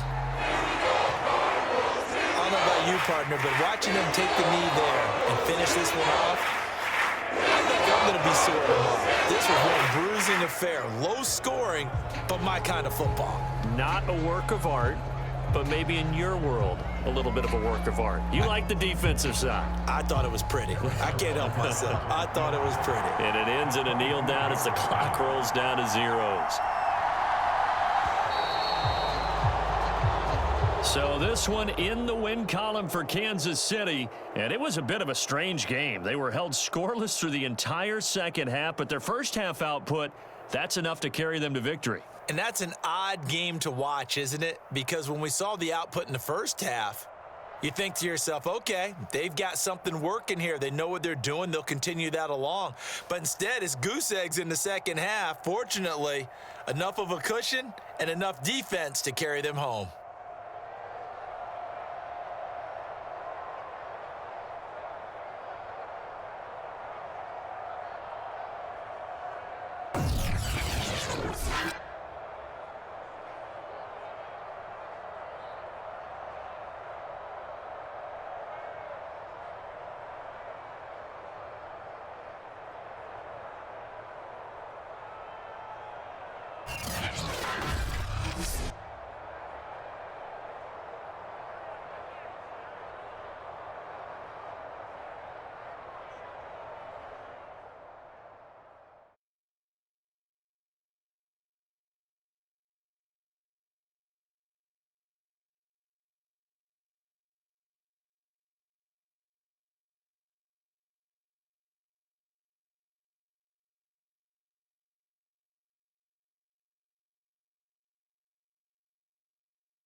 Today, from AT&T Stadium in Arlington, Texas, this is Madden Football on EA Sports.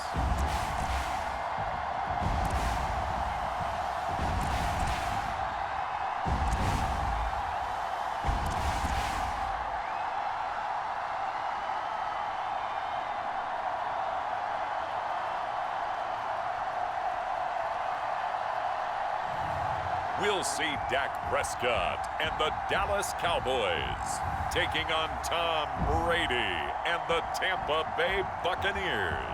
We are sandwiched between Fort Worth and Dallas, Texas, and Arlington at the luxurious AT&T Stadium. Obviously, they do everything big here in Dallas, and the introduction to the Cowboys, no exception. They're set for football in Big D as their guys will do battle with the Tampa Bay Buccaneers.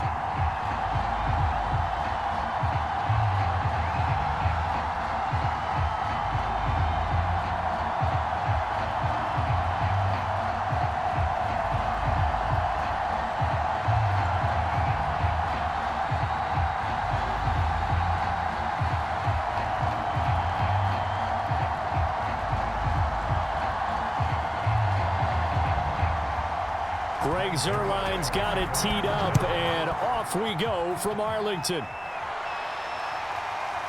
And here comes a return from just beyond the goal line. And he'll wind up getting a couple extra yards here for his trouble and bringing it out of the end zone as he's down at the 27.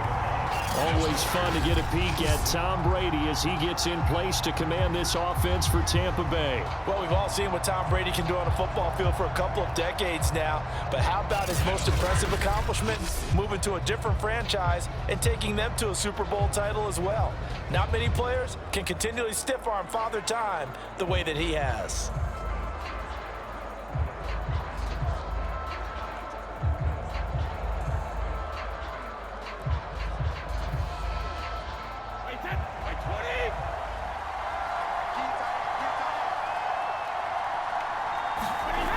First and 10, here's Brady.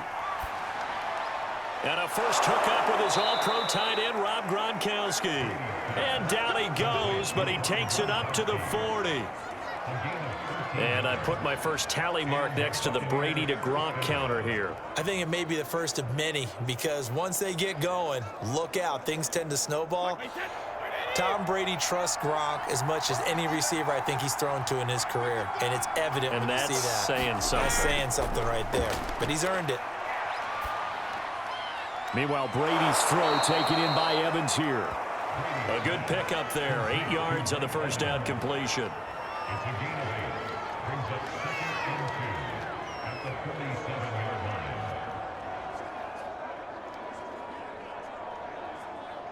Second and 2.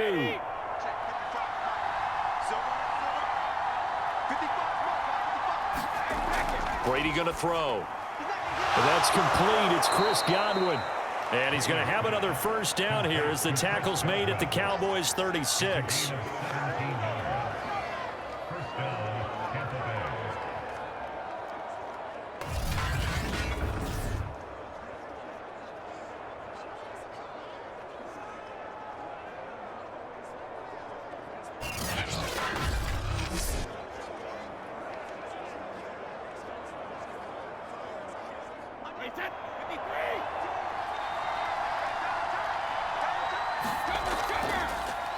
A first carry for Leonard Fournette, and he won't get much.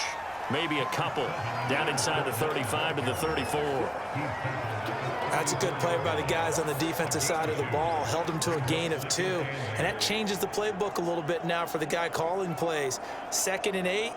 Now he's got to probably think about going to the air instead of maybe staying with the ground game.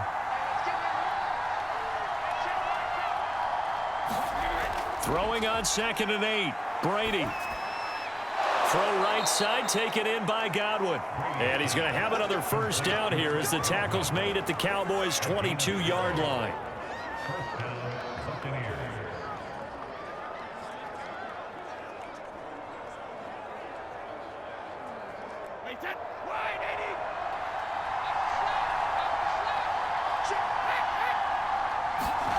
From the gun, it's Brady. Toward the center of the field, but it's incomplete. That is first incompletion after a 4-for-4 start. Yeah, but they shouldn't back off from what they're doing. I like the play calling right out of the gate. I like the tone that they're setting. Keep going in that direction. So after the incompletion on first, now 2nd and 10. Now Brady. Over the middle, complete. It's Johnson. And he will be brought down at about the 6-yard line.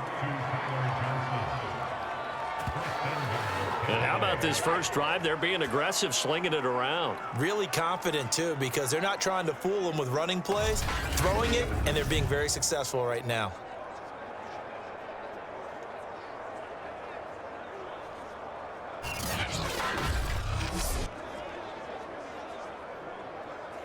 First and goal, a chance for an early statement here on the road. They'll try and run for it with Fournette. And a little bit of space there takes it inside the 5 to the 3. A pickup of 4 on first down. It'll be 2nd and goal. When we talk about being on schedule, I think they're on schedule after that run, getting it right down there on the doorstep. Maybe even a little bit ahead, because now the defense can't dictate with pressure. They're guessing about where you're going to go. I might come right back at them with the same play, the same set, and see if they can stop them.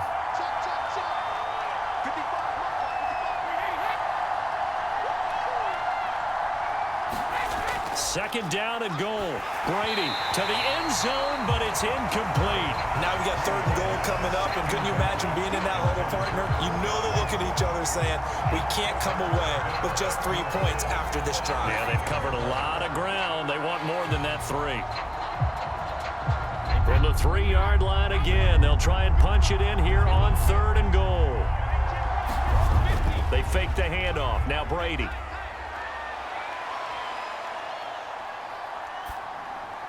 That's incomplete, but there is a flag down, so hang on. A big call coming on 3rd down.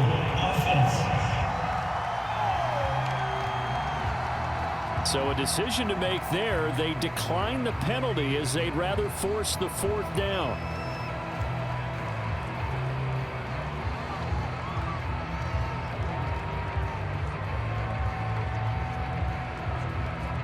And on their first drive, the offense staying out there. They're going to go for it on 4th. Brady to throw for it on 4th down. And Evans hauls it in. Touchdown, Bucs. A 3-yard touchdown pass. And the Bucs take the ball down the field and score on their opening drive. Many would call that a gutsy decision here early on to go for it 4th and goal. There was no hesitation. Field goal unit never sniffed the field. It was a message, and the message was, I trust you on offense. Go out and make this happen. Go ahead and pick it up. You know what else he said? I trust my defense as well. If they don't get it, I know you're going to hold them. So it's a message to your entire team that you believe in them. Extra point up and good by Succop. And that makes the score 7-0. So that one a long 11-play drive. And it's all finished off with a touchdown by Tampa Bay.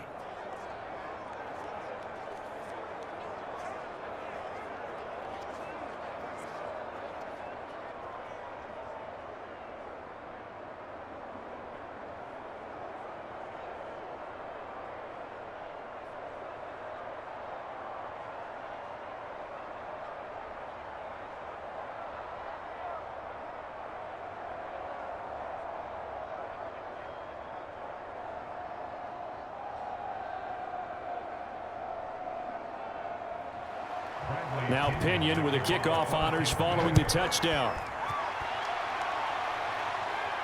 This is Tony Pollard. And he'll be tackled just shy of the 25. First look at the Cowboys offense as Dak Prescott gets ready to guide them. It's been a lot of fun watching him advance in his career. Many people question his ability to throw the football coming out of Mississippi State. He's conclusively answered that question. In addition, a very strong runner and an even better leader.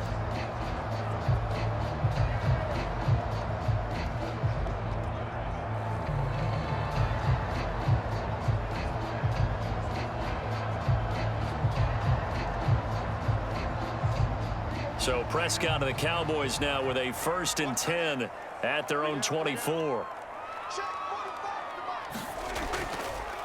Now the first carry for Ezekiel Elliott. And just no chance of turning the corner. He can only get back to the line of scrimmage. 2nd and 10 coming up. That time on the outside, pretty nice job as a cornerback to shed any would-be blockers and make the tackle. And think about the praise we're giving him, what his coaches have given him, but how about the respect he gets from his teammates to be a complete corner who doesn't just cover receivers, but also tackles ball carriers.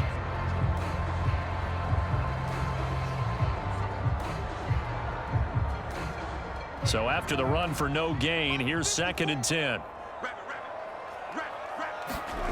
Out of the gun, here's Prescott.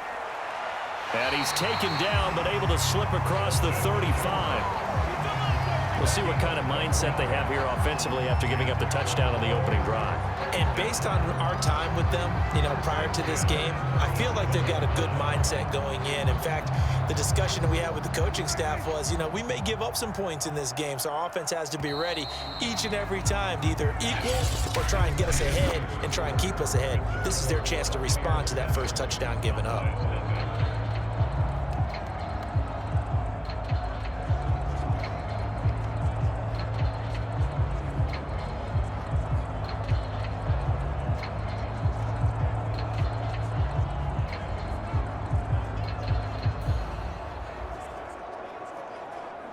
Line of scrimmage, the 37 on 1st and 10. From the shotgun, it's Prescott. He finds his target, it's Schultz. And they're going to have this across midfield and inside the 45. Nice job there of utilizing his big target. He didn't overthink it.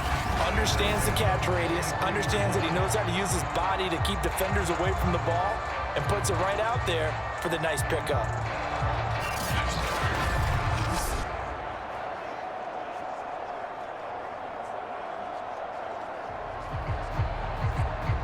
So from Buccaneer territory now, it's 1st and 10 at the 43.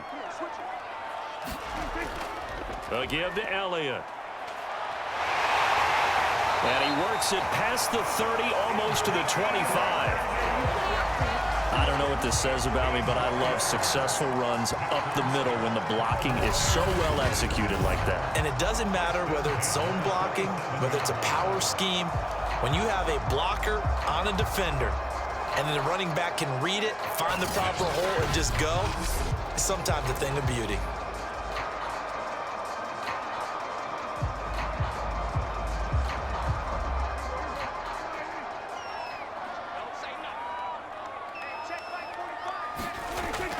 They keep on the ground with Elliott. And not a whole lot of room to operate there on the first down run. He gets maybe 3. They went right back to him, but he pretty much had nowhere to go on that play. Now, the previous carry looked pretty good. That one, maybe he was a little tired. I don't know. Yeah, maybe he should have tapped out and had a second back come in and maybe make that run. Who knows? 3 yards on that last carry. Here's 2nd and 7. Prescott now, option right. He'll get 5 out of the keeper, but now it's 3rd down. Well, that's what he can do, when he keeps the football. It's not a huge gain, but it shows how hard it can be to stop him. Yeah, and I thought the defense had that one pretty well contained, and in fact, they probably came up and felt pretty good about what they did.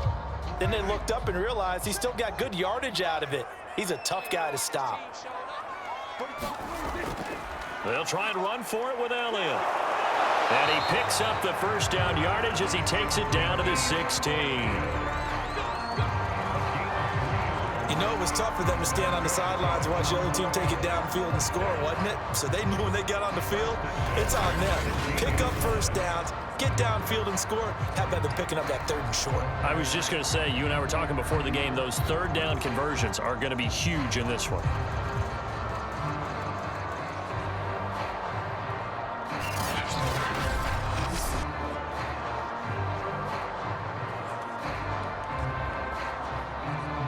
So the ball down to the 16 here for 1st and 10. They'll try to throw now. Prescott. And now they're inside the 10 as he's brought down at the 9. Nice work to get 7 out of that, and it's 2nd down.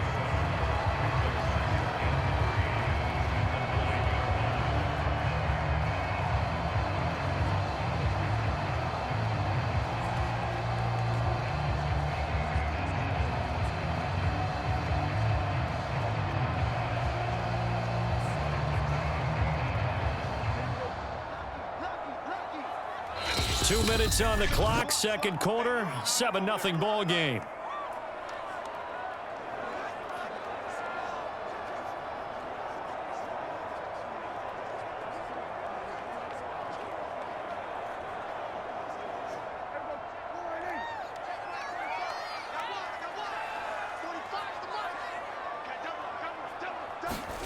Throwing again on 2nd down. Prescott. Nothing flashy there. The slant to the slot. Oh, the frustration for the defensive guys because it's a quick play. And you know it's going to be a bang-bang play in terms of the throw and the catch. And then he's able to absorb the contact to complete it. A chance now to get even before the break as they come up 1st and goal. Zeke going to get it on the option. And he is into the end zone for the Cowboy touchdown. Zeke Elliott able to find his way in from a yard out. And the Cowboys are an extra point away from tying the football game.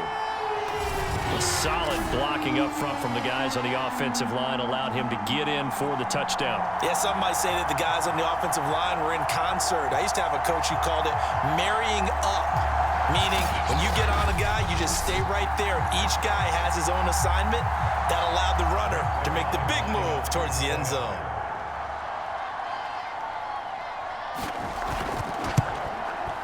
Zerline good with a PAT. And we are tied here in the 2nd quarter. So the drive goes 75 yards, 10 plays. And it culminates in a touchdown run by Ezekiel Elliott.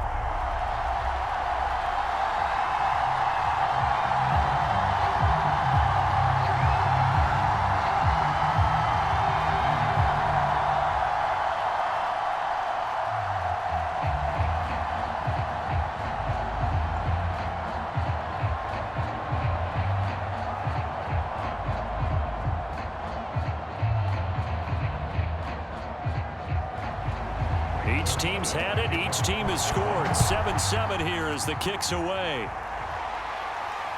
Taking it about the 1. A solid return. Pretty good field position. They'll start at the 32. Tampa Bay, they're getting ready to set up shop here for their 2nd drive.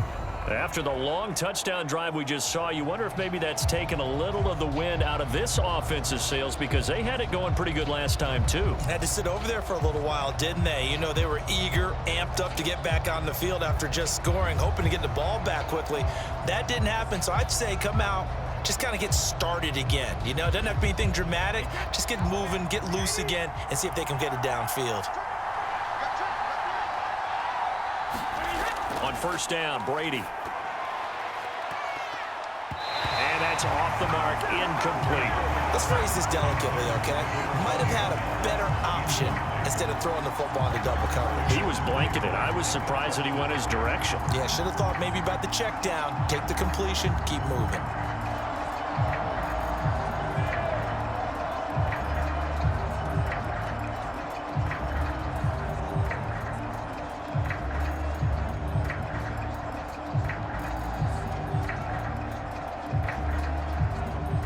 After the incomplete pass, here now is 2nd and 10. Here's Brady. Goes right side, complete to Gronk. And able to get this one across the 45 before he's brought down. Man coverage on the left side, so I really like the design of this play because they opened up the field and brought their tight end the other way on a crossing route. That's a lot of ground to cover if you're a defender. I've been there before, unable to stay with his man there. First down now, but the clock continues to move. Brady's throw pulled in by Gronkowski. And he is tackled inside the 40, not quite to the 35. Now the Bucs going to use the first of their timeouts, as the stoppage will come with a little under a minute to go in this first half.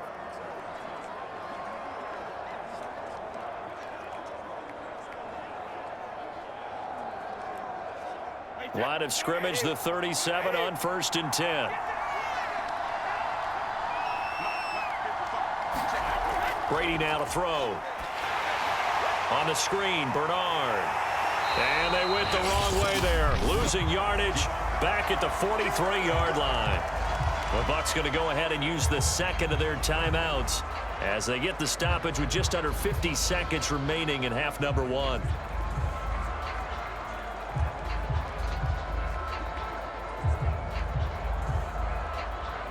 Behind the sticks here with a 2nd and 15. Shotgun now for Brady. This is caught by Evans. And they're able to get this one past the 30 down to the 25. When Mike Evans sees man coverage, I don't think he's the only guy who gets excited. I'll guarantee the guy throwing the ball does, because guess what? He's got a lot of options about where to place it because of Mike Evans' size and frame.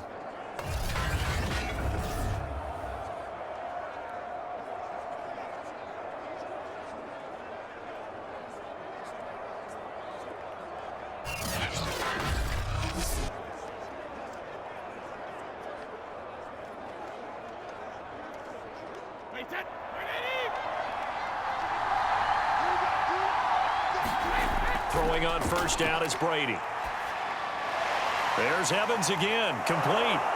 And able to break one tackle, but then quickly brought down, but a nice little gain.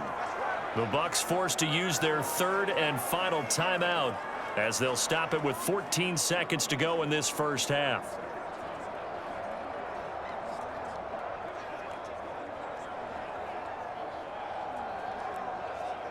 So Brady departs, and on is Ryan Succop for the Buccaneer field goal. From the left hash, it's a 36-yard attempt. Succop's kick is good. And they take the lead here now at 10-7.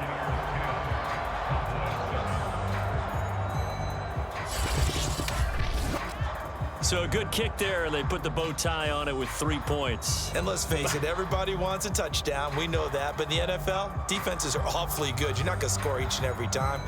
Be able to knock the ball through the post and take the 3. By the way, I said bow tie. I meant just bow. Not the tie, but yeah. Either way. You got it. I just went right past it.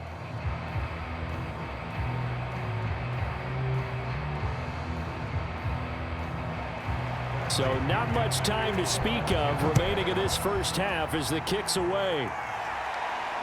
Now Pollard. And a decent return out to the 27-yard line.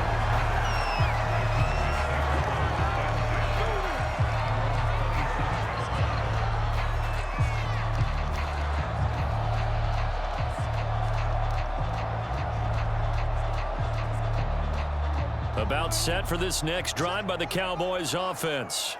And with 7 seconds remaining, not much time to really do anything. And they're just going to run it here up the middle. And defensively, they're just looking to keep him contained as they're able to get him down. Now whistles and a timeout with 3 seconds left in the first half.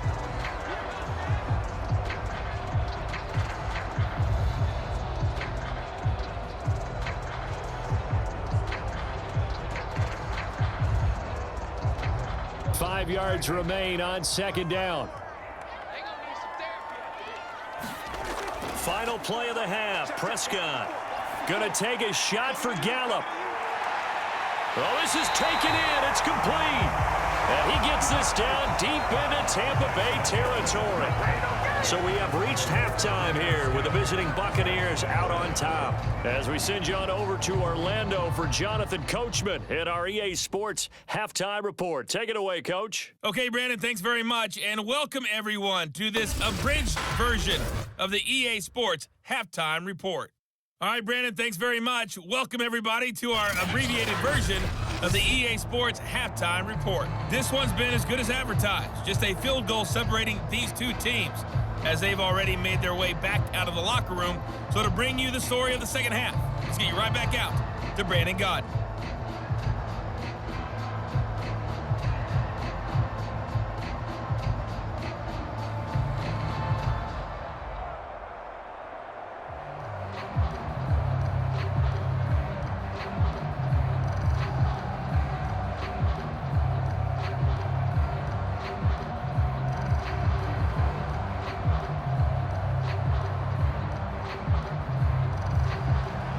It's the Cowboys who get the football first, and they trail here as well as we resume action in the third quarter.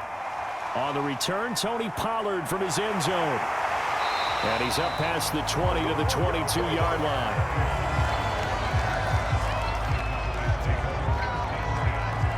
Out come the Cowboys now as they'll go on offense first here in this third quarter. They do trail, but they have a chance to possess the football first to try and do something about it. And that certainly makes it something of an important drive for them, because is it going to win the game? No, but you have to do something to bring some life to your sideline.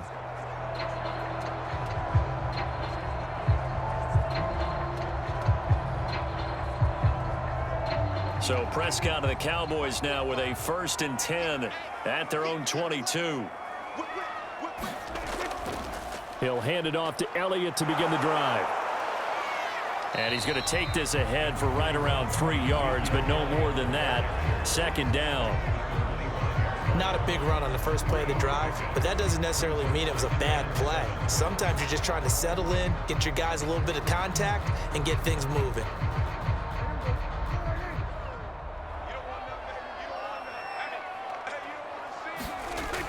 On 2nd down, Elliott once more. And they're able to get this one across the 35. 44 yards rushing now on 8 carries for him so far. Sometimes it's hard to believe, but there are times this game is about patience, isn't it? Has had the game he expected, but that run there, that may get him going. I was just going to say, maybe that gives him a little juice, because you're right, he struggled, especially in that first half. Yeah, and I know the great ones always think to themselves, just hang in there. I'm just one big carry away from busting this open. That's a good start for him. So after a good run by Zeke, another 1st and 10. And to give this time to the tailback. 3 yards on the pickup there, and it'll be 2nd down.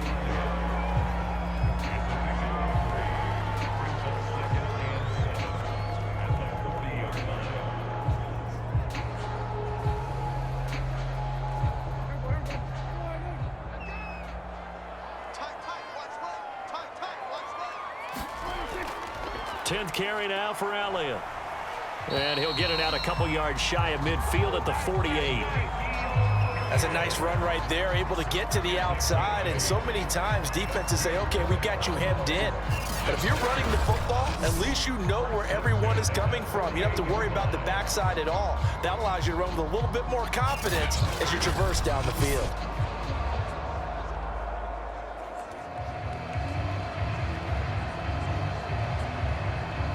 Two first downs have them up near midfield now on 1st and 10.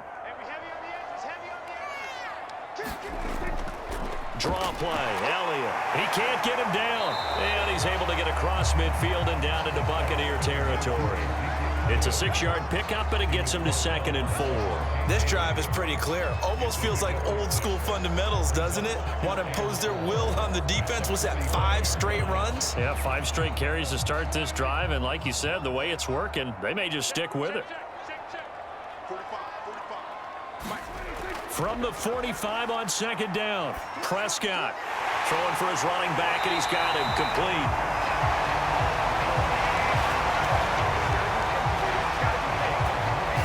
We often talk about understanding the playbook, understanding progressions, and understanding what the defense is doing. We saw all of that on that play. Great recognition and understood where his running back was going to be. Found a way to have him leak out underneath, hit him with the football, and they picked up the first down.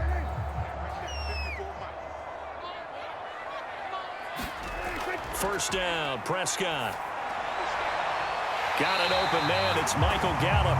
And down to the 20 he'll go before heading out of bounds. I love the drive they're working on here because they know they can take the lead with a touchdown. And so far on this drive, so good. They've moved the ball down the field with very little resistance defensively. But they better be prepared for some adjustments to come their way now.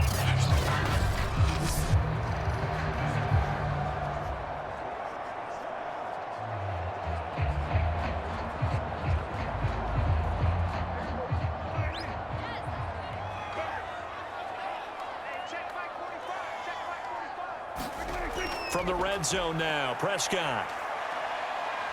Flushed out right. And they'll bring him down at the 13-yard line. Nice work to get 7 out of that, and it's second down.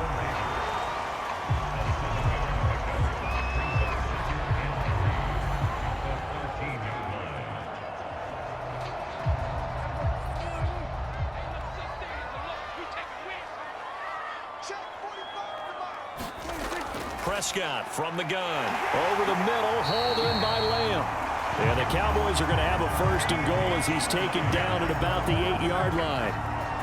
One thing you're hoping for when you run drag routes, you're able to hit a receiver in stride, and he can pick up a lot of yardage after the catch. But in this situation, the defense was effective, able to stop him before he could get a good head of steam going. Now Elliott. Oh, Elliott going to be hit. He coughs it up. Loose football.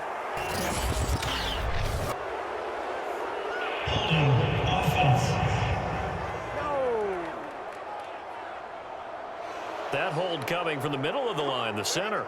And it's difficult for him because sometimes you've got people right over you, and as soon as you snap it, trying to get your hands up and block them, you can be a little bit late getting it done.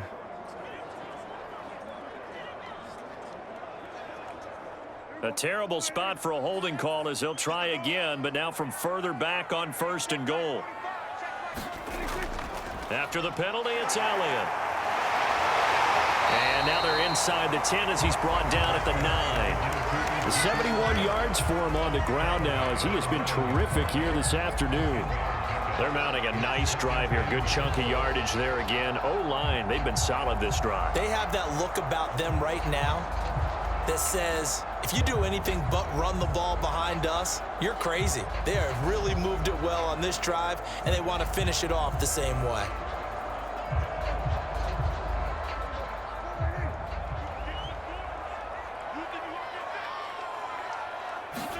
On second and goal, Prescott. And that would not to be. It's incomplete. So they couldn't hook up as time is now run out on this third quarter of play.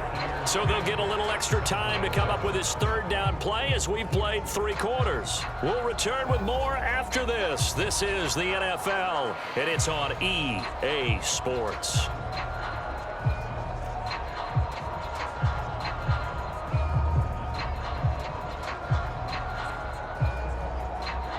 A lot of tired bodies on that field, but this is a big play, 3rd and goal. Here's Prescott. And that is incomplete. But the pressure there on 3rd down, forcing the errant pass. 4th down coming up. Well, so a drive that spans all that time, and yet you may only come away with 3 points here. Well, your defense, all right, they actually like these long drives. They get to rest over on the sidelines for a while. But when you're not finishing with points in terms of touchdowns, that's frustrating. They've got to figure out how to close out these long drives and get 6s instead of 3s. And Zerline's kick is good. And in the 4th quarter, this game is tied. Well, he was a spectator for much of this game. This is his first field goal opportunity of the entire contest, but he's able to connect. Yeah, he had a pretty good seat to this one, didn't he? But let's face it, all kickers that you and I know, they want to contribute. They want their opportunity, and he seized his.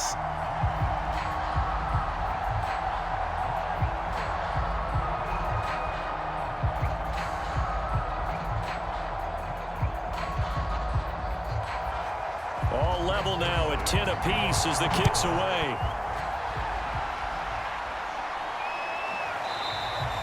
And there will not be a return here. It's a touchback, and it'll come out to the 25-yard line. And Tampa Bay trots out there now.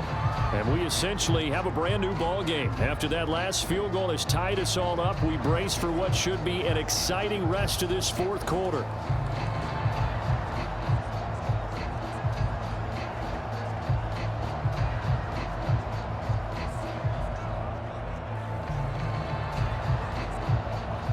Brady and the Buccaneers here, 1st and 10 at their own 25-yard line. Throwing to start the drive. Brady. And the Cowboys' pressure gets there this time for the sack. Osa Odighizuwa. Give him the credit for the sack and a loss of 14 yards. Boy, that's tough, Charles. First play of the drive, you're hoping to stay ahead of schedule. You take that huge sack, and now you're facing 2nd and a mile. And the entire time, you were probably thinking the same thing I was. Either get rid of the ball, safely, of course, or go down. The yardage he gave up on that play, that's going to be tough for them to make up. So after the sack, a scenario you certainly don't work on too often. 2nd and 24. Now Brady. Oh, not sure he saw the linebacker there as that's batted down and incomplete. You definitely won't like to hit on that one because now you've got a 3rd and long showing up, and you just know defense is going to be getting after it. They are pinning their ears back, and they are coming. An incomplete pass on that last play, and that means they'll need to come up with something here on 3rd down. Here's Brady to throw. Getting it out wide here to Bernard. 3 yards, all they could muster there, and it'll bring up 4th down. That's certainly playing down in distance very well by the defense, isn't it? Take whatever you want underneath, by all means.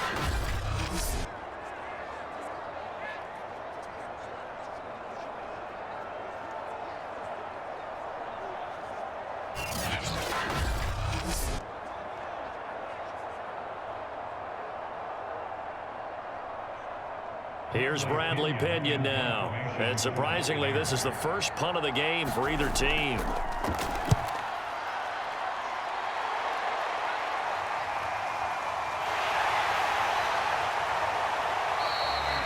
So possession goes over here on the punt. And the Cowboys will take over the football with a 1st and 10. And now Dallas gets set to take the field. Excellent job by their defense to force the punt and provide them with this opportunity, all tied in the 4th quarter.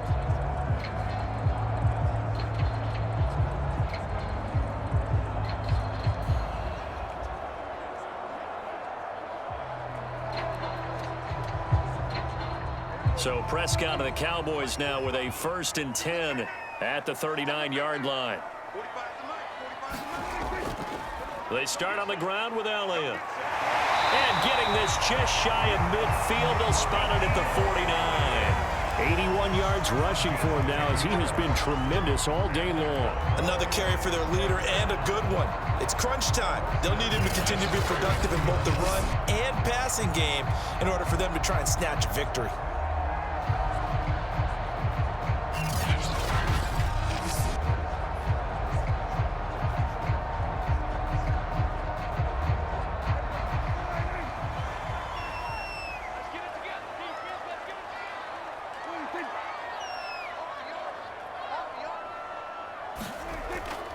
Elliott takes to midfield, but no further, just a yard there.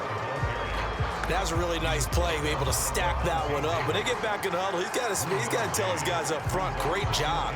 They kept people off of him, allowed him to run free and make the hit on the runner. Filled the gap nicely, kept him to just a 1-yard gain. Here's 2nd and 9, just a yard on that last run. Now a shotgun handoff to Pollard. And running room scarce here. He's going to be stopped in his tracks at the line of scrimmage. No gain on the play there, so that doesn't help. Now they're looking up at a 3rd and 9 situation.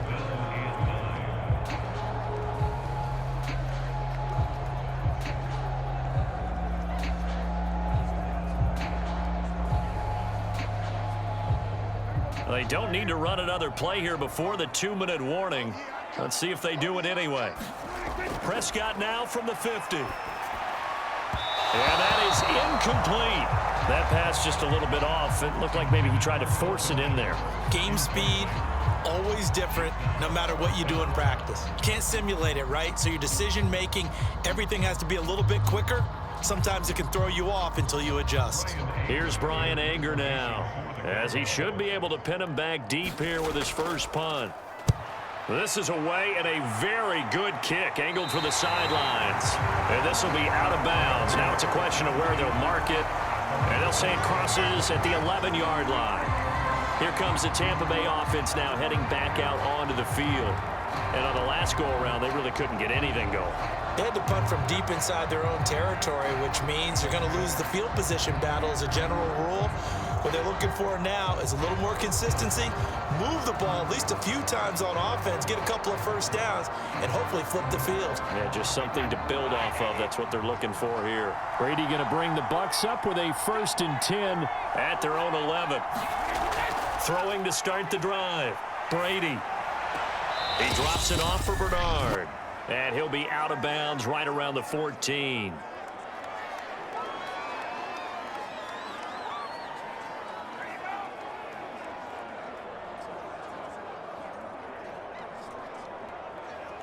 So it's Buccaneer football as we welcome you back. They've got a 2nd down now as they search for a score to break this tie. Evans has it left side.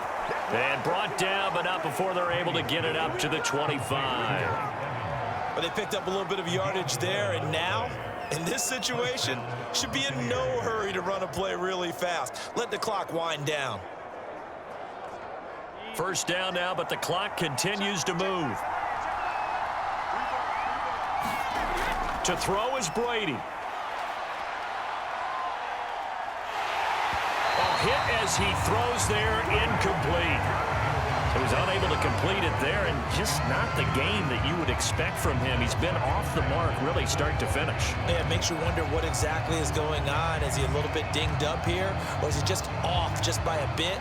Maybe he can get it back in this situation. He'll need to. Brady to throw.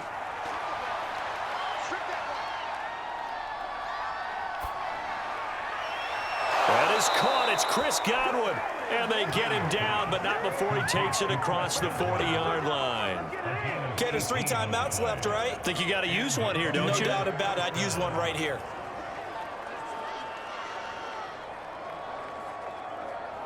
First down now, but that clock rolling. Now Brady.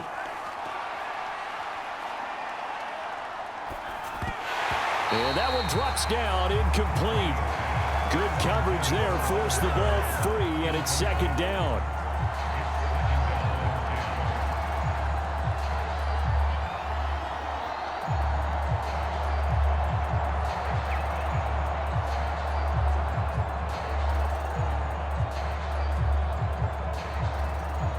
Here's 2nd and 10.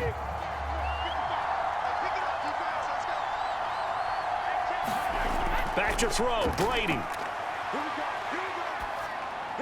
He'll drop this off for Bernard. 5 yards, now it's 3rd and 5. It drives some people crazy to see those short throws underneath. They've got to find a way to gash the defense downfield. Now the Bucs going to use the first of their timeouts as they'll stop it with a little over 30 ticks to go in the football game.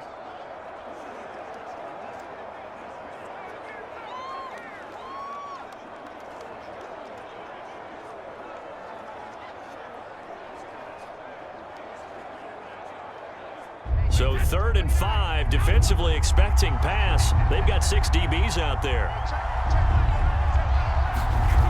Throwing now is Brady.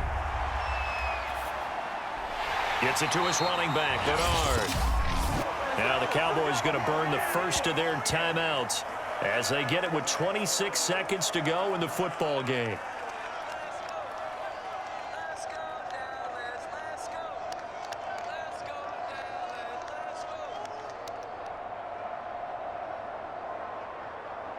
Here's Bradley Pinion now. He'll boot it away from about his 35.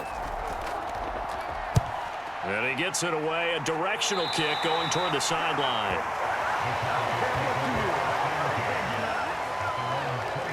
The Dallas offense back out onto the field. They have a little bit of time here to get into field goal range. Not much. In a tie game, you don't want to do anything crazy, right? I agree with you on that one. Risk reward, okay? If you go for it, what is the absolute reward on this? But the risk is probably greater. Run the clock out, get to overtime, and try and win it there. All right, we'll see if they do just that.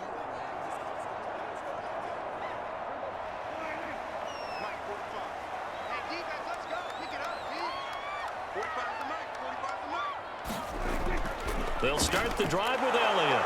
And he'll be taken down after a gain of 8, and defensively they'll say you can have that. The Cowboys going to use their second timeout now, as they'll stop it with 17 seconds to go in the game.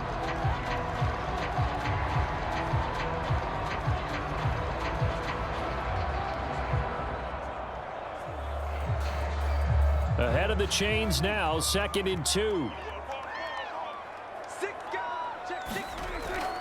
Again, it's Elliott. And he's going to have a first down, but he's tackled inbounds up near midfield.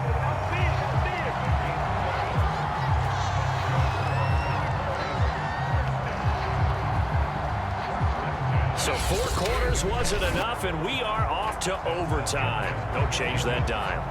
And here in overtime, if the team that receives the ball scores a touchdown, it's over. If they don't, we can still have some more football. That's exactly right. If they go down and kick a field goal, the other team gets a possession to either match it or score a touchdown to win the ball game. If both teams kick field goals, the next team to score wins. But if the receiving team throws a pick six or fumbles the ball and it gets picked up by the defense and they score, the game is over at that point.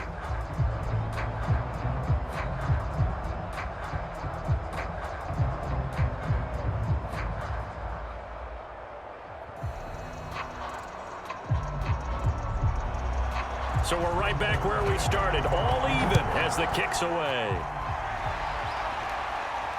Taken at the goal line. And able to take it past the 25 and up to the 28-yard line. Back now comes Tampa Bay.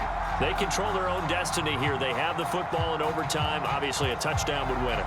And I think teams around the league are still adjusting to the idea of going downfield, scoring a touchdown wins the game, because they were used to just going downfield and trying to get in field goal range to win a game.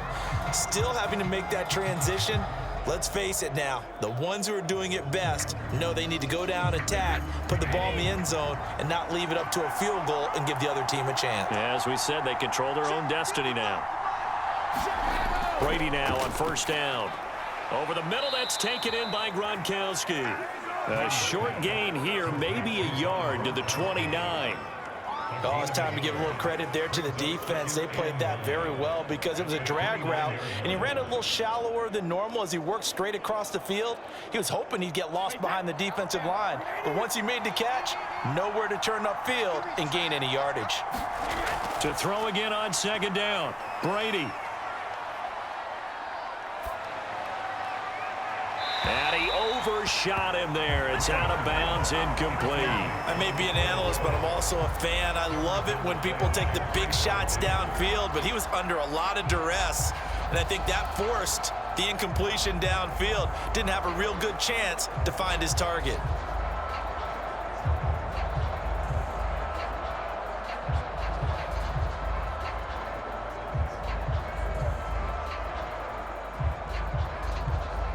Coming up on a 3rd and 9. Opening drive of overtime as they look to convert. Brady. Open man has got one. It's complete. And he is going to have a Bucs first down as they're able to get the 3rd down conversion. Charles, you get into these overtime situations, that's not a bad guy to dial into. Well, when you have to have plays, especially in a spot as you just described, we're in OT, you've got to go to the guys you can trust and you know are going to make the plays. Well, they say it's not the X's and the O's, it's the Jimmies and the Joes.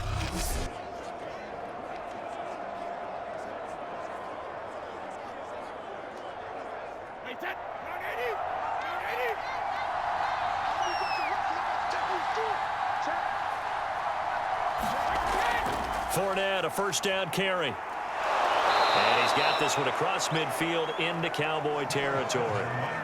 Just what you want on a first down run. Call it 8 yards, and it's 2nd and 2.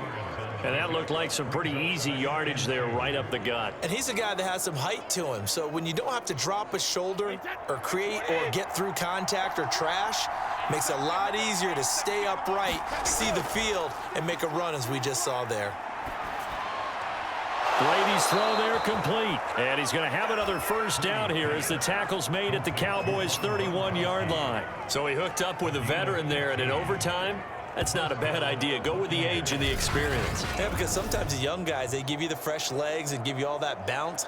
But in this type of a situation, sometimes those legs slow down a little bit as the enormity of the moment overwhelms them. The veteran guys, they tend to come through.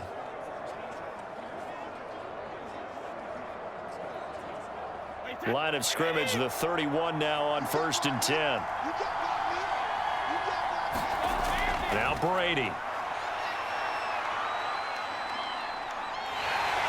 And he will go down. A Cowboy sack.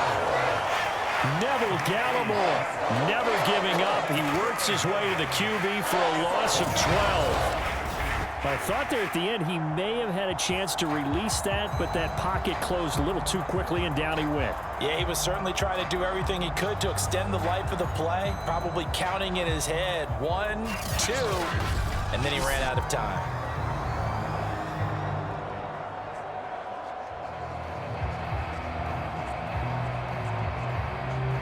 A lot of ground to cover. 2nd and 22. Another try after the first down sack. Brady, 6 yards is the pickup, and that'll lead to a 3rd down. They gave up the completion there, but this is what zone defenses count on. Catching the ball and not much run after the catch.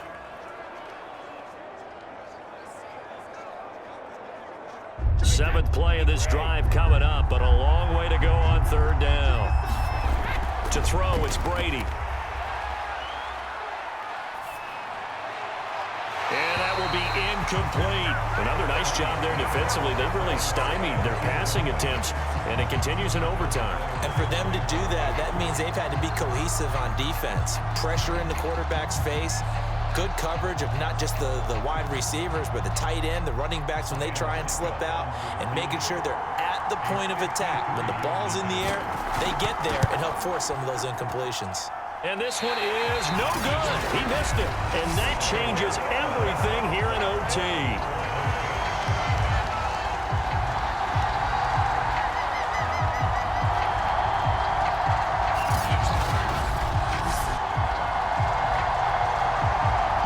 Dallas offense set for this next drive.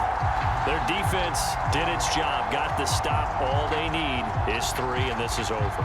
Couldn't have done much else other than score themselves and end it, but they turned it back over to them, and now all they need is a field goal to win the game. An excellent job by the defense. Can the offense finish things off? Yeah, part 1 is done, now part 2. So Prescott and the Cowboys now with a 1st and 10 at their own 43. They go back to Elliott. He's been busy. And they'll get him down as he's inside the 40. 119 yards rushing for him now as he is just trying to will his guys to an overtime victory.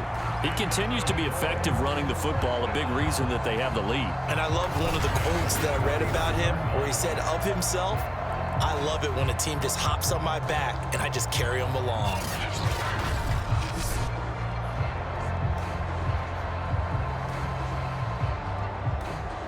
So from the 39 now, they'll come up on a 1st and 10. Now Elliott. 7 yards on the pickup there, and it'll leave them with a 2nd and 3. They've had some success here in overtime on this opening drive running the football. Right back to that well. And why not? When you have that kind of success, make them stop you. And until they do, keep going back to that well you just spoke about. I think there's more water there and available to them.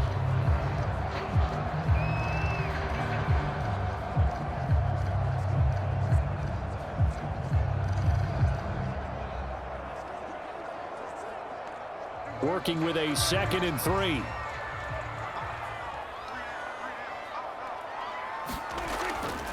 A handoff left, Elliott. And he's going to be brought down by the face mask. Here come the flags. This is going to get him a first down. Face mask. Defense. In overtime, you have to be smarter than that. A personal foul just can't happen. Have to have poise. First down.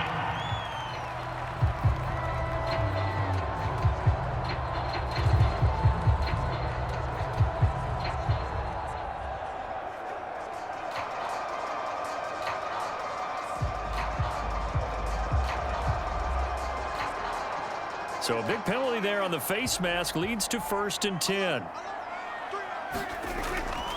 A 20th carry here for Elliott. And for one of the few times here today, this run's not going to go anywhere. Officially no gain on the play, and it's 2nd down. Defense simply not fooled by the draw there. Well, they were thinking run to begin with, and what they tell their defensive linemen is play the run on your way to the quarterback. If someone shows, go get him, and that's exactly what they did. And what can Prescott do in the OT? Eluding the pressure right. And he works his way past the line of scrimmage and then slides to a halt. All that gets him is just a yard, and now it's 3rd down. Now a timeout called for by the offense. That's their 2nd and last timeout here in the overtime session. We'll be back.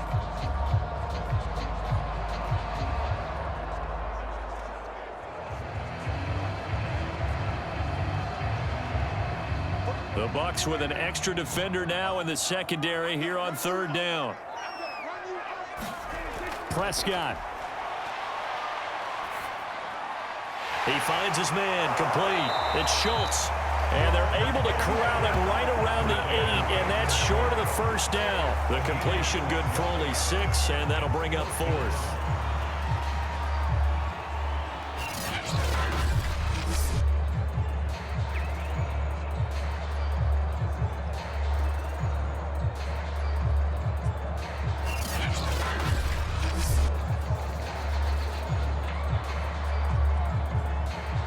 So the OT clock hits 0, and we're still not done. We'll switch sides and need at least one more OT to decide it after this.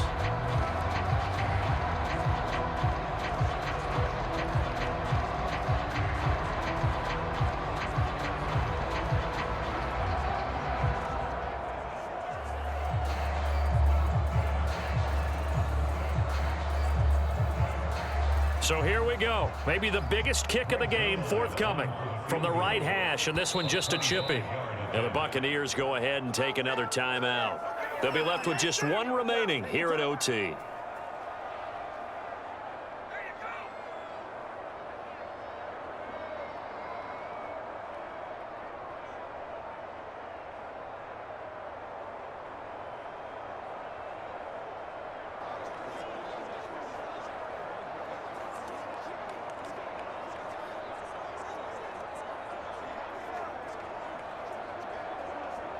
So on now is Greg Zuerlein in a pressure situation. Oh,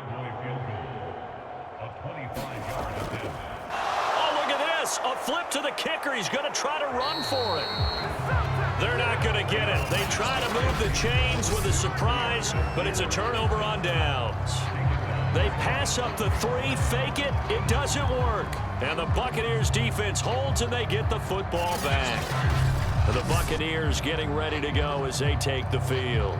And they had compiled a pretty long drive last time. Unfortunately, though, it ended with no points after the missed field goal. And that can hurt the psyche of a team because as they drove downfield, you know you're never supposed to count points in your mind until they go up on the board. But let's face it, we've been there. We've seen teams before. They were counting on those points. They didn't get them. Can they come back now, start over again, and grind it out?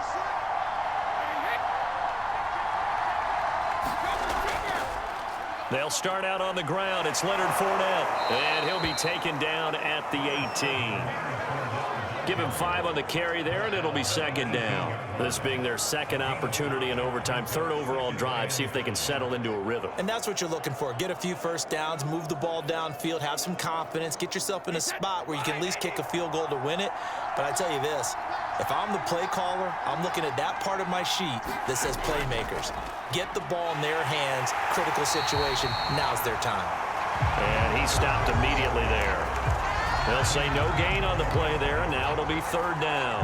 As usual, the hallmark of a good run defense, linebackers making plays near the line of scrimmage. Absolutely nowhere to run there. And the Cowboys here on third down bringing in an extra defensive back. Brady going to throw. He finds his man Johnson. And he is going to have the Buccaneers first down by about a yard as they find a way to convert there on third down and 5. Oh, they had a good chance to get off the field defensively there. If they could just wrap up, it's going to be a fourth down. But instead, they can't get him on the deck, and he allows them to pick up the first down.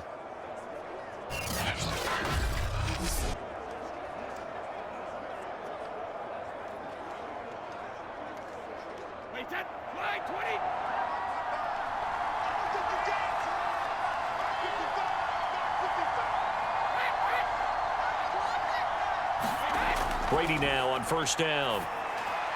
Throwing over the middle, and it's incomplete. They always say that real estate is about location. Well, guess what? When it's a slant route, the quick ones, timing, timing, timing. You got to be able to lead your man with the football. And the timing off right there, threw it behind him. An incomplete pass on first down. That leads to a 2nd and 10. Here's a give to Fournette. Trucks over him. And this is going to be a Bucs first down as the tackle made here at the 36. Well, partners, my old man used to say, make sure you strap up tight if you're going to try and stop one of those big horses out there. As you just saw there, this guy does not go down easily.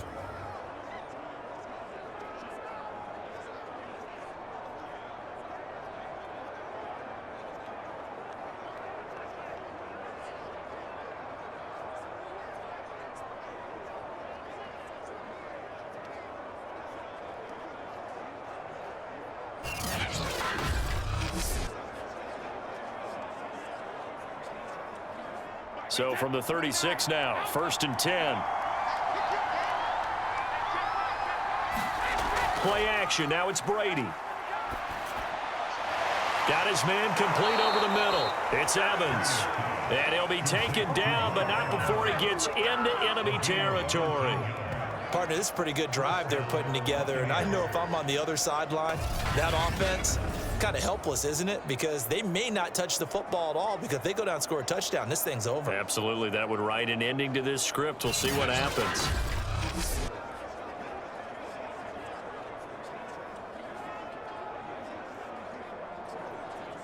So from Cowboy territory now, here's 1st and 10 at the 46. Now Leonard Fournette. And not a whole lot of room to operate there on the first down run. He gets maybe 3.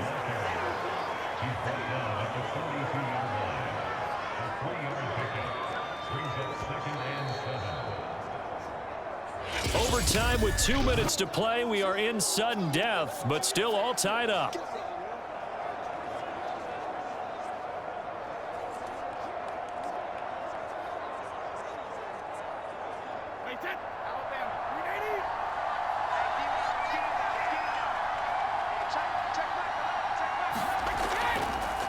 Now a first carry for Giovanni Bernard.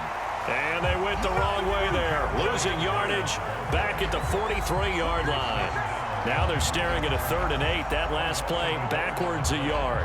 Count me as a little bit surprised by what we just saw there, because this has been a pretty long drive. And normally you think that wears down a defense. In this case, looked like the offensive line let them down a little bit. Yeah, allowed the penetration and the ability to stuff them for a loss.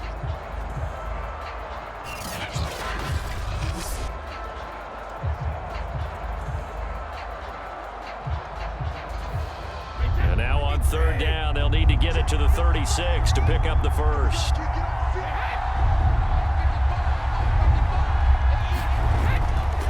Fournette on the counter. And he'll get this to the 40, but that's still going to be a few yards short of the first down. 4 yards on the pickup there, but it's going to take him to fourth down.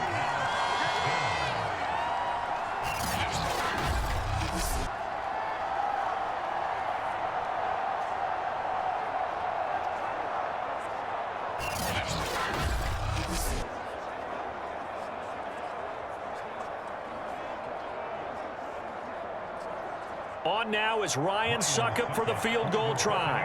This to win it in overtime. And this won't get there. Won't be online either. It's no good. Off to the right, and we will play on here in overtime.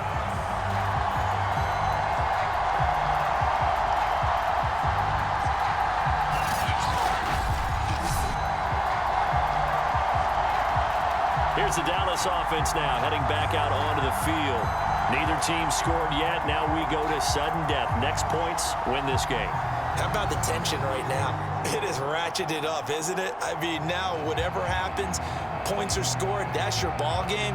Can't wait to see the defense now. Do they get a little more aggressive in order to not let a team just drive the ball easily down the field? Got to be careful, though, right? Yeah, if you're too aggressive and just give up something easy and cheap.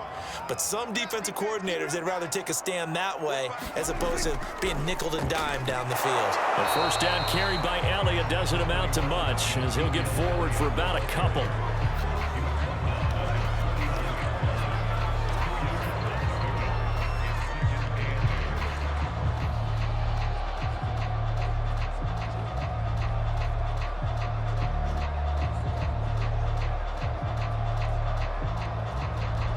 Second down and 8.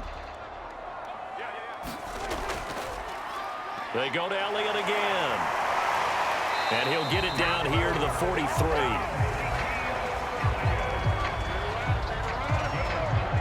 For a lot of guys playing this game, there's no better feeling than running right through a tackle. He's able to lower his center of gravity and churn his legs for a really nice pickup.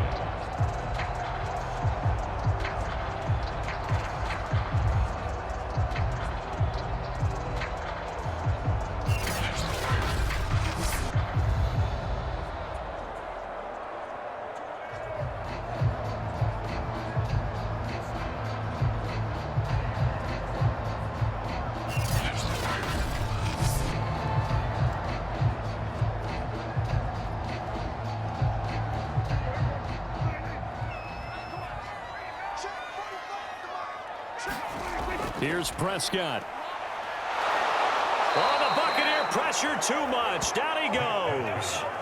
Shaquille Barrett put that sack by his name in the stat sheet.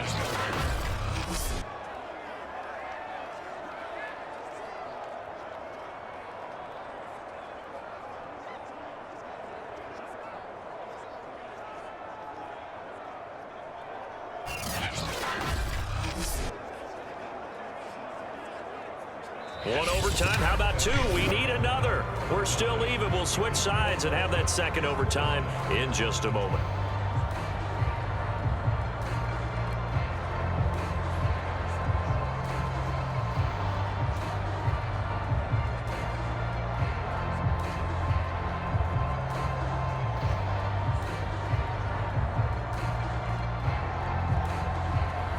A hole to dig out of here, 2nd and 17.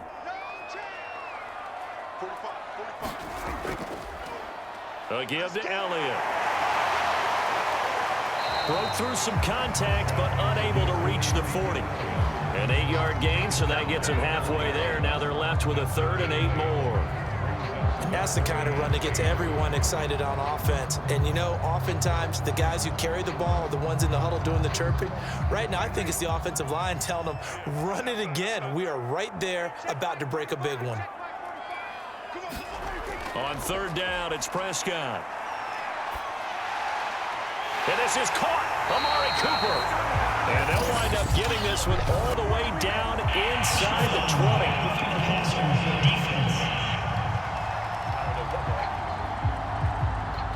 So they will accept the penalty and move forward.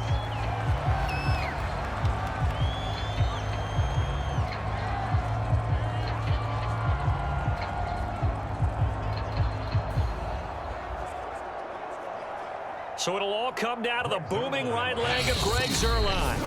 Now the Buccaneers go ahead and take another timeout. They'll be down to just one remaining as we step aside here in overtime.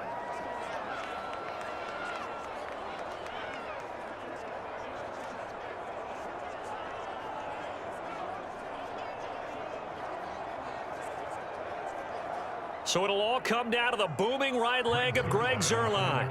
This to win it in overtime. And he got it. The kick is good in overtime. He's able to split the uprights. And they will take the lead at 13-10.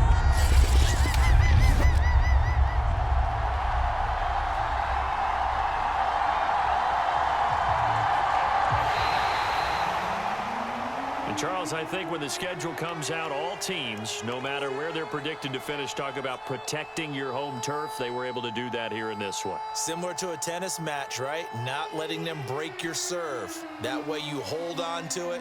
They got it done, and they feel very good about that victory.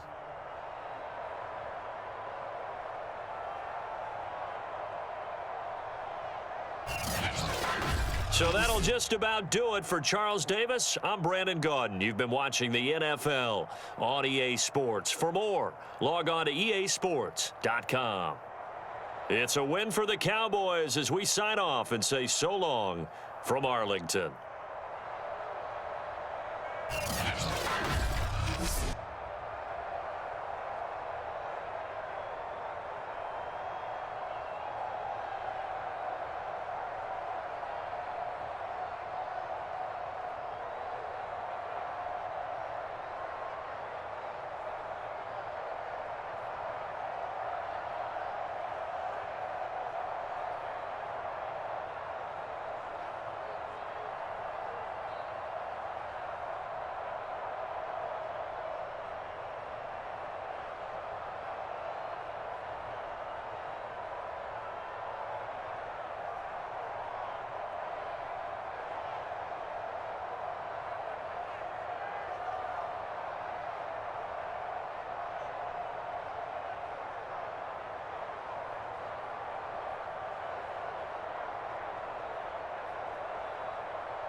Today, from Seattle, Washington,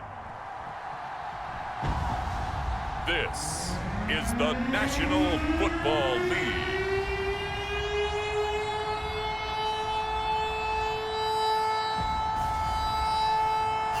From the home of the 12s, they raised the banner just a moment ago. We are set for football at Lumen Field here a mile south of downtown Seattle. Straight ahead, a rematch of Super Bowl 48, and it should be a good one between the Denver Broncos and the Seattle Seahawks. Here we go in a rematch of Super Bowl 48. The Seahawks and Broncos are underway. This fielded right at the goal line. And he takes this near the 25. Just a little pass there. Call it the 26. So here are the Broncos now for their opening drive. They'll be taken out by the product of the University of Louisville, the talented Teddy Bridgewater. I've always loved Teddy Bridgewater. A lot of people have underrated him throughout his career. Remember, this is a guy who's battled back from a horrendous knee injury to find his way back as a starter in this league. More than capable right arm, tremendous leader. This guy knows how to make plays in the clutch.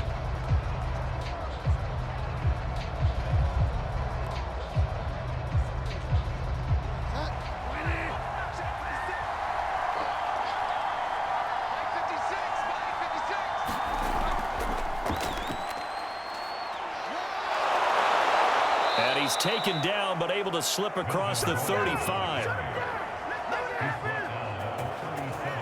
Well, there's plenty of real estate for him to maneuver on that run, and let's face it, it shouldn't be a surprise. He's one of the better backs in the league. Had to come into this game with the idea, slow him down, otherwise it's going to be a long afternoon.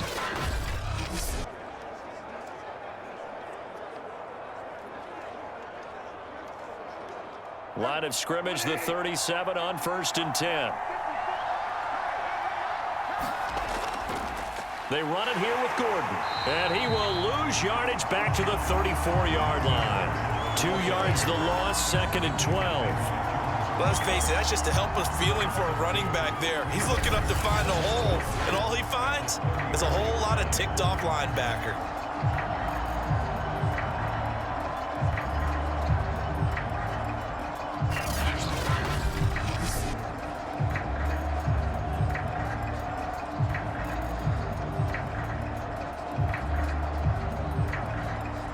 Now they contend with a 2nd and 12 after the loss.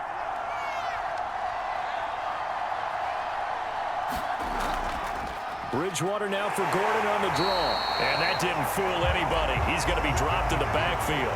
Just a loss of a yard there, but it's not going to help. Now they face a 3rd and 14. When a draw works, it can be a thing of beauty. But when it doesn't, oh, it can be ugly. And in this case, loss of yardage ugly.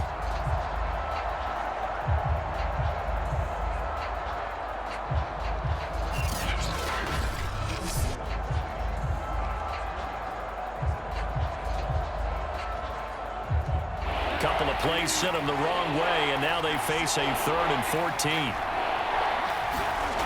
Bridgewater now. That's complete. It's Gordon. And he will lose yardage here to the 31-yard line. Call it a loss of 2 there on the play. And that'll bring up 4th down. So, Charles, first drive here, little safe completion underneath. Maybe get some rhythm, get your feet wet, so to speak. I agree, and I like it because it's a lot like a basketball game when you're getting started and you pass the ball around so everyone touches it early and gets involved in the game. In this case, it's not just dumping it to a back and he's able to run with the ball, but you get your offensive linemen involved because they get to get out and run and hit people in the open field. Everyone getting their feet wet early. And this works out well as it'll kick out of bounds at the 11-yard line. Here come the Seahawks. Time for that offense and quarterback Russell Wilson to go to work. And similar to his nickname, Russell Wilson has a dangerous mix of skills, the ability to throw from the pocket and extend plays and throw on the run. Not to mention an absolute winner. Usually has his team in the playoffs competing for Super Bowl opportunities.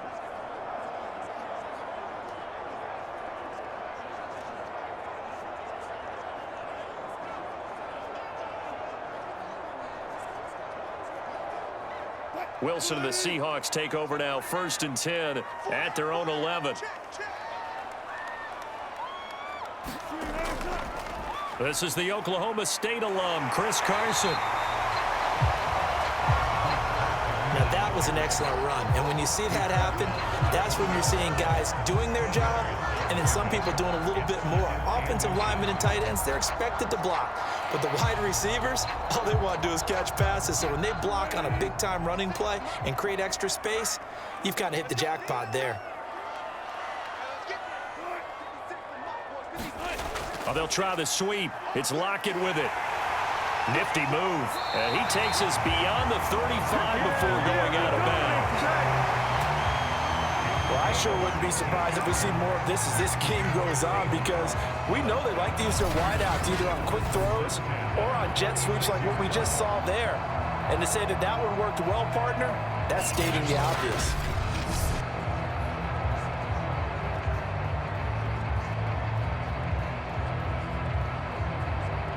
Back-to-back good plays have them on the move on first down. Go. 56. Mike, 56. Right there. Throwing is Wilson. That's complete to DK Metcalf. And he's able to get this to the 40-yard line before he's out of bounds. I don't mean to jump in on you, partner, but they didn't waste any time getting downfield, did they? I mean, a nice big play there. 3 plays, 3 successful plays in plus territory. Now this defense on its heels a bit. It seems like they had something targeted there, doesn't it? It's like, okay, we've got a matchup we like coming right out of the gate. Let's go ahead and get right to it.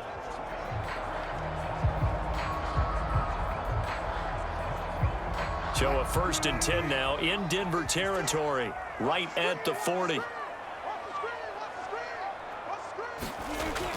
They'll run on first down. It's Carson. And he's going to get a solid gain of 9 before being brought down. 2nd and right at a yard. Someone's looking fresh, and this O-line is definitely licking their chops. Everyone likes to run block. If you're an offensive lineman, nice early burst, nice gain too. The previous run, good for 9. Here's 2nd and a yard.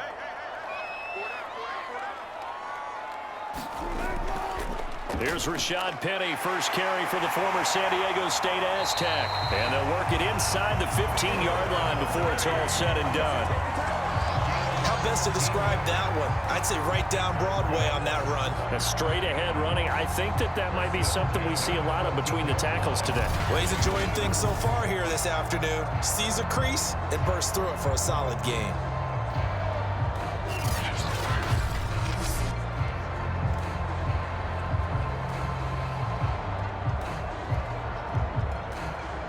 Here's a 1st and 10 at the 14-yard line. From the red zone now, they'll look to throw. Quick hitter here, it's complete. The nice footwork gets him just inside the 10 to the 9, but no further. They'll contain him to just 4. 2nd down. That's tough to play zone defense when they can just curl up right there in front of you. Yeah, absolutely. Well, we talk about finding the soft spot. Defensively, how do you make sure they don't find the soft spot like they did there? Tough to do, because what they normally will do is run routes that'll pull you out of that spot that they want to get into. That's what we call not taking the cheese, right? Don't go for the mousetrap. But it's hard to do because when you see a guy cutting that in that direction, you tend to go towards him. We're scoreless after 1. Second quarter now from Seattle, and it is the Seahawks with the football here as they've got it with a 3rd down coming up.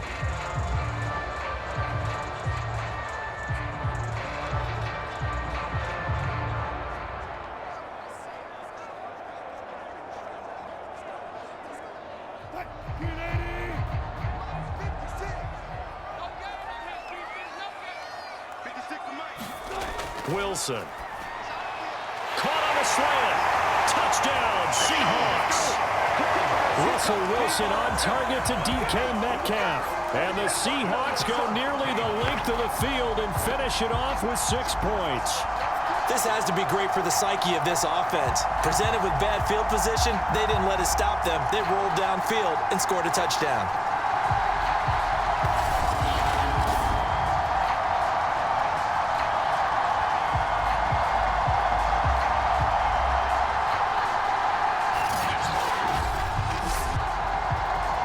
Jason Myers now for the extra point.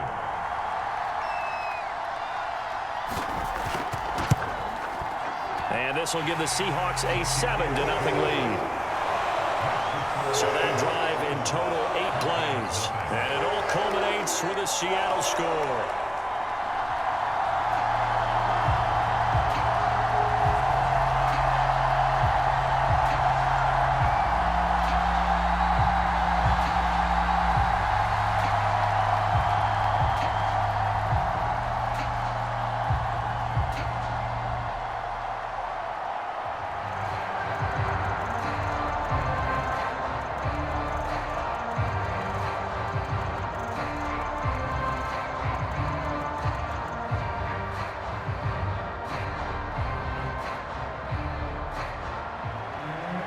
after the touchdown, here's Myers to boot it away.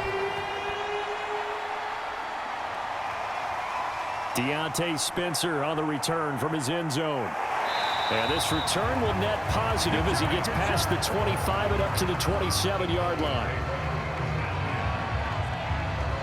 So now the second drive offensively coming up for the Denver Broncos. They'll be looking to match that touchdown from a moment ago. 7-0 is the score as they begin with a first down.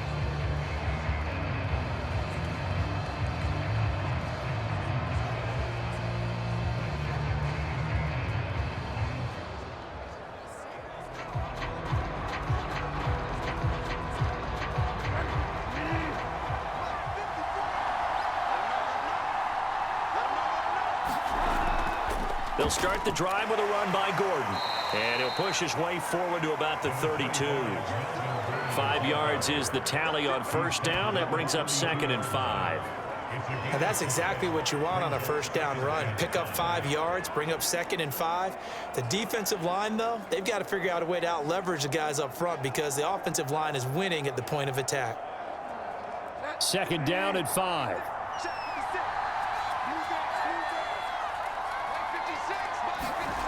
To throw is Bridgewater. And a dangerous throw there as that's knocked down and incomplete.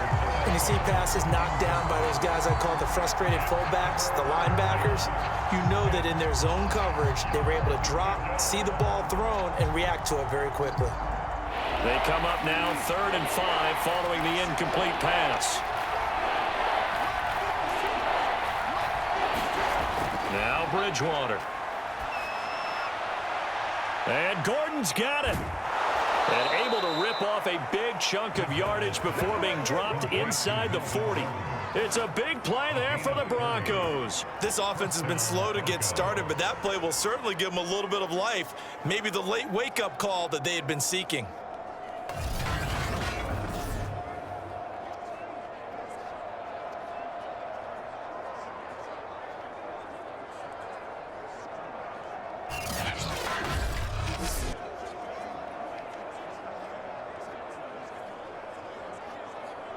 So how about that for a chain mover? They're all the way down inside the 40 now for 1st and 10. Now they run from the gun with Gordon. And he still has yet to get on track in this first half as they're going to stop him behind the line. That's going to wind up a loss of a full 3 yards on first down. The running lanes have definitely not been there for him here in the first half, and I don't think it's all been his fault. His offensive line hasn't given him much space. A loss results there.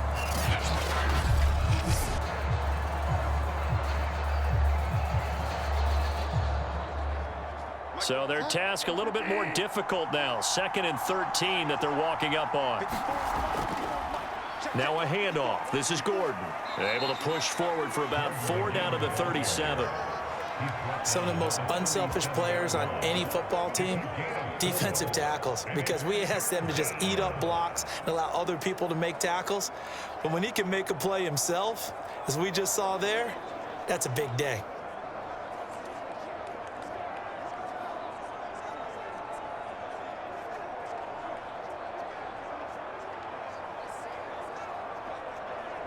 They need to get to the 29 if they want to pick up a first here on 3rd down. Here's Bridgewater. And that is incomplete. Oh, he had a defender right there with him to force that to the ground. And 4th down now coming up. He did a fine job there of not hitting him before the ball arrived, and I've got to tell you, you can often mistime that play because of the angles of approach. When you're going to get him, sometimes you panic as well and think, I've got to be there right now. Instead, in this case, timed it perfectly and knocked it free. And this kick is not going to be close. It's well short, well right to boot. And this score will stay right where it is.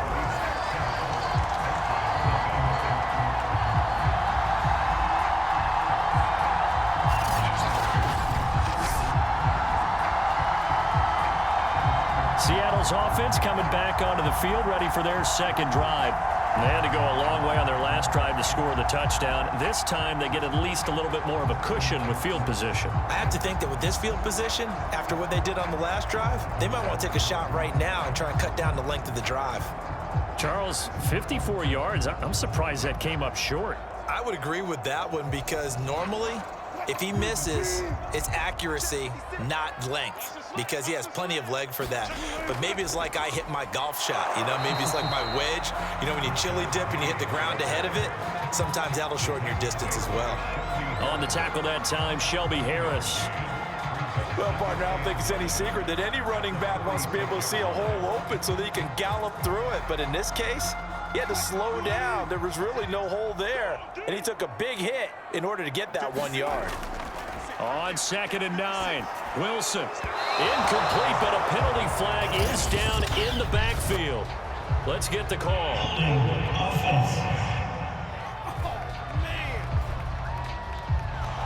Umpire threw the flag, usually always indicates holding, and that's what we've got. And you know, depending on their positioning, where you are on the field, the umpires get different responsibilities, but always, always making sure no one's holding.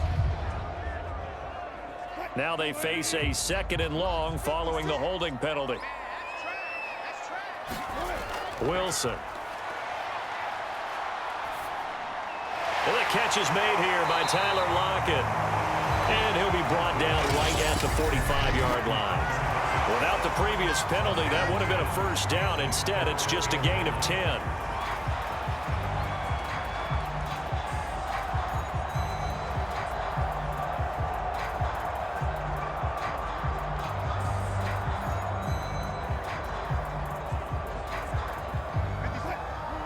A reminder, coming up at halftime, Jonathan Coachman will join us from Orlando with our halftime report. But business to take care of before we get there. A 2-minute drill before the coach's 2-minute drill. And that one not going to have enough height on it. Down around his feet, it's incomplete. And this is what you want to see from a defense. Give up an opening drive touchdown, that's fine. But how about them going back out there, recommitting themselves to the task at hand, and forcing a 3-and-out and giving the ball back to their offense?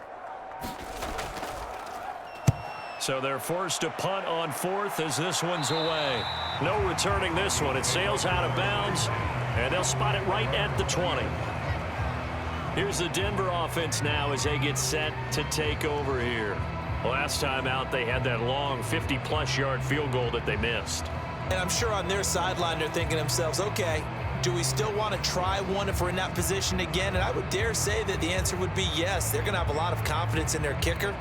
But just to be on the safe side, I'm sure they told their offensive guys, can we get a little bit closer this time? Closer. Yeah, well, you know, I'd rather get in the end zone first and foremost. But if all else fails, less of a field goal attempt for him. Bridgewater now looking to throw on 1st. And Sutton hauls it in over the middle. And he'll get this up to the 30-yard line.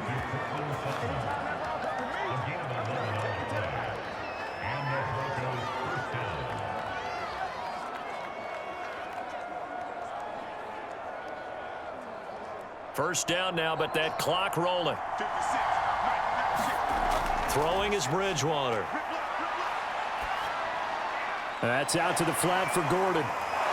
And he's brought down at the 34. Call it a gain of 4. I know it was a gain, but you have to sense probably a little bit of disappointment there because when it's out there in open space, I think they expect to get more out of a play, don't you? Especially when you're getting it to your guy out of the backfield. You're expecting him to be able to create something, be a little more shifty. Yeah, no doubt about it. Good open field tackling held it to an okay gain. Bridgewater's throw taken in here by Patrick. And he'll go out of bounds, it looks like, right at the 40. Call it a gain of 6 on the play. And that's going to make it 3rd down and less than a yard.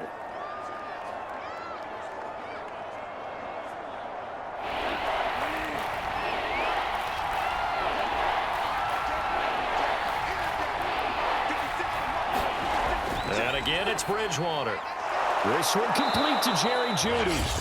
Now the Broncos are going to call the first of their timeouts as the clock shows 50 seconds to play here in half number 1.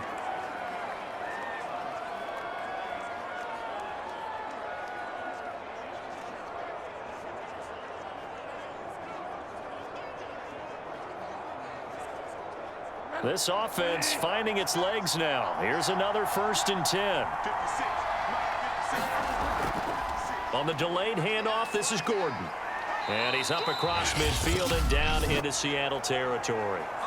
Now the Broncos going to use the second of their timeouts as the clock will stop with 45 seconds to go in the first half.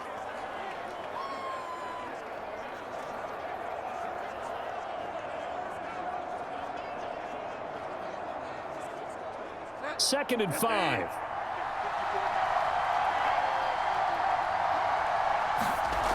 Here's Bridgewater. This is Gordon on the dump off. They follow up the gain of 5 by only getting 1 there on second down. That might feel like a little bit of a lost opportunity there for the offense because the defense brought pressure that time. And sometimes against that, you can get out to your running back, and it could turn into a big gain downfield. But what a nice job they did getting to him quickly and holding him to a short gain.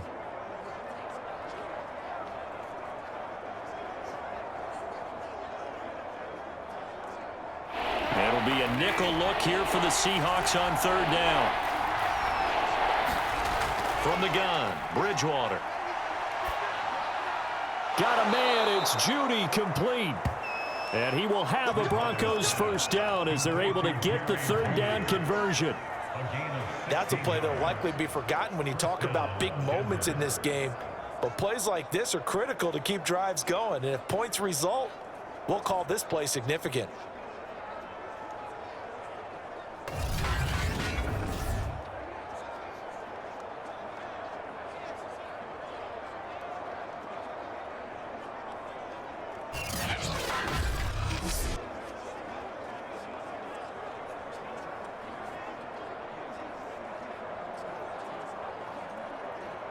From the 32 now, here's 1st and 10.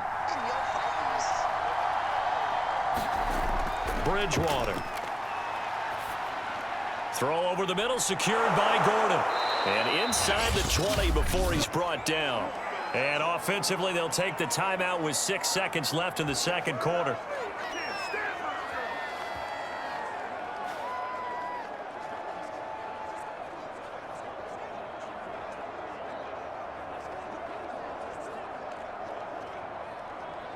So even though it's first down, here's the field goal unit on now to try to get 3 before halftime. This one from 35 yards away. And McManus able to put it through. And they are on the board, but still trailing. It's 7-3. So they do get 3 points, but that's now 3 drives with only the 3 points, not a ratio that's going to win you many ball games. Not at all, Brandon. And think about it this way. We all know payoff is the key, right? And wouldn't we love to have the concession on every T-shirt that's been printed in football that says finish on it? Because that's the mantra everywhere. Got to be able to finish drives, put points on the board.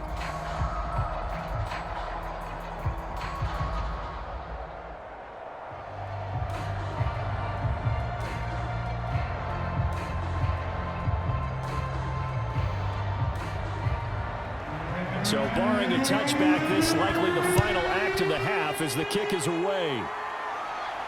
This is DJ Reed returning.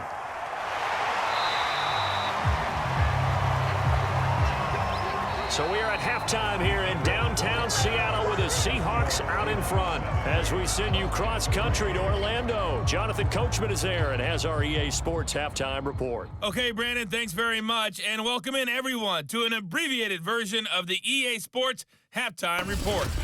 Okay, right, Brandon. Thanks very much. And welcome in, everyone, to this slimmed-down version of the EA Sports halftime report. This one has been a hard-hitting affair to this point, and you gotta expect we'll see more of the same in the second half.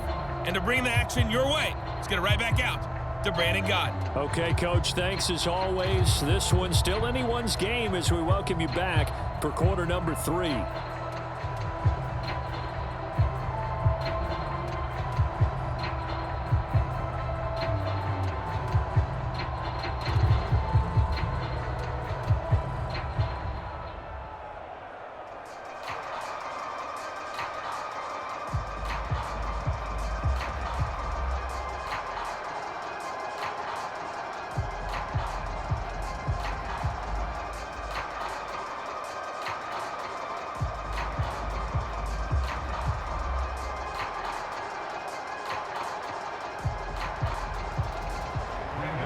The Seahawks with the advantage, and they get the football first as the second half is underway. Here's Reed returning. And they'll get him down inside the 30 at the 27.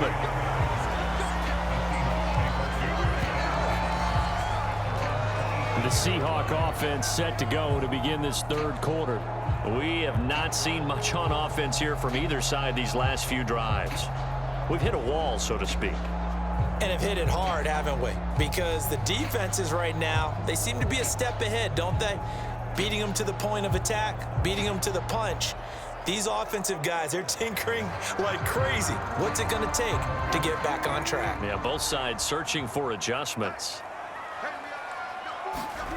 Now Wilson on first down. That one taken in by Dwayne Eskridge.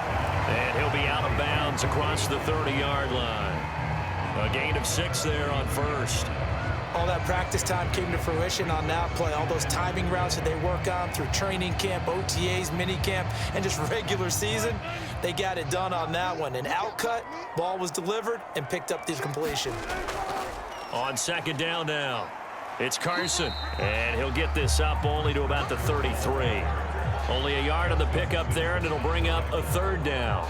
Sometimes you're aligned perfectly and the play comes to you, and sometimes you got to cover some ground to go make the play, as we just saw there. We saw a great example of perseverance right there on that play. Got to be careful. They might want to throw one over his head as this game progresses.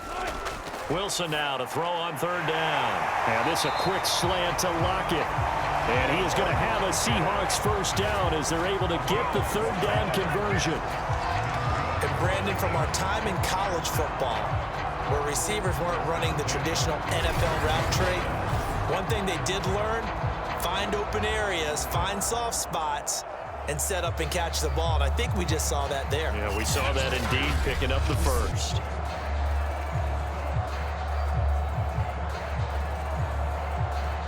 First and 10, and they've got 3 tight ends out there. A jumbo package look. Now it's Carson.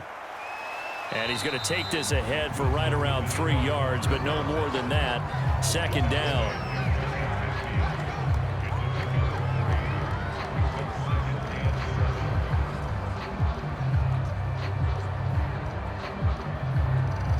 Second down and 7.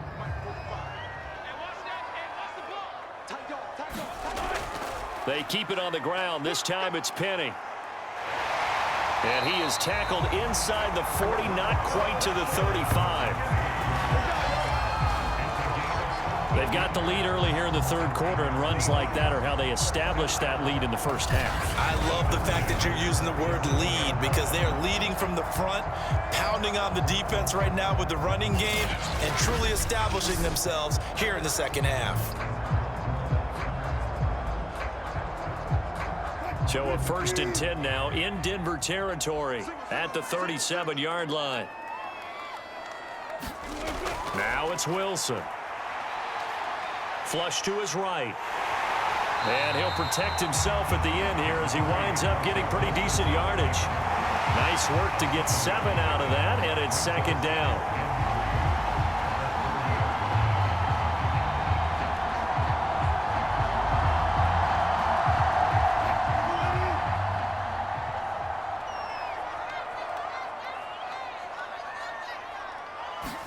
Off the play fake, here's Wilson. He'll find Eskridge here complete.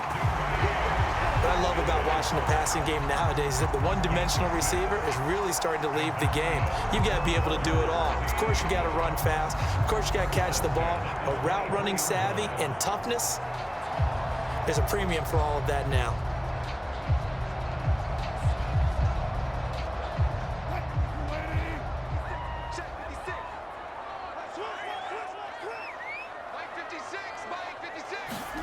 On first down, Wilson. They'll lock it with a grab over the middle.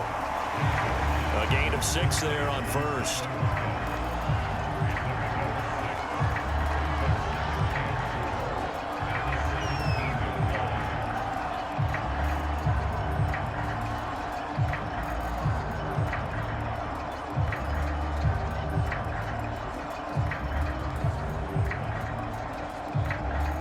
from the 17. Here's 2nd and 4.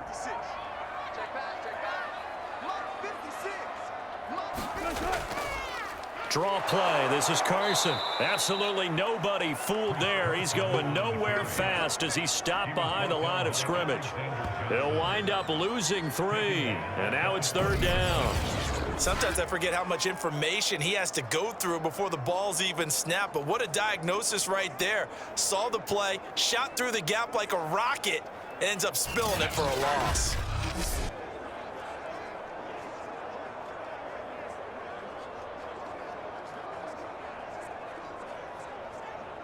And they'll be in search of 6 yards here on 3rd down. This is now the 9th play of the drive.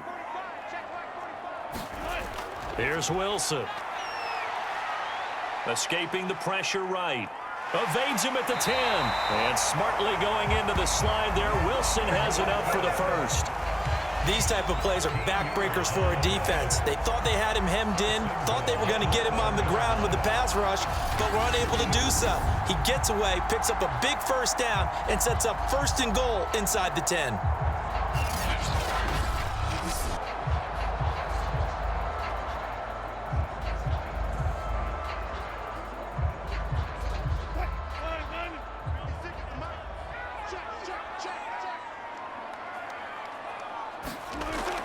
They'll try and run for it on 1st and goal. And he's going to be out of bounds on what's going to wind up being the final play of quarter number 3. We have played 3 quarters. We'll return with more after this. You're watching the NFL on EA Sports.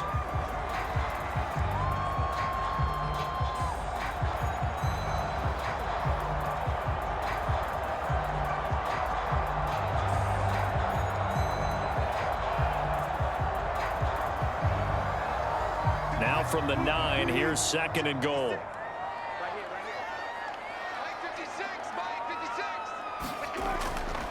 They stay on the ground. Again, it's Carson. And they go the wrong way on this one. Losing yardage back at the 12. This will be a loss of 3, and now a much tougher 3rd down looming. The short field shrinks even more with the type of bodies they brought in on that play. Those extra tight ends, they weren't able to secure their blocks, and that one ended up going backwards.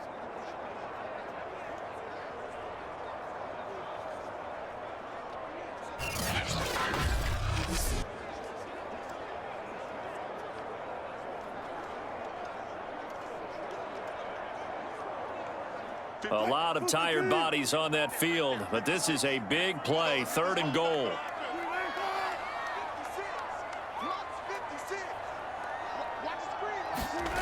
From the gun, it's Wilson. That's complete to the tight end, Everett.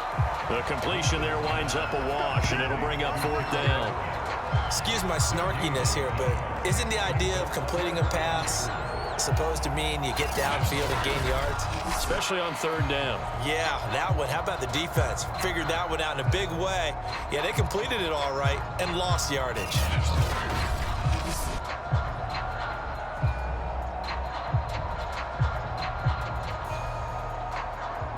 So on 4th down, out trots the kicker in a big spot here.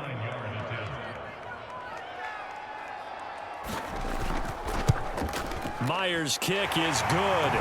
And they push the lead up to a touchdown now at 10-3.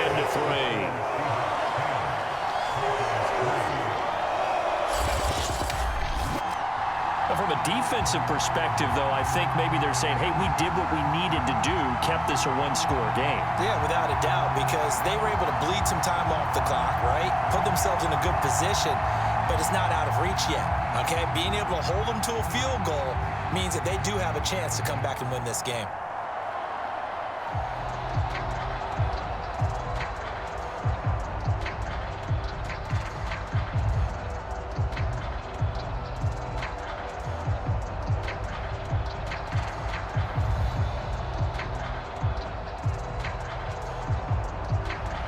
Myers now converted on the field goal try. Now he's on to kick it away. To return it, here's Deontay Spencer. And he'll be stopped up at the 25.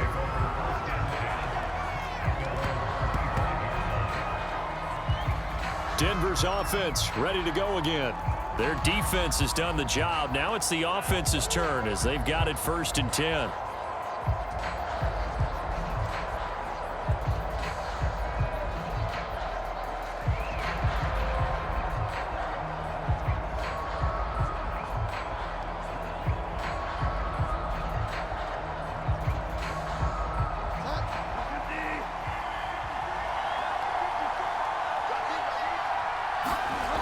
Bridgewater to throw it. And he's going to have the hook up to Sutton.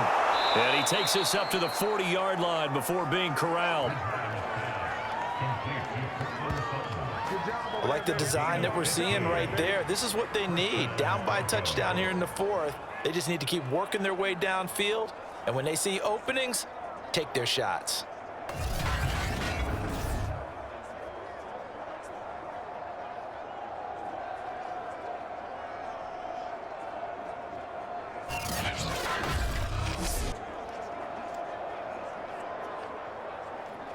So quickly all the way up at the 40-yard line. To throw, Bridgewater. That's going to be caught by Judy. And he'll be taken down, but not before he works it past the 50.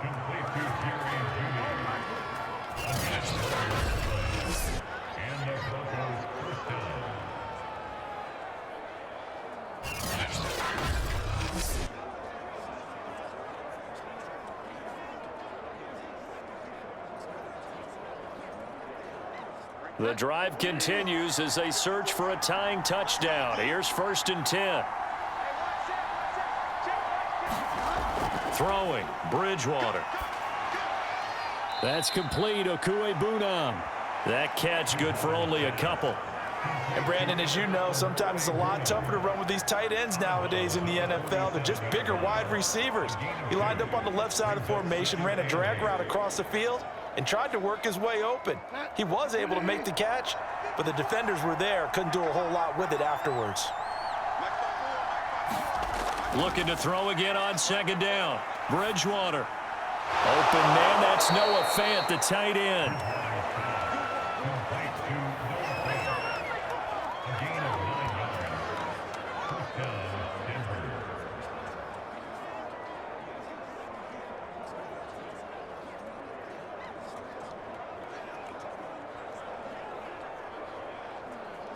So here's a 1st and 10 at the 38.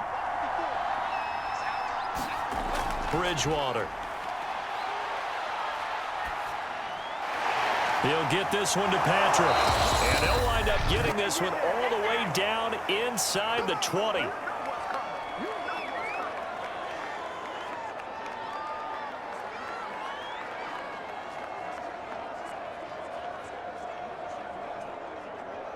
So it's Bronco football as we get you reset here. They come up on a 1st and 10, desperately needing a score here on what could be their final drive. And he'll take it from the 18 to the 15, a gain of 3. I like it. I like the call. Still an opportunity to run the football and chew up a little more time off the clock. Brings up 2nd and 7 at the Seahawks 15-yard line. The Broncos in their hurry-up try to get to their positions and get set quickly. Here's Bridgewater. This is caught. And the Broncos are going to be set up with a 1st and goal on a pass play that moves them all the way down to the 1.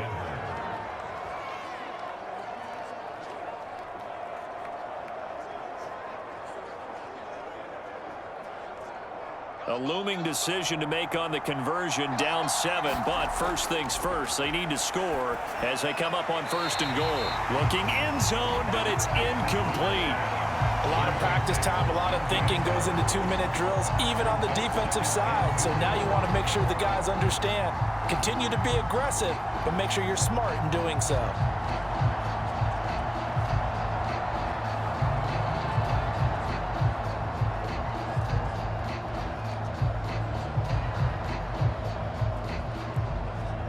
Another shot from the 1 on 2nd and goal.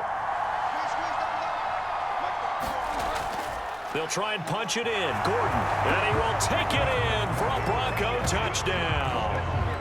Melvin Gordon punching it in from a yard away. And the Broncos are an extra point away from tying this game here in the final minutes. Well, the hard part's done. Now they just need to split the posts, tie it up, but then their defense is going to have to hold up to send it to overtime. Yeah, no matter what. I know there's an inclination in it when you have momentum to go for two here, but if you miss it, you don't give your defense a chance at all. Plus, been a good game. I want to see overtime. I'm selfish. You obviously don't have a flight to catch. Tomorrow. On here, Brandon McManus for the point after. And we are tied here in the fourth quarter. So a nice drive put together there. They go 75 yards in 9 plays. And it's capped off by a touchdown run coming from Melvin Gordon.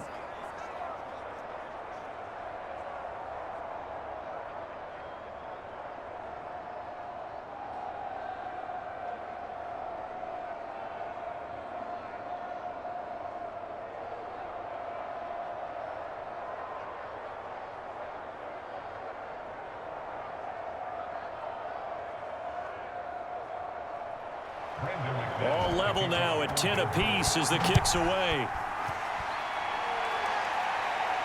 This taken in at the goal line. Now a hit and a loose football.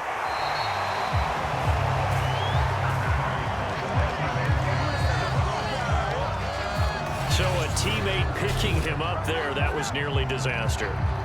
And the way that you coach these things, you want to make sure you have eyes towards the return guy because you want to make sure that the catch is secured. A lot of teams do that. They have at least one guy. Okay, you're responsible for making sure he secures the catch. He's not always the one that makes the recovery, but he can always sound out the alarm. Hey, ball's on the ground. We've got to get it back. And now before the ball changes hands, they're going to take a look at this just to make sure that they have it right. And the question, was the knee in fact down before this ball comes loose? And is the video convincing enough to overturn it? A lot of factors here. Remember, you also need clear possession of football afterwards. This is a tough one to overturn.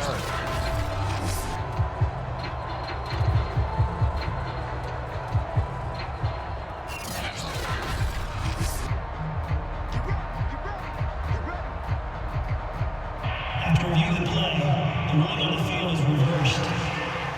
So the officials and the folks in New York got a second look at this one, and the call is going to be overturned.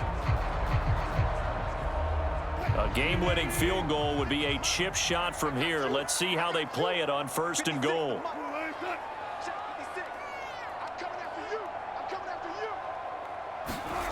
Throwing now is Wilson. It's caught. Block it. And he'll bring it up here to right at the 40-yard line.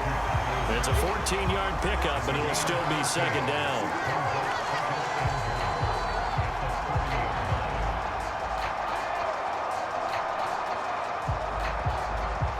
Wilson trying to urge his guys to go faster and get set at the line.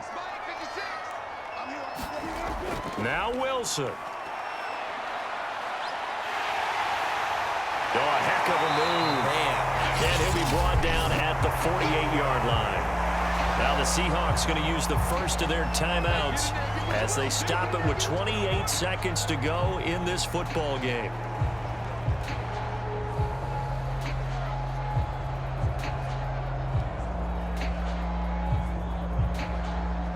A lot of tired bodies on that field, but this is a big play, 3rd and goal.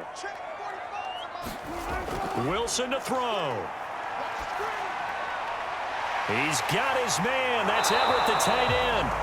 A big play, but still not enough. Leads to a 4th and goal. First things first here, they got to pick up the first down. And remember, it is 4th down, so they've got to pick up a completion here. Otherwise, this one's over.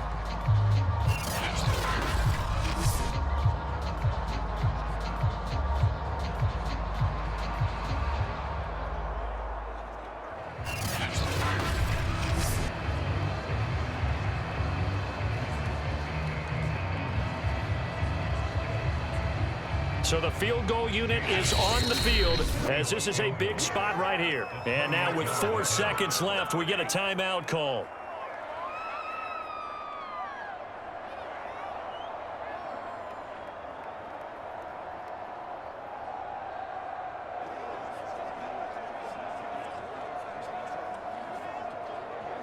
So now this one will rest on the right foot of Jason Myers. 28-yard attempt. And this one is right through. And it's celebration time on that sideline as they have taken the lead in the final seconds.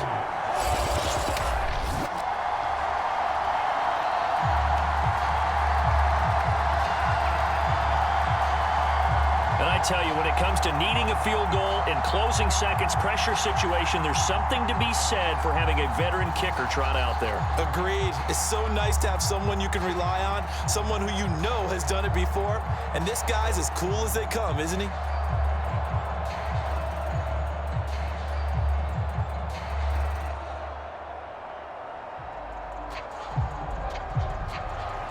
Myers now converted on the field goal try. Now he's on to kick it away. On the return is Spencer. Come on now. Let's do this. Well, this one, partner, was fun down to the very end. They got the points late, right before the whistle. Then the ensuing kickoff. They were hoping for magic on the other side, but couldn't get that spark. Fun if you won, and fun for us because we got to watch it and call it. That magic that you were talking about didn't occur at the end, but what a game all the way through.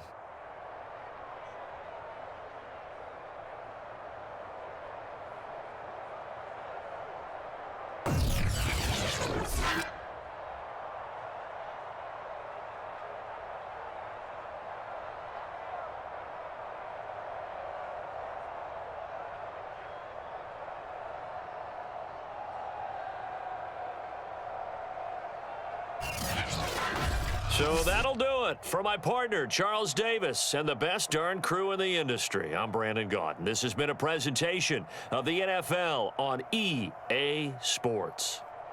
It's a win for the Seahawks here as we say so long from Seattle.